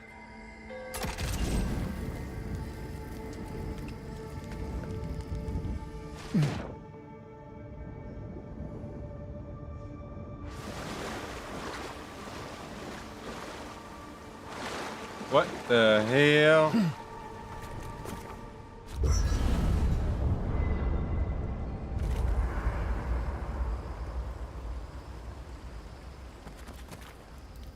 I came here to help you do whatever you're supposed to do with your god friend. Instead, I'm here talking to dead people. It was, right. But it was easier than I thought it would be. Thanks to you, I think I was ready for something like this. I will say, it's not really what I expected when I started tracking you and Kai back in Paradise. No, I was thinking more in terms of hunting for wild game and peeing on Kai to put the fires out. It's been a bit of a ride, Envoy. I feel like it's coming to an end. One way or another. I don't know. Maybe the unexpected isn't so bad after all. I never expected you and I would become friends. Quick note. Well, yeah. If you tell any of the others I said that, I'll poison your drink. Wow. Okay. Well, you're not coming to my birthday party. Let's... Never mind. Right. Thanks for talking. Your outlook is shallow and pedantic.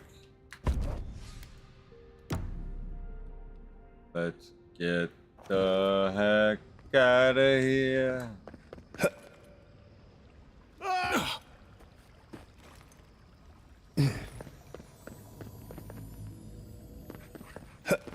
Give me the loot.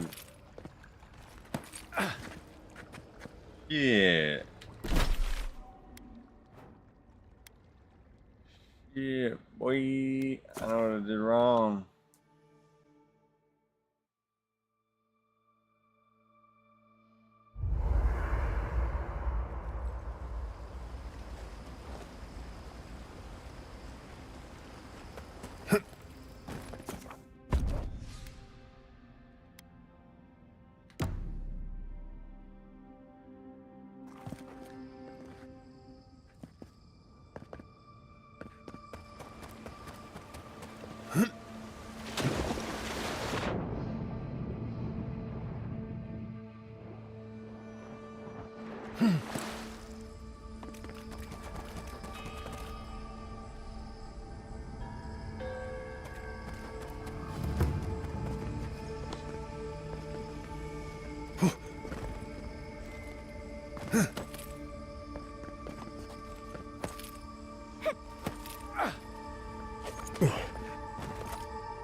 Take worth and run!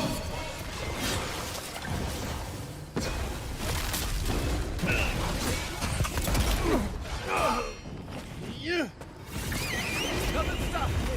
Silver, don't. Give me a second.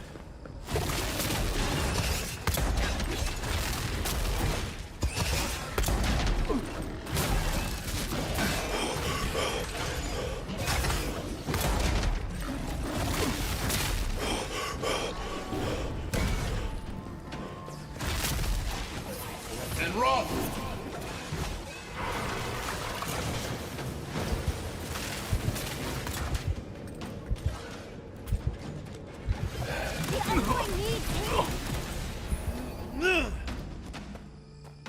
It was literally healing.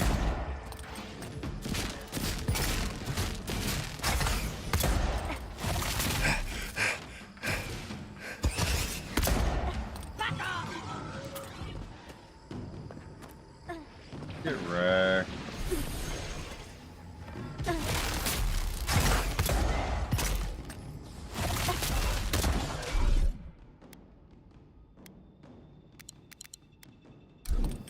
Watch your back!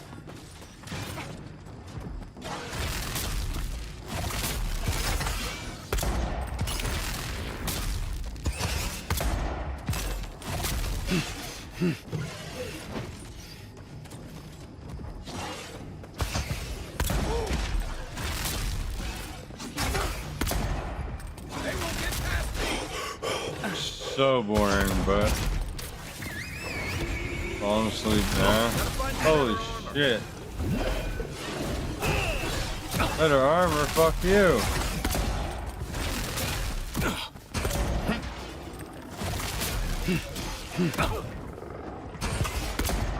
Take worth and run!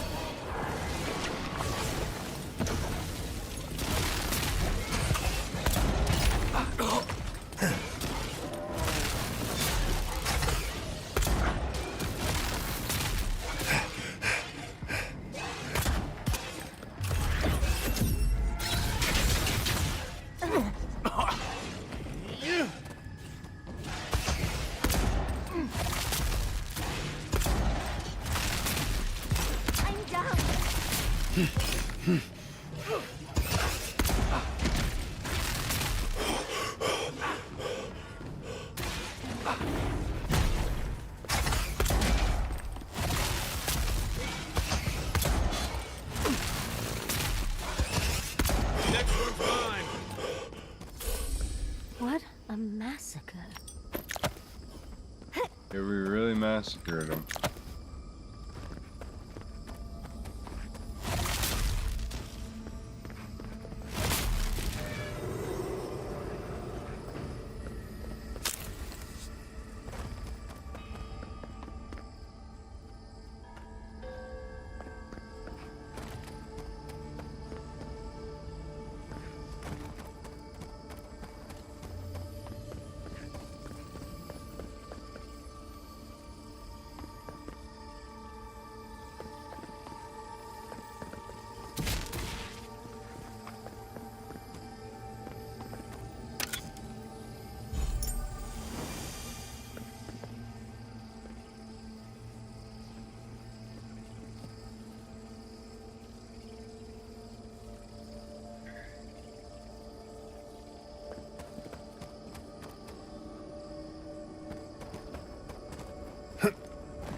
Wait, isn't that Tama's cairn?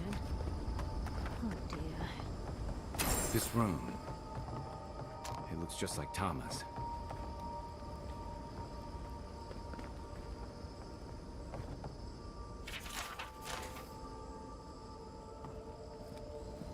Tama. No. No. I dealt with this. We stood at his memorial together. What is this, Envoy? This is your god's prison, not mine.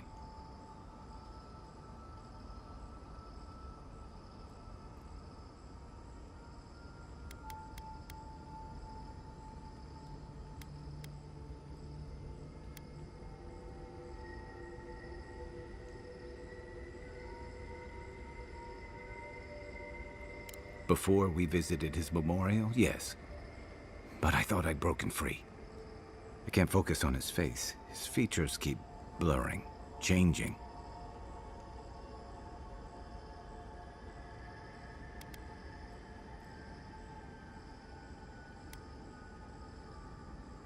Then what am I looking at? I know it's him, but I don't recognize him as the Tama I knew. It's like he keeps changing in front of me. Does that make sense?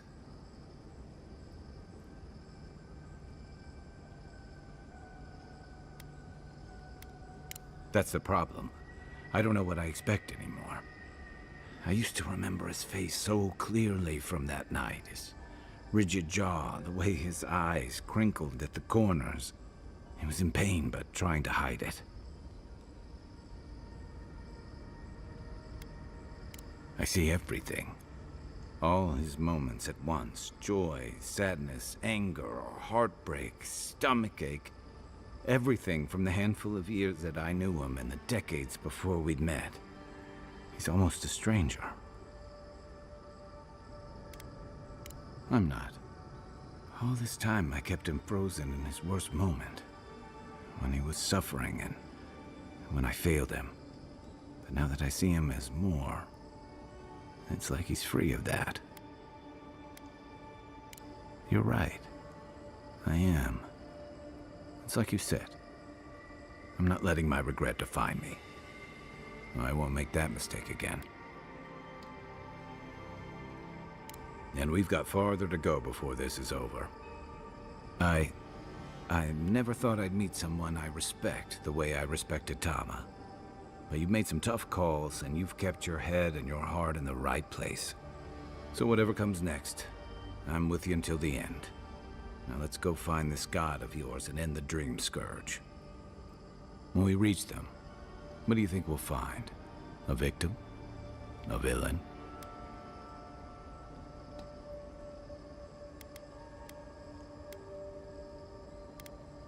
I suspect you're right. Let's end this. I'll follow your lead, as always.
Lightning is so relevant.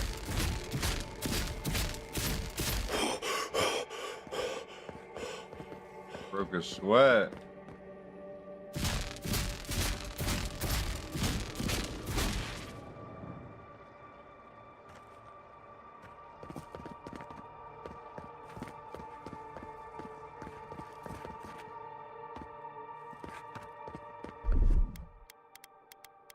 Ready, aim.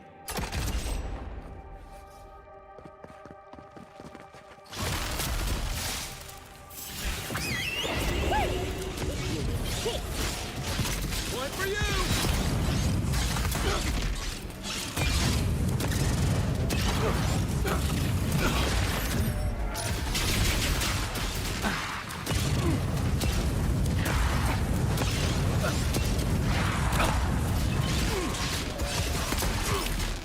To your left! Make work and run!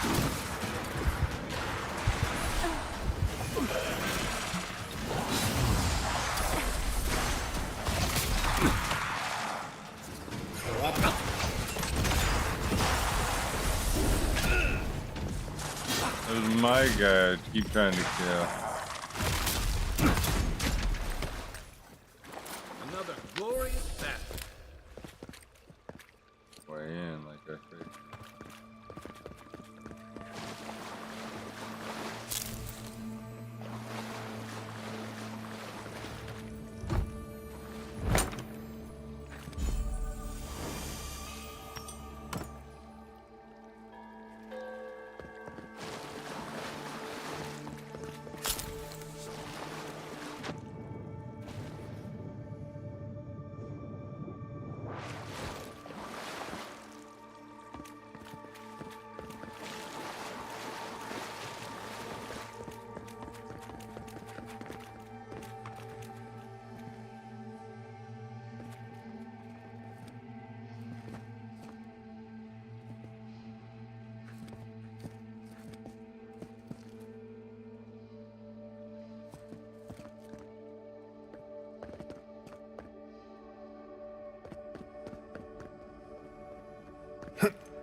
What,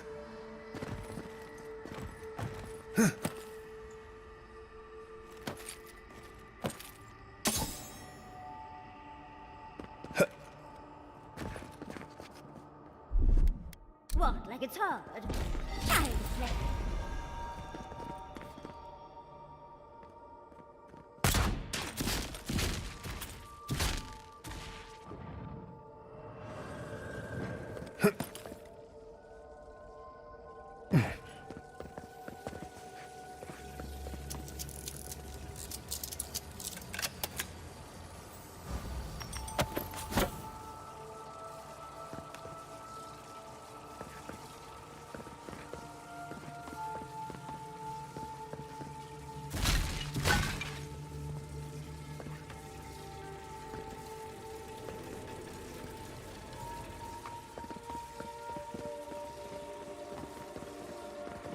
Just for that one bot. Huh.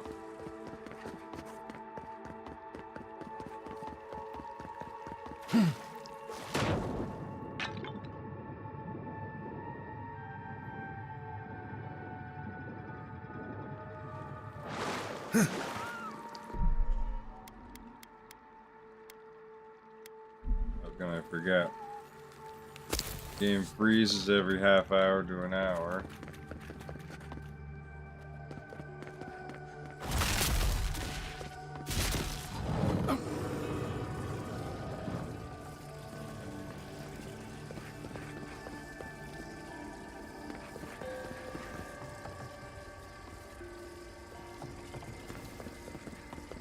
Incredible. To see all this in its heyday, in its full splendor.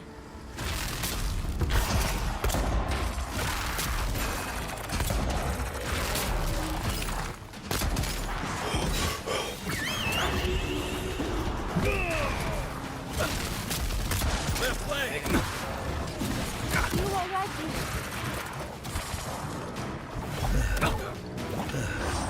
Roll 10.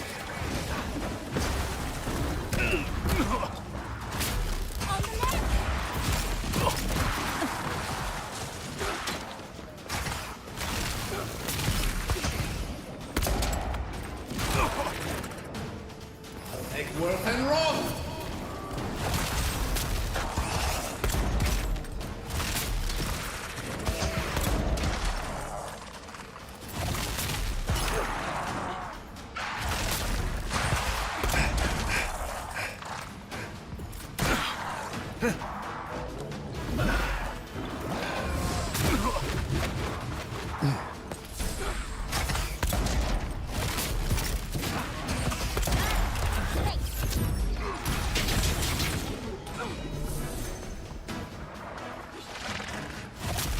Take worth and wrong.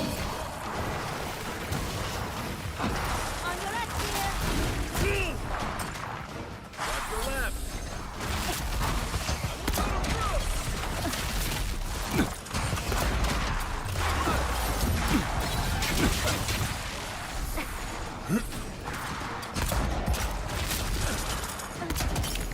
Worth and wrong.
much as I want to look around, we need to find your god fast.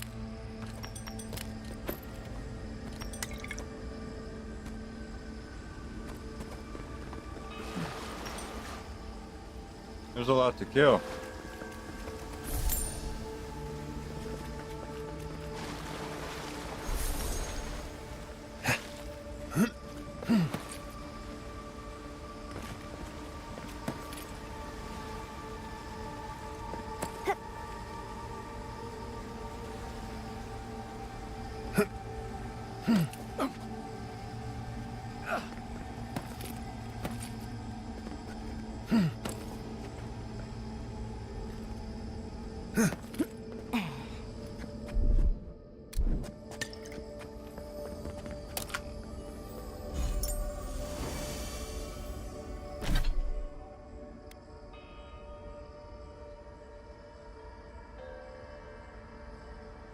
Health regen, finally.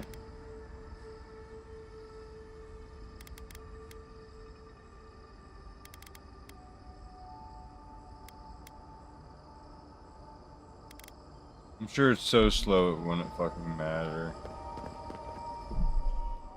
Oh, let me stretch my legs for a minute. This game does put you to sleep, don't forget.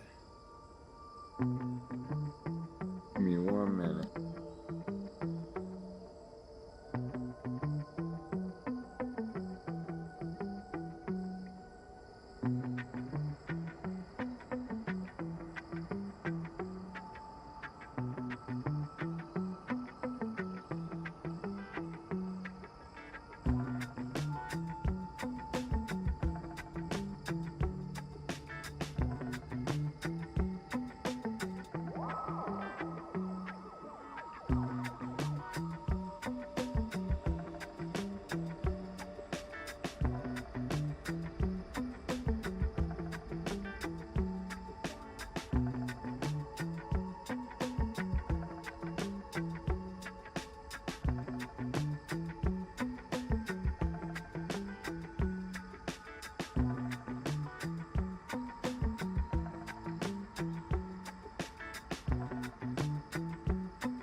Okay, these are the only things you can kill in the game.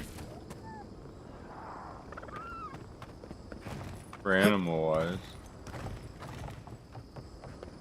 It's like they half-assed this game so hard. This playthrough is half-assed, though. And Roth, no! Oh no, you don't!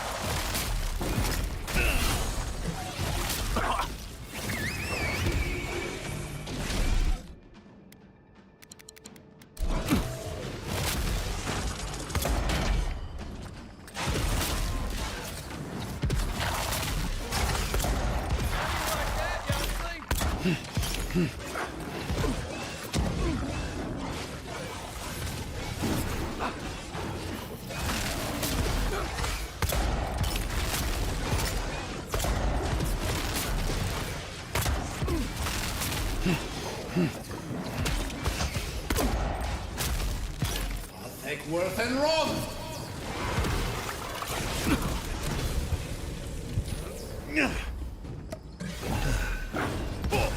How am I getting hit from across the map when she's attacking him? Now I'm getting attacked. It makes sense. Right behind you. Yahtzee, remind me not to make you mad.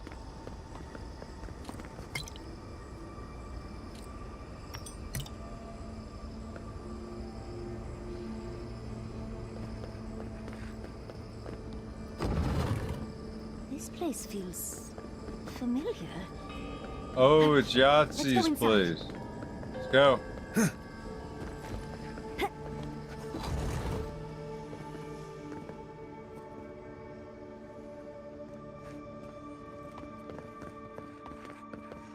This looks like the Akita building this place. Clearly they wanted their story preserved. No matter the cost.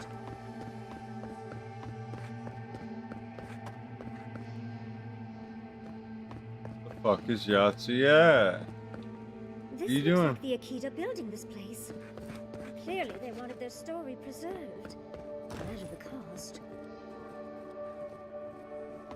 Come on. I wonder who she was. She looks sad and familiar.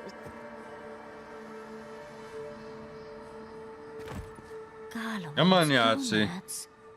Look! It's even the same hearth from my dream. And that's the chair. It's the picture of coziness.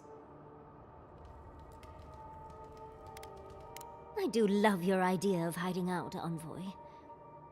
Finally, you've arrived. Ah, there it smells. That took 10 years off my life.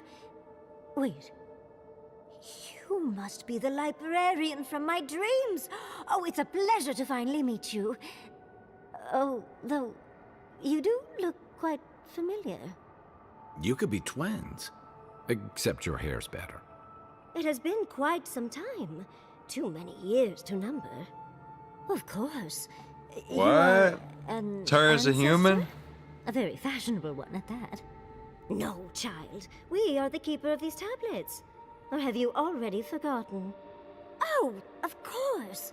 I was you in a past life. Oh, I'm such a fool. You lived with animancers, and yet the idea of awakening to your past lives never entered your mind. This is definitely sounding like one of Giada's ghost stories. I was the last of the Akita. Once the attack started, a few of us were charged with preserving as much of our history as we could. So we retreated with as much as we could carry. The attacks? You must mean the Magfolk attacks. Yes, we've heard. Is that the reason for the bodies outside? Yes. Your monstrous gods, who bought their divinity with blood and the souls of their faithful. They tried to butcher every last one of us.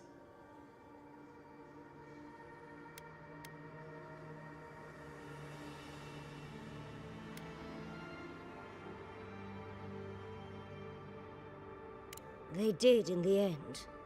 But they didn't get exactly what they wished for. I made sure of that. But how did the Magfolk reach you in here? They didn't.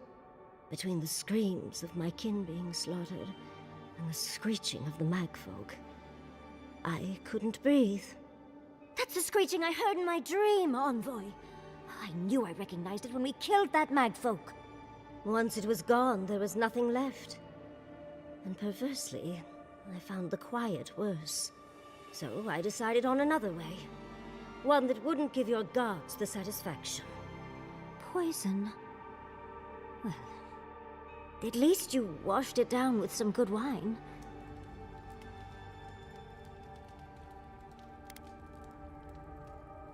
Gave herself the antifreeze treatment.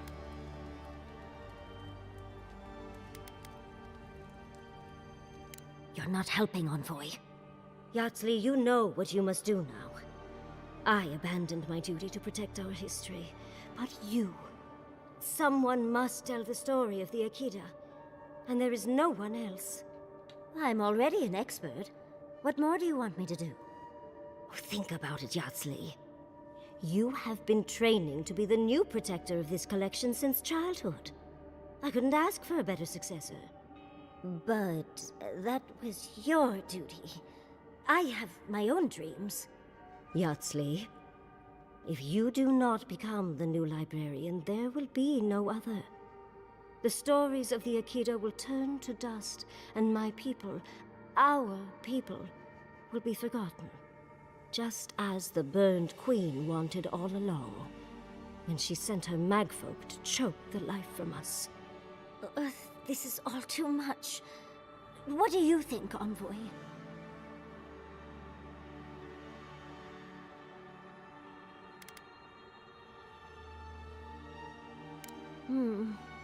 That apprenticeship is more than I could have ever asked for. I don't know. That's hard to ignore. A chosen of Sapadal, yet you do not stand with your people. How disappointing. Our time is at an end, Yatsley. It's time for me to go. Wait! I've not even asked you any questions! Tell me about your marriage rites. And oh! Did you mean for all your buildings to look so phallic? Unfortunately, my time is at an end. You must keep Yatsley alive. She is the last hope of the Akita. So this is goodbye. I wish we could have... No. I wish that all of you had a better ending. Choose well, Yatsley. And good luck. She's gone. Forgive me, Envoy, but we should get going. We can talk back in camp. Later.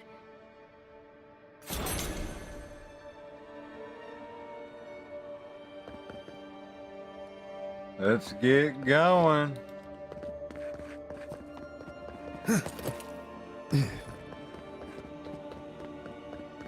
Alright, I see nothing.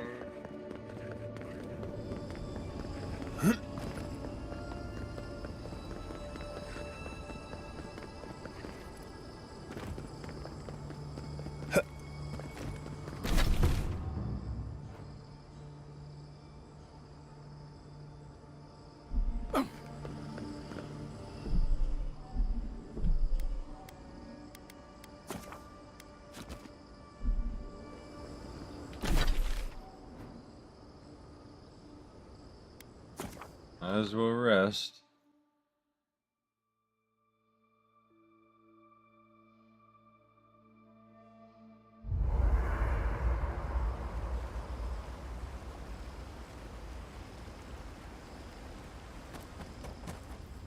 Oh, Envoy. Have you recovered yet from our chat in the library? I don't think I have yet, but maybe talking it out will help.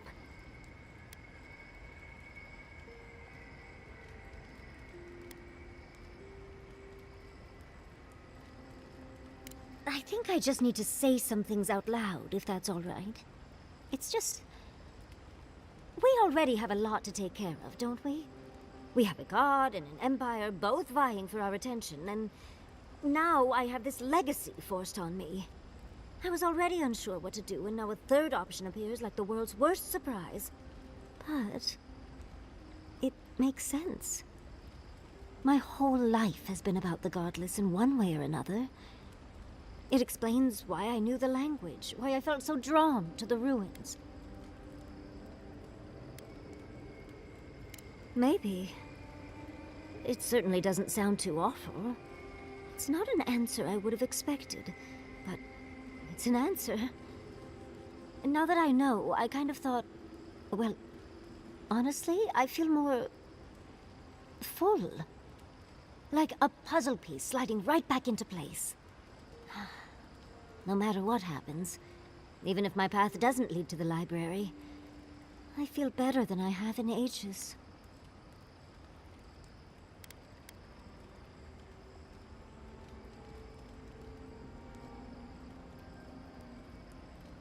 That is an option. I think... for the first time in my life, I don't know what to do. Congratulations, Yardsley. Now you're just like the rest of us. No matter what, I've always known exactly what I want. But this is the first time I've had more options than time in the day. What do you think?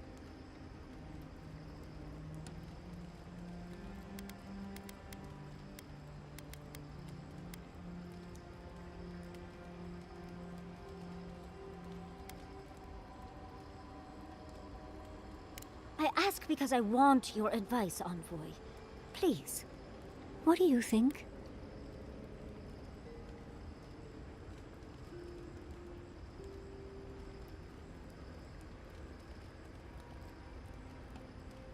Not even gonna let me slip out of this. I don't fucking know. I thought you wanted to go be a fucking wizard. Now you're a bookkeeper. Bookkeeper sounds rigged.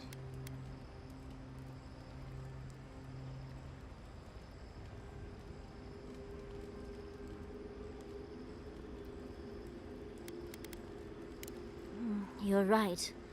Especially after all we've been through. Yeah, your Leaving them in husband. Gadaro's hands is a fate I wouldn't wish on anyone. Thank you, Envoy. I've been agonizing over this for longer than I want to admit. Finally picking a destination makes the journey a lot easier. I'm sure Quilici will be relieved to know that I'll be back to make his life interesting again.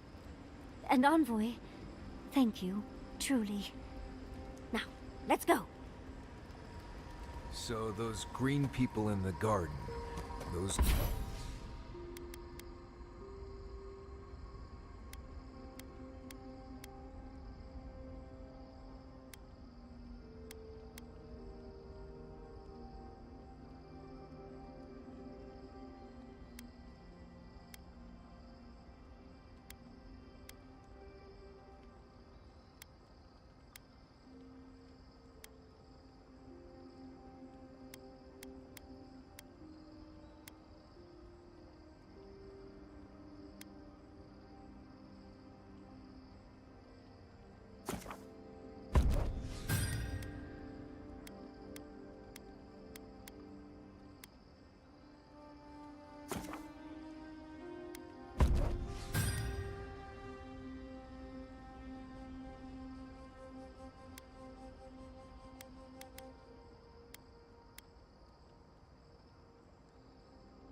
weren't your parents?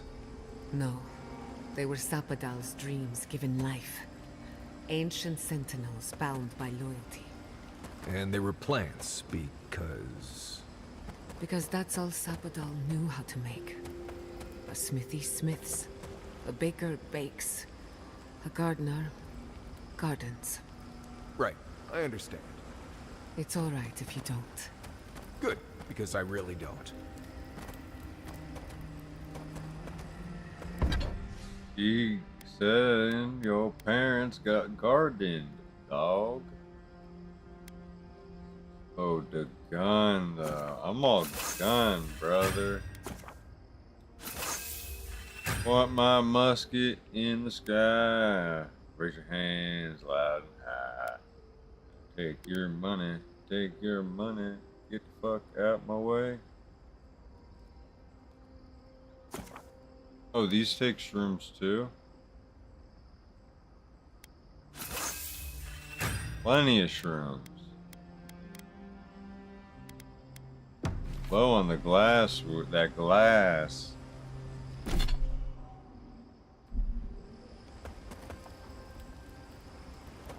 That glass type Pokemon.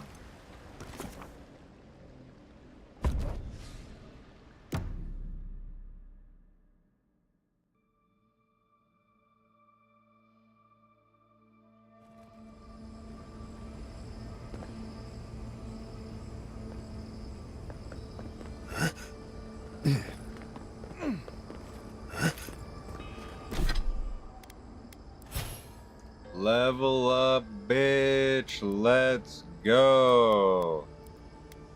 This is gonna be wild. What am I going to do next? I have another ability slot. That means I could go another ability. What will he decide? Ooh. 15% more. Not much. Not much. Ice, nah.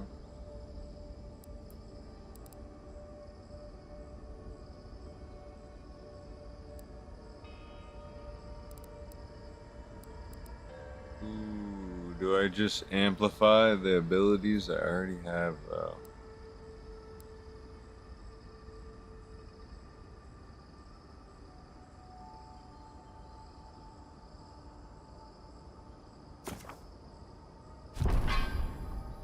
Then the next one's reduce the cost of it, so I mean, not such a bad idea.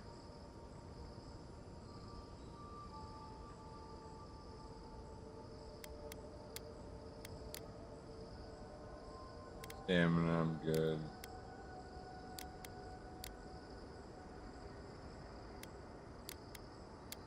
Oh, now I'm at max. Okay.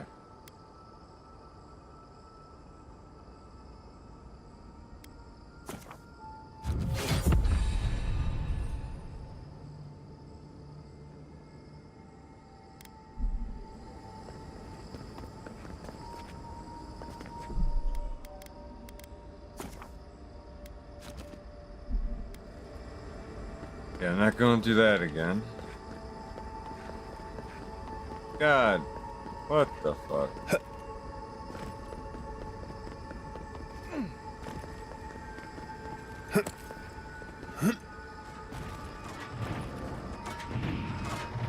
What in the fuck is this, dude?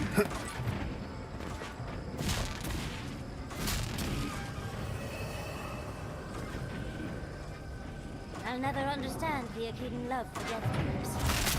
I'm starting to think these people killed themselves.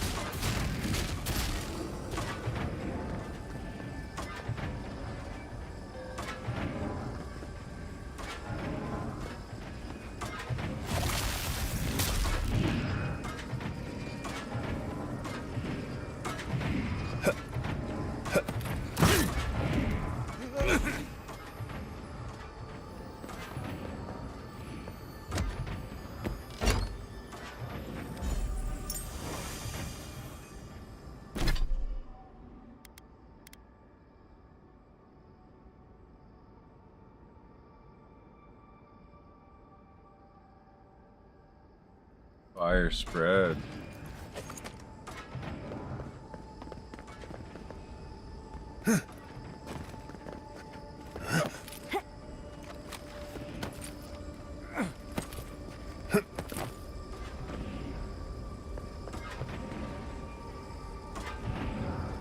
One way to get past this stupid puzzle.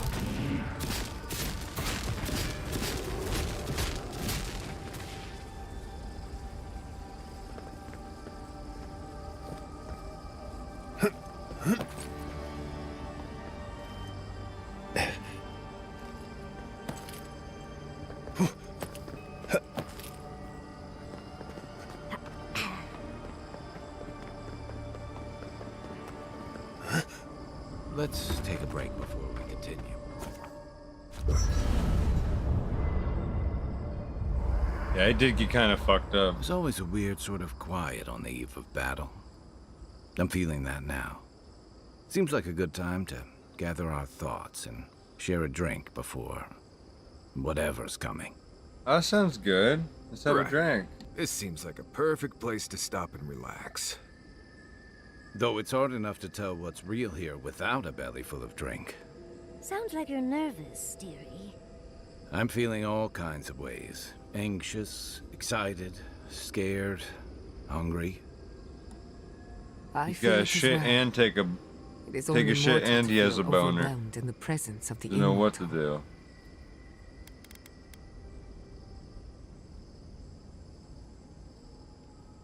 Oh, you don't have to worry about me. Getting to see that vision of Tama did me good. Like, Nice. I finally let go of something I'd been holding too long. Everybody got Now closure. that we're here, I'm eager to see this through. Nothing worse than holding your breath and waiting.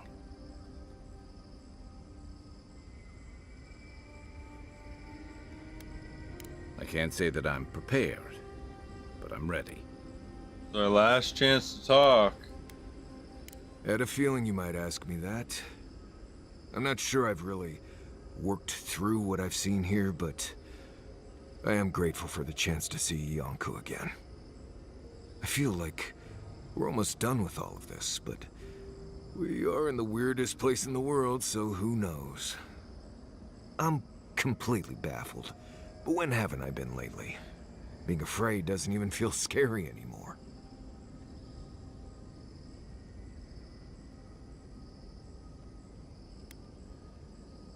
I think so. The garden is so much more than I expected. Full of contradictions. Wild, yet serene. Truthfully, I didn't come all this way searching for my own answers. But I found them. Or perhaps they found me. And now, it's like there's a new path laid out before me. A life after the Dream Scourge. We're close to something. A threshold between calm and crisis. Conflict and peace. Life and death. So am I. None of us could have gotten this far on our own. Well, I won't lie to you, Envoy. A lot's happened. It's not every day that you learn that you're the last hope to carry on a legacy, but... well, here we are. Never literally talked to myself before either. I think I annoyed her. Me? Oh, I think I need another drink. But here we are. I just need a moment to take it all in. Thank you, dearie. I'll be ready by the time the fun starts. And I wouldn't worry. Our little group here is perfectly frightening, and I'm sure our enemies would agree. We'll be fine. I can't speak for anyone else, though. You've listened to all of us. How about you? You've been through a lot since you arrived. You've been shipwrecked and assassinated, harangued by gods, bureaucrats, and a death guard. You've had your soul poked, your loyalties questioned, and your sleep regularly interrupted by a god with no respect for privacy. And yet you've kept yourself and all of us together. Yeah. How are you really doing?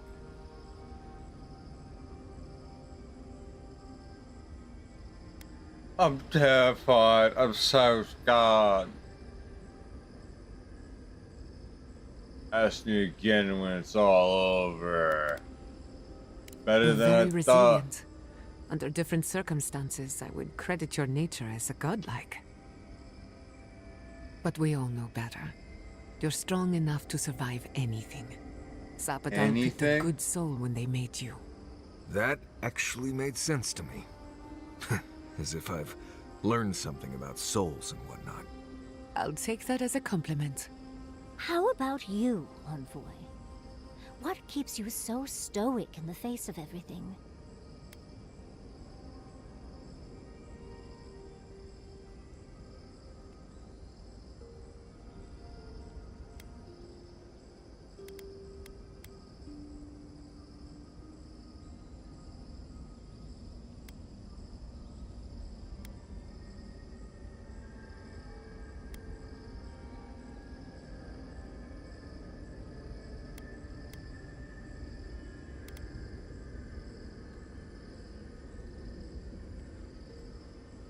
Basically the same way you hunt a cloud panther.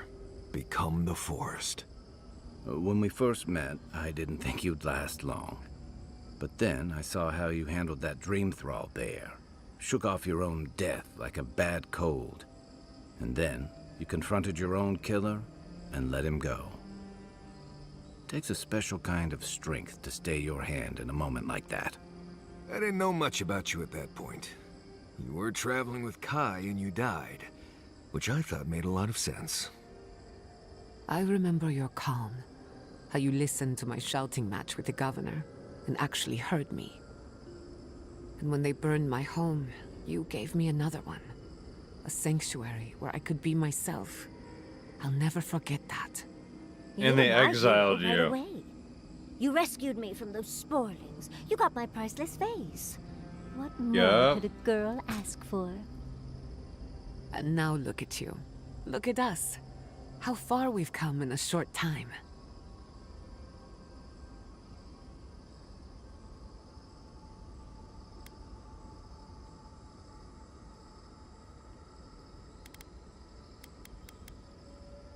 Quite a lot, as it turns out.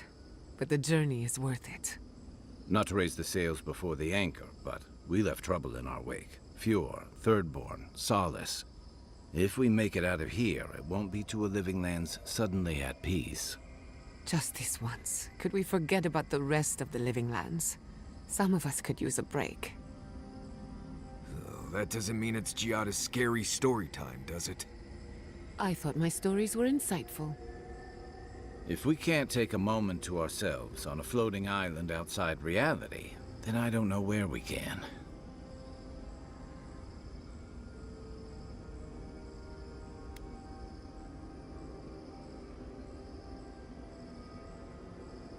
Right. We could all use some beauty rest. We'll want to look our best on the battlefield, won't we? Get some rest. That goes for...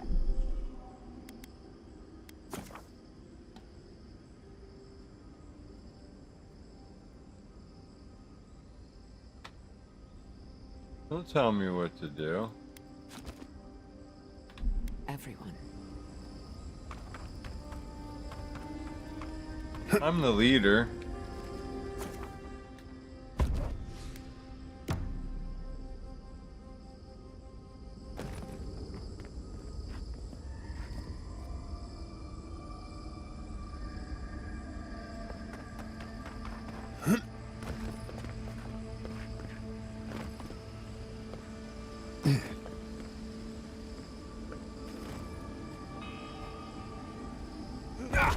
What is this, brother?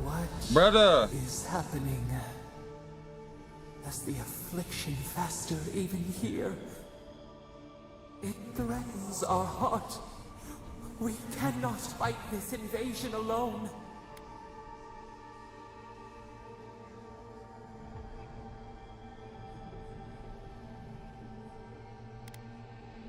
Hurry! Your presence relieves us.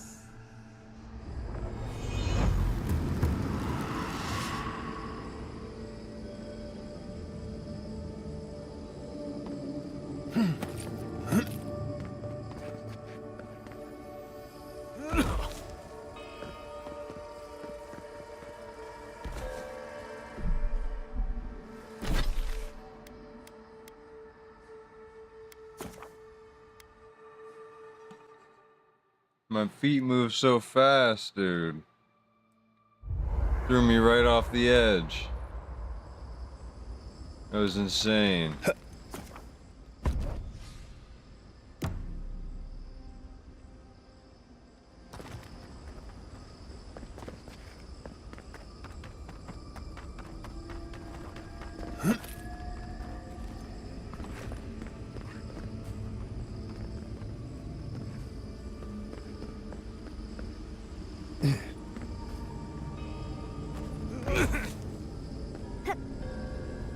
Yep.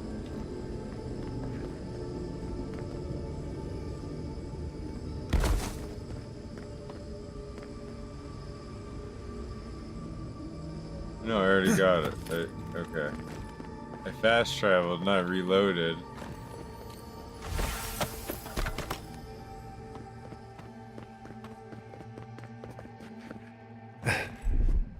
Here it comes.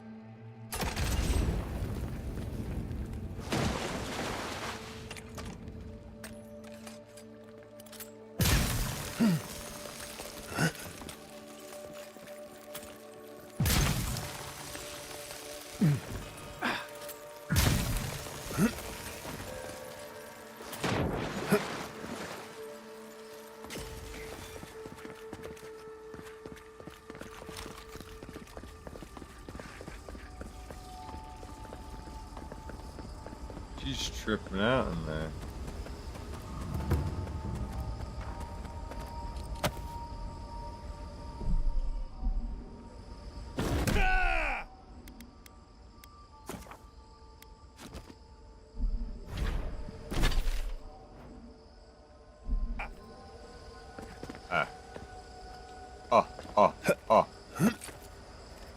Brother.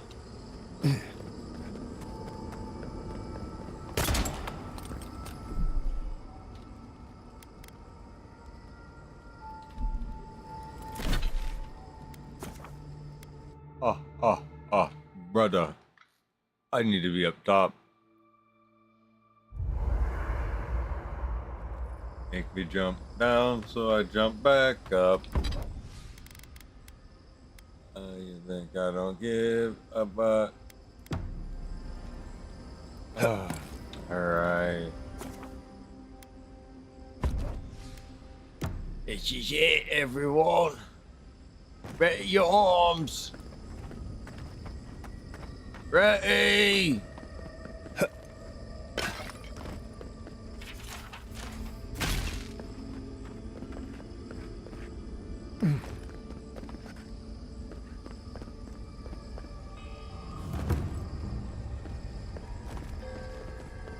Safe to assume that the large glowing door is part of Sapadal's prison. Now, we just have to get past it. Let's look around. There's got to be a mechanism somewhere around here.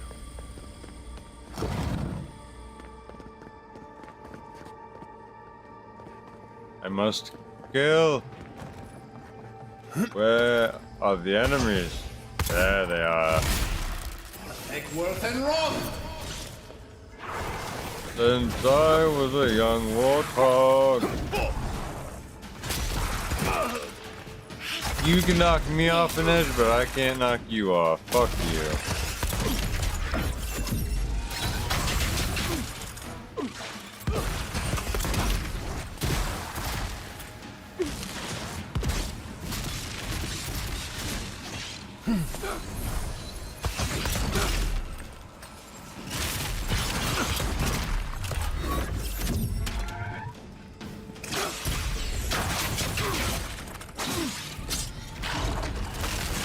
Jeez.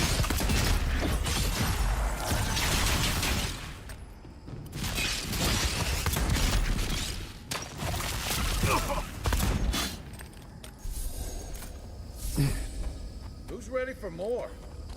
I am. About to level up, boy.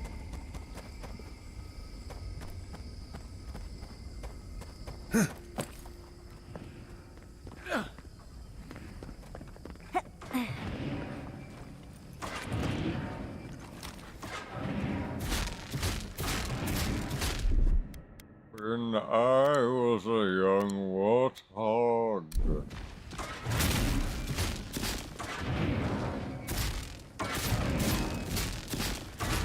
Come on.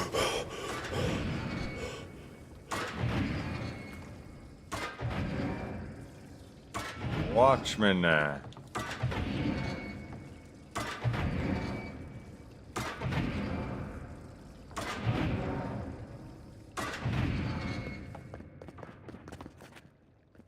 Watch me now, mama.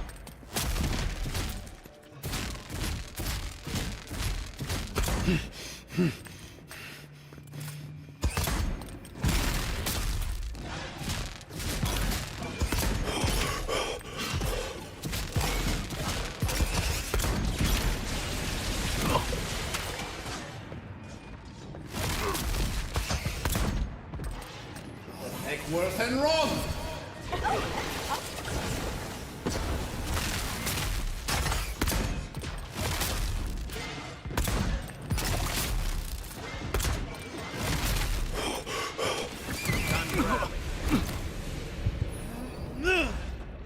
Yeah.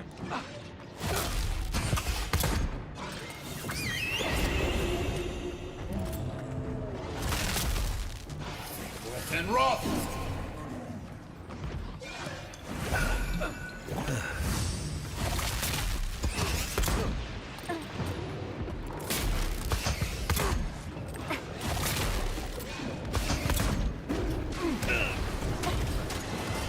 Dwarven roll! I got you.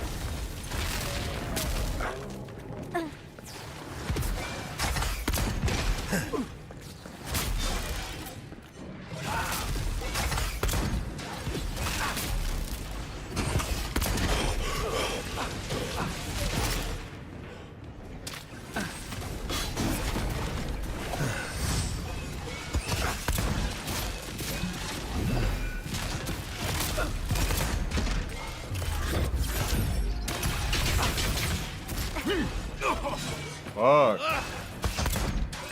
You didn't like that, did you?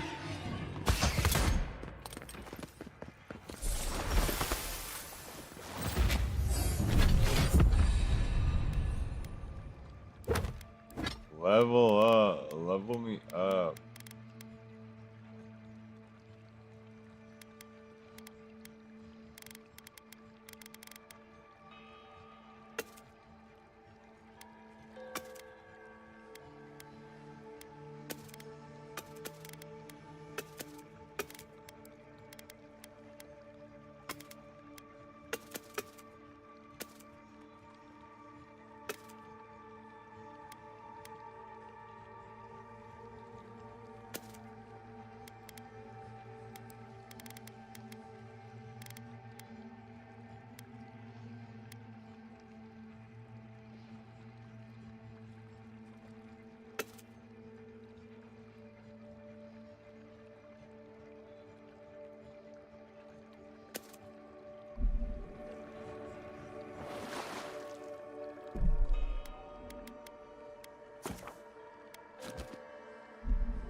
There.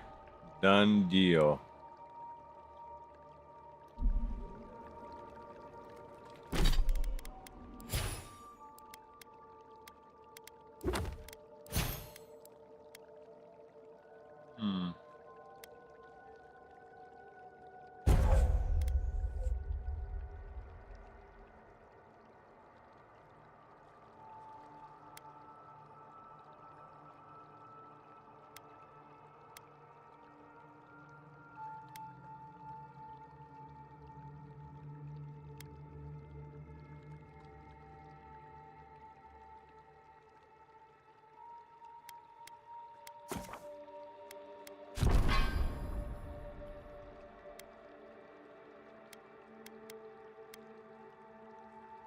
Alright, what's next here?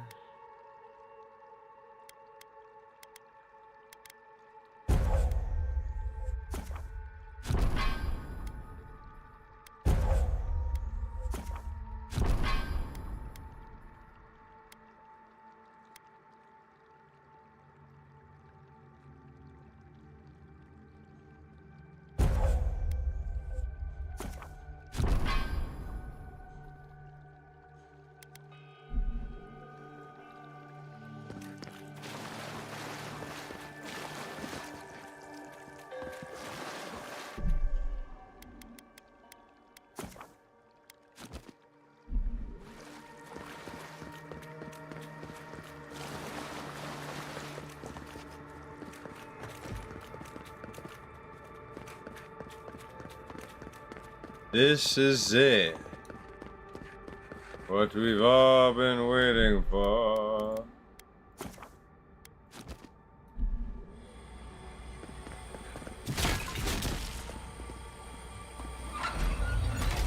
Fucking slot that. I don't think Matt Oh yeah. It seems like we've drawn a crowd.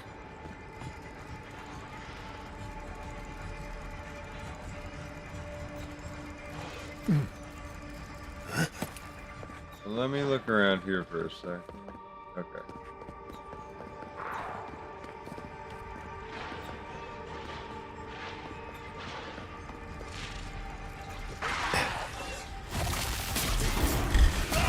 Oh, wrong button.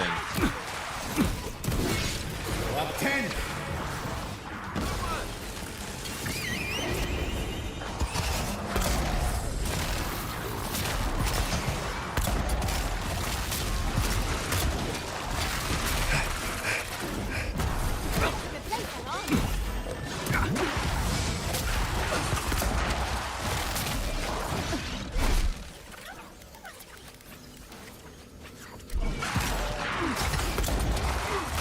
Make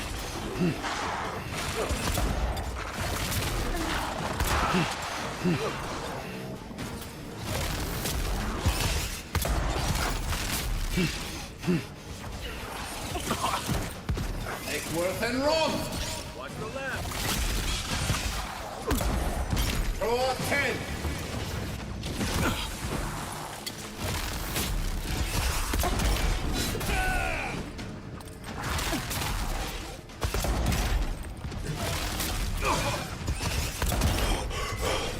Quiet as the depths.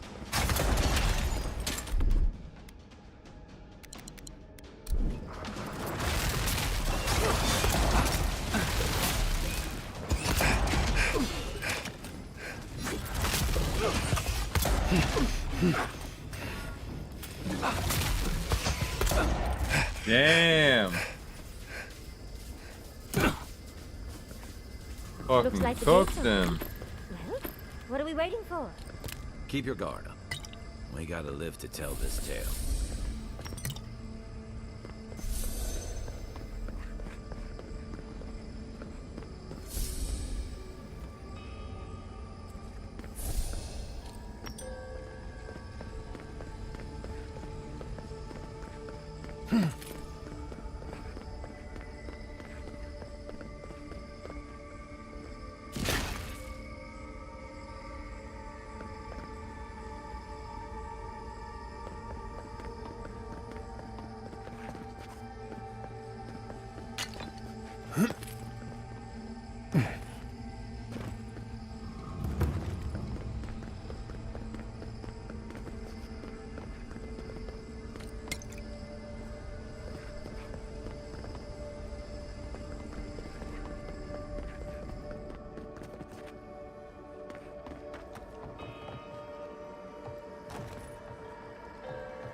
I'm definitely backtracking now.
Nice of someone to mark that spot for me.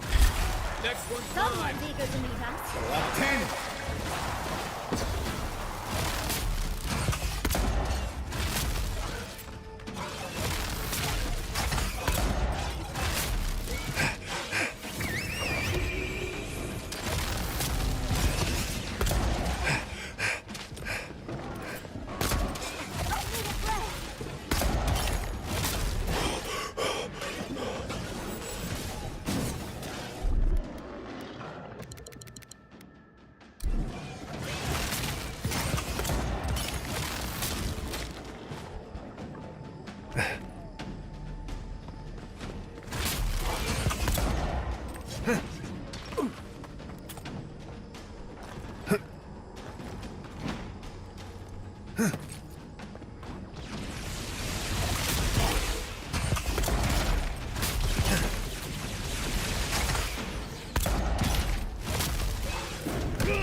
Holy shit.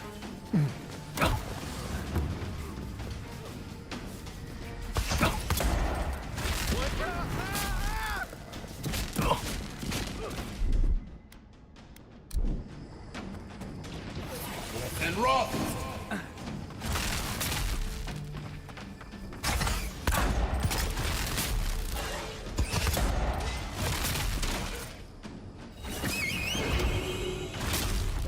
Go 10.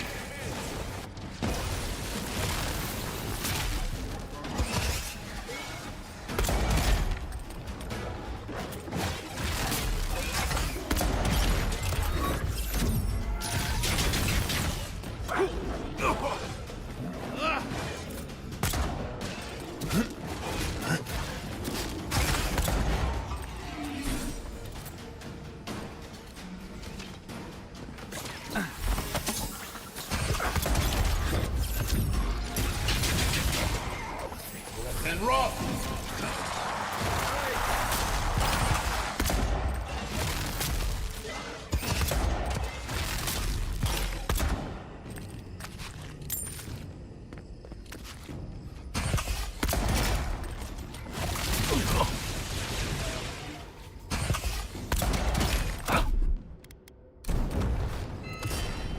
You take it.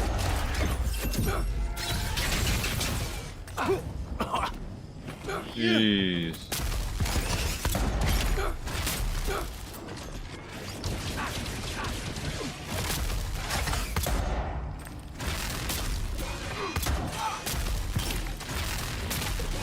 Try. Let me catch my breath.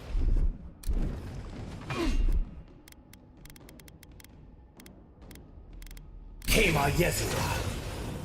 Hold on.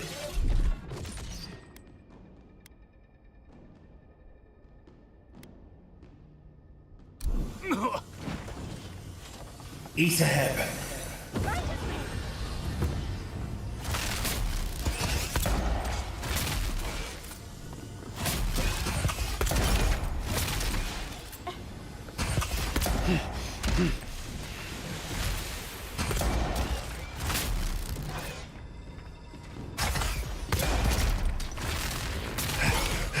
We'll get them next time, dear.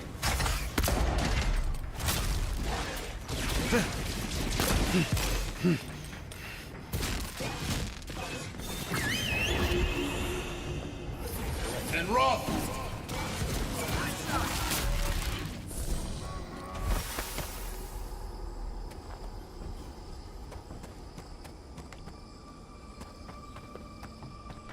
Fuck yeah.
come at last, after Yep. so long. Finally came. You are so small. We questioned if you were real. Then steps, a voice, through armies and corrupted soil. You persevered. Now, you are here.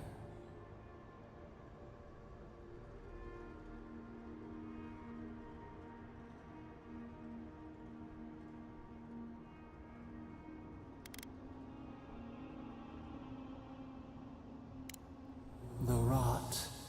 We feel it festering and spreading. What is it but an extension of our pain? Your dream scourge will end when our suffering does.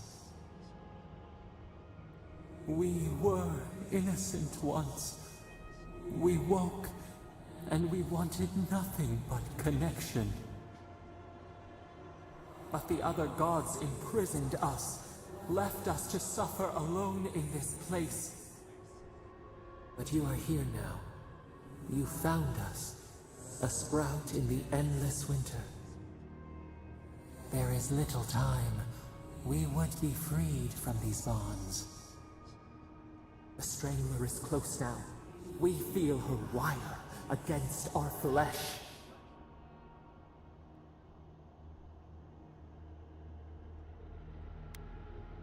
She begs for our blood. Her wolves defile the city on the shore.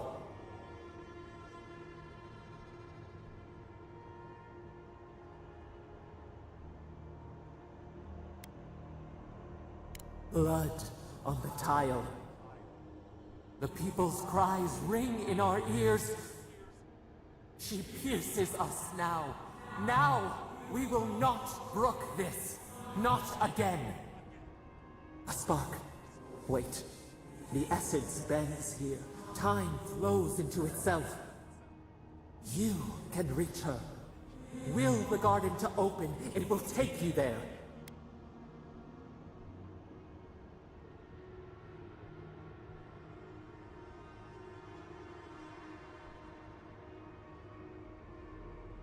Breathe. Focus. Shape the essence with your hands. We were everything. What have we lost? What multitudes could we contain? We could run, leap in the water, flourish in forgotten hills.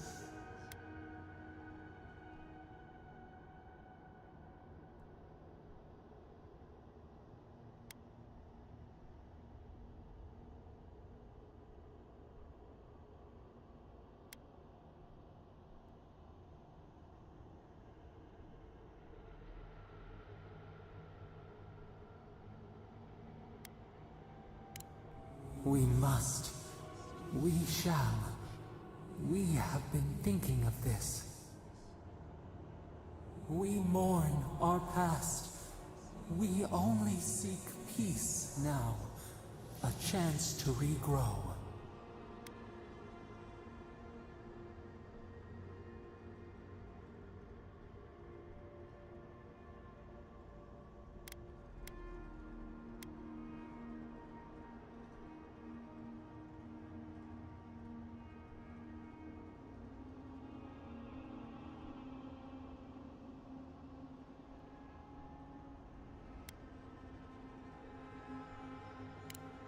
We trust you.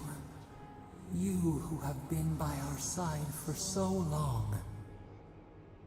You met death, and you offered your hand.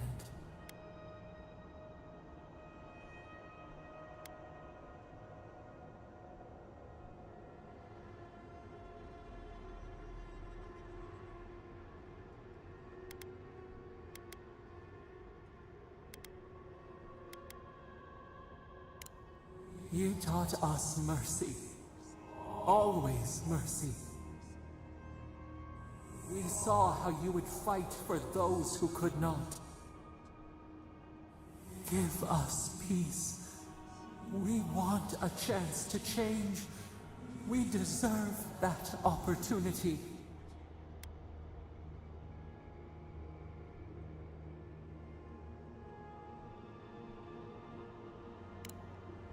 Do you think we have learned nothing from you?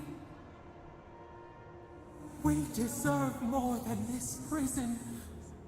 Let us have a chance to rest. We want peace. Or do you have no more mercy for us than you did for the bear? I mean, I'll let you go just because I want to see where the story goes. Because if I kill you, I mean, I'll never get to know. I want to see if you're evil or not. I gotta make the mistake of setting you free. So let's see what will acquire that destination.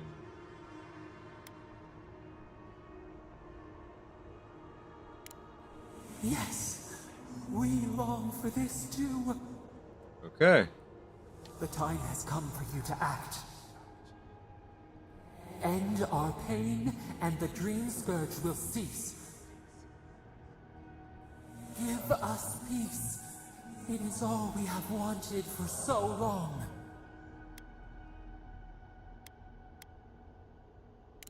Center your thoughts. Reach for us. Clear the fog. Tear down the gates. We were so blind, so lost. We brought such horrors to this place. We feel bright. We had forgotten what it is to live. We will grow, tend, flower. We will always remember this. We will remember you when you are ash and soil and mulch.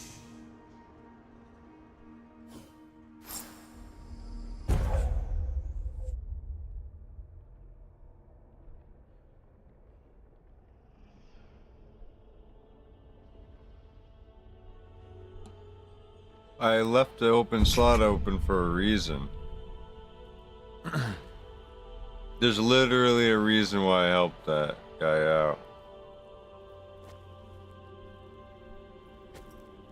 Somehow I didn't find the boots to go with this outfit.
Andra's depths.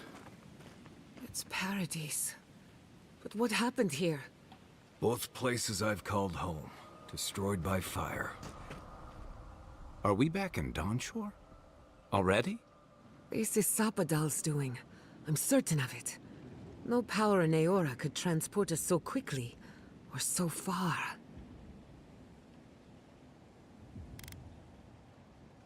What happened to the living land started long ago, and we're going to finish it. Ah, are you seeing this? I don't think Paradise looked like this when we left it. Looks like the war already started, and the giant roots are winning. Marius, vines don't usually get that big this quickly, do they? Based on their growth and size, I'd say we've been gone 2 or 3 weeks. Welcome to the Living Lands. Who knows if the garden affected time, or merely our perception of time? Assuming there's even a difference. It's like how a body fights an infection. The fever gives you strange dreams that feel like an eternity. Look at this place. It feels like we're still in the dream. And not just us. Those are more your people's ships in the harbor, and steel garrote banners past the barricades. That can't be good. Even Raingrim is here. Perhaps we'll get to see an Archmage in action. I think I see Elia as well. What a strange reunion this will be. The Blessed Wardens are here too. Oh, wow. That conflict we've been trying so hard to prevent started without us.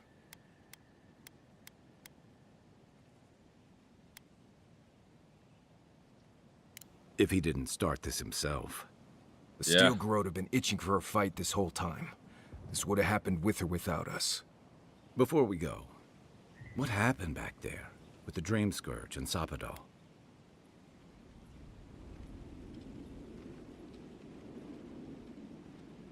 I'm not sure. That's good, right? Really? Had to happen.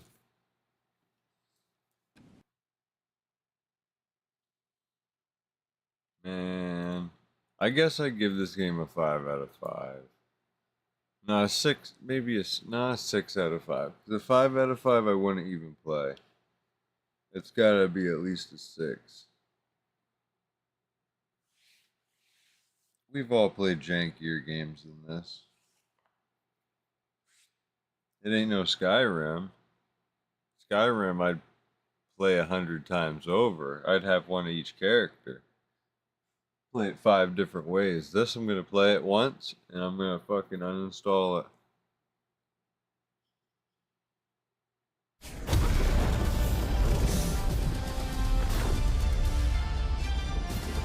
I need my gamer cred.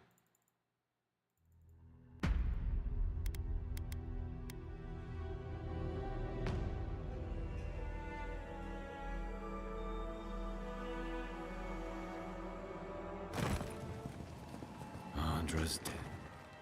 Are we back? Is this...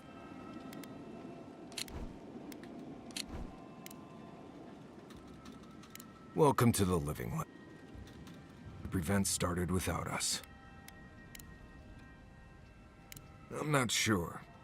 It's a relief that the Dream Scourge won't be a problem. I only hope we can say the same about Sapadal. I did my job. I was here to stop it. I stopped it. After all this time, so we're free. And the Living Lands is free to I heal. killed all those people for nothing. Cured the land, and we've even freed a caged god. All in all, rather a successful day. I sacrificed all them people. I didn't have to do that if I could have just did this to stop it. Well, they fucking misled me. First off, they said it would stop the Dream Scourge in this area for good. Then after I did it, then they said, oh wait, the Dream Scourge is slowed down after you sacrifice. That's not what they fucking said. They fucking shanghaied me. I would have just fucking destroyed the ruins.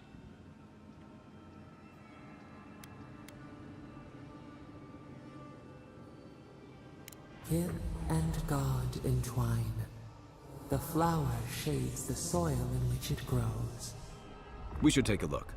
See if we can get ahead of whatever storm is brewing down there. People seem to be gathering west of here. Whatever's happening, let's be a part of it.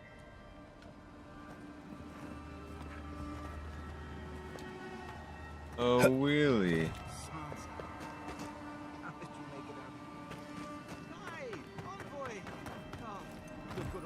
Look what they've done. The deep grow.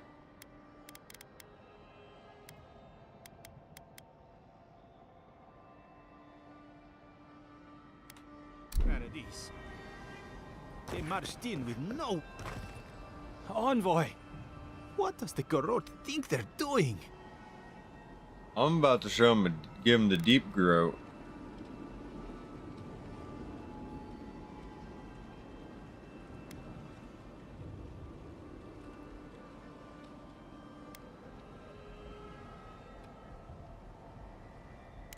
It's an outrage. What did the artisans or merchants do to them? They broke some glass, but the map is safe. They didn't think I was worth the trouble. Right now, that's a good thing. If you're looking for survivors, a few of us fled to the Balrog. How many? I'm not sure. I saw Sapiento. Gods, I hope they're not trapped in there. I am sorry I can't be more help. Done You enough. always were a forgiving friend. We should move. Let's hope the Garrote hasn't made it to the Balrog yet. Envoy, wait! Before you go, I may have something for you. I took some supplies when I ran. If you think they'll help, they're yours. I'll even give you a discount. You know, for saving the city and everything. Yeah. Let me see.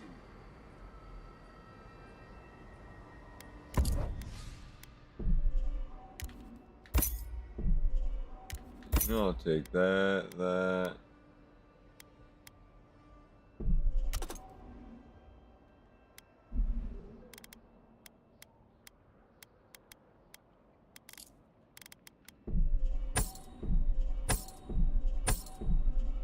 Holy shit.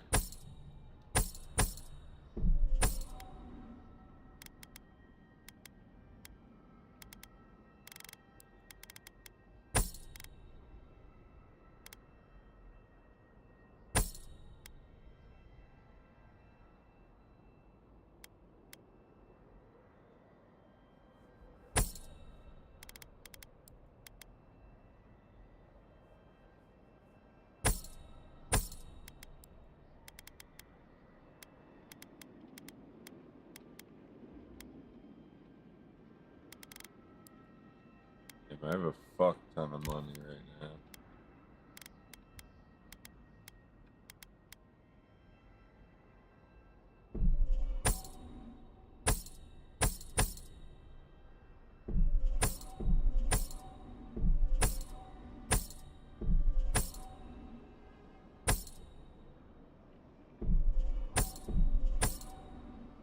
Holy shit.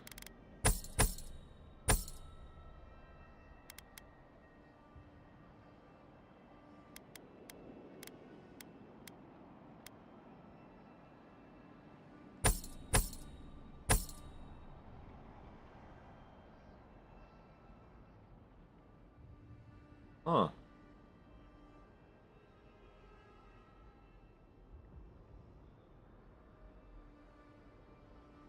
It seems to be a bit better. Or no, it isn't. I remember.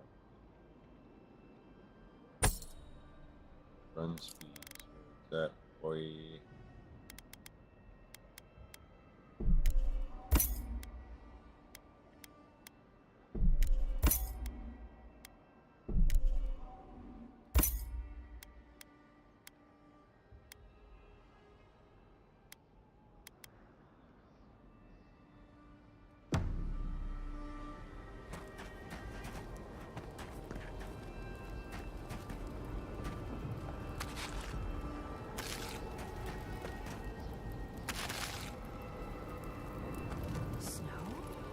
Why is there snow here? It's gotta be Ringgrim's work. I heard she made it snow in Shatterscarp. Wow. But why snow? A familiar face. We meet again, Envoy. Yo. And you, Yardsley. You're always a prodigious and welcome sight. Oh, yes. Always a pleasure to see you, too. Paradise burns, thanks to Ludwine and the Steel Garrote laying siege to it. But the Dream Scourge is gone.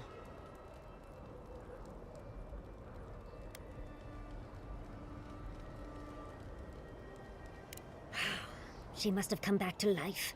Again. I suppose we couldn't be lucky enough for her to stay dead.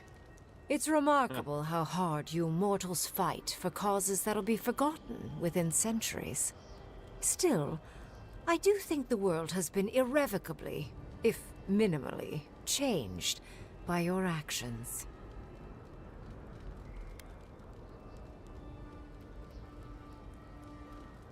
Perhaps. A new god being set loose on the world is certain to have consequences. Mostly, I'm curious about whether you think you've made the right choice.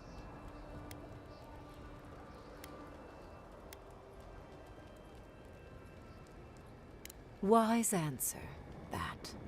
I am interested in seeing the outcome of your story, Envoy. With luck, it won't end with you also on fire. Mortal comforts are so very adorable. All you desire are your base needs lavishly fulfilled. Goodbye, Envoy. And Yardsley, I do look forward to when all of this is done. I am eager to work with you. Oh, yes. We'll, discuss that later.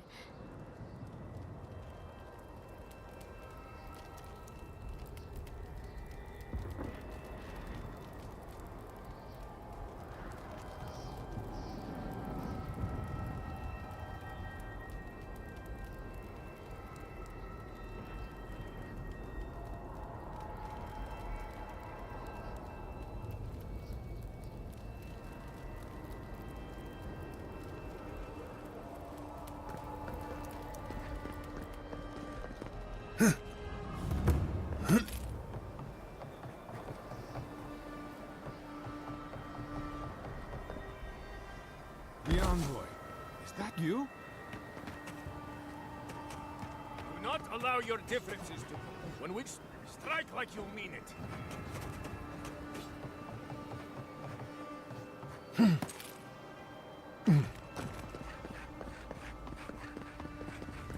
Has the Emperor recalled you to his side, Envoy?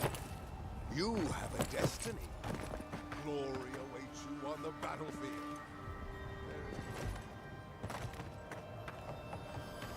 See these guys glowing from across the map.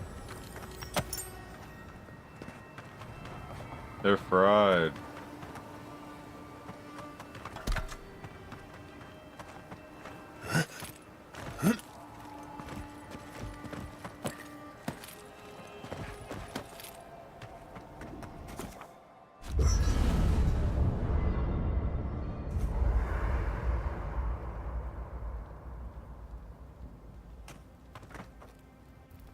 There you are, Envoy.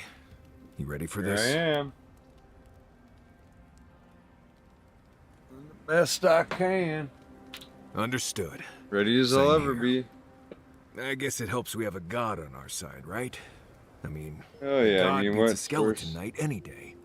This is just cleanup. Just figuring out who controls the living lands from here out.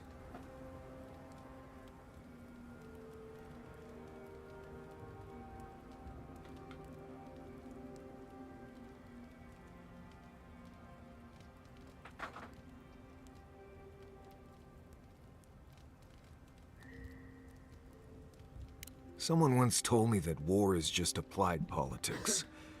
Never really understood what that meant. Anyway, you should get some rest. Oh, if you need to rehearse any speeches or whatever, make sure you do it in front of someone else.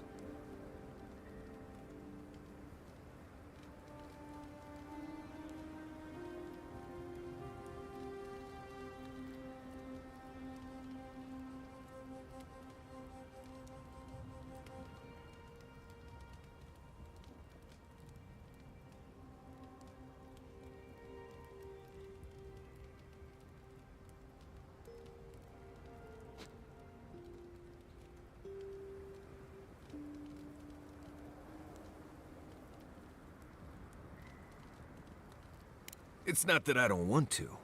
It's that I'd just rather not. Talk to you later, Envoy. Marius, dear. How are you feeling?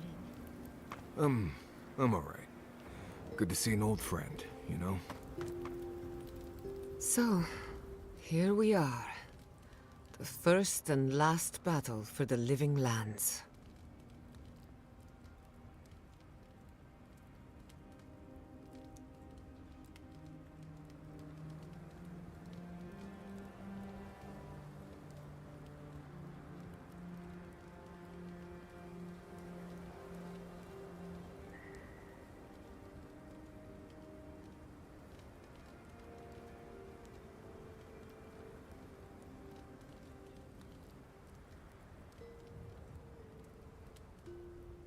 Try praying instead of just hoping. That might work better for you. Metaphysically, Dear the baby battle is Jesus, already please over. help us with this mission. Sapadal is free, and the Amen. Dream Scourge is gone. There. But Happy? politically, we have a small mess to tidy up. I intend to send a message anyway. Who knows what tomorrow will bring? So let's be grateful for today. Yup. You've earned a little peace of mind. About time you give me some, woman. I think that's enough wool gathering for now. Besides, I need to tinker on the phantasmal focus. Make sure it's ready for war. Don't stay up too late.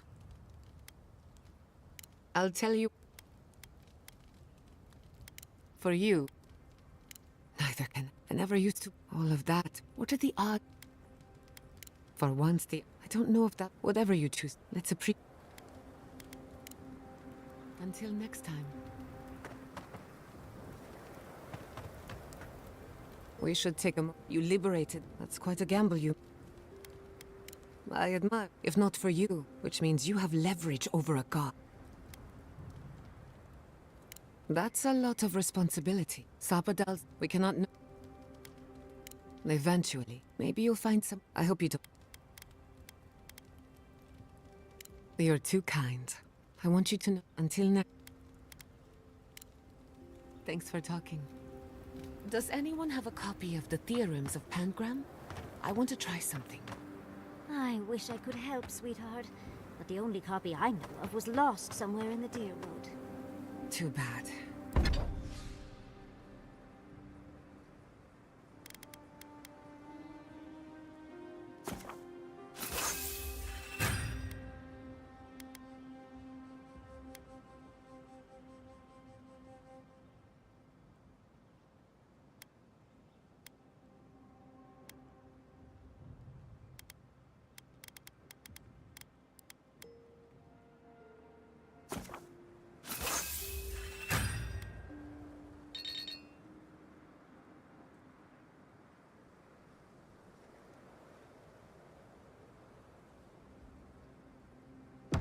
I've been looking into necromancy, just in case the envoy drops dead again. You don't Why think am I hearing Sapadal the will work? ocean?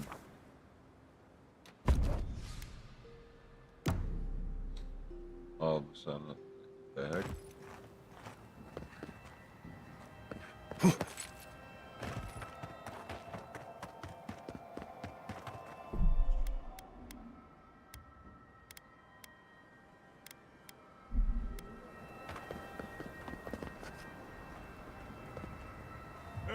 Envoy?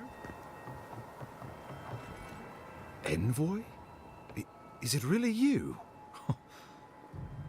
Kostya told us he went into some place called the Garden to seek a god. When you didn't come out, we assumed you were dead. What did you see there? The god you felt in Nokutarek? The origin of the Dream Scourge? It was the act of a god this whole time? Everyone, please, please.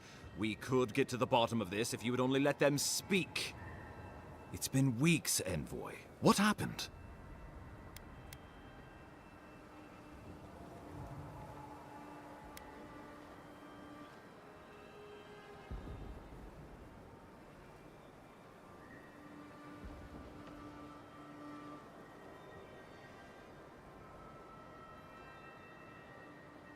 Finally, a ray of sunlight shines through the storm cloud. If there was a campaign to deliver a cure, I didn't see it. Because you were too busy huffing the ambassador's gases to notice. How safe is it looking now, Rawatai? Warden Commander, look around you. Is this really the time? We believe the Dream Scourge was a malady of the soul. How did you put an end to it, Envoy?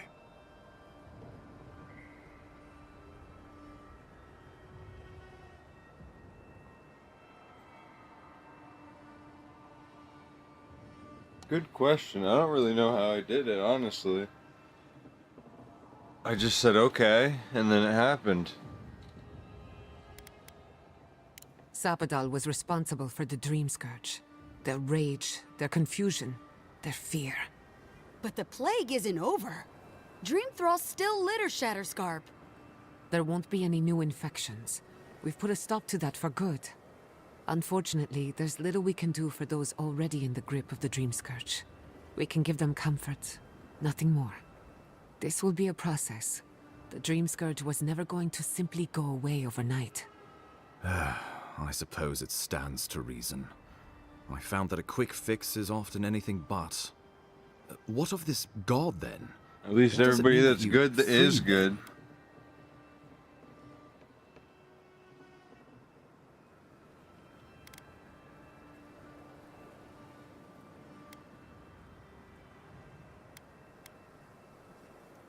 Ludwig had intimated that this land grew a new god. But how can that be? Giada and I have some theories about the nature of the Adra in the Living Lands. I'd say we're past the point of theorizing. If the Adra here is a closed system, like a terrarium for our souls, then a gradual accumulation of essence could coalesce into a being in the beyond. Much like the formation of gemstones. All it takes is time and the right application of pressure. Wodka no doubt saw Sapadal as a threat to her authority. So, she killed the godless and imprisoned their god. I assume it is this god we have to thank for the roots tearing apart Paradise? They erupted from the earth the moment those bastards stood up their first siege tower. Naku Tedek was raven with those things, not to mention what they did to the land. We saw similar destruction at Nakuku Bell. If these roots and the Dream Scourge are the work of a god, and the gods thought it best to imprison this god, how could you let such a creature go free? Let's hope they don't decide to further amend themselves by coming for our heads. It was Adir's arrival that disturbed Sapadal. We'll have nothing to fear from this god once we expel you from our lands. Sapadal's power ravaged my people. I don't know that I can ever trust it. Nandru never spoke of Sapadal, and I believe it was for good reason. They should never have gone free. Well, whatever happens, I suppose we can't put the godling back in the bottle now. But come, we have more pressing matters to attend to.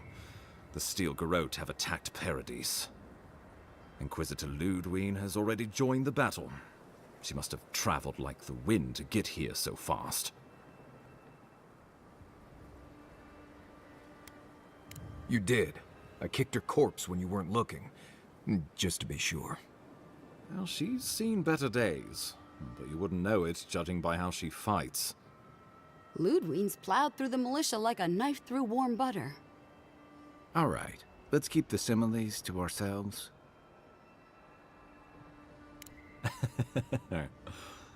Oh, cheer up. You wouldn't be the first to make that mistake. Might not be the last either, depending on how things go. So long as her passion for Wodka lives, so too will her spirit. Then we destroy her faith, and the rest of her will follow. I have a theory about this. Let's talk at camp if you want to hear it. But I think we can kill her. Oh, good. That will be easy. It is not, I think, impossible.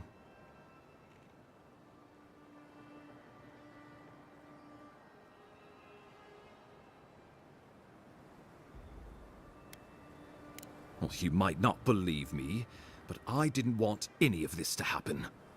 It was Ludwig who called for the attack. I didn't hear an answer, Ambassador. She and her Steel Garrote laid siege to the city, shortly after you beat her to the garden.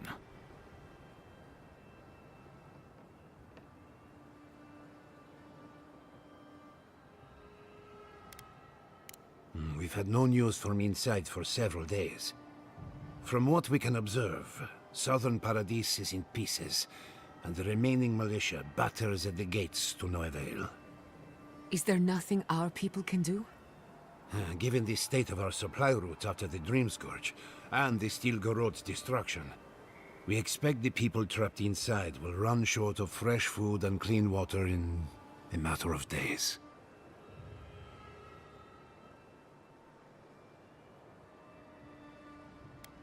We brought as many Hail and Able from Thirdborn as would come. But after the Dream Scourge and our losses from Nakuku Bell, we could spare so few. I worry it won't be enough. The Wardens largely survived the keep's destruction, but we are in a desperate state. My men are salvaging what they can from the rubble. Medicine is in short supply. They will march to Paradis as soon as they can, but I fear they will arrive to find the city in ashes.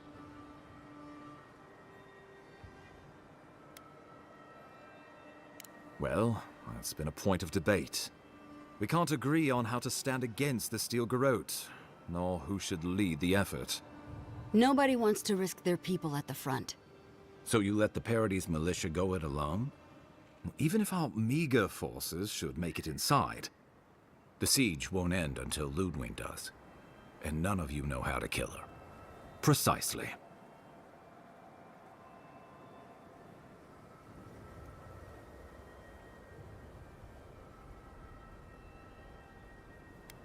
The lawful settlement of a new Adirian colony, supposedly.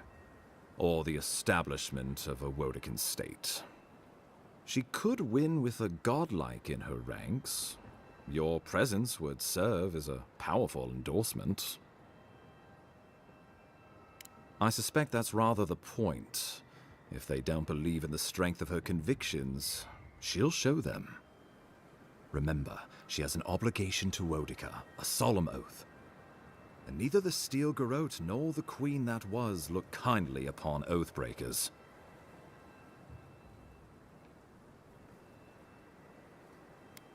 Because a victory here would discourage resistance elsewhere. The better question is, why didn't you stop her?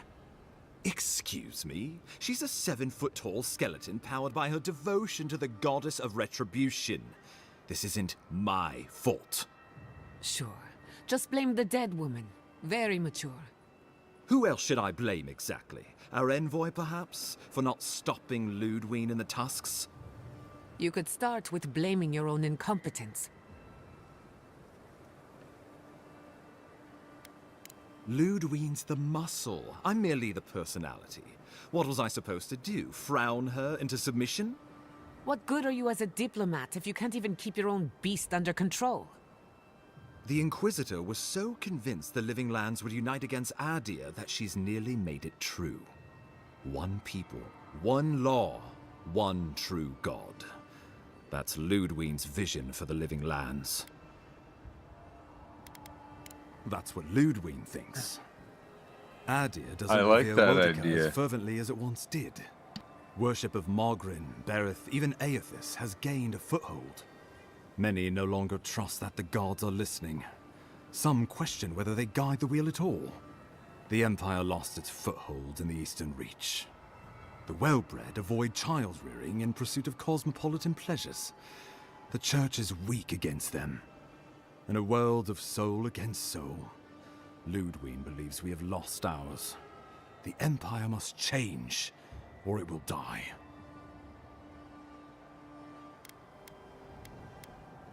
Even the Emperor can see, in some sense, that she's right. Why else would we be here?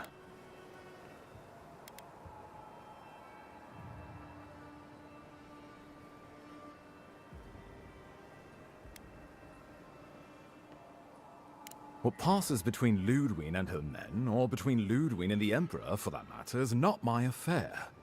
But if I had to guess, this was the alternative. Your empire is doing what it does best. Stamping out dissent until surrender is the only option. Your republics are hardly any different. Their intentions in the Deadfire were certainly not pure. As you say, we left the republics for a reason.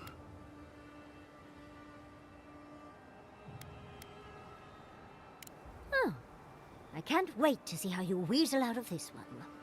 I know it will. We are leading by example, returning order and dignity to Paradise in the wake of the Clavager's death. We will do the same to the frontier, given the chance. Where was order and dignity when you burned Fior Messiverno?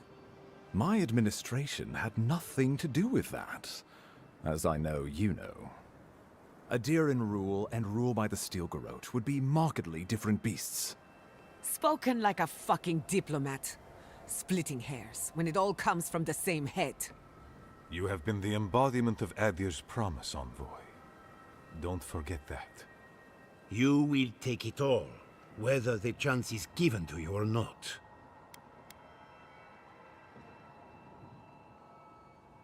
Ludwig agrees. Our success would model the order and dignity of the Steel Garrote, for whatever that's worth. You can say what you want, but you're still trying to subjugate us. Careful, Envoy. Adir may still have a part to play, but don't let loyalty blind you. When I think dignity, I think of the people who attacked Fior Messiverno unprovoked.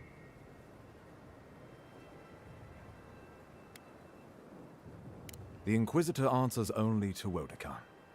In attacking Paradise, she has dragged us all far beyond the bounds of the Emperor's desires.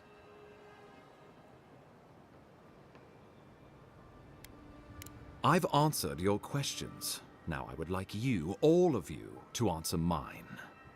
Ludwig has sent a message to the Emperor informing him of her attack. He will send advisors and reinforcements swiftly in response. What will his representatives find when they arrive? A new colony? A budding grave room? Before you face Ludwig, you should know what you're fighting for. All of you must decide, together. But whatever you decide, understand, the days of the frontier are done. Adir will come. Indeed, we are already here.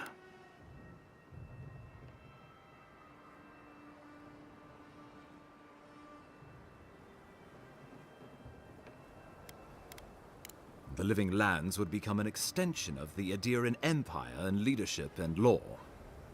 Soldiers bearing the flag of Adir would be garrisoned in every town.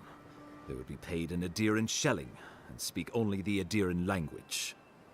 Their roads would be smooth Adiran roads. Their medicine would be hygienic Adiran medicine. And their weapons would be efficient Adiran weapons. Our customs would become their customs. Our strengths would become their strengths. Our emperor would become their emperor. Turned toward a common purpose. No one, not Rauatai, not the Valian republics, not even a rogue god, would dare attack the Living Lands. This island would be safe for the first time in its history, and safe it would remain.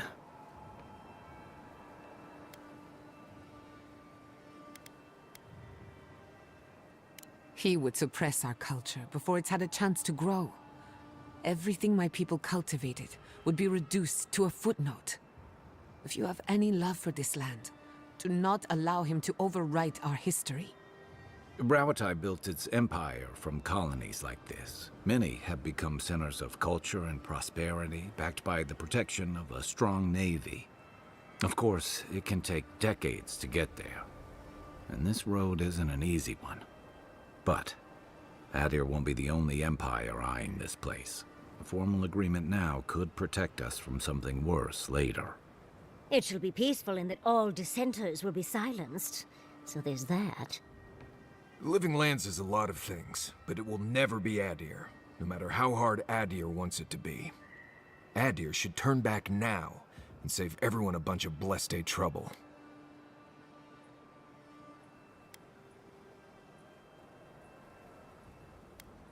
Of course.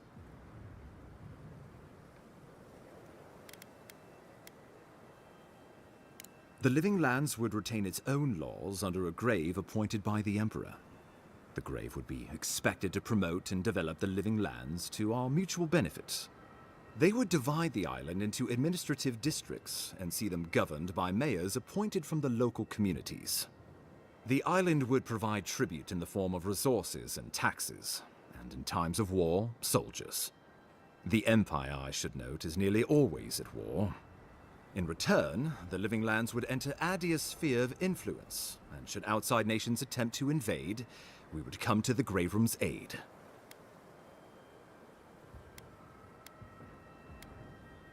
I like that one. That one's pretty cool. Naturally, that would be the Emperor's decision. But I suspect he would choose you. Only the strong survive the frontier. I used to believe that was Ludwig. But you were born to rule here. Quite literally. You're the obvious choice. There is no Adiran who knows this place better than you.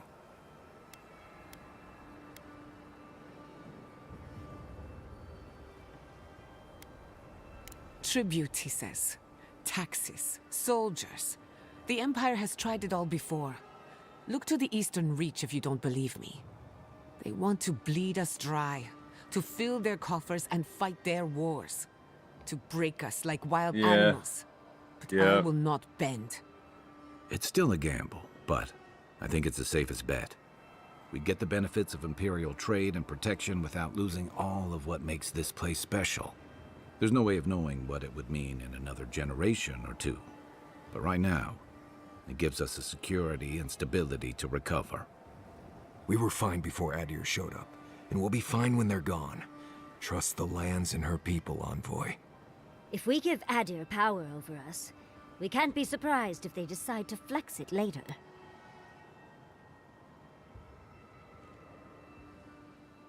It's a mealy-mouthed compromise. But better than going on as my wardens have been. Barely able to feed ourselves or protect our sorry hides. And, who knows, we could become a colony in time. A grave room could work, so long as trade keeps moving through the Scarp and you're willing to serve as our go-between, Envoy. And we'll have cannons enough to deter the Adherents from trying anything stupid. When the Empire demands its tribute, from where will it come? Emerald Stair is not the breadbasket it was, and the dream of yore is now deferred. If we accept this deal, I fear we are building a trap certain to catch our own legs. Subtle, pernicious, cut the rot, yet the disease remains. Safety among spiders. A web gleaming with dew. They weave, they wait.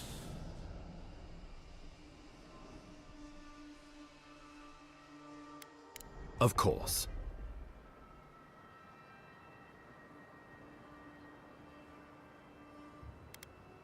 Oh, Envoy, no. Do not suggest that lightly. Think of the Emperor. There would be reprisals. Ones which this conclave could not survive, fractured as you are. Not unless you came together and formed a nation of your own. It would be difficult. No, impossible. I'm certain you would fail. Think of your people, all of you. Think of the lives at stake. We deserve our autonomy, even if we must fight for it. Anything less would be surrender.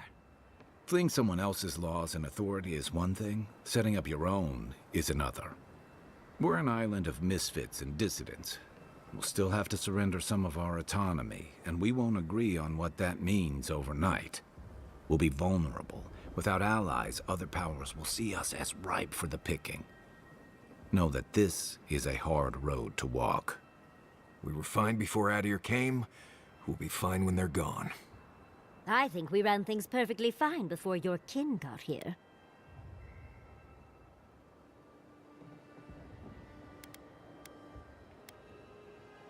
Envoy, be rational. This would be madness. We are all strangers to each other. We can't govern. I can't trust these people to keep my warden's best interests at heart when they're looking after their own. It's a nice idea, but consider the costs. If we walk away from a relationship with Adir, we're leaving a lot of trade on the table. But the people of Thirdborn have friends in the world. I'm sure we'd find our way through. With the Envoy's support, we'd have a god in our pocket. What could the Empire do to stop us? Together, we could repair Thior, and create such miracles of animancy the Living Lands will become the envy of the world.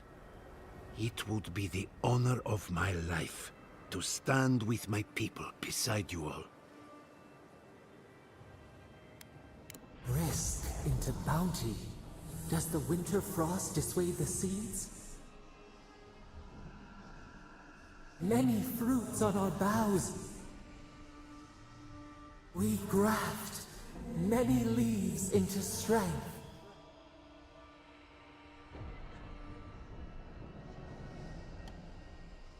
What the fuck Well, are you talking let's about? not twiddle our thumbs while Paradis burns.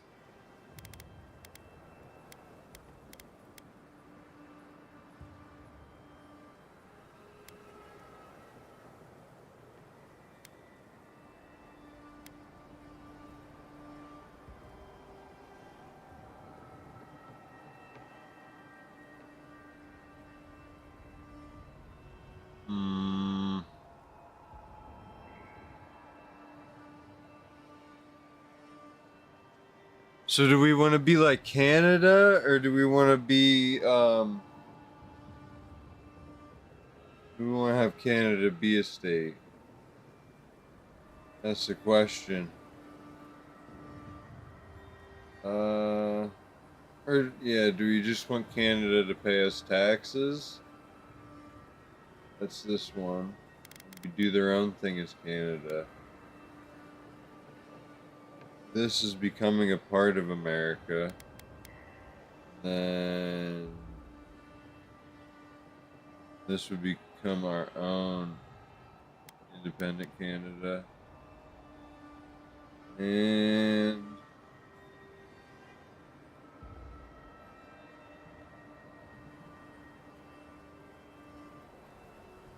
let them vote.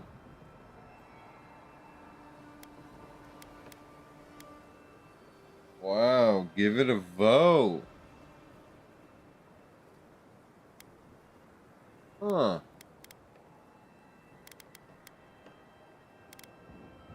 Well, I probably won't like the vote, so I'll just vote myself.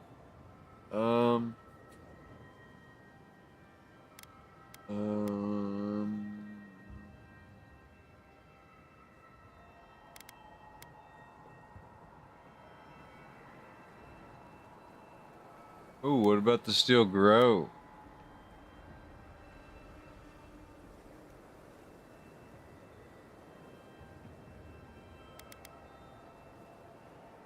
Huh. Well, no one likes the Steel Grow.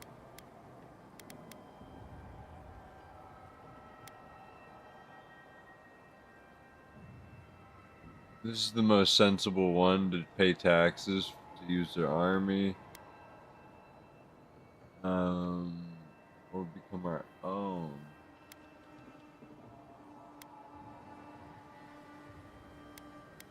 Fuck it. Gods have mercy. By grit and steel, Thirdborn stands with the Living Lands. Fjord and her animancers stand with the Living Lands. I will not countenance this lunacy. Solis stands opposed. We deserve this opportunity. Thank you for believing in us. Fighting a battle together is easy. I just hope everyone's willing to stick it out when it comes to the politics. God, they made the right decision for once. Finally, some sense permeates the proceedings. Nice. On Everybody your head be loved the that. consequences. That leaves the matter of Ludwine and the Steel Garrote. She will never surrender, Envoy. You must kill her, or we will lose Paradis, and eventually the island. The Living Lands will never be free until we break the chain around our necks. Ludwine must die her final death. She better say her goodbyes while she can. I'm proud to fight at your side, Envoy. One last time. Let's get to work then. We got a walking corpse to bury. The The Paradise Militia will be at your back. Give her no quarter. The future waits for you. Thank you for deserving it. Now, go and teach the Stilgarot a lesson they will never forget. Good luck, Envoy. You'll need it. We will send reinforcements to help you reclaim the Eastern Gate. From there, work your way to the main plaza. Understood, May all soldier. the gods of Eora and the living lands protect you. Let's take back the city together. I'll Show be the king of Stilgarot how the... the living lands takes care of its own. I'm gonna Time be to stop king the though. steel I'm president. Lead the way, Envoy. Let's go free a city, shall we? Because none of y'all get along unless I'm fucking here to fucking baby you.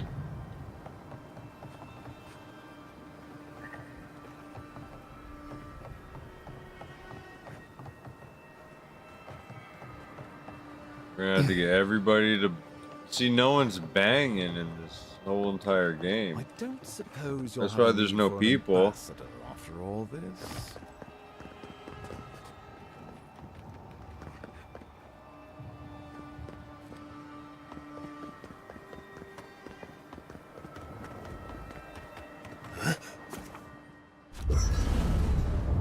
Quick uppy duppy.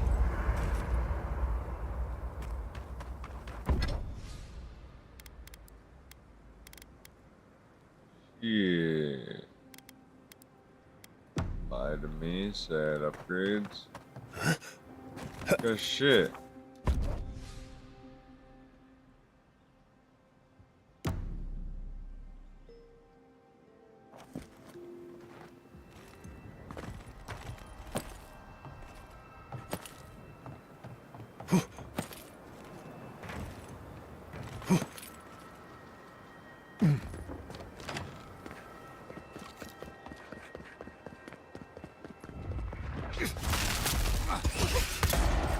Oh, no, you don't!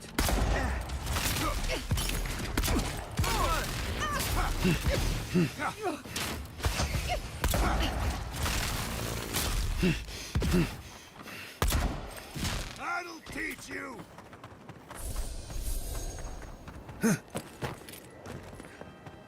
Yeah. It's no use. We're overrun. Already getting fucked up. Battle just started. This shall be a bloody day. Nice. How do we get him? Get off me! Eckworth and Ron! Up 10! Wait, I have my whole crew with me?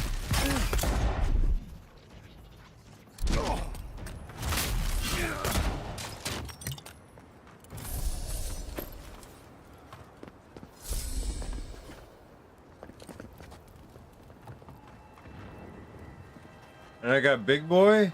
Let the worst come.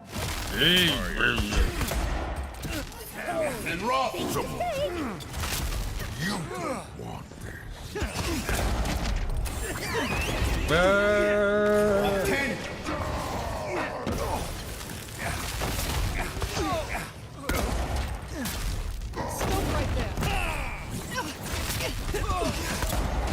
Stop right there.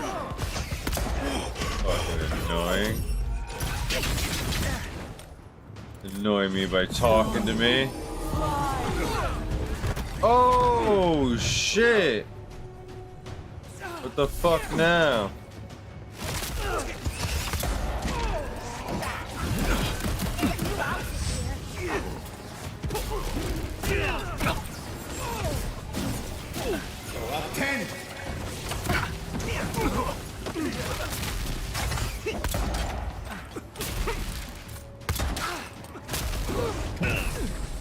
Fuck. Idiot.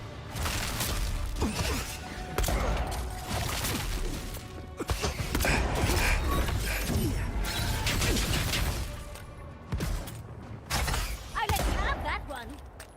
Good fight. Foolishness. So they thought they stood a chance. There's fight. No time to waste.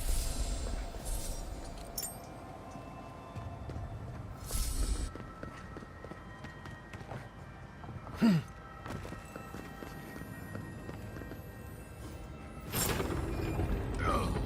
you.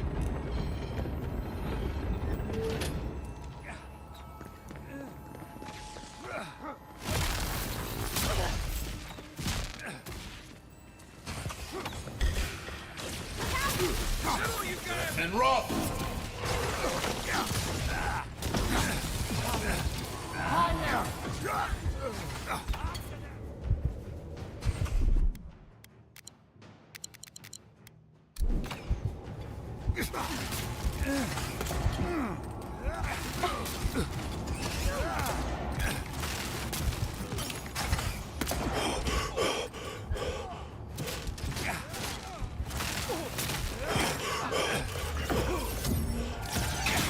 One for you!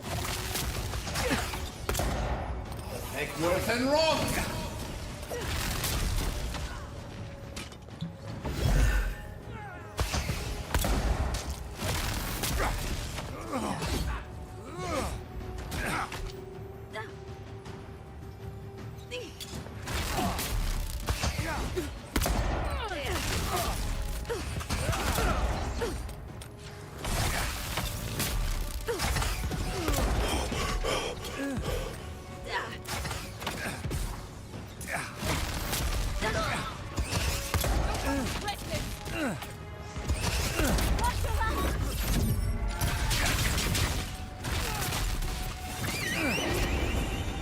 Make worse and wrong! Throw up 10!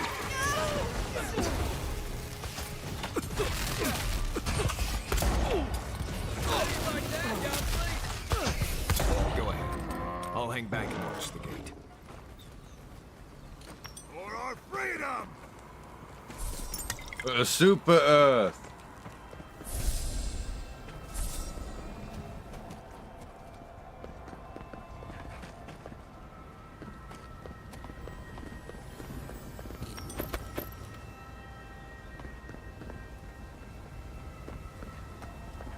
You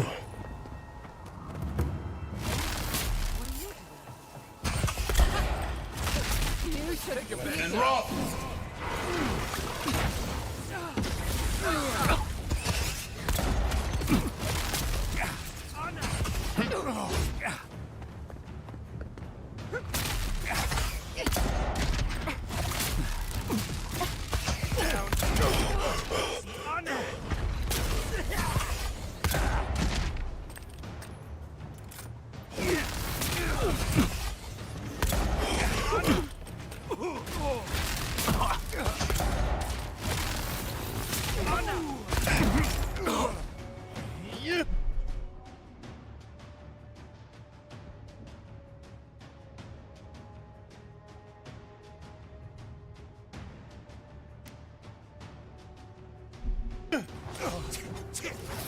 And rock!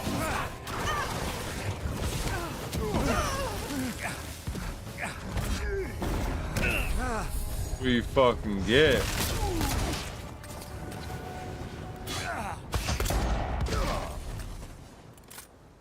Keep fucking healing. That'll show him. I'm just saving my ultimate ability just for a time like that.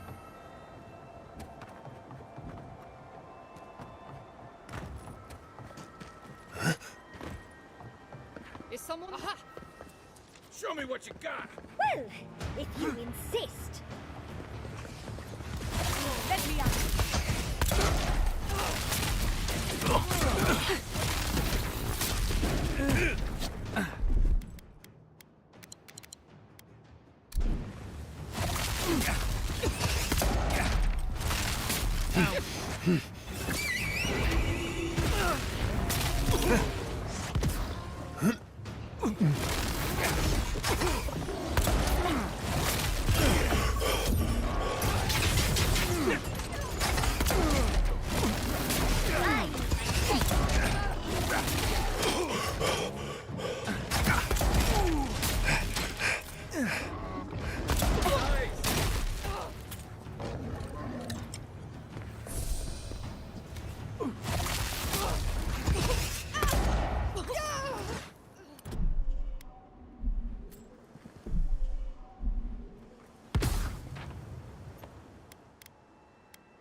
Pop that before it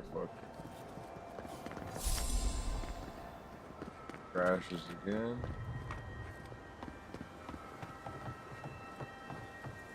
You make a lot of choices in between freeing the spirit there. The heck? Thought that would have ended it for sure.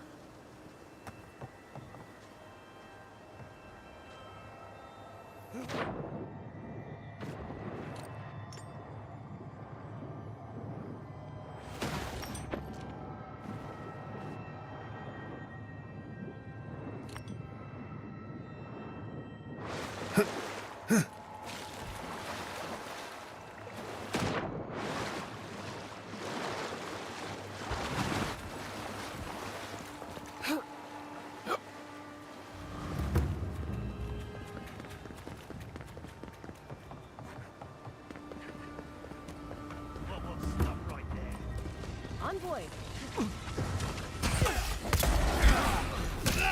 Someone's eager to meet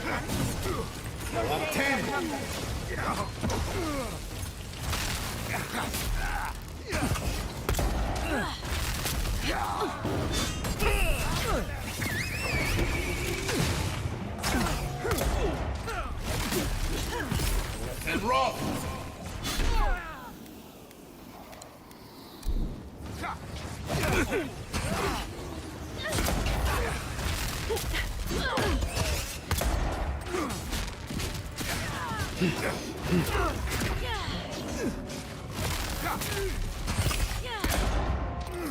And roll!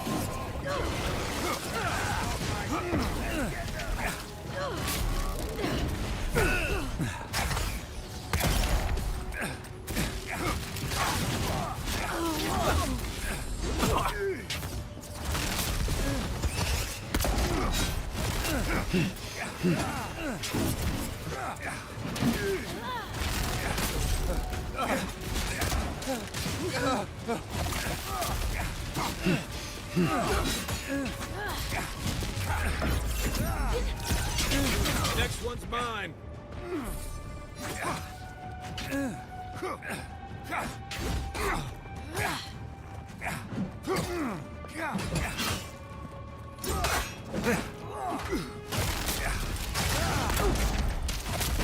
Make worth and roll! He's taken the main path. I'll stay behind. Just don't do anything foolish. I'll teach you! For the living lands!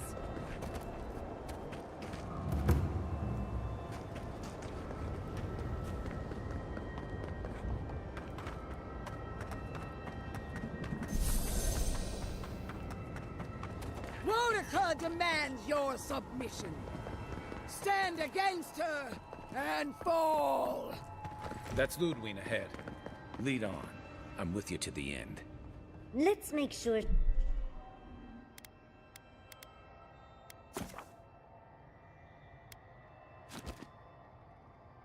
Alright, you fucking been in. This is it.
just witnessed like 4 or 5, not 4 or 5, like $3, 3 to 4 buck, and a bunch of others outside. It's pretty cool looking.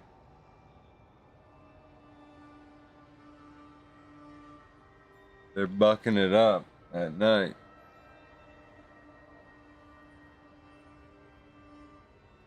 She stays dead this time, all right? Dearie. You don't gotta tell me she needs to stay dead. I tried to kill her in the first place. Can we talk? There you are. Oh yeah. You survived the garden. Did you come all this way just to try your luck again? To kill me more efficiently than last time?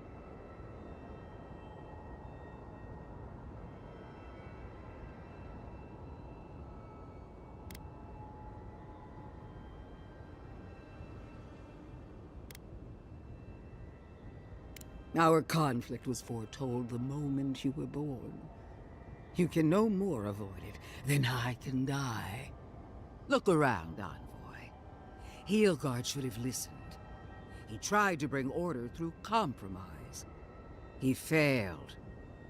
Order is meant to be imposed by a stern, guiding hand. Her order wields sharp steel. She must set down her blade.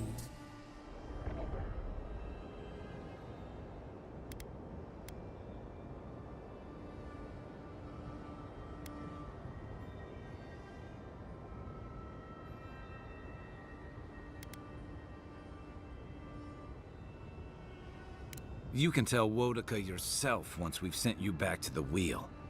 Don't insult my intelligence or my commitment to the cause. Treaties can be burned. The hands which shook over whatever deal you struck can be lopped off at the wrist. As for you, Sapadal's chains are broken, which means your soul is in their grasp. I don't know how deeply you've been compromised, Envoy. And if I don't know, then I cannot suffer you to live. That's what they want you to think. Steel yourself, Envoy. Make this a fight to remember, even in death. We would not welcome her death. There is still ample shade for her beneath our tree.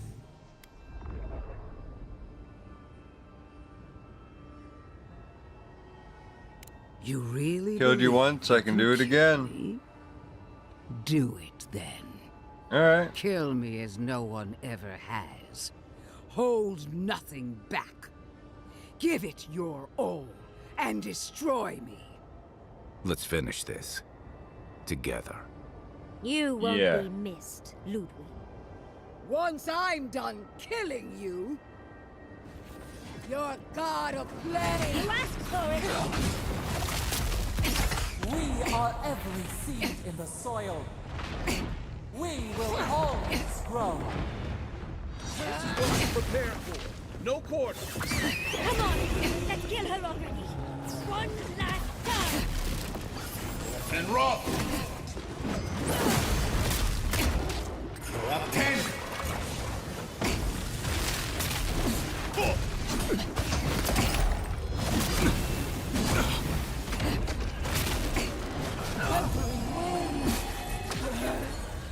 Ha ha ha!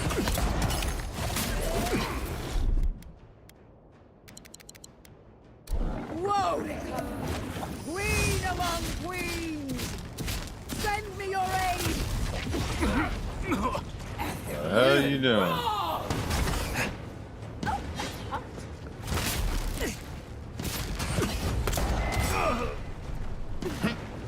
Grow up and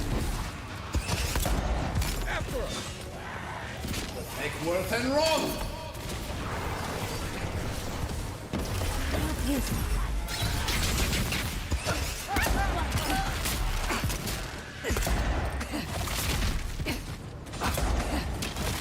Yo, she just got fucked up.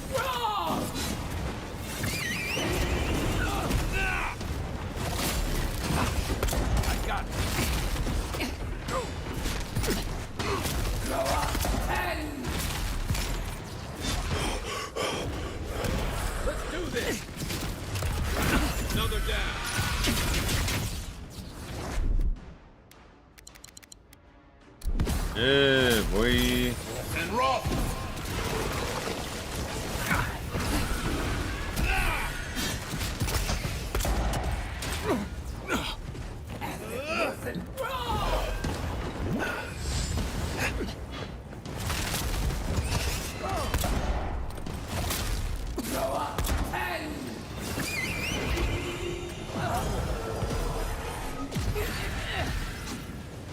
Just wiped her whole crew out.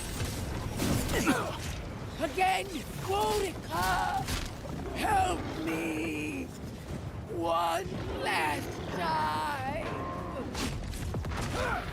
You sound... Thank goodness you didn't go down that easily.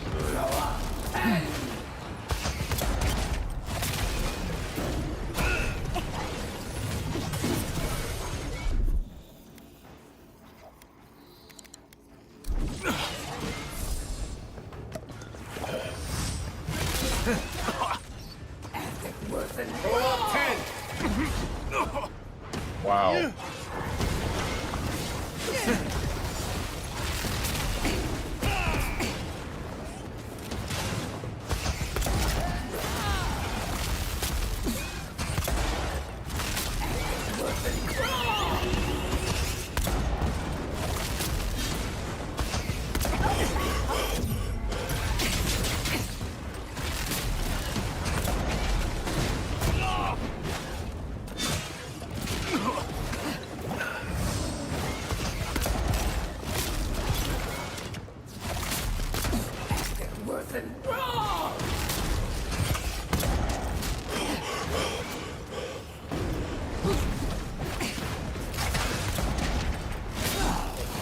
And rock. Or 10.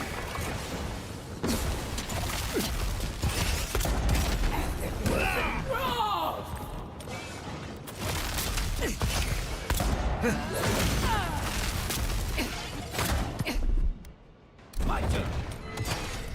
Unseen. They won't get past me.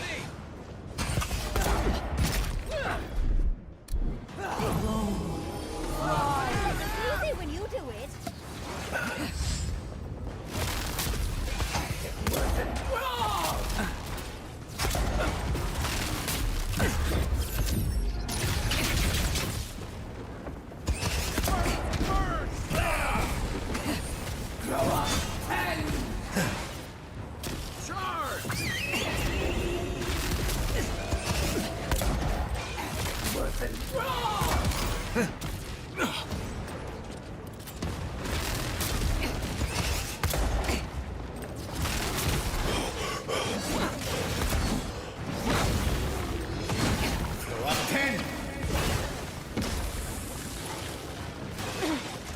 Monica!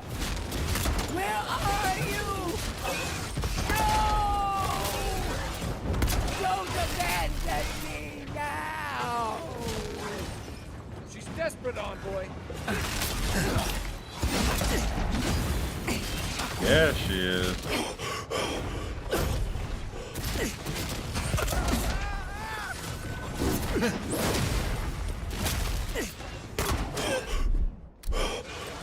I can't win!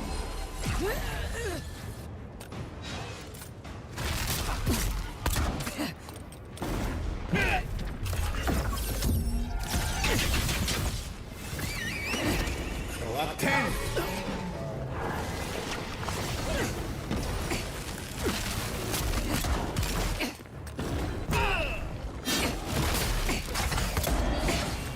Egworth and Rob. Yo. Fucking cooked the entire time.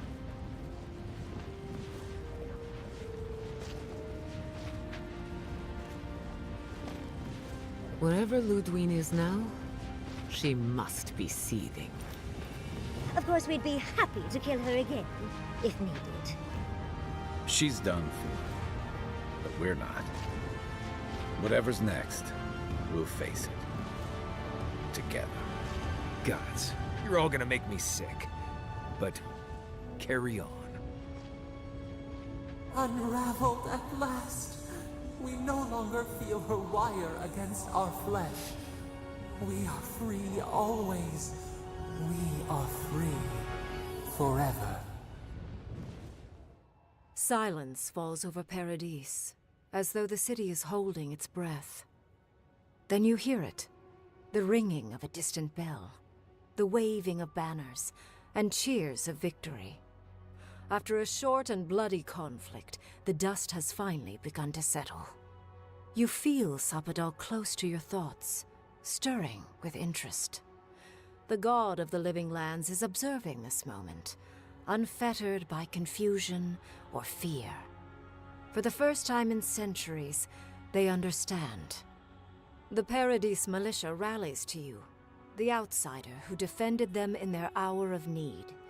Whatever happens next, you have won their confidence. You take a moment to reflect on the calm. Not so long ago, you arrived at these shores on a simple errand, which turned out to be anything but simple. The Dream Scourge is over, and the island has been cleansed of plague. A time of healing and mourning follows. People look to you for answers about the source of the affliction.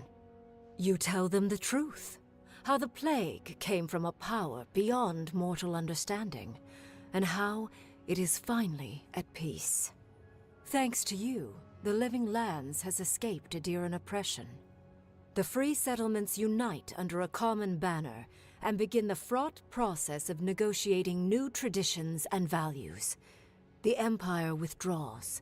The frontier remains wild, but not for long. Fugitives no more. The rebels of Paradise return to their home and to other free settlements, bringing their skills and secrets wherever needed. For once, they have a future.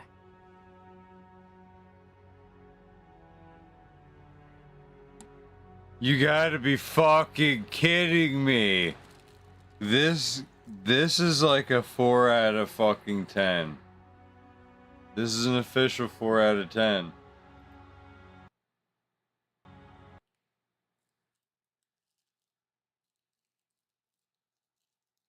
Buggy, sloppy, fucking half-assed game.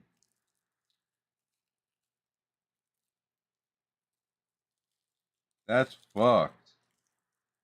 Do me like that? At the end of the game? Did me dirty. Couldn't even finish without fucking making me reboot it. Probably so it can say, oh yeah, they played it 600 times. This guy, he played it 50 times. Yeah, because it crashed 50 fucking times.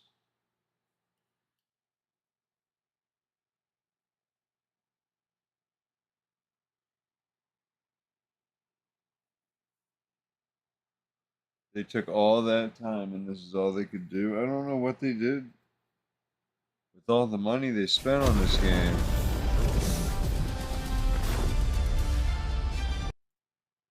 There's no way you make Skyrim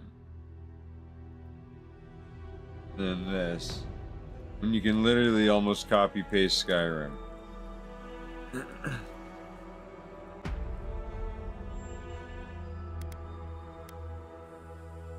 At least more of their elements.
I don't know what's going on.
Okay, we're back. Internet trouble. I gotta. Fuck! There you are. You gotta be kidding me. Now I have to redo the boss fight. Jesus. So, did you come? This game is really fucked up. Glad. Shut up. Your god of play. And rough.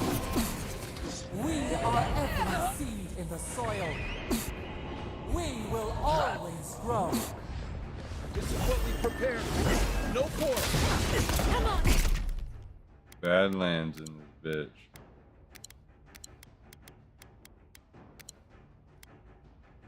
Let's kill her one last time.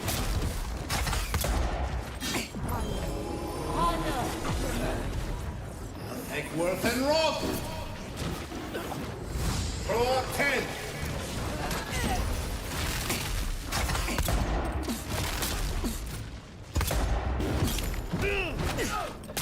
Wodica, queen among queens, send me your aid.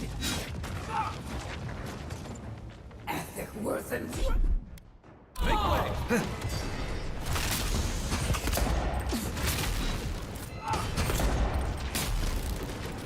Eckworth and Rob. Throw up 10.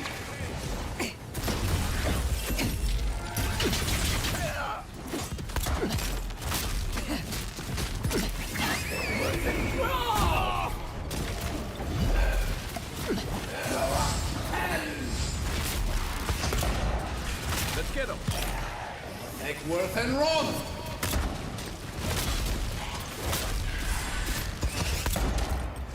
I got it.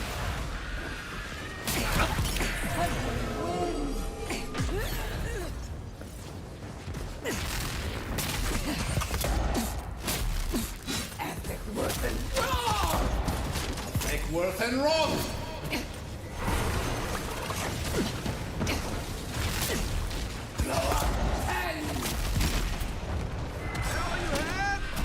Again, Wodica, help me. One last time.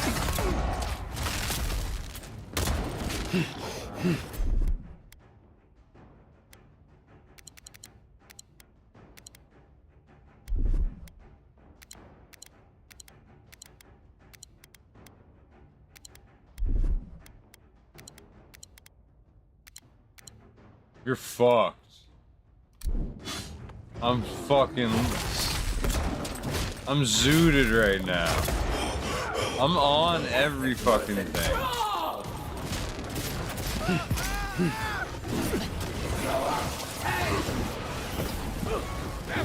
Fuck it, I'm on one.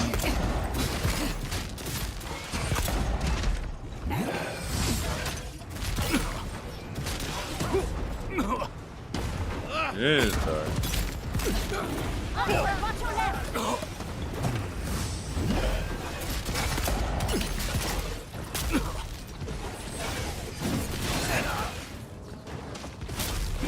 Yeah, fuck with it.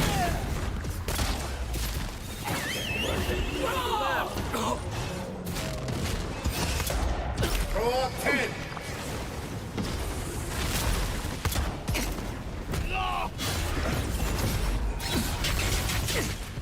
Just deleted.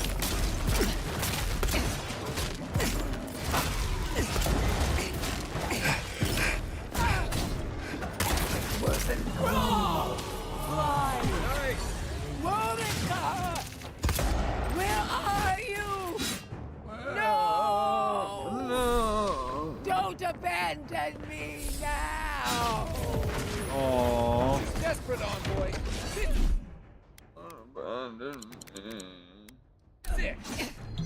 What did you do? Get her now!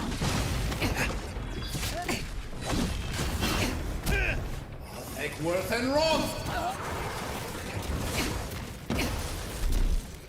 Out of the way.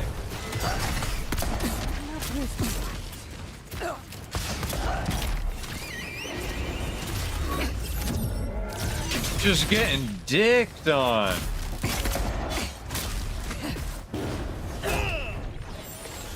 No idea what's going on.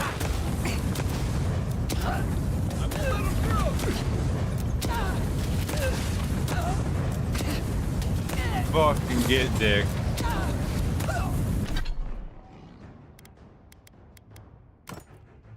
Yo, let's try these ones.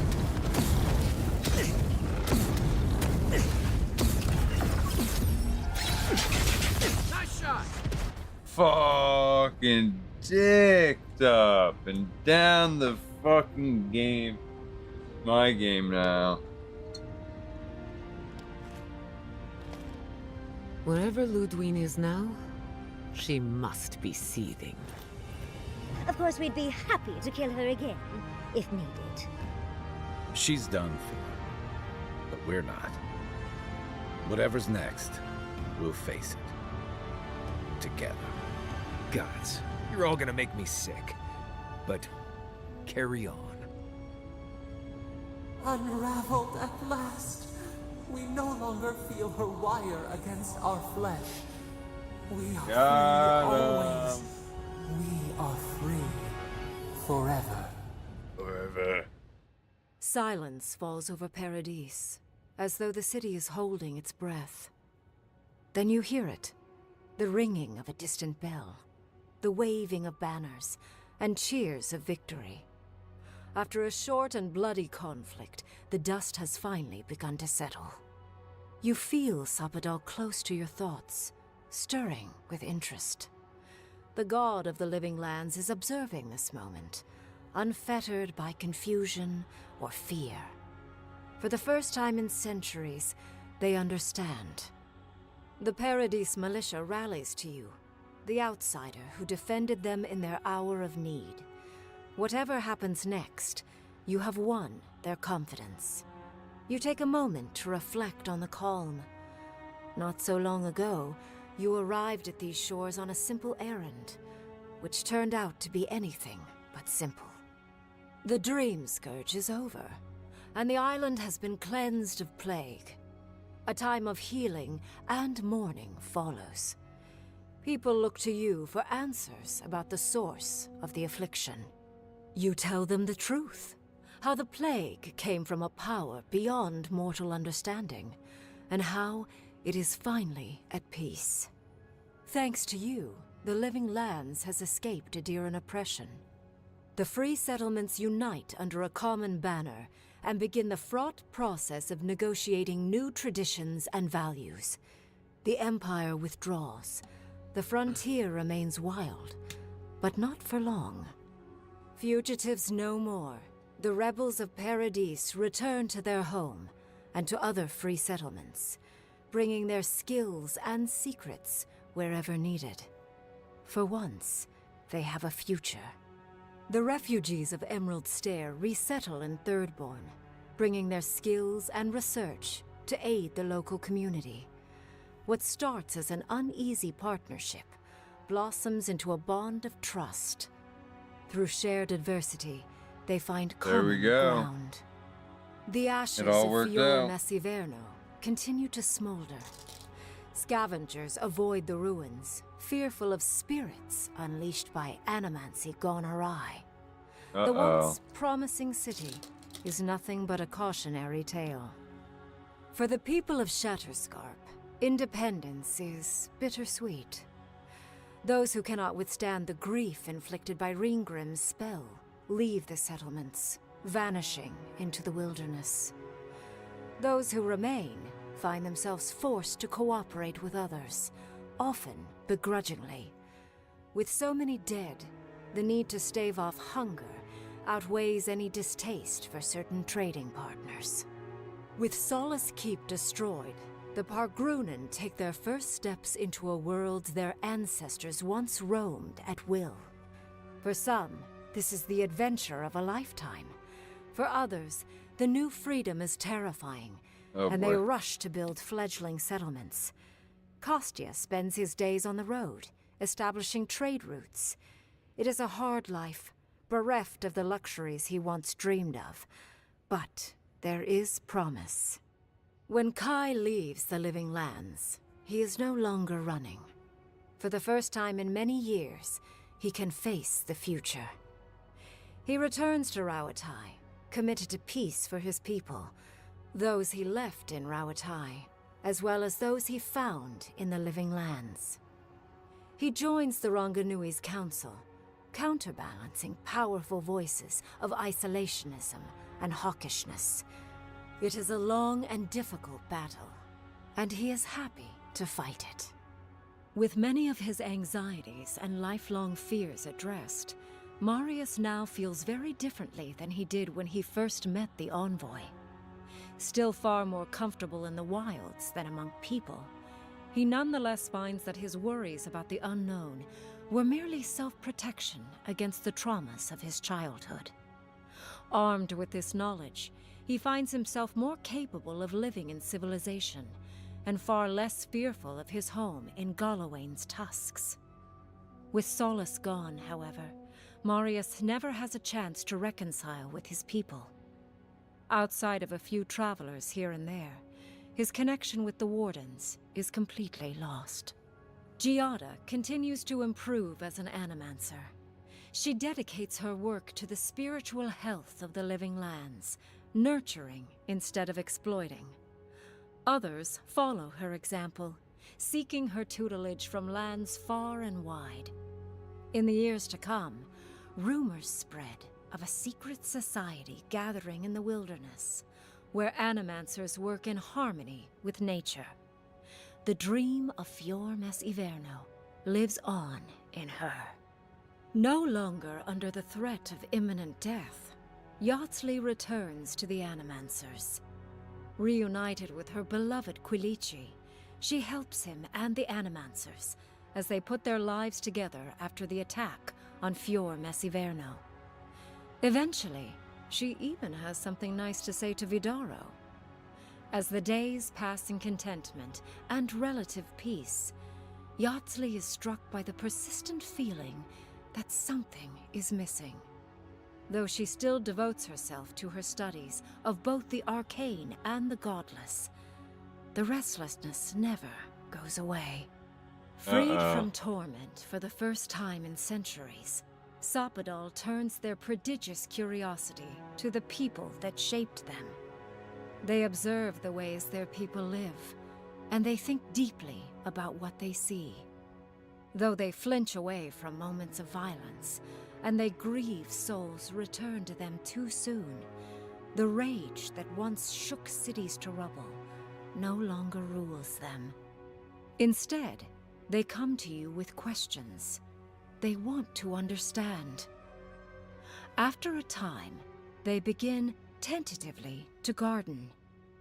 Where they can, they improve the lives of Kith, and the suffering that troubled them is reduced, if never fully eradicated.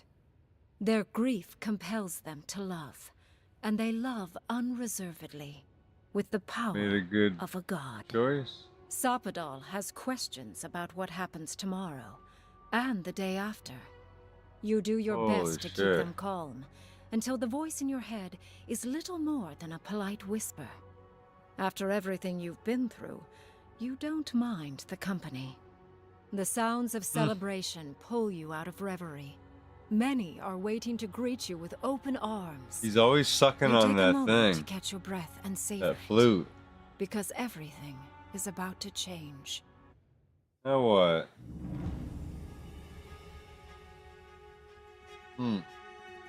They set it up for Avowed too.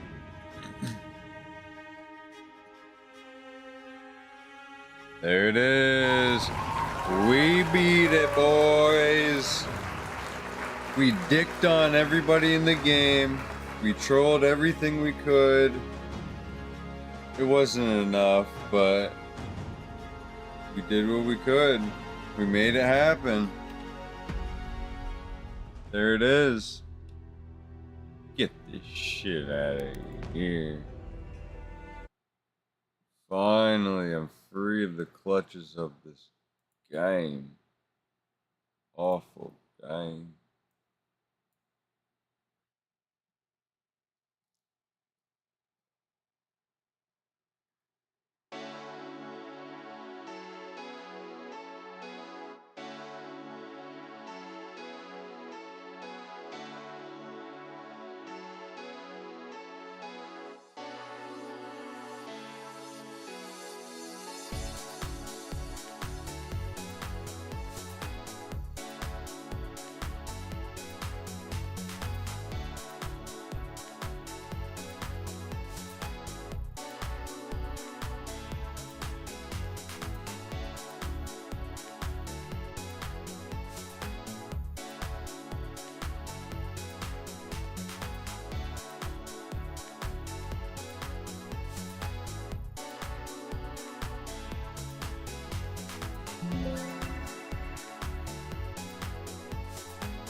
I'm just gonna install this real quick.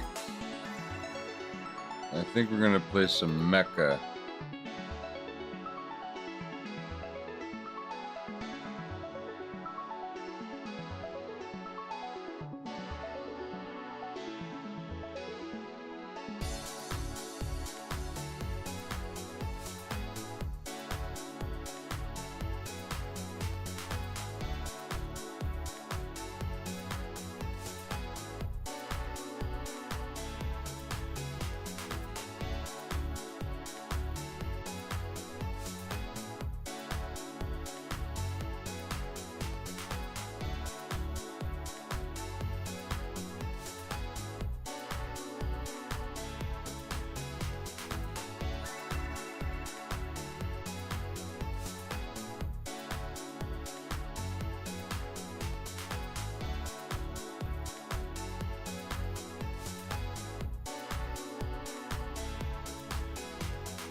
All right.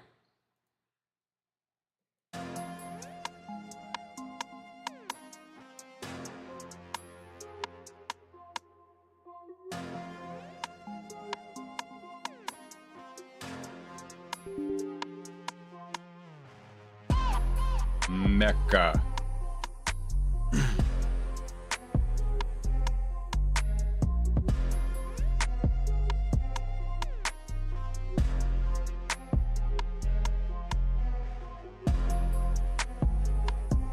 Take a short break here, and we're gonna get right into the Mecca madness.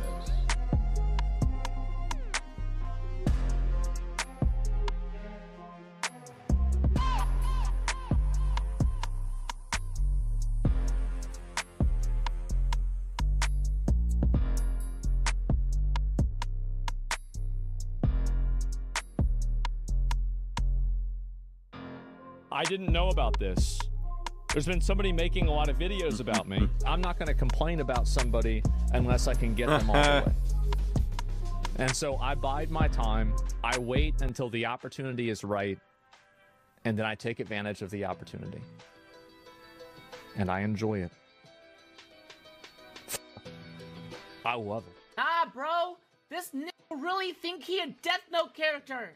Lil bro, you're not like Yagami. Sit your ass down. So over the past 5 days, they've released 4 different videos about me and Asmongold, targeting us for all kinds of crazy reasons. It's their content nuke. And normally I don't react to smaller channels because I believe they just want the attention. But in circumstances like this, I do feel comfortable reacting because I don't believe the extra set of eyeballs on their channel will benefit them in any sort of a tangible way because their opinions are just that bad. So what we're going to do here is react eventually to this video, which kind of sums up everything that's going on. And also they're kind of having a breakdown over the abhorrent like-dislike ratios on the previous 3 videos. And to give you context before we head into the final video, we're just going to quickly go over the first 3 videos right here and kind of give you a sense of what we're dealing with. So, video number 1 in this series. Asmongold is unironically bad faith. Another course, bad video about that, me. They make an entire video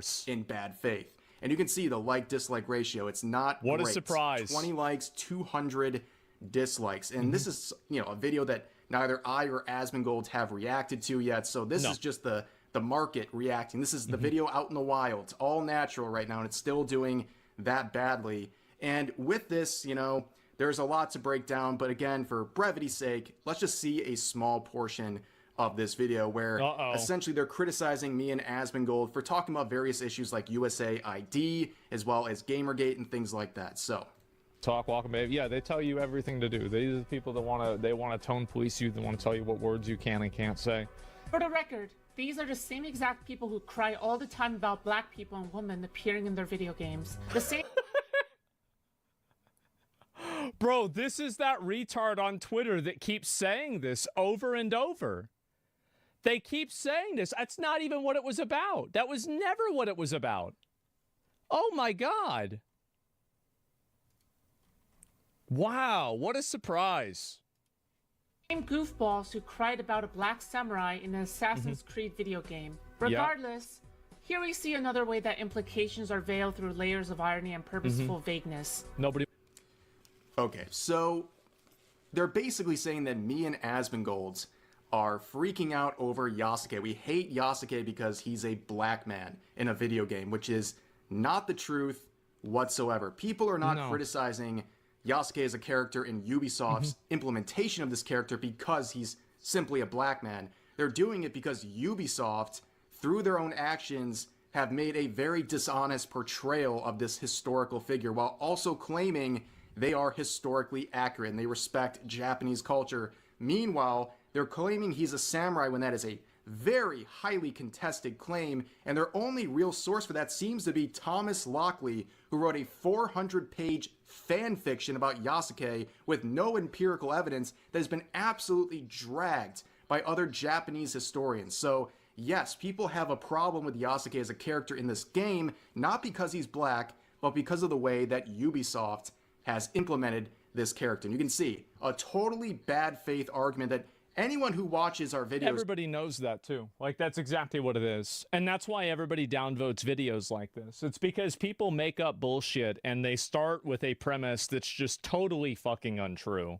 And then they turn it into something that's completely different.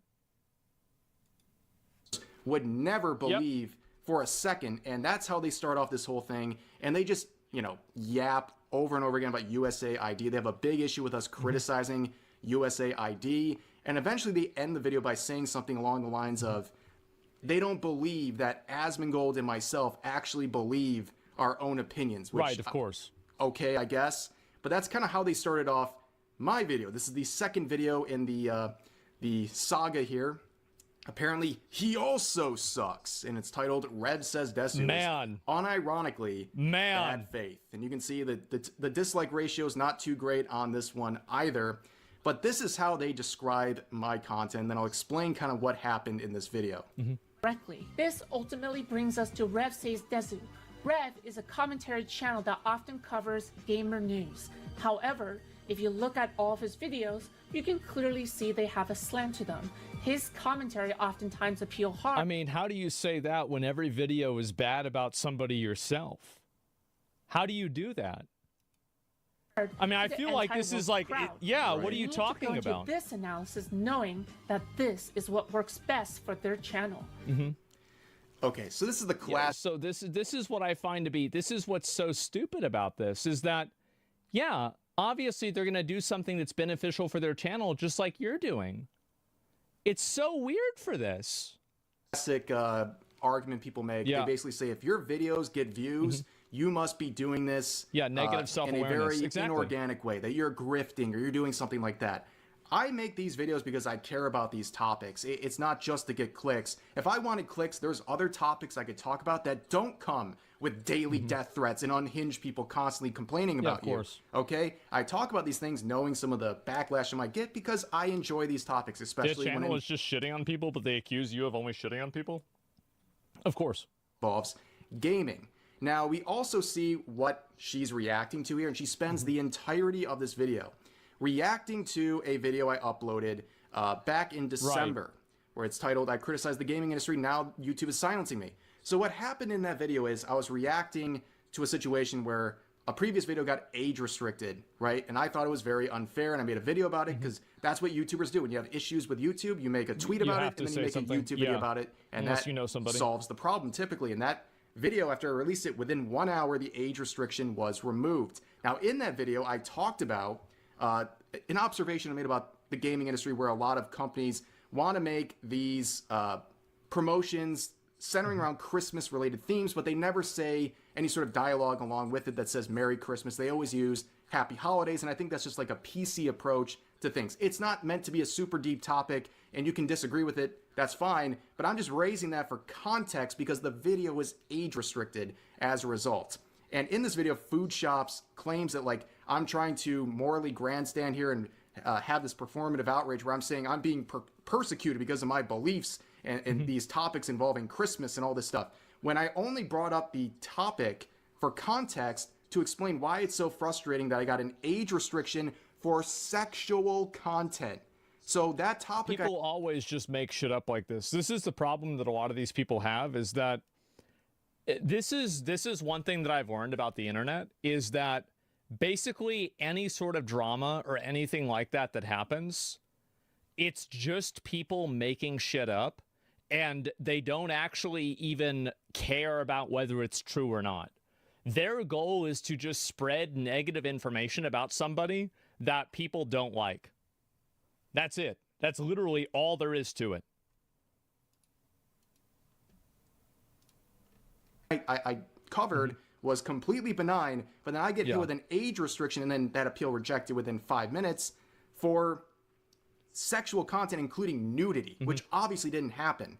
But they tried to, in bad faith, misrepresent what I'm doing. And also throughout this video, to wrap this one up, they basically try to gaslight the viewer into believing that I don't have any clue how YouTube works, but they do.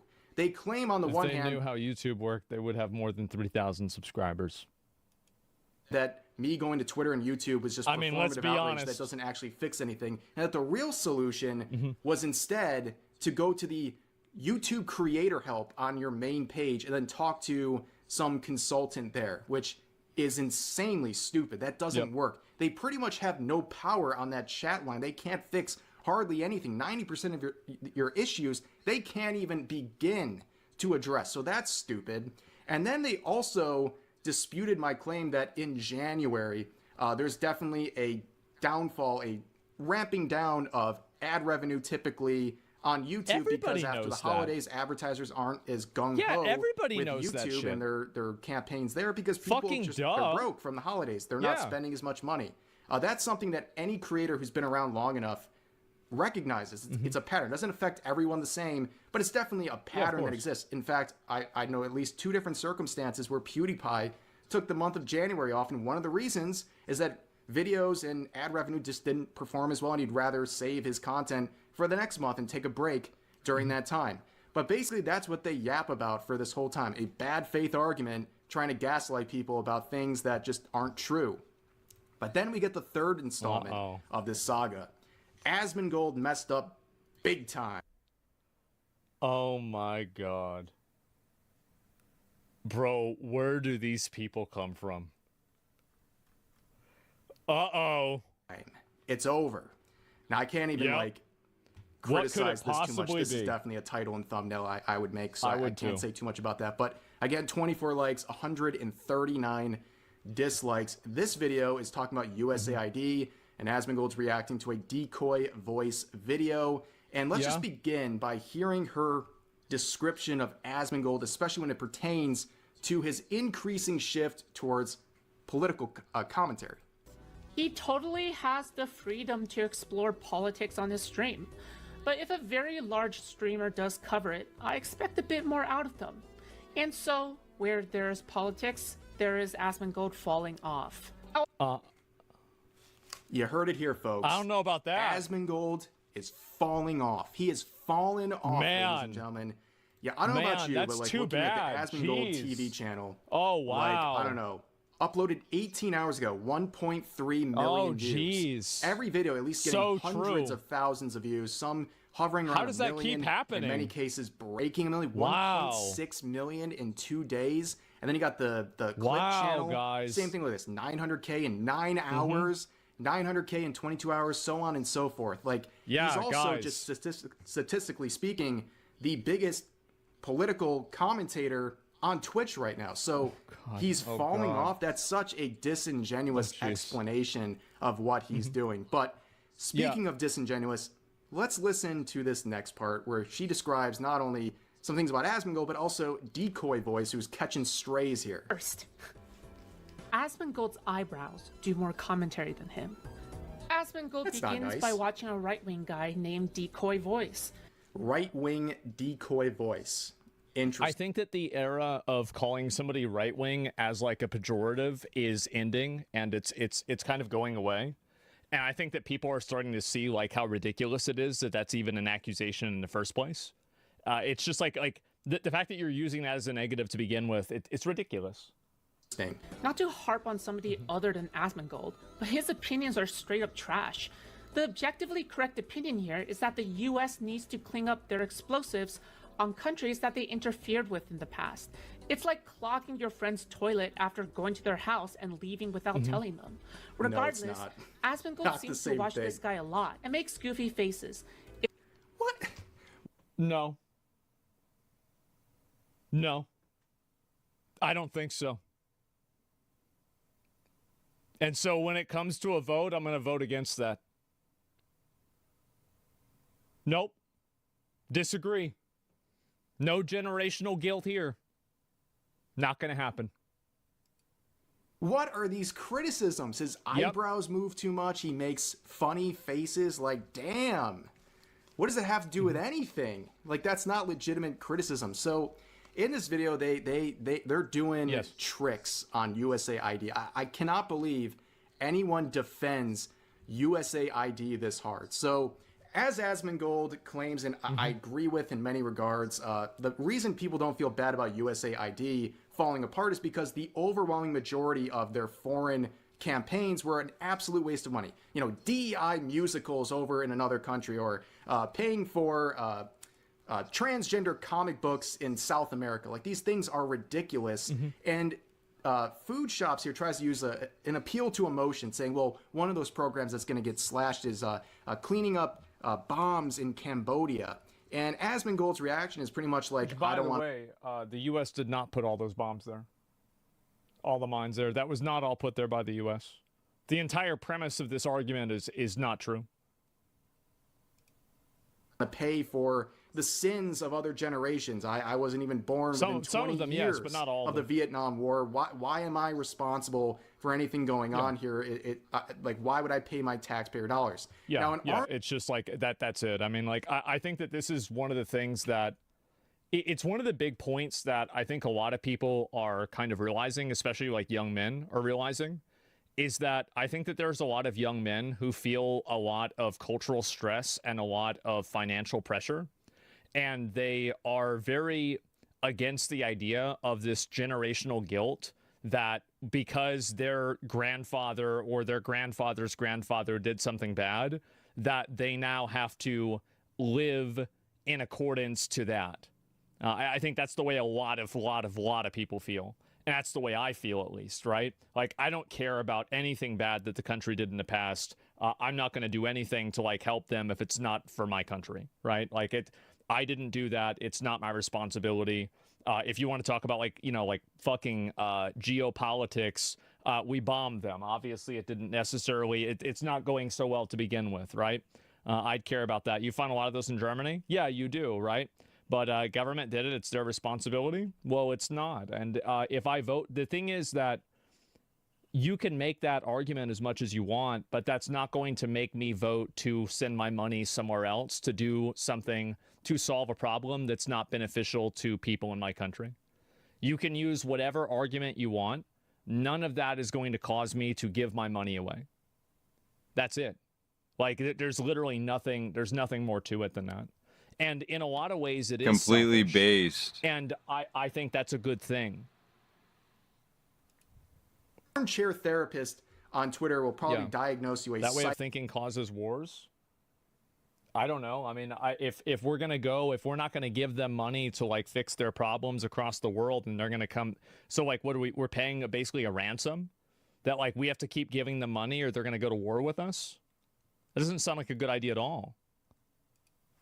Psychopath for having that opinion, but that's the opinion I think most people in the world have. They don't want to be paying for foreign things going on that happened generations before them. I think that's a very human thing to do. But like I said, they pretty much just complain the rest of the video here, and then we get to the good stuff. Oh, here we go. The biggest problem with Asmongold fans, it's your fault. Asmongold fans, you hear me? It's your fault. It's always the viewers. That's it. It's always the viewers' fault. Fuck, it's That's my what it fault. is. Yep. I don't know. I think it's fine to spend a little to clean up some mess, to hold good relationships, but anything else is bullshit. I think to some degree it is, but if it's a big problem, then I wouldn't really take it that seriously. Caught. Yep. All right. This is you guys.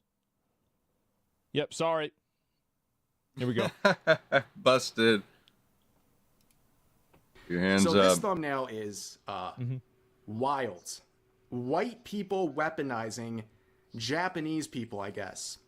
That's rich. Yeah, I don't think that's an American flag. What flag is that? It's not America. Well, let's see what they have to say here. So let's get right into the video. My Asmongold and RevSays Desu vids got a lot of attention from a bunch of haters. Don't want my videos to do well? Find them. Click off right now. I'm telling the truth. If you want to learn how you're helping me out, sit down, my little crispy chicken nick. Oh, all right then.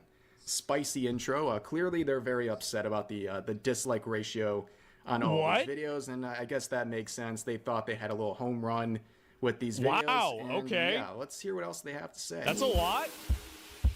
Ow, my ears, dude.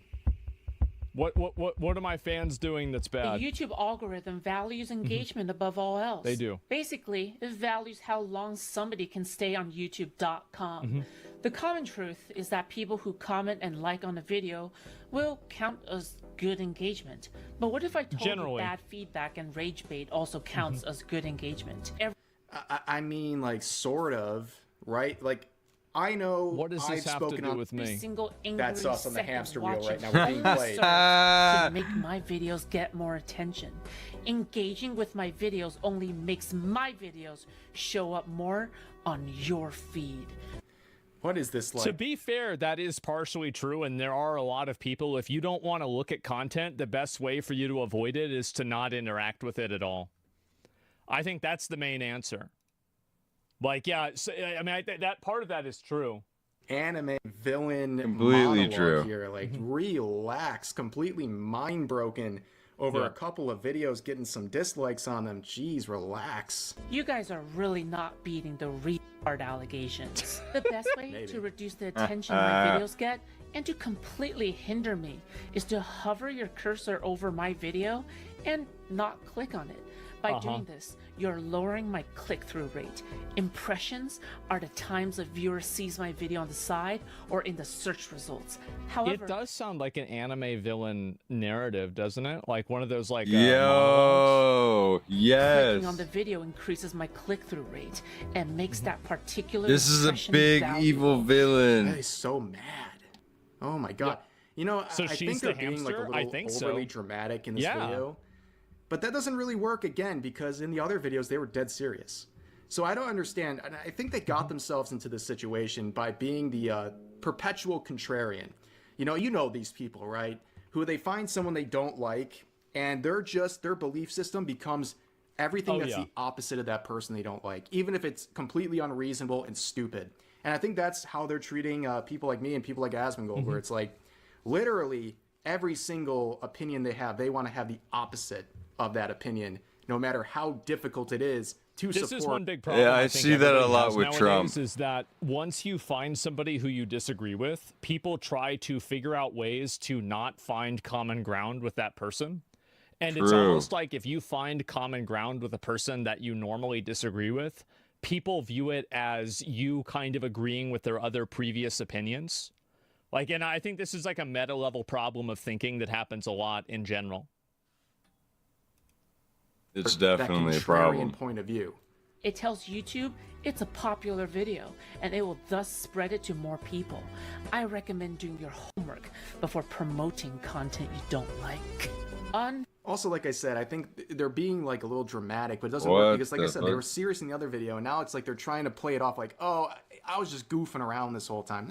I don't think so. I don't think so at all. I think you just got kind of barraged with dislikes and negative comments, and now you're trying to cope about it. Of course. Fortunately, clicking on my video, watching it all the way through enough to leave entire timestamps for comments, probably giving it a dislike in the meantime, is really boosting me in the algorithm. So I remember Apparently seeing not. this, You I had think this was on the 900 first views. video. This person broke it down very well, actually. So like showing this as some kind of an L for people who are putting out a pretty good effort to criticize what you're saying. I don't know, just posting your own L's at this point. So really, Shit, literally. thank you for that. I think you guys may have gotten me out of my shadow ban state. So I do I don't appreciate think the so. Asmongold fans. As a kind reward. What about the Red fans, man?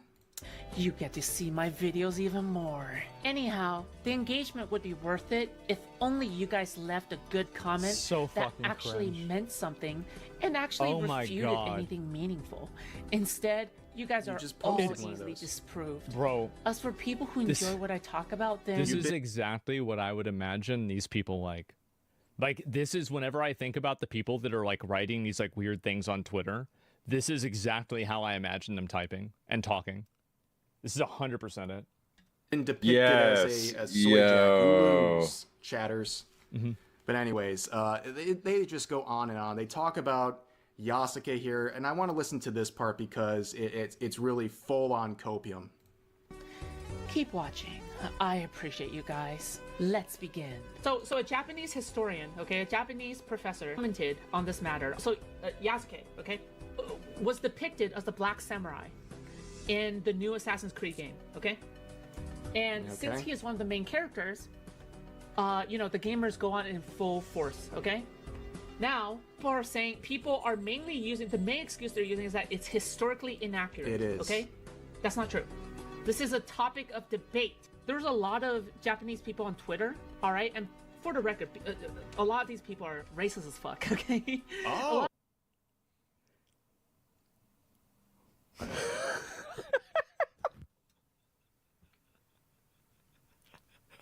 Okay, well, there's a lot of people in Japan that don't agree with this, but they're racist, so it doesn't matter. A lot of Japanese people on Twitter, all right, saying, hey, we're offended. We're offended. Yeah. They we're are offended, very okay? offended. All right, but then this Japanese historian came out, all right, who is Japanese, who is not paid by... This guy, by the way, I believe this is the guy who was exposed as someone who was supporting the Japanese Communist Party and also didn't believe in empirical evidence for history. Like, you don't have to actually prove anything through evidence when it comes to history. It's about basically telling a story. Yeah, there's a reason why this guy got absolutely trashed Well, out. hey, I guess that makes sense. He's telling a story. And then the other person they're referring told to his story. is, of course, Thomas Lockley, Yeah, of who we already course. talked about. 400-page fan fiction on this stuff that's been debunked. He also vandalized the Wikipedia page of Yasuke, changing the phrases from retainer to samurai, then using his own book as the source for that. Yeah. How is that ever taken seriously? Anybody, all right, who is a No professor way. who teaches people, all That's right? how easy it is to manipulate Literally- content. That's how easy it is to manipulate shit. They said, And during now that it's in the time, game. historical records are not accurate. Or maybe the gaming industry said that, hey, fuck with everything. Make this book quick and then change it and They reference don't your refer book. to anyone as a samurai. Why? Because they haven't invented the word samurai yet. They haven't invented. I don't know what they're talking about. But the other point that they made a couple my seconds ago God. was that people are trying to basically, it really was the thumbnail too, where they're saying She's getting that mad, people like too. me or Asmongold, we're speaking on behalf of all Japanese people. We're treating them as a monolith Yeah, who of all course. think the same, which is not true. Basically, what's We're treating the Japanese people as a monolith, but she's saying that a lot of them are just racist. happening here is that for we're sure. looking, or people like me, we're looking at what the majority seems to think. And it seems very clear from a lot of evidence that a lot of Japanese people... I'm pretty sure their society is built on like race-based payment. So I don't know if you call that racism, but yeah.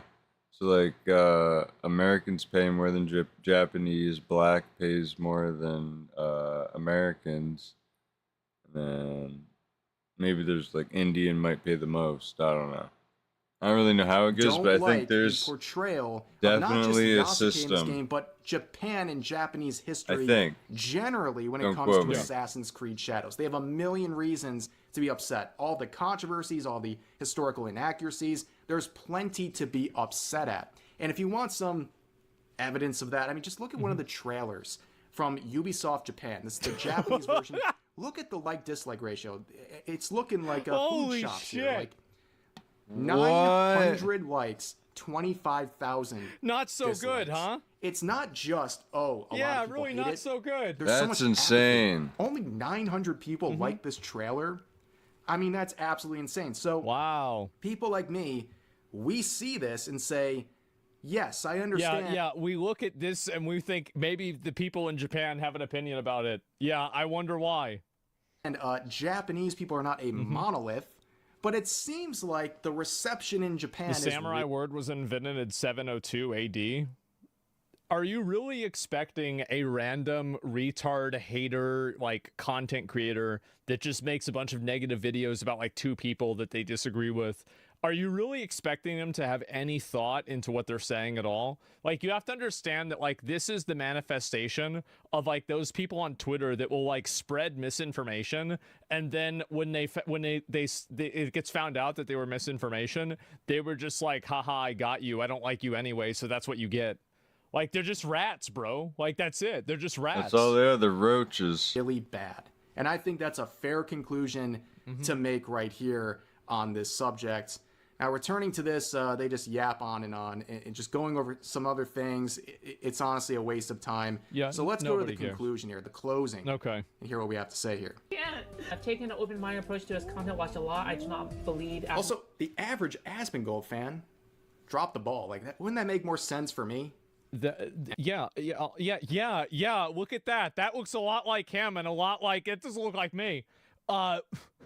This is ridiculous. They'll understand me in Japan. That's not even it. Anyway, Gold is operating in a nefarious manner. He is trying to understand a lot about a lot, same as me. So I respect your video because I did learn from you too. Okay, this is at least a nice comment. Okay, this first video is pretty rough. Okay, I'm not going to deny that. I'm not going to deny that. Good. Okay. Jesus. Rev says that's okay. This one has less comments. I mean, okay, guys, I just want to say that this video, all right, this video is way better. In fact, if anything, the best part is this part. Okay, not only. Oh my God. What yeah, an so annoying person. What an insanely annoying video. fucking person. This is God. the best we got out of the just the yapping. here, Yes, it's. Anyways, that's gonna do it for like this these video. videos suck. Like that's the reason why people aren't watching them. Make better videos. Obviously, a lot of stuff to react to. Yeah, I found this to they're be not pretty even funny. good. I'm not trying to He also go over the sucks. top Oh with my this. I just thought God. it was pretty amusing to see all these videos and some of the logic being used. But having said that, like I said, There's no logic. As always, feel free to share your thoughts about today's Jeez. topics in the comment section down below. Hope you guys enjoyed the video, and I'll see you next time. It's just fucking crazy to see where these people come from, man. Hey, what's up, guys? I Just love so seeing this cringe. because this is exactly what I would imagine the people that are like the Twitter haters of me.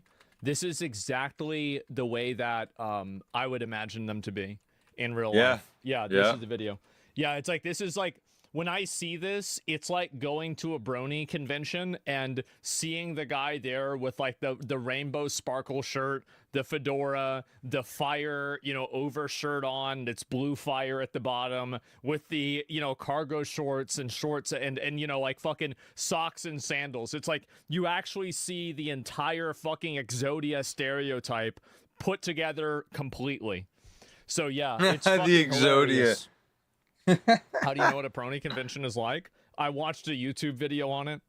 Yeah, I did. And if there was one nearby, I would watch it. It's just so fucking funny for me to see this. But some of these people are completely fucking delusional. It's really sad. Yo, going in. But 100% based. It was like a turkey. It was so based.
Mecha Break.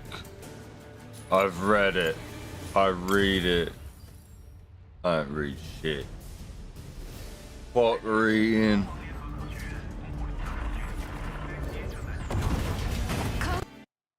Under attack. Security breach. Give me my All mech. relevant personnel proceed to the hangar for Someone give me deployment. mech.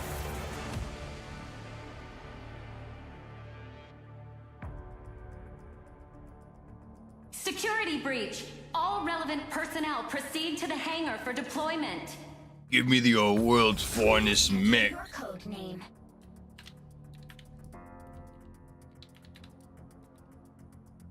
Fucking caps lock.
Damn, son.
There we go.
New challenge, new hesitating. Trap your enemy and strike them down. Don't underestimate a shadow in the dark.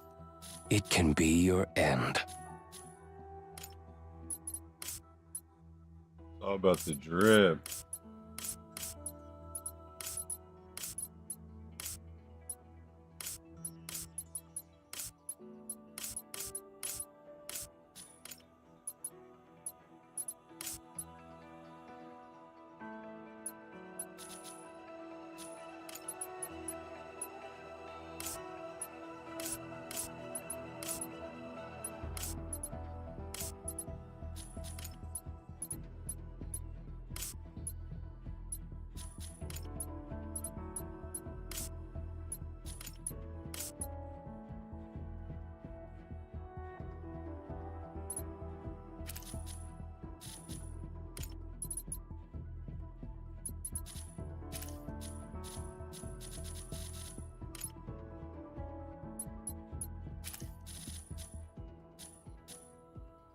Peacekeepers, at your service.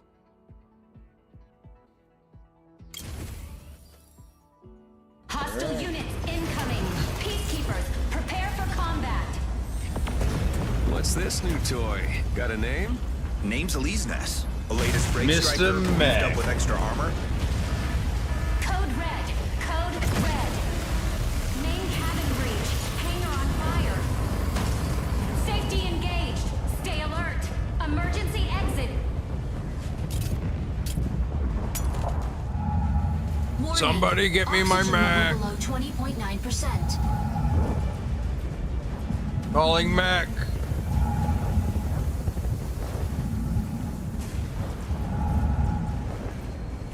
Warning.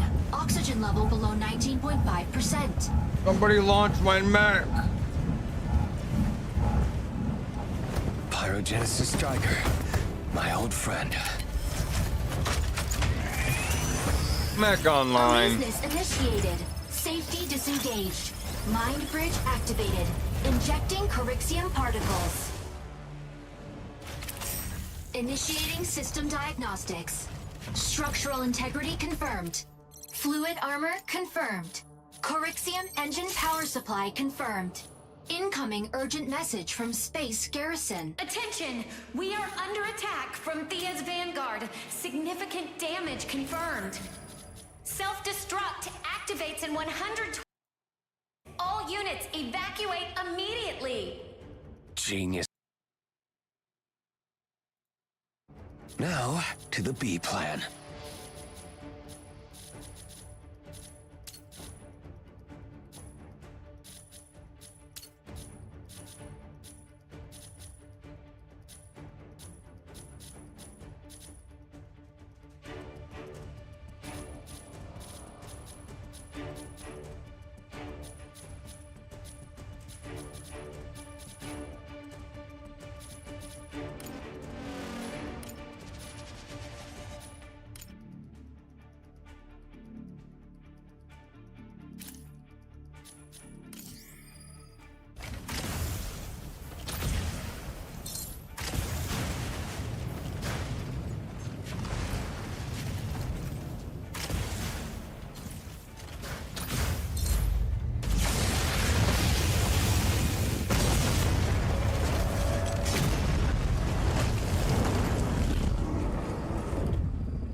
This before the action starts.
Under attack. Fluid armor activated. Fire control system enabled. Calibrating weapon system. Energy autocannon and induced sword are combat ready.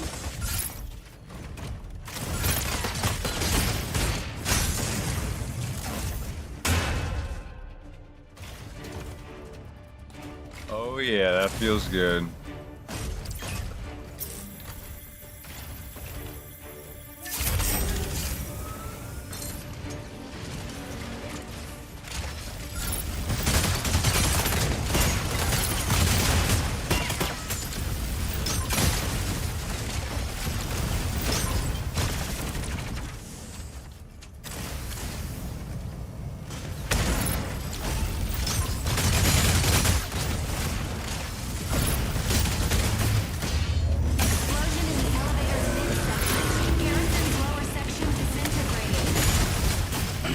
Not gonna get crushed today.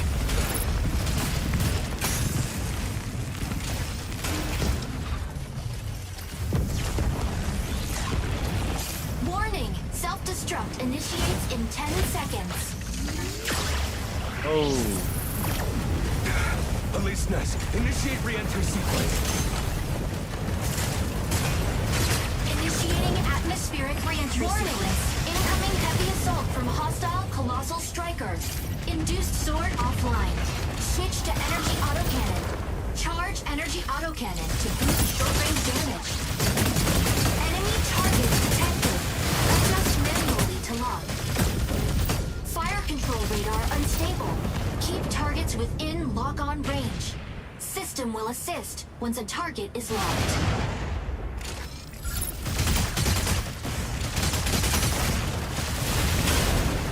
Evade incoming attack. Hostiles detected outside standpoint. The system will indicate attack directions around the reticle. Enemy target detected.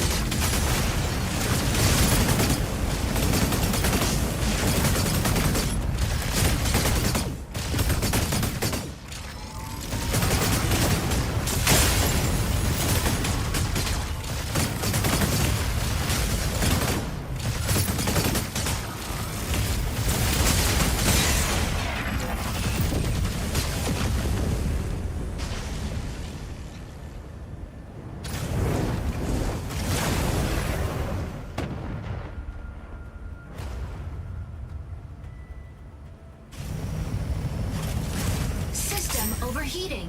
Rebooting system. Fluid armor depleted. Structural integrity at critical level. Made it with just the fluid armor. Not bad.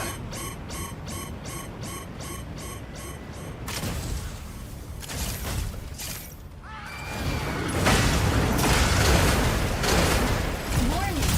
Armor integrity at threshold. Proceed to initiate armor and warning. Armor integrity at threshold. Proceed to initiate armor airdrop now. Enemy target detected. Attack with energy autocannon. Energy autocannon inflicts energy damage. Armor installed. All weapon restrictions lifted.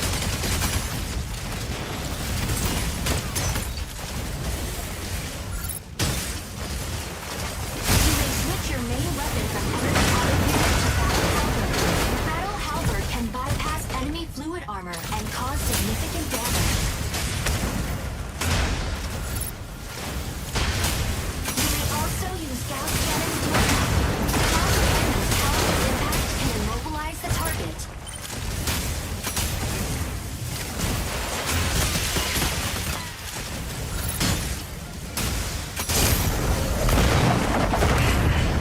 What is this mess? Elysius, contact the nearest peacekeeping corps HQ. Urgent communication incoming from friendly ground base. Pilot, this is Zone 48. Confirm identity. Over. Peacekeeper 98213, reporting. Pilot, we were also blindsided by Thea's Vanguard. The garrison's debris has wreaked havoc on us. Unable to provide support. Over. Roger. I'll be joining the fight. A colossal striker from Thea's Vanguard is in the area. Take cover if you see an incoming...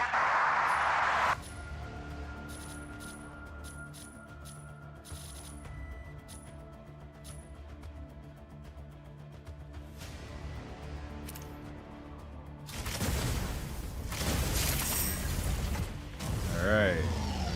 Comes the big boy. Continue to attack with battle halberd and target acquired.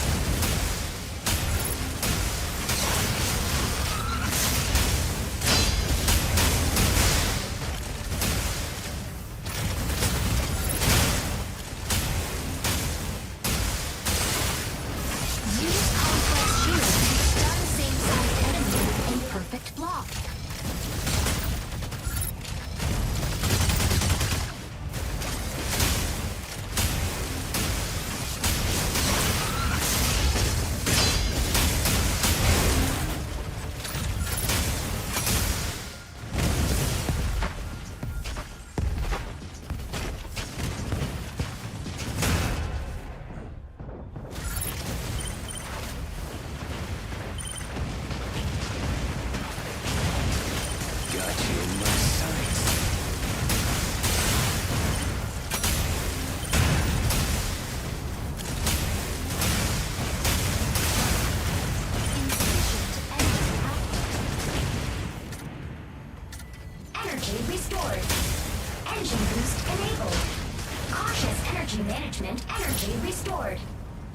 Engine boost enabled. Cautious energy management is advised.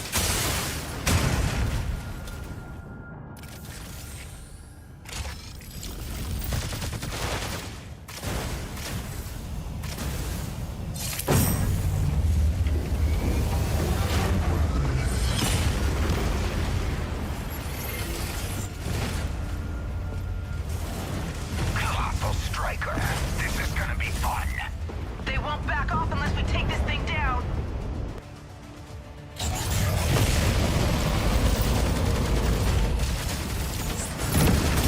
That thing that just entered the atmosphere, is it friendly?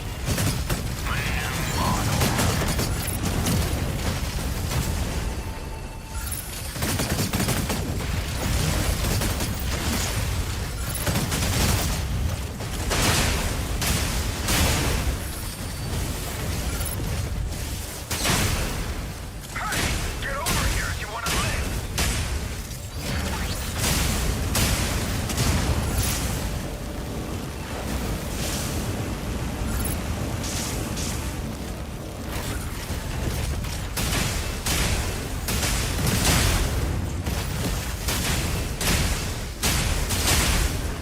Use this to draw his fire.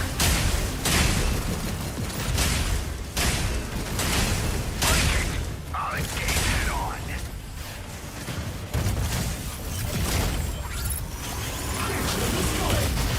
Engine boost enabled.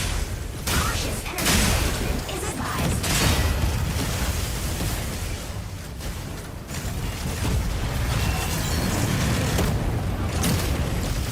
Don't sweat it. Nothing Luminate can't fix.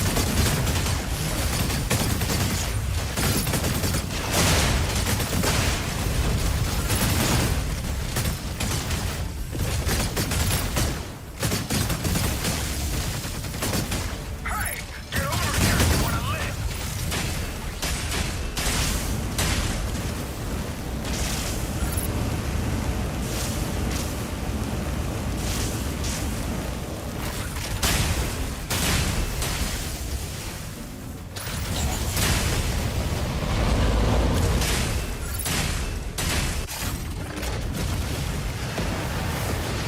Bitch.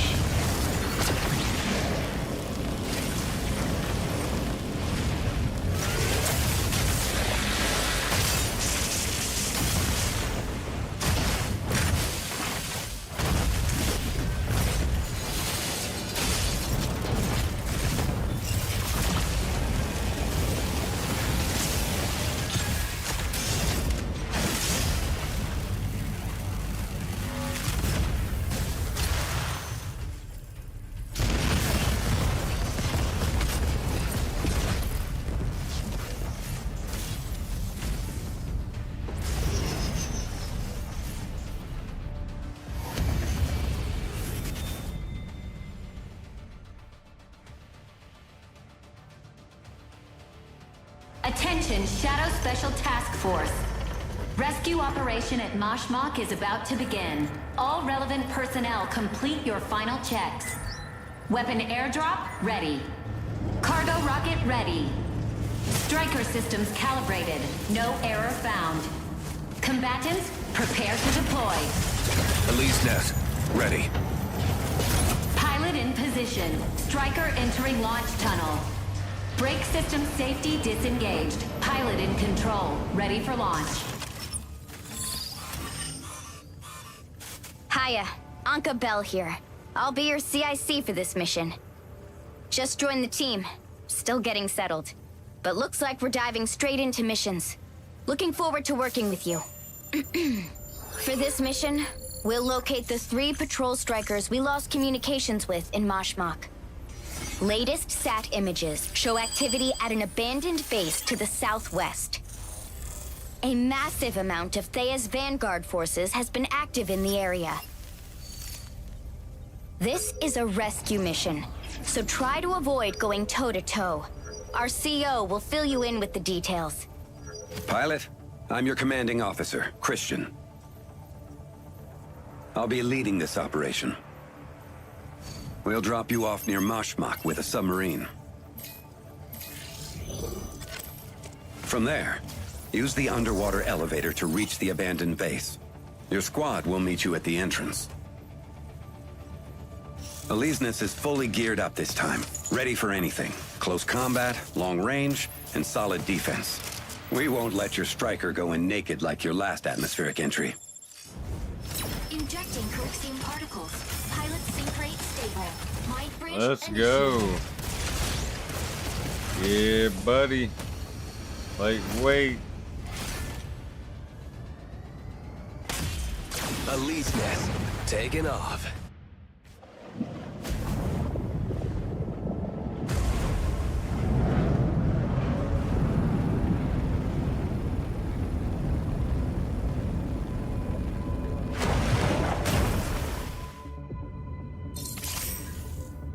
Let's get going. Pilot, the Corite readings are off here. I'll confirm the extraction point ASAP once you're done. This is where the UWC built their mass driver. After the orbital elevator attack, the UWC disbanded, and the base was abandoned. We'll conduct our search here. Last SAT update shows strikers engaged in combat in the area. With whom? Thea's vanguard? Not sure. They leave a trail of chaos everywhere they go. Who else could it be? They were lunar civilians who fought their government for equal rights. But now, they've resorted to pure violence. They blew up the elevator and sped up the UWC's collapse. HQ, do you see that? Those crystals look wrong. Looks like it was just shot down. The Corite's spreading fast. Watch out! Thermal spike. Friendly IFF. Objective confirmed. Data received. Syncing up for investigation. Focus on what's in front of you. That's Thea's trashy style, all right. This is Shadow Special Task Force from Misra Matrix. Identify yourselves. Thank goodness it's Elysius. We're with Misra Matrix. Thalassian Patrol Squad 4. Verification code has been sent. Over. Identity confirmed. What's going on here? What happened to you? What's Thea planning? They had us trapped here. They've been surveying this area. Probably going after the Corite here. How many are we up against? Damn Earthers! Die! They're all gonna die! Incoming! Watch out! Find the exit. Leave this to me. Damn, this shit Misra looks Matrix good. is poking their nose into? Great. Not a chance. You're going down today. You think your break striker makes you a hero? Pathetic.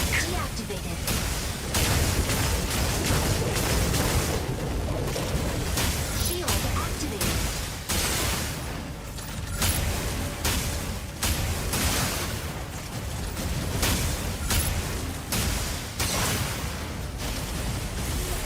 Energy low. Shooting low.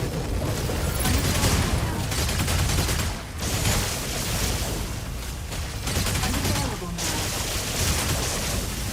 Shield deactivated. Unavailable now. Unavailable Yo, this shit is good. Surrender. They're not worth dying for. You know nothing. The moon was built on our backs. You Earthers have no clue what we've been through.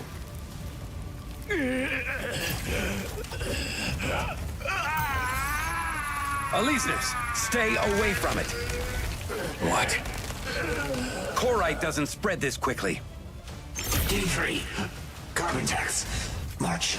You hearing this? Day 1. Phase 1's done. Don't drag this out. Come on.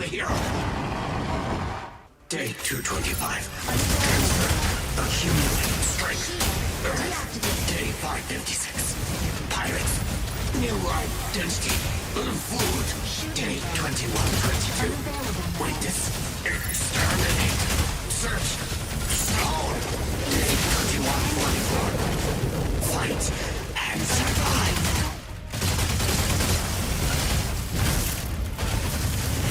Insufficient engine power. Shooting mode. Unavailable now. Unavailable now. Melee mode. Unavailable now.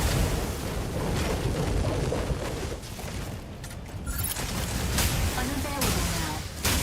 Shield deactivated. Ride's on its way. I need your coordinates.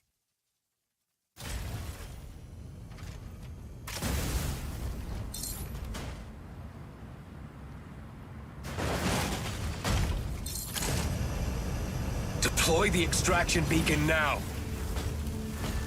Now? Let's light them up! No choice but to wipe them out. Now the airdrop can finally reach us. Yeah, we're pretty tight on time. But still, let's freshen up before joining the fight. This is our chance to gear up. Now, press the interact key to select an airdrop.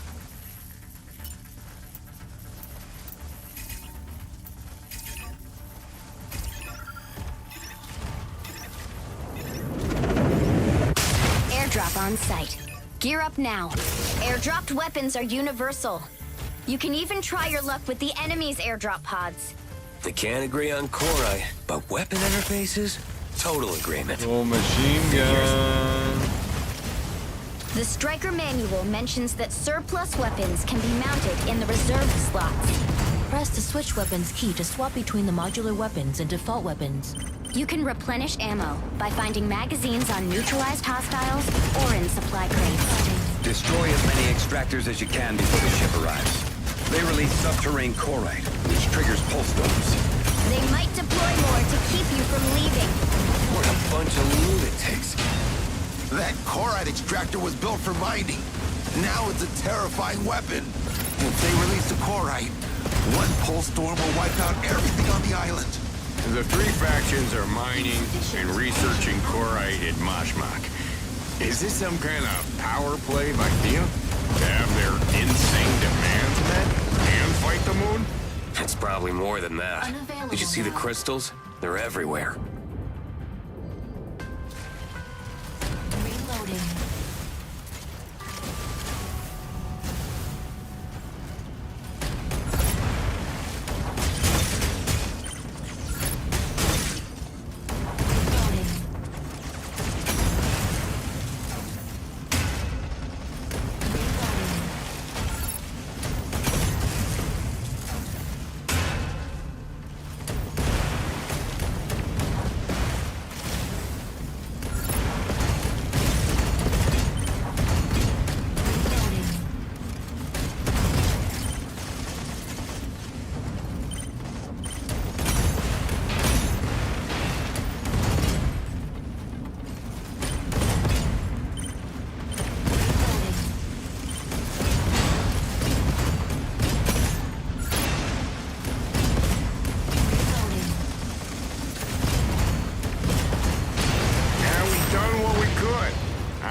think we can dismantle more extractors. HQ has pinpointed the extraction area, sending the coordinates your way. Beacon deployed. Your ride will be there in 2 minutes. Hang in there. All units, prep for evacuation. Finally, getting out of this hellhole. Yeah, too bad we couldn't stop them. See those Corite pulse storms? They're small, but they pack a punch. They can do a lot of damage to the fluid armor and the Striker itself. Let's find a way around the danger zone. Those storms are expanding. We can't risk losing Elysius. You need to make sure you make it. Even if we don't. We're leaving together. End of story. Still got an airdrop beacon. Now they'll root the day. Energy low.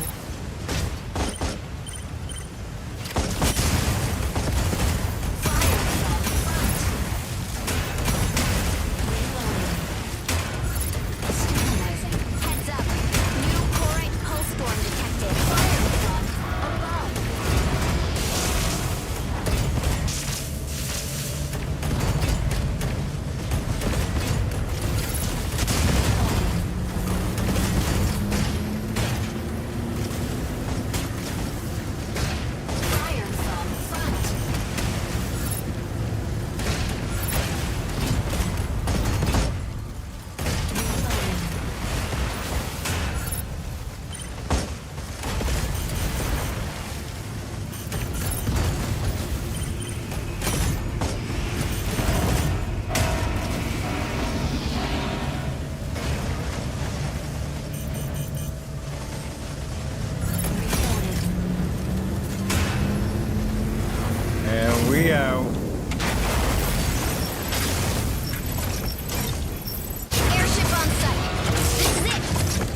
evac.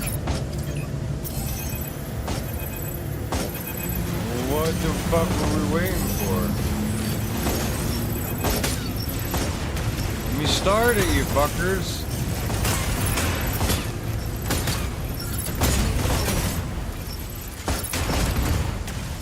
Man, I can't even start it. Fucker.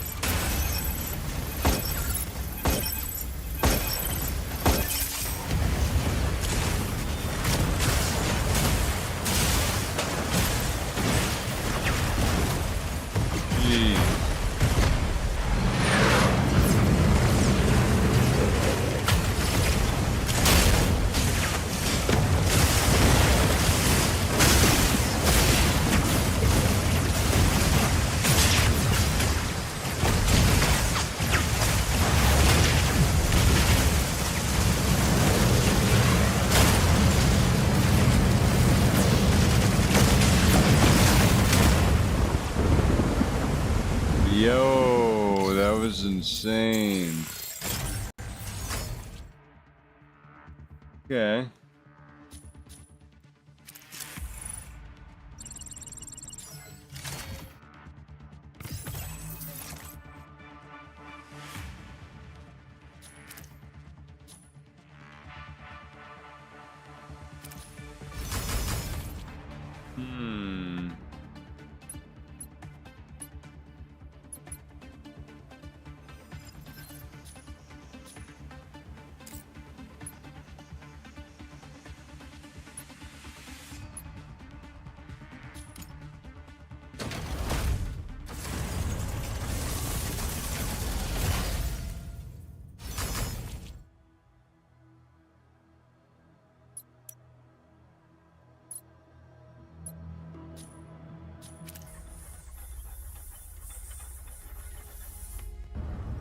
I thought we'd still have 100 years to figure a way out of our demise after the catastrophe.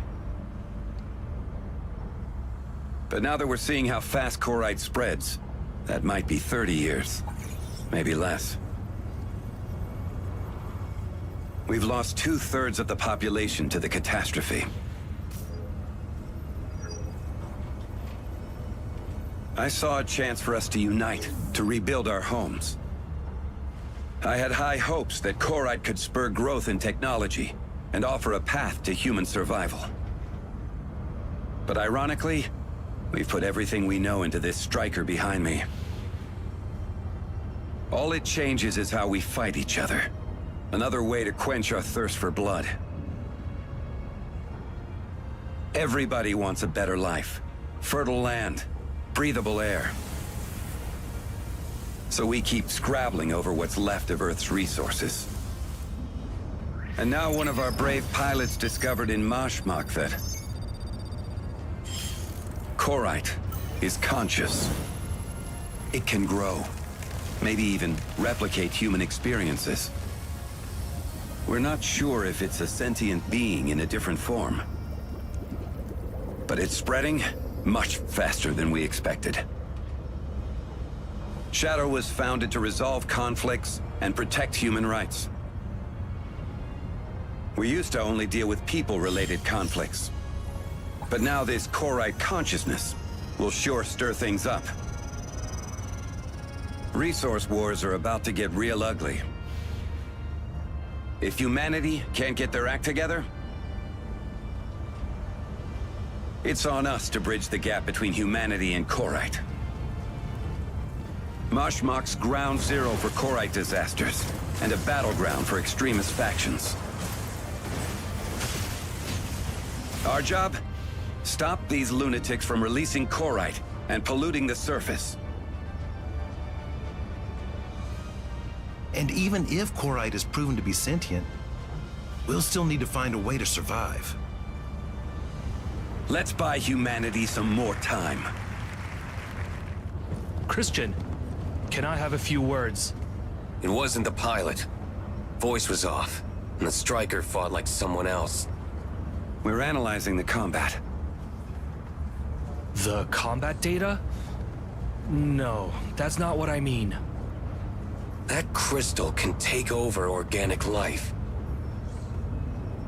It's not infection, it's fusion. Or maybe evolution. Evolving into silicone-based life forms. Sounds like something from an old sci-fi movie. If that's the case, then we're probably dealing with something way beyond our understanding. Get some rest. I'll keep you guys updated.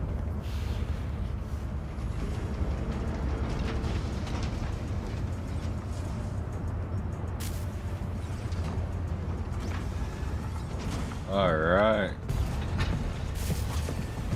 Made it.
Combat alert! Combat alert! New mission received. All relevant personnel proceed to the tactical station.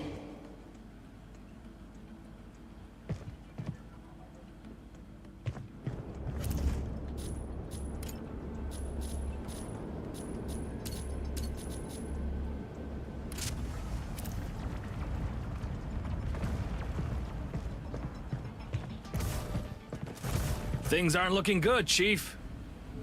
Corites everywhere. Resources are running low. Wars are unavoidable. More than anything, this is a test of morals. Right. And I'm not holding my breath on that. The three factions in the moon Dude's backpack are openly at each other's throats. You got the back brace. Pair that with the chaos in Mashmak and the borders. Our hands are pretty full. Our pilots need different strikers for various combat situations. How'd it go with the pilots? Ah, speaking of the devil, Chief's got a mission for you. We're short on pilots, so this mission's on you. SAT-scan found an 8-kilometer-wide sinkhole in the Union's Kraub region. Windrose is conducting unauthorized mining for Corite. They might have used optical camo. Sat images weren't clear. So, we don't know if they're armed. The Matrix will send 5 pilots alongside our squad. You know how it is. Strategy and striker pairings are key in co-op missions. Confirm your striker with Alessio. Get prepped and move out as soon as the mission's live. We just rolled out 2 new break strikers. Come, I'll show you.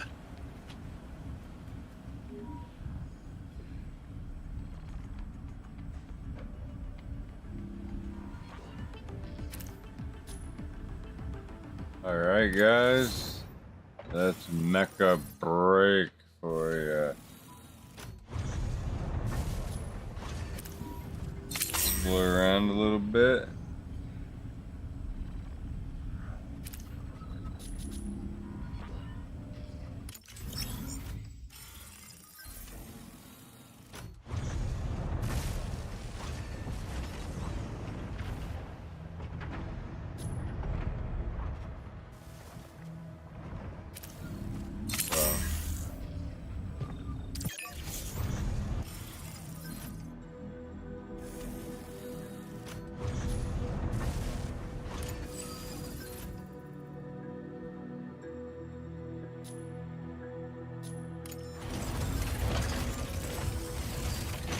Oh shit.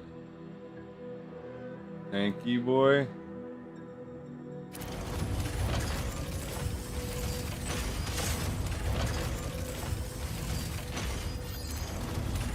Trooper.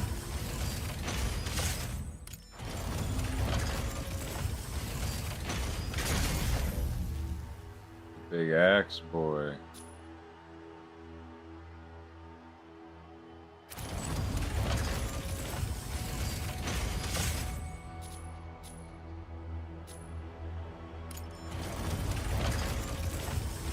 Oh shit.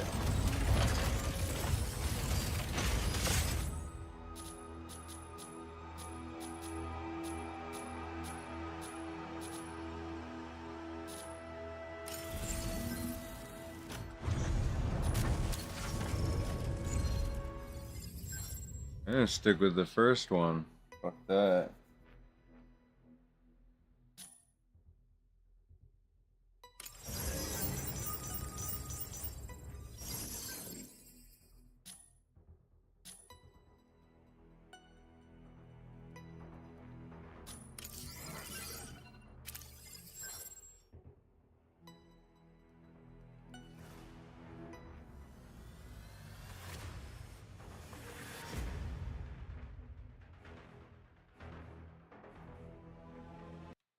We'll do that tomorrow.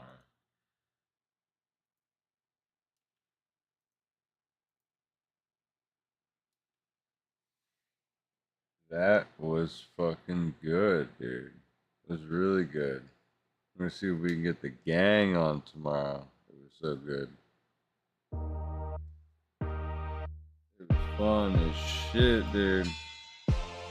Don't forget to follow, like, comment, subscribe, and I will catch you tomorrow bright and early. We're gonna get some more Mecha Breakout, try some other games out, and I'll catch you tomorrow.